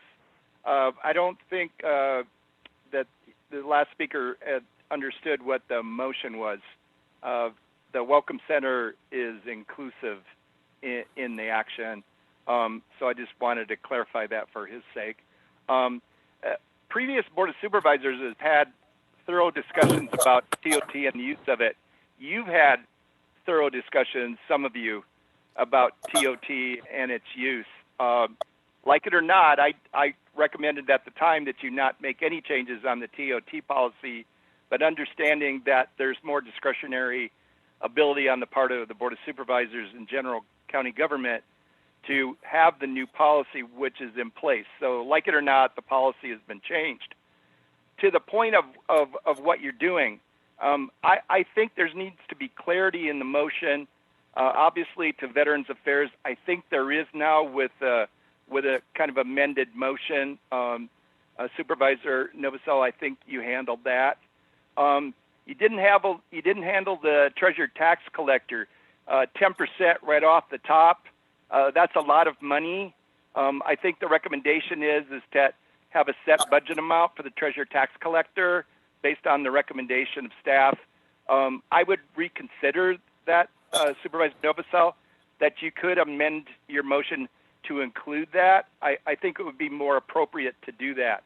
The other part of it is that I think, Supervisor Parlin, you're right. It seems like it was a little bit rushed, but now that you've gone to public comment and you have me on, obviously I've slowed everything down for you to guys take a deep breath. You've had a long day, and make sure your motion is consistent with what you could do today. The workshop sounds great. I think you need to have more general discussion. But right now, I just want to make sure this motion is appropriate and clear, so that coming back later or leaving today, you feel comfortable with the action that you took. And definitely set a date specific on when that workshop, because if you don't, you guys will let it slip. It's just you got too much to do. So that's my comments. That's my guidance. Thank you very much. Thank you, Chris. Now taking public comment from Kelly Seymour. Hi, I'm Kelly Seymour, and I'm the Vice Chair for the El Dorado Hills Chamber of Commerce. Hi, John. See ya. My comment is that the California Welcome Center has a proven track record since 2010 on providing the return on investment as related to attracting visitors from California, the United States, and other countries into El Dorado County. Our survey data also confirms that visitors who stop at the California Welcome Centers are likely to spend dollars on gas, food, and they may stop at shops and other attractions. The California Welcome Center generates revenue for many local businesses, from restaurants, gas stations, shops, wineries, breweries, etc., which in turn generates sales tax for El Dorado County. I truly recommend that you should continue to fund this California Welcome Center for a successful tourism program in El Dorado County. Thank you. Thank you, Kelly. You're welcome. Now taking public comment from Leona.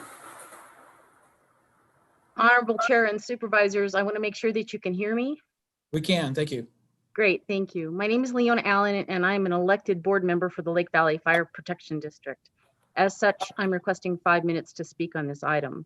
And thank you, board, for staying awake this late. For the newest board members, Lake Valley is the fire suppression and prevention agency for the largest portion of El Dorado County and the Tahoe Basin. We also have one of the largest fire jurisdictions on the lake. I want to thank county staff for their recommendation and the board for giving me an opportunity to speak.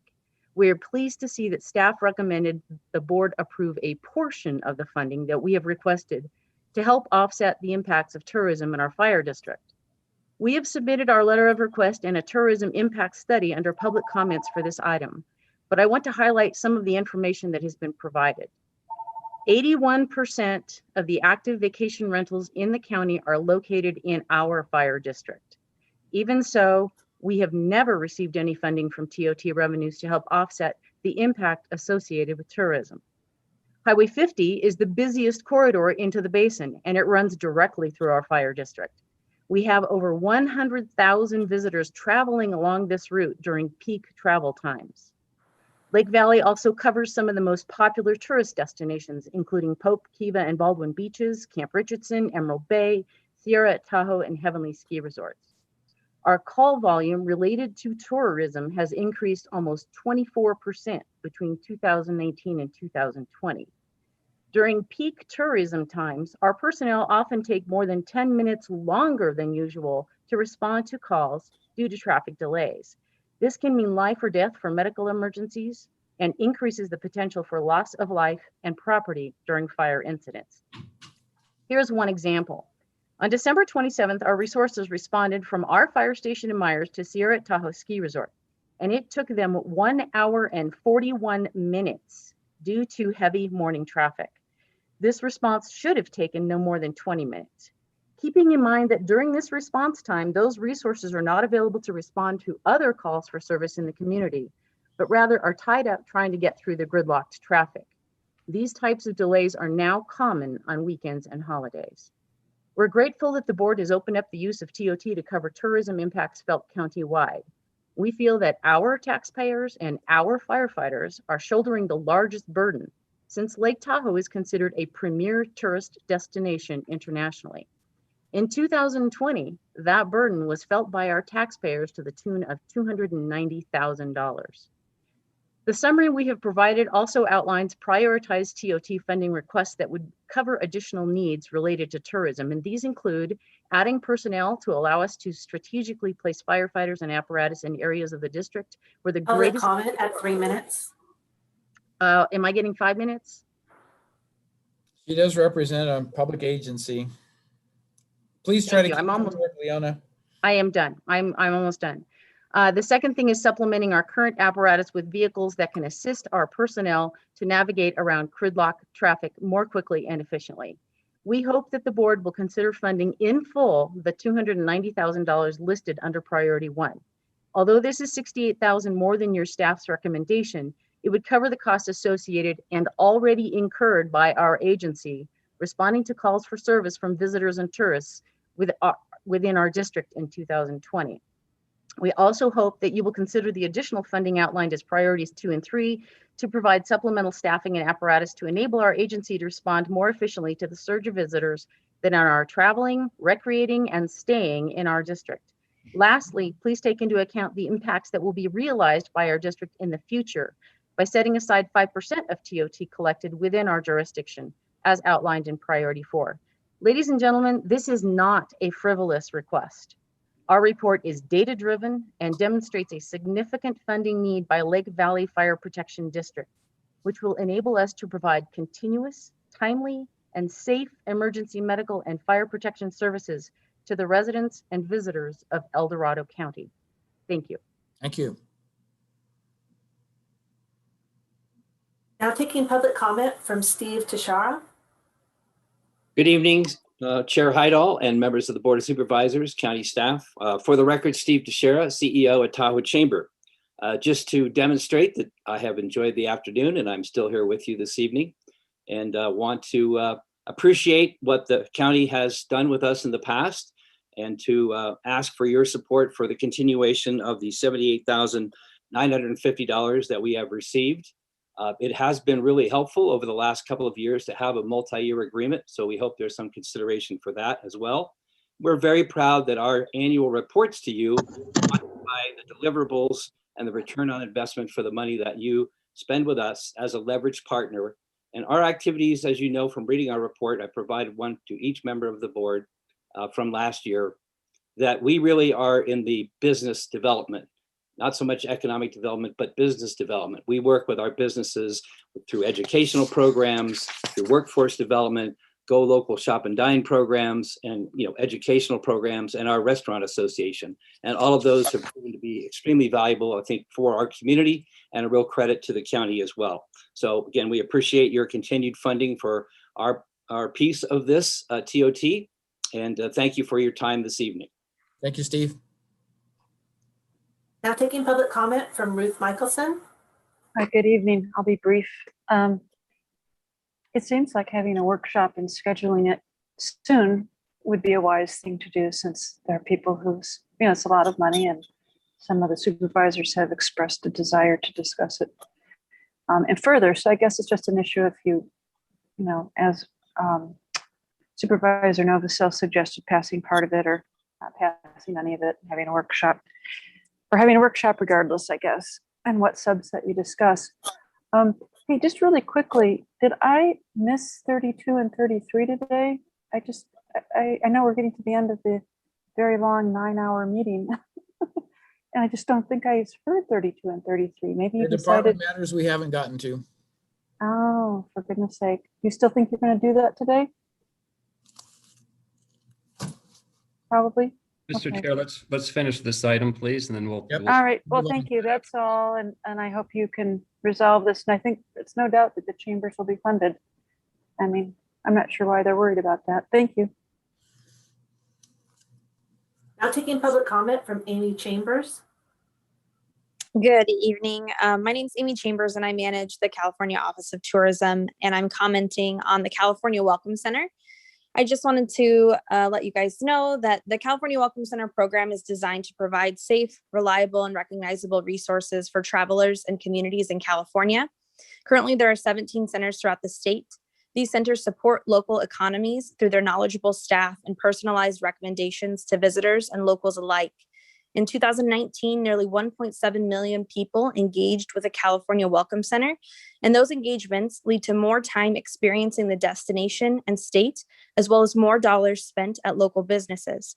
The coronavirus pandemic erased California's record 10 years of growth in visitor spending, but tourism is a resilient industry, and that can lead the economy back.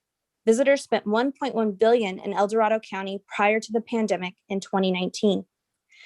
The center's partnership with the California Office of Tourism and Visit California allows for increased exposure to each California Welcome Center and the destination it represents, as they're prominently included in the California Visitors Guide, official state map, road trips guides, and on the Visit California website. Additionally, legislature specific to the California Welcome Center program outlines a relationship with the California Department of Transportation, allowing for highway signage featuring the traveling bear, a logo to be used only by the program, that is recognizable throughout the state. As we move toward recovery following this year-long pandemic, California Welcome Centers will receive current information as part of our monthly calls with Visit California's research, marketing, and industry relations leaders. They will continue to strengthen their communities by encouraging safe exploration of their destinations and recommend visits to local attractions, restaurants, and retailers. Visit California supports the responsible return to tourism through the Responsible Travel Code program, which the California Welcome Centers, as the recognized resource for community information, are able to share directly with eager guests looking for authentic experiences here in California. Thank you. Have a good evening. Thank you, Amy. Now taking public comment from David Nicholson.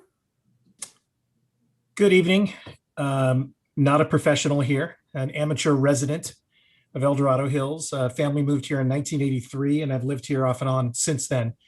My initial intent was to call in with an opinion and voicing support for the California Welcome Center's continued funding.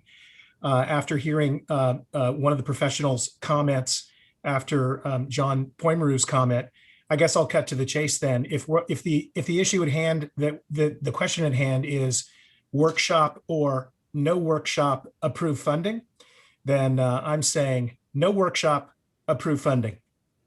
If there is going to be a workshop, however, I submit my comment, which is, as far as the California Welcome Center is concerned, we have a choice.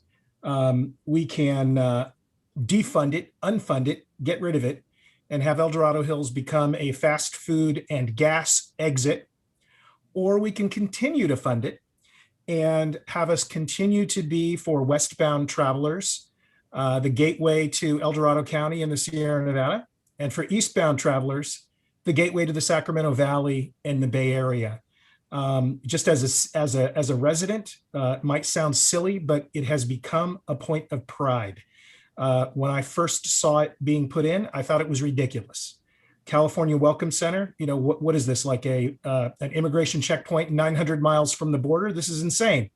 But it has definitely grown on me since it has been here, and I think it's a point of pride. So just a quick comment in support of funding. If you're going to be separating items out, put the Welcome Center at the top of the list. And thanks so much for your time and your good work. Thank you, David. Now taking public comment from Debbie Manning.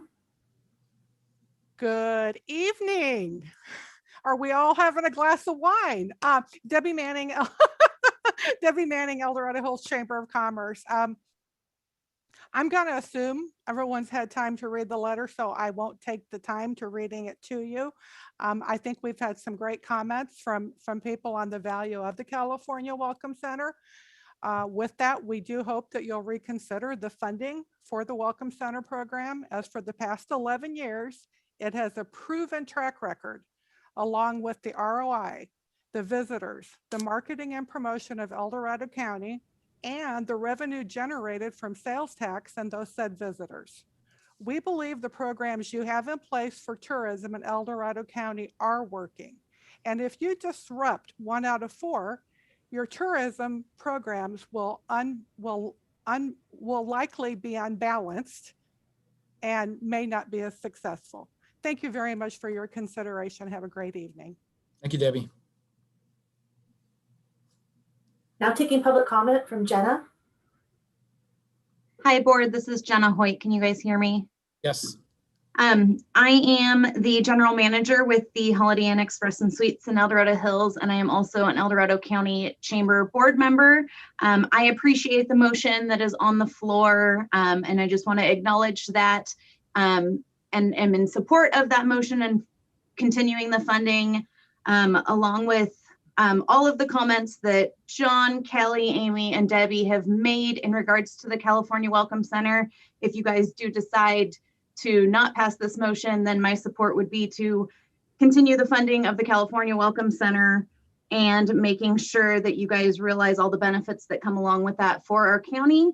And just on that note, you know, the advertising that comes from the commercials, the roadmaps, and everything that is there, you know, it's a really true value to our county, and it's a marketing value, you know, goes out not just to the state, but those marketing goes out, you know, internationally and to the rest of our nation. And it's about a $227,000 advertising value that goes out being a part of the California Welcome Center and Visit California.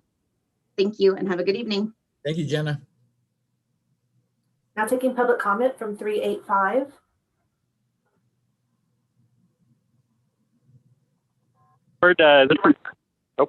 This is Andy Nevis from the Taxpayers Association. Can you all hear me? This is actually my first time calling in on a phone. You're fine, Andy.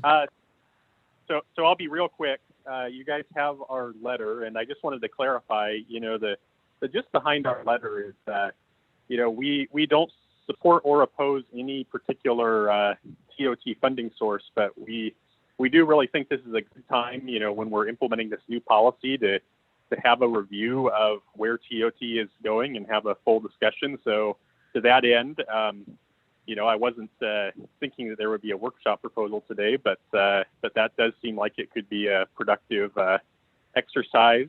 I think I would probably agree with Supervisor Parlin that ideally it could be before we have to enter into new contracts. But of course, if that's just not possible, then I would say hopefully it could be as soon as possible. So with that, it's late, and so I'll shut up. Thank you, Andy. Now taking public comment from Timothy White. Good evening, supervisors. I wrote a letter in favor of the California Welcome Center, and I think the other speakers before me have spoken much more eloquently and more persuasively than I can for its continued funding. And therefore, I would support Supervisor Novosal's recommendation to continue to fund the various items she proposed. However, I do think I am concerned a little bit with Supervisor Parlin. You know, when we were back in school 50, 60 years ago, grade school, junior high school, there was that comment about, you know, watching laws being made was equivalent to watching sausages being made. Little stuff got thrown in, a little stuff got thrown out. You're never quite sure what was in it when it was done. And I wasn't able to track the numbers quickly enough. I saw Joe Horn was on the screen earlier maybe he was able to say with the recommendations that Supervisor Novosel made, how much was now being recommended to be spent, what was going to be the remainder of the $5 million that was unspent and thus subject to a workshop. I firmly believe, as other comments have made, that a workshop in the next 2 or 3 weeks to spend or to listen to authorization, why things have been recommended to be taken out or put in going forward would be good. But I think you should accept the proposal today to go ahead and fund as the ones that have been proposed to be funded, and then study the new ones going forward, and then go through the entire process for future funding years. Thank you. Thank you, Tim. Now taking public comment from Janet McDougall. Good afternoon, board members. Janet McDougall, 58-year resident of Tahoe. I would fully support what Supervisor Parlin has suggested.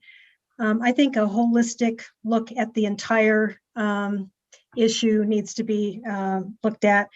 You know, your data shows that the vast majority of your TOT is generated in our residential neighborhoods here at Tahoe. And I want to thank Don Ashton for his sensitivity to some of our issues up here. I've had a couple of conversations with him over the past couple of years about TOT, and I'm glad to see that some of it will be spent up here at Tahoe where most of it is generated. But I do think, I hate to see us get into a situation where we end up, just because we've always done something a certain way, we're going to continue to do it that way because it's always been done that way. I don't think that's a good way to approach problem solving. I think that this needs to be looked at in its totality in a workshop setting. I have a real problem with allowing certain things to be funded on an ongoing basis, because what I have found in my own experience in local government is that when that happens, creativity is lost in terms of where else might we find some money to fund some of these things, because people become too reliant on this very finite pie. The TOT pie is only so big and it can't continue to grow indefinitely. So I really would support the workshop for the entire thing. I will say that we have the best fire department up here that anybody could ever ask for. And I'm very supportive of Lake Valley getting some much needed funding. But I, again, would like to see this looked at in a more holistic approach. Thank you for your time. Janet. Now taking public comment from Laurel Bretbaum. Good evening, supervisors. You are warriors. I would like to thank the motion makers, and the CAO. He's been a warrior all day too, and Mr. Livingston.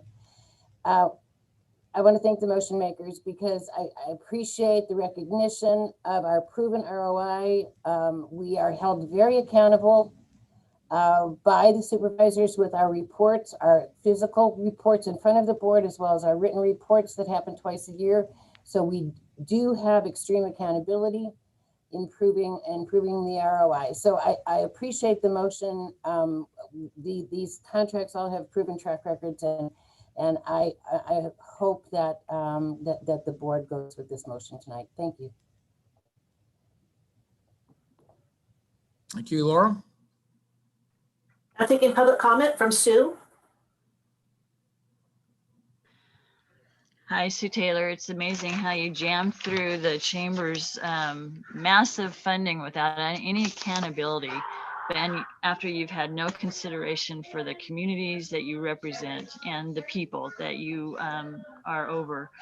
This has probably been one of the most disgusting meetings that I've had to sit through, and I'm supposed to be watching grandkids so that my daughter can go attend and be a city councilwoman. When you say let's do this later, that means never. Kicking cans down the road of things that you don't want to address is kind of a perpetual habit of this group. I think that these things need to be looked at better. Either you look at all of it, or you it's sad that today was such a huge day and so many things, and this is a huge item. And to just say, let's just do what we've always done, You're giving the chamber all this money, a building, you maintained their building in the past, you've done all these things for them. What have they done to show accountability for those funds? They compete with the local economy, the cottage businesses, local industry. They don't even think that tourism, we got a phone call into them and asked about tourism in Placerville, and they said, tourism isn't that, it's a working town. They don't do tourism. So, and then to have my building filmed from the inside as their advertising link that I'd never even heard about or seen after so much harassment from these this group was just another shocking thing. But anyway, I would say that you need to step back. This amount to economic development is horrendous, and this is a department that was created from these funds that was never intended. I would go back to we had one person, Sam Driggers, that was awesome, but because our chamber president didn't like him, he was fired. And he was the one person that understood our local economy, our cottage industries, all these things. I think that if you're going to postpone this to a workshop, the chambers have to be on that, and they have to be held accountable for the funding that they've gotten to show they're a business. They're getting funded by all of their people to be a lobbyist against local economy. Where's the local economy in this list of things? I don't see it. And number 7, ironically, I think these funds are coming from Tahoe. They should be used to support the impact that is caused by this tourism in Tahoe. That's a good item, but ironically, 3 of the people that would be working on that, you just laid them off. The Welcome Center, I was there at the beginning, and she came in and said, this is not going to be using public funds. We're going to do this. We just need your blessing, but we don't need public funds from the county. And look where we're at now. The only thing I see that I'd be okay with this is the $10,000 for the wagon train. They're going to try to run in June. That's in 3 months. That would be nice for them to have that. That's a consistent thing that actually is supported in our general plan. I support the Valley Fire because those things are direct impact and the snow. But I think these things need to be looked at in a way and not rush through in a panic to make sure the chamber gets their money so that they can keep playing without Zippo any accountability. So I would just ask that you stop jamming this stuff through it's becoming very obvious that you're lobbyists for the lobbyists that are lobbying you and supporting your campaigns. And I will include, there was a large contribution to one of you from the chamber that I almost wonder if there's a conflict of interest actually between 3 of you, because funny, Sue, you forgot your thing's not off. There's 3 of you that have either corporate development or funding from this group that you're going to vote on jamming their funds through. So I would be very careful how you proceed. And it seems like there's some serious FPPC issues throughout this entire meeting. And I'm actually going to ask council later on if some of those things shouldn't be looked into. But as far as this, I would hope that you would support most of those that are actually being impacted by tourism and step back and reevaluate where some of these other funds are going and why don't they have to be accountable for how much they're getting. Thank you. Thank you, Sue. Now taking public comment from Heidi Hill Drum. Good evening, supervisors. Hi. This is Heidi Hill Drum, and I'm the CEO of the Tahoe Prosperity Center. I'm also an El Dorado County resident. And I know a couple of supervisors are new and maybe don't know us yet, but we do community development and we're your partner up here at the lake. We work on fun things like Alert Tahoe fire cameras to keep our community safe from wildfire, broadband, housing for local residents and workers, and now resiliency. So we've been working on the Resilience Fund Tahoe to help local businesses survive this pandemic. And we look forward to continuing that work in our partnership with the county. We also give you data every year. In fact, the Lake Valley public comment included data from our Measuring for Prosperity report, which we do and provide to you annually as part of our contract with you. I understand Supervisor Parlin's hesitancy, so I think a couple of other public folks have noted this as well, but we would be more than happy to be a part of that workshop and think that not only the new funding requests that you've received, having those entities and organizations coming before you to share what they would do with the funds, but asking those of us who do contribute back to the community in different ways, what we do with the funding that we receive from you each year by showing you the data and showing you the efforts that we do would be completely reasonable. So I know that means it's probably a 4-hour workshop for you in your future instead of a 2-hour workshop, but we think that looking at this holistically will help you make those really long-term strategic decisions, especially in light of, so many unknowns with this, current climate. So again, thank you all for your hard work. It's been a long day for all of you. I hope you all have a safe trip home and enjoy that glass of wine when you get there. Thank you. Thank you, Heidi. There is no additional public comment. So I would like to recognize our auditor controller. I know he submitted a letter as well and looks like he's still with us. So I would like to entertain any comments he may have before we take this back to the board. Joe, you there? See him. I'm here, but Oh, there he is. but I support Supervisor Novosel's motion. And frankly, there is no final decision on any of this funding until the budget hearings are closed. So you're not making a final decision. You're just directing staff to start working in one direction or another. Good. That's all I've got, Supervisor Heidel. Thank you, Joe. Appreciate Clarification. that. Yeah, I just want to say, I'm sorry. I don't know if anybody saw my cat running across the screen, so I was laughing at. It's getting late for him. I think he's hungry. Sorry.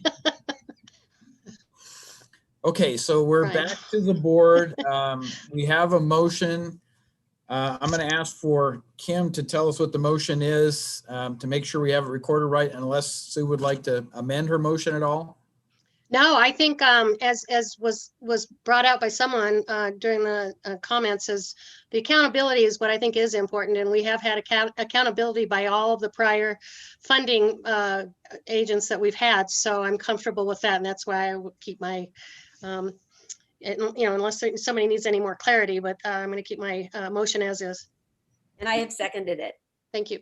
Yeah, Okay. can I just add a comment before we go forward? And one thing I really don't understand here, we're taking money away from the El Dorado Hills Chamber with the community center down there, and I don't understand why we haven't done any others, especially when the El Dorado County Chamber receives so much money. I don't think it's fair to El Dorado Hills, and especially when this TOT funding is basically coming out of Tahoe, when they're only asking for $78,000. So my question is why ain't they receiving more, and why can't it be equal across the board? I mean, to me, it doesn't really make any sense. And that's one of the reasons why I would rather get some clarification before I would vote on anything.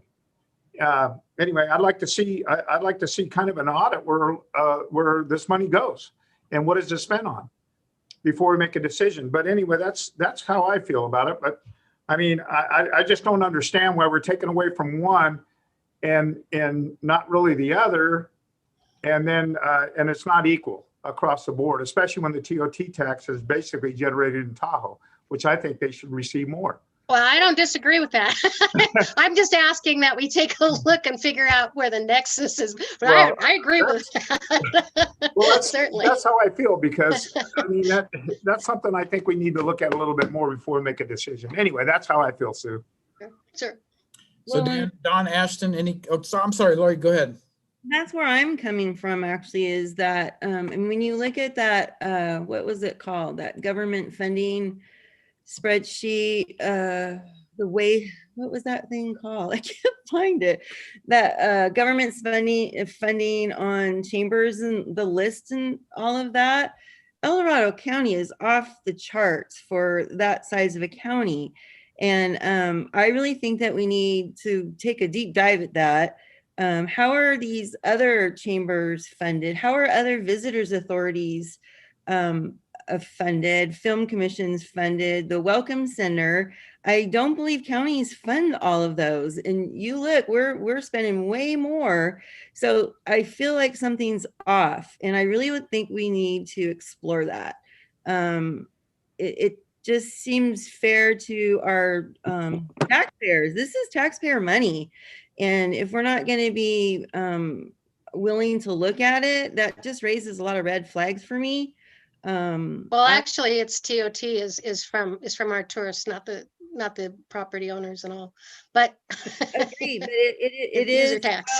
Yes, but it is generated in our communities, and you know it does go into paying for services and things, and that impact on tourism. I mean, Tahoe, they're the ones that rightfully so. They're like, they bear the brunt of all the tourism. And I think that, we need to look at where that is spent. I'm all for that. Yeah, the only reason I wanted to do this was because hold off on it is because of that, because I think we can show a nexus that there, maybe needs to be increases from what we were recommended. And I just want to make sure we're all clear on that and how that works. I'm sorry, I didn't mean to interrupt you, Lori. No, it's fine. I get it. And but I just think that we should look at it as a whole. I think there's a lot of questions, and like I said, how do other counties pay for these same things? They obviously don't spend as much as we do when you look at that government funding report. So something's not adding up. And I think that that's what needs to be explored. And when and I really did appreciate the Lake Valley Fire Department's report and their request. It was so detailed. Couldn't argue with that data. And to see that, what did they say? 81% of the VHRs in our county or in their little fire district. I mean, that just speaks volumes. So I really would like to step back from this and not rush anything through and have a holistic. I really appreciated, and I wish I was not so tired I could remember better, but I really appreciated Janet McDougall's comments. They just seem really thought out about how we should look at this holistically. So with that, I mean, do I need to make a second motion? I guess I could do that. We haven't had one of those yet this year, have we? A second motion? I don't think we have. All right, I'll carry on the tradition. Okay. I will make a motion that we have a separate workshop on all of this holistically, and I think we need to do it in the next 2 to 3 weeks. Is that correct, CAO? Would that work? Next 2 to 3 weeks, if we did it? Can we do it? Yeah, from negotiating the contracts, yeah. Okay, that's the part that seemed to be the big concern, was negotiating contracts. And if we did it within 2 to 3 weeks, we would have time to still do that. Right. Contracts, especially if we just do the same ones again. I don't see it being a big deal. But I would like to look at this holistically. So that's my motion to take all of this holistically, and let's look at it as a workshop. And that way the public can also engage better. Doing this at the end of the day like this is kind of mind numbing. Yeah, I'll go ahead and second that motion, but I want to add to that a little bit. I think especially when you're talking about tourism and stuff and all the impact that it has in Tahoe. And you're talking about our roads, and our roads are really in dire need right now to be repaired, especially in Tahoe. Tahoe is really dealing with a lot right now. And I know Sue knows that. So I think this workshop would be a kind of a good thing, so we can make sure that we get adequate funding, especially fixing our roads and other areas of our county. It can't be just all one-sided either. And all I'm going to say is, tourism we've had a great thing that's happened, especially during this COVID. We've increased our TOT fee, revenue. So, but I would like to see us have this workshop to maybe look into different areas to put more money into to fix our roads, especially in Tahoe, because Tahoe, they came out and asked for that tax, especially, and it didn't get passed by the board. And they're in dire need right now, especially with the snow removal and all the other stuff that goes along with it. So I don't think we should move to just accept what has been going on in the status quo. I think we need to look at all of it, all the chambers. I would like to see where all that money goes. That's my opinion anyway. I'd like to see what it's spent on. And if they can come up and give that information to me, I'm all for it. But I'm not going to vote for something I don't know. what they do with it, especially when you're talking about taxpayers' money. That's all I So, got. and can I make a comment here, Chair? Yeah, I totally agree with everything you guys are saying.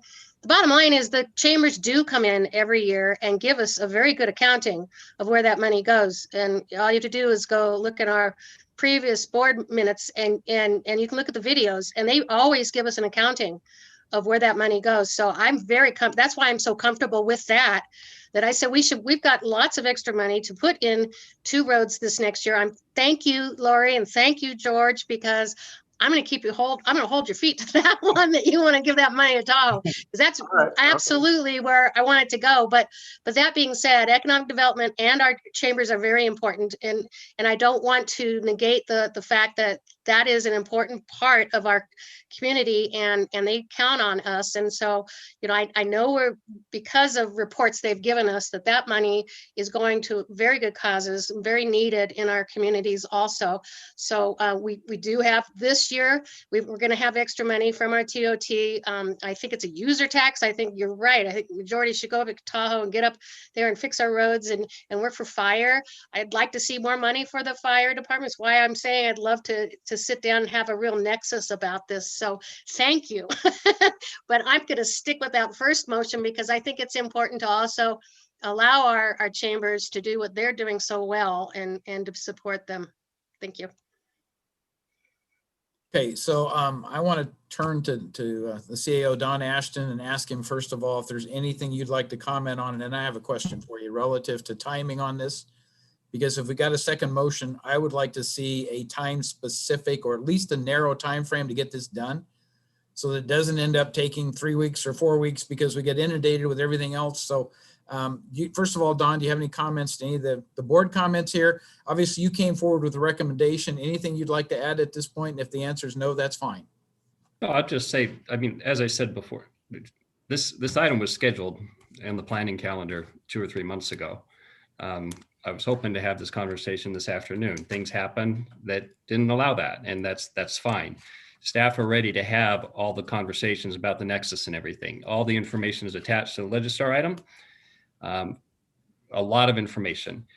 It is late. If we want to have an in-depth conversation, we need to reschedule it. Completely agree with that. The second motion said to have it scheduled. I think Supervisor Parlin's motion had it said to have it scheduled in 2 to 3 weeks. That would be preferred.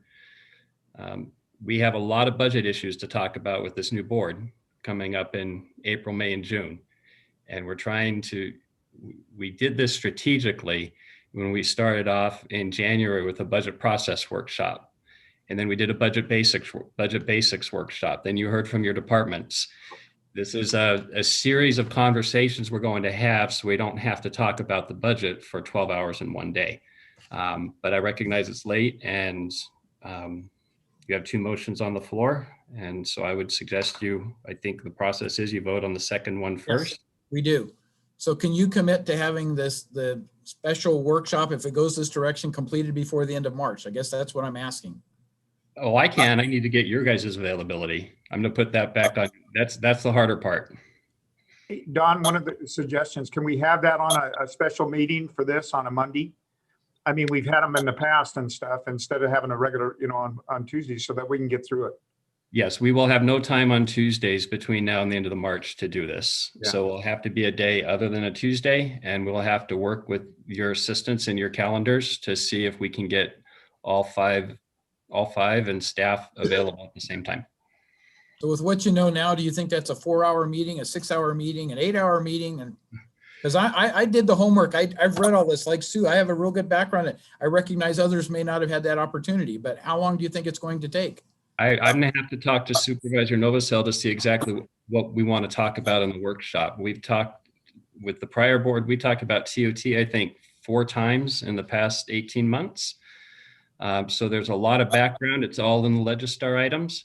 I think there's a lot of preparation that board members can do individually. If there is a desire to hear from the chambers directly, I think Ms. Hildrum offered that she would come and present during that. That would obviously take more time, but that's something I would need some guidance from the board on if you feel you need to hear from them directly. I just have to reiterate that, it's incumbent on all of us to be really prepared. And like Don said, the information is attached. I don't, of course we can have discussions, and it's important for us to have strategic discussions, but it's also important for us to be informed and to get the answers that we need so we can be efficient in our governance process. That's just really important. All right, with that, we have a second motion we're going to take as the first item for roll call. And we have a second to that. So I think we're ready for the roll call, Kim. Supervisor Heidel, how do you vote? No. Supervisor Turnbull, how do you vote? Aye. Supervisor Thomas, how do you vote? No. Supervisor Parlin, how do you vote? Aye. Supervisor Novosel, how do you vote? No. Motion fails. Okay, so we're going to go back to the first motion. And Kim, can you try to make sure we all understand what that is? Because the first motion includes a workshop, but it's only to address the new items that haven't been previously approved in some form. And to me, if I look at the column here in this matrix, it's items 1 through 9 that we're saying would be part of the motion to move forward with, as well as the sheriff search and rescue. The other items, if you go down that column, would remain open. But I would like to hear how you've recorded the motion, just so we make sure we have it very clear. Supervisor Heidel, I'm not sure, as far as the document that everyone keeps referring to, what attachment is it in Legistar? It's 21-0349A, 1 of 1. Okay, so it is the one I have up. So then, it looks like we're approving everything except for, I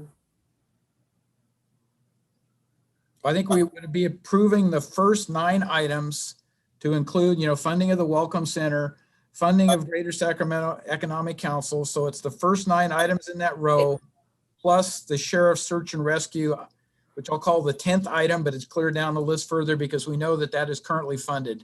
It's just funded out of general fund.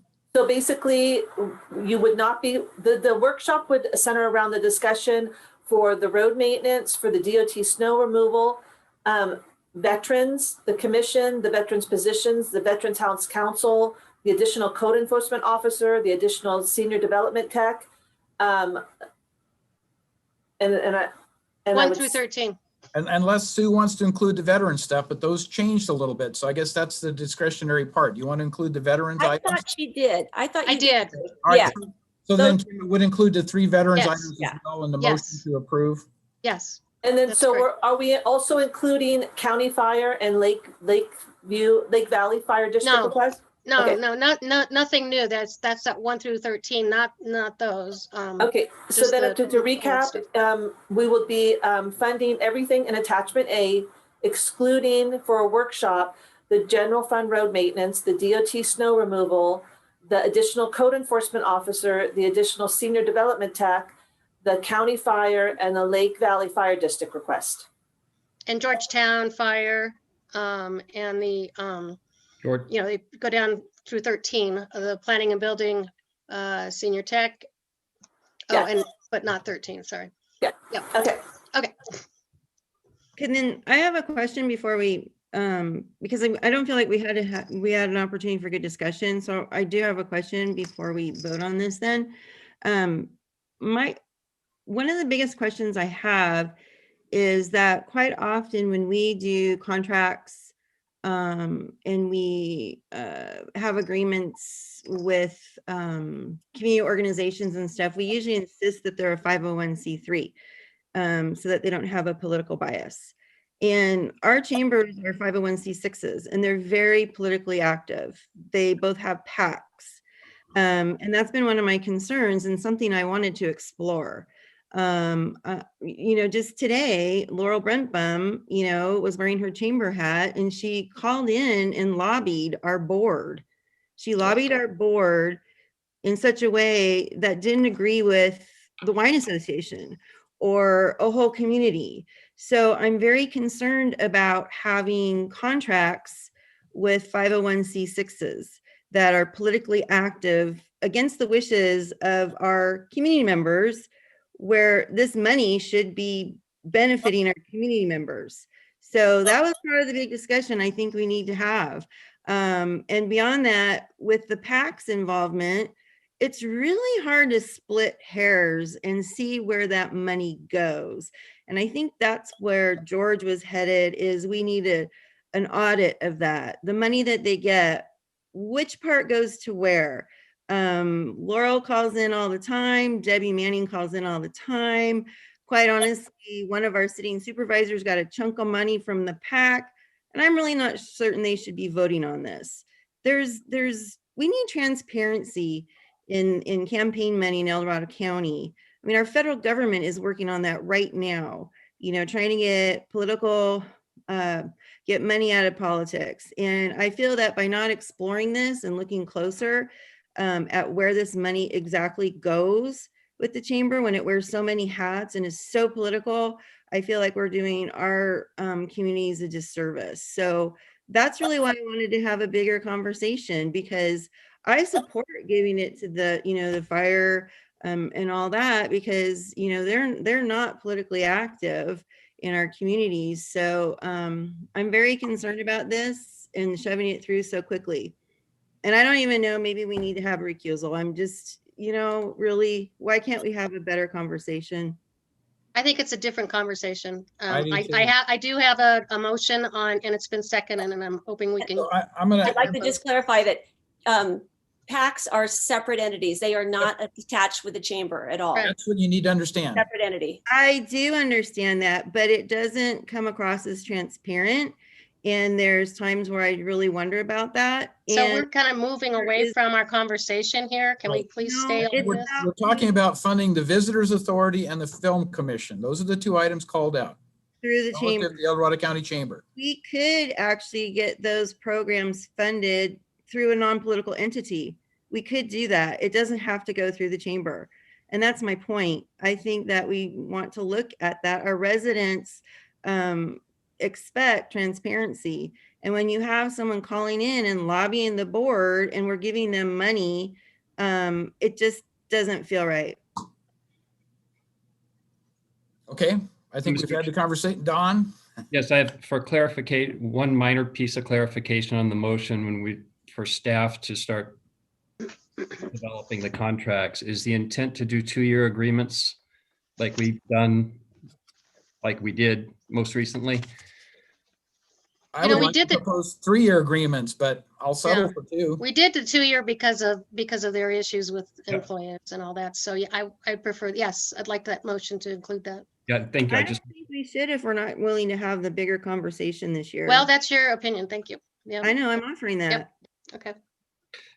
Sorry to bring that up. I just wanted that clarification for staff. Got it. Okay, are we done with the conversation and ready to have the roll call? Supervisor Heidel, how do you vote? Aye. Mr. Turnboot, how do you vote? No. My flowers. Supervisor Thomas, how do you vote? Aye. Supervisor Parlin, how do you vote? Let me call you sometimes. I'm sorry, was that no? You don't want to be a bugaboo. I'm sorry, Tamika, can you mute? Tamika. No. Thank you. Supervisor Novacell, how do you vote? Aye. Motion passes 3-2. Okay, so we will have a workshop to deal with the items that were not just approved for staff to move forward. And again, this isn't final. This is not the final budget. It just allows us to keep in motion the activities associated with getting it to a final decision in approving the budget, start the contracts or keep them going, et cetera. So with that in mind, clearly the workshop can get into, I think, probably some other discussions that are associated with that, but I'll leave that up to Don as to how he wants to agendize it. He's heard all this, so I think there is certainly more discussion to happen. But for today, we've put the gears in motion to move forward. So I think we're done with this item. Yes, sir. And with that, Don, what's your recommendation on the 2 department matters we have not heard? And then we had the closed sessions that we did not finish. So I'm going to start with the closed session, recommending that we continue the 56-acre discussion to March 16th. I'd also like to recommend that we continue the board protocol discussion to March 16th. That is not time sensitive at all. if the board has it in you, I would like to hear the alternate public defender first reading today, because So item 33 only, and then kind of go to twos and froms and conclude for today. Is that any others to be continued? much more succinct than me. Yes, sir. And I say we skip the to and froms. I'm kind of good with that too, if that's I'm good with okay. that too. So, okay. So with that, Kim, would you read item 33 for us, please? Of course. Item 33 comes from the Chief Administrative Office recommending the board, 1, approve the introduction, first reading of an ordinance establishing the Office of the Alternate Public Defender, 2, waive full reading of the ordinance by the clerk of the board and continue this matter to March 16, 2021 for final passage, second reading. 3, with the concurrence of Human Resources Director, approve the new classification of alternate public defender. 4, with the concurrence of Human Resources Director, approve the revised class specifications for Deputy Public Defender. 5, adopt and authorize the chair to sign a resolution to approve the following. A, the job class number. B, the addition of one full-time equivalent alternate public defender. C, the addition of deputy public defender. D, the addition of an investigator. And E, the addition of a legal secretary. Sue Henneke will be taking the lead on this one. Okay. Okay. Good afternoon, board. Sue Henneke, Chief Administrative Office. On January 26th, the board voted to conceptually approve the creation of the Office of the Alternate Public Defender. So this is the item coming forward to carry out that direction. Per our county charter, all new departments must be created by ordinance. So you have here the first reading of that ordinance, which creates the office.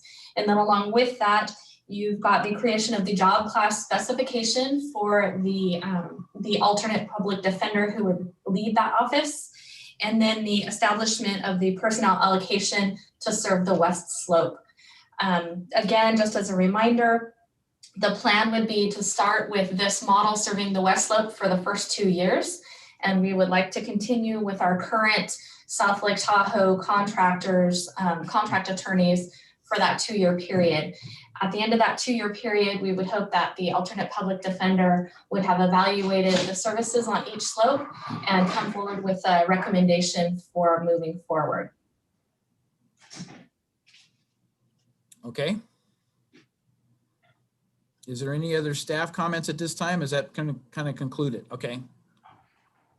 With that, then what is the board's discussion before we open it up for public comment? Class questions, comments?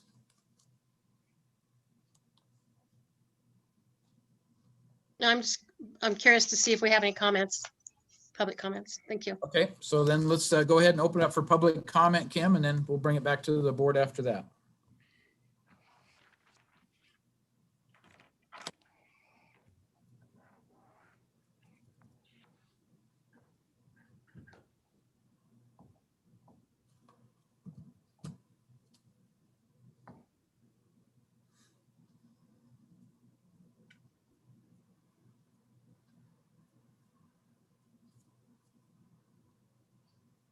Is Kim still there? Am I not hearing? I'm not seeing her either, so Okay, I didn't know if it was me. I see in Eldorado County, maybe that's her, but it's muted.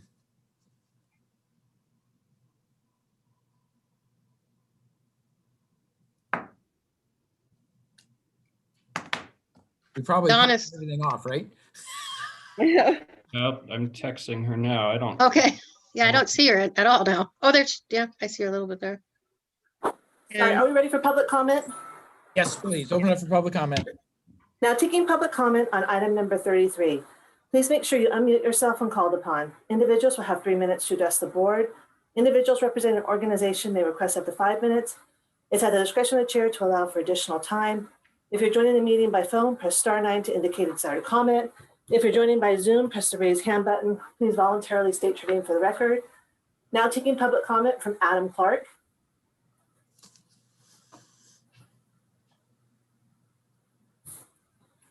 Good evening, ladies and gentlemen, board supervisors, county staff. My name is Adam Clark. I'm the current administrator of the El Dorado County Indigent Defense Panel.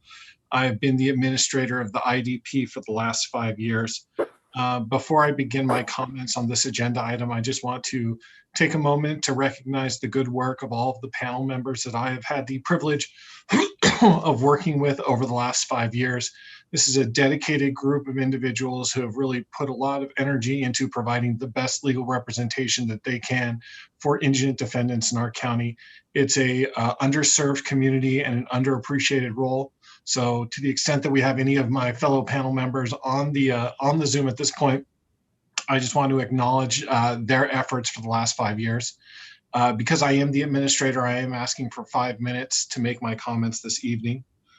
As I've said, my name is Adam Clark. I have had the opportunity and the pleasure of meeting with 3 of the board members prior to this meeting, and I have submitted letters as public comment to the board in anticipation of my comments this evening. I'm a lifetime El Dorado County resident. I was born in Marshall. I was raised in Camino, and other than a few years when I went away to college, I've lived my entire life here in El Dorado County, and it has been an absolute pleasure to serve my county as the administrator of the IDP for the last 5 years. I've addressed most of my comments and most of my concerns in the course of the 3 letters which were previously provided to the board. I know that it is 6:30 at night and that it's been a very long day for all of you. So I'm going to try to keep my points limited, and I'm going to try to stay on topic here and be done within the 5 minutes. I was not able to attend the January meeting where this initially was approved. After reviewing the comments from that meeting, I had some concerns which I laid out in a letter to Chairman Heidel earlier last week on March 1st. There have been some complaints about my panel, but I don't think that they are as severe or as frequent as perhaps was represented. I have 6 panel attorneys in Placerville. I had a very difficult time in 2019 and 2020 because we had some overlapping medical issues with several of my attorneys, which reduced our staffing levels. That delayed both cases going forward in the criminal courts and created some confusion for the county and some of our justice partners. That situation was addressed, and I think it hasn't recurred since early 2020. I definitely, the first and most important concern I have is about the fiscal toll that creating an APD's office is going to have on the county. Based on the materials which I've reviewed, it appears that the county is intending to replace the contract which the IDP currently has, which costs the county roughly just over $1 million a year, with a new agency, or a new department, excuse me, which is has an expected line item budget amount of $1.35 million in the first year, which will likely go up as time goes forward. Not only are you going to have to pay the $1.35 million to create and maintain the alternate public defender's office, I had one of the, well, I didn't have, but one of the IDP attorneys did do some analysis regarding how many cases that would normally be absorbed by the IDP are actually going to be referred out of the alternate public defender's office. Those being cases that involve above a second level conflict. That is a case where there's potentially 3 or more co-defendants. Ms. Hunt, who I believe is also available for public comment and able to take questions if the board should have any, produced a grid which I have included in the materials that I provided to the board. Her estimate, based on a review of cases that were assigned to the IDP for fiscal year 2019, indicate that there's going to be at least 55 third level conflicts per year that are going to be assigned outside of the APD's office. Her estimate, which I agree is probably pretty close to accurate, is that that cost will be an additional $77,000 to the county. In addition to that, as Sue mentioned when she opened, there is also the intention to keep the 2 South Lake Tahoe panel attorneys going forward for at least the next 2 years. That will also increase the line item amount of this budget of this alternate public defender's office to by another $135,000. So from my analysis, what the county is looking at doing here is replacing a contract amount which pays approximately $1 million a year for the representation of indigent defendants with a new alternate public defender's office. Comment at 5 minutes. With a new public defender's office, which will require not just the $1.35 million, but with the other ancillary costs in excess of 1.5. I'm available for any questions that any of the supervisors may have, and I'll just leave it off at that.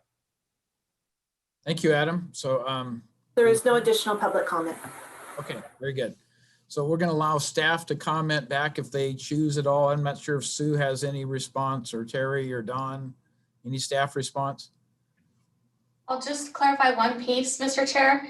The 1.35 million that we have estimated for next year, it does include some one-time costs, and it also does include the cost of both the contract attorneys in South Lake Tahoe.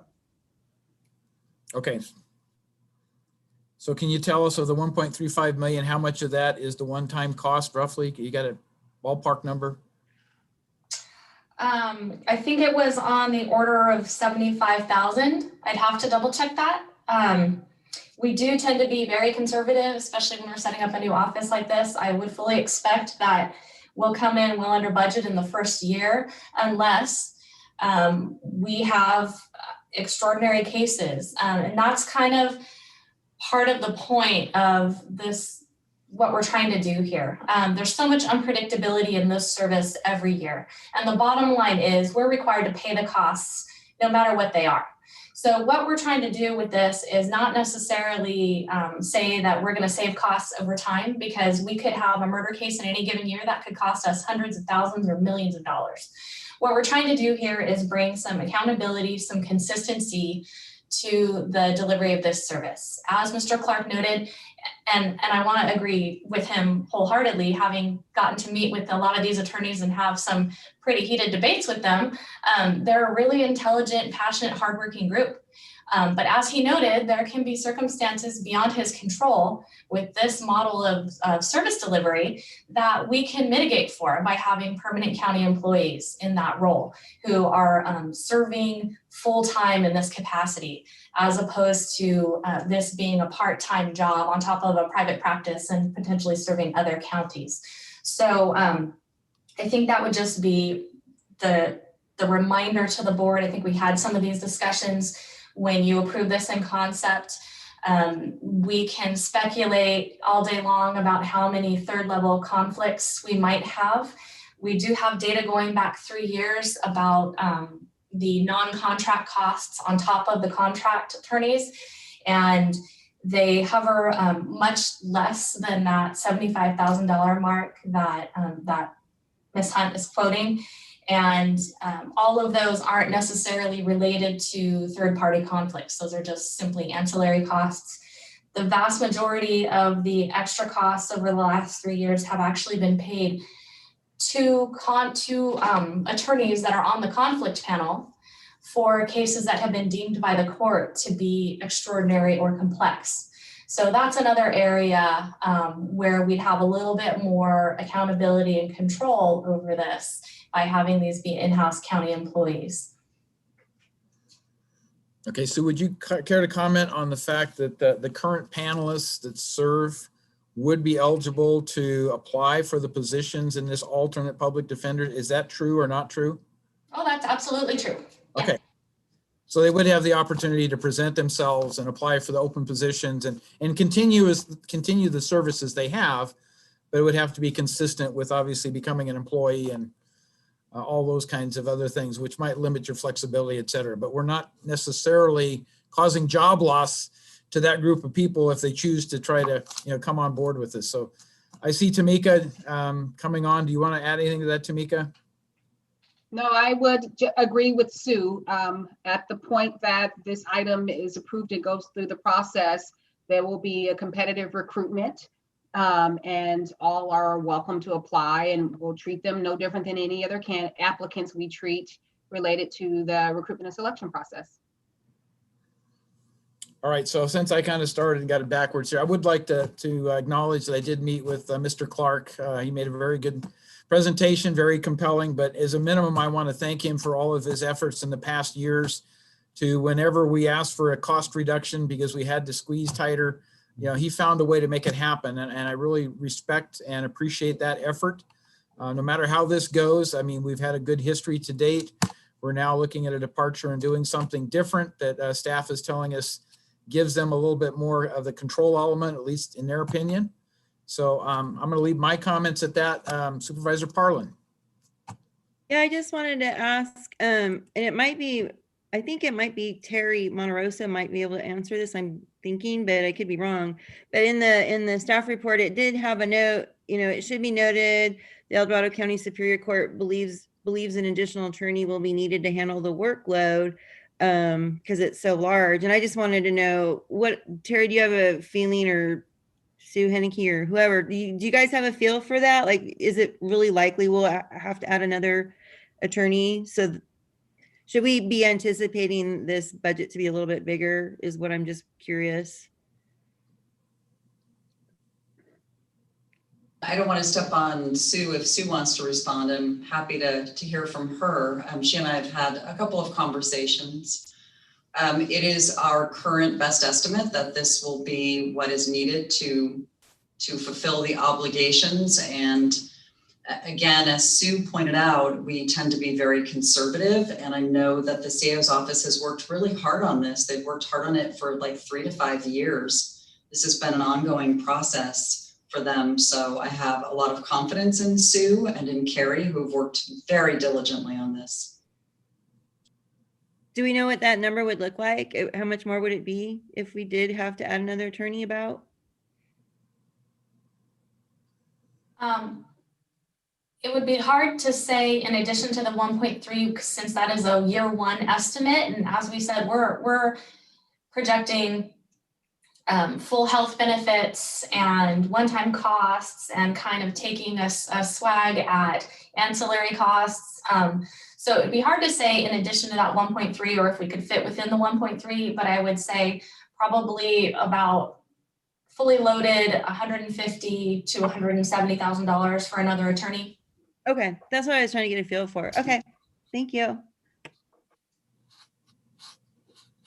Any other board comments or questions? No, I do want to say that I had a phone call with Adam and very, very good conversation. Same thing, a lot of information. I certainly respect his group and all the work, especially our 2 attorneys up here in Tahoe, done a great job. And I think they've got 3 years, I think it is, Sue, that we'll be working with them.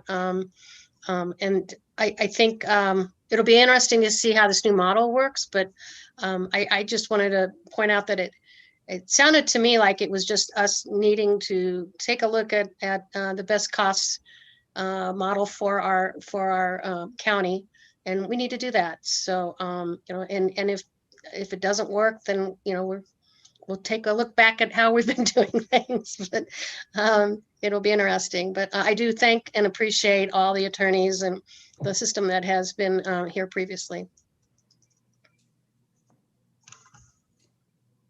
Any other board member?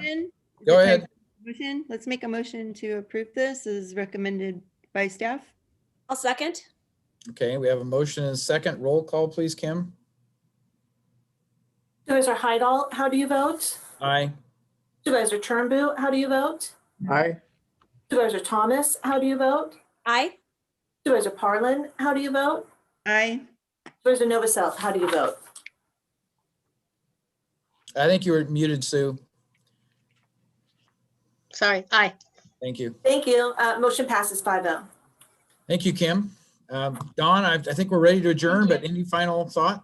I know we want to wait on to and froms, but I do have one to and from I would like to give, and if the board would indulge me.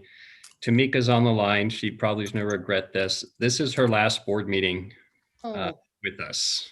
So we had a little farewell at the department head meeting last time, and she got mad at me about that, but that's okay. We're still friends. Tamika, the contributions you've made to this county I can't say it in a few words. We go way back before we even started here. As several department heads said, you're the best, you're not only the best HR director this county has ever had, you're the best HR director they have ever worked with. And these are coming from department heads who have worked in many different counties.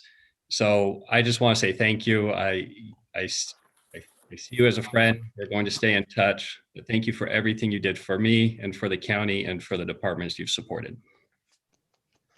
Tamika, you will be sorely, sorely missed. You have been such a breath of fresh air for HR and for all of us. And I can't tell you how much we appreciate it. I was so bummed to hear you moving on.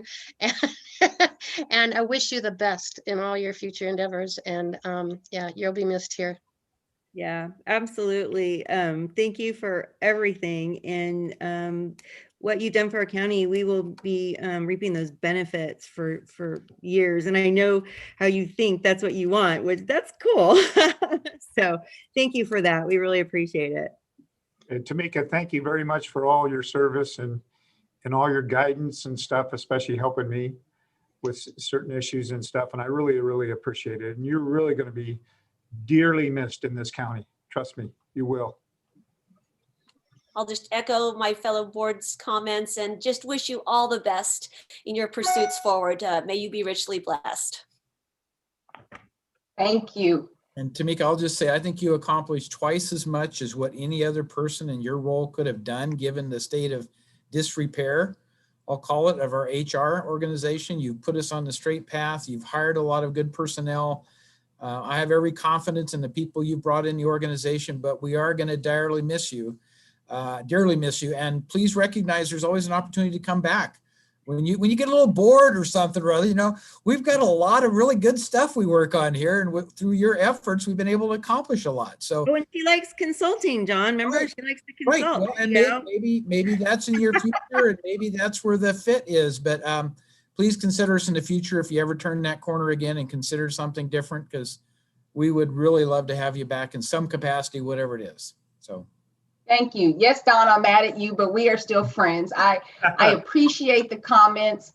I appreciate the recognition of not just what Tamika has done, but what the team has done, because it's not just Tamika, it's not just the HR staff, it's my peers, it's the people that we work with that trusted us enough to be collaborative partners to help move this county in a different direction. So it's the CAO's office. It really was a collective effort. And Supervisor Parlin, you're right. I came here to make a difference. I want to be a part of solutions, and I'm humbly honored in the grace that's been given to me and my team, in the space that department has gone in a relatively short amount of time, and confident in the path going forward. As I was listening for this item, I was actually drafting a communication for EDC All and my department directors as my kind of final goodbye and encouragement of the opportunities that this county has ahead of us. And Supervisor Huddle, you're right. I am still growing up in my maturity, and I don't know what's ahead of me, but I will be honored for any opportunity that comes my way. So I really appreciate the support that you all as Board of Supervisors, the previous supervisors, the new supervisors, have given to me to be able to do the things that I needed to do. None of that would have been possible. So, no one does one thing alone. It's a collective team. It's a village. I was just on the forefront. So honored, appreciate, and this is not a goodbye. This is until we meet again in personal or professional spaces, because I've just expanded my professional friendships of a ton of colleagues that I absolutely admire. So thank you. You're welcome. Very much welcome. Yep. Can I log off now, Don? Yeah. Log off. Good night. And now we can Thank you. Bye-bye. I think we're ready to adjourn then, if I understand it right. So we'll adjourn at 6:48 p.m. and appreciate everybody's dedication to making this happen. So hopefully in the future, we'll have board meetings that don't quite run this late. So we'll work on it, right? So. Yeah. Sounds good. Or we need to look at adding more meetings, I guess, one of the two. I hate to concede that, but that may be the reality of where we are, at least right now with A everything. little bit. Yeah. Okay, thank you all. Good night. Here, guys. Bye. Good.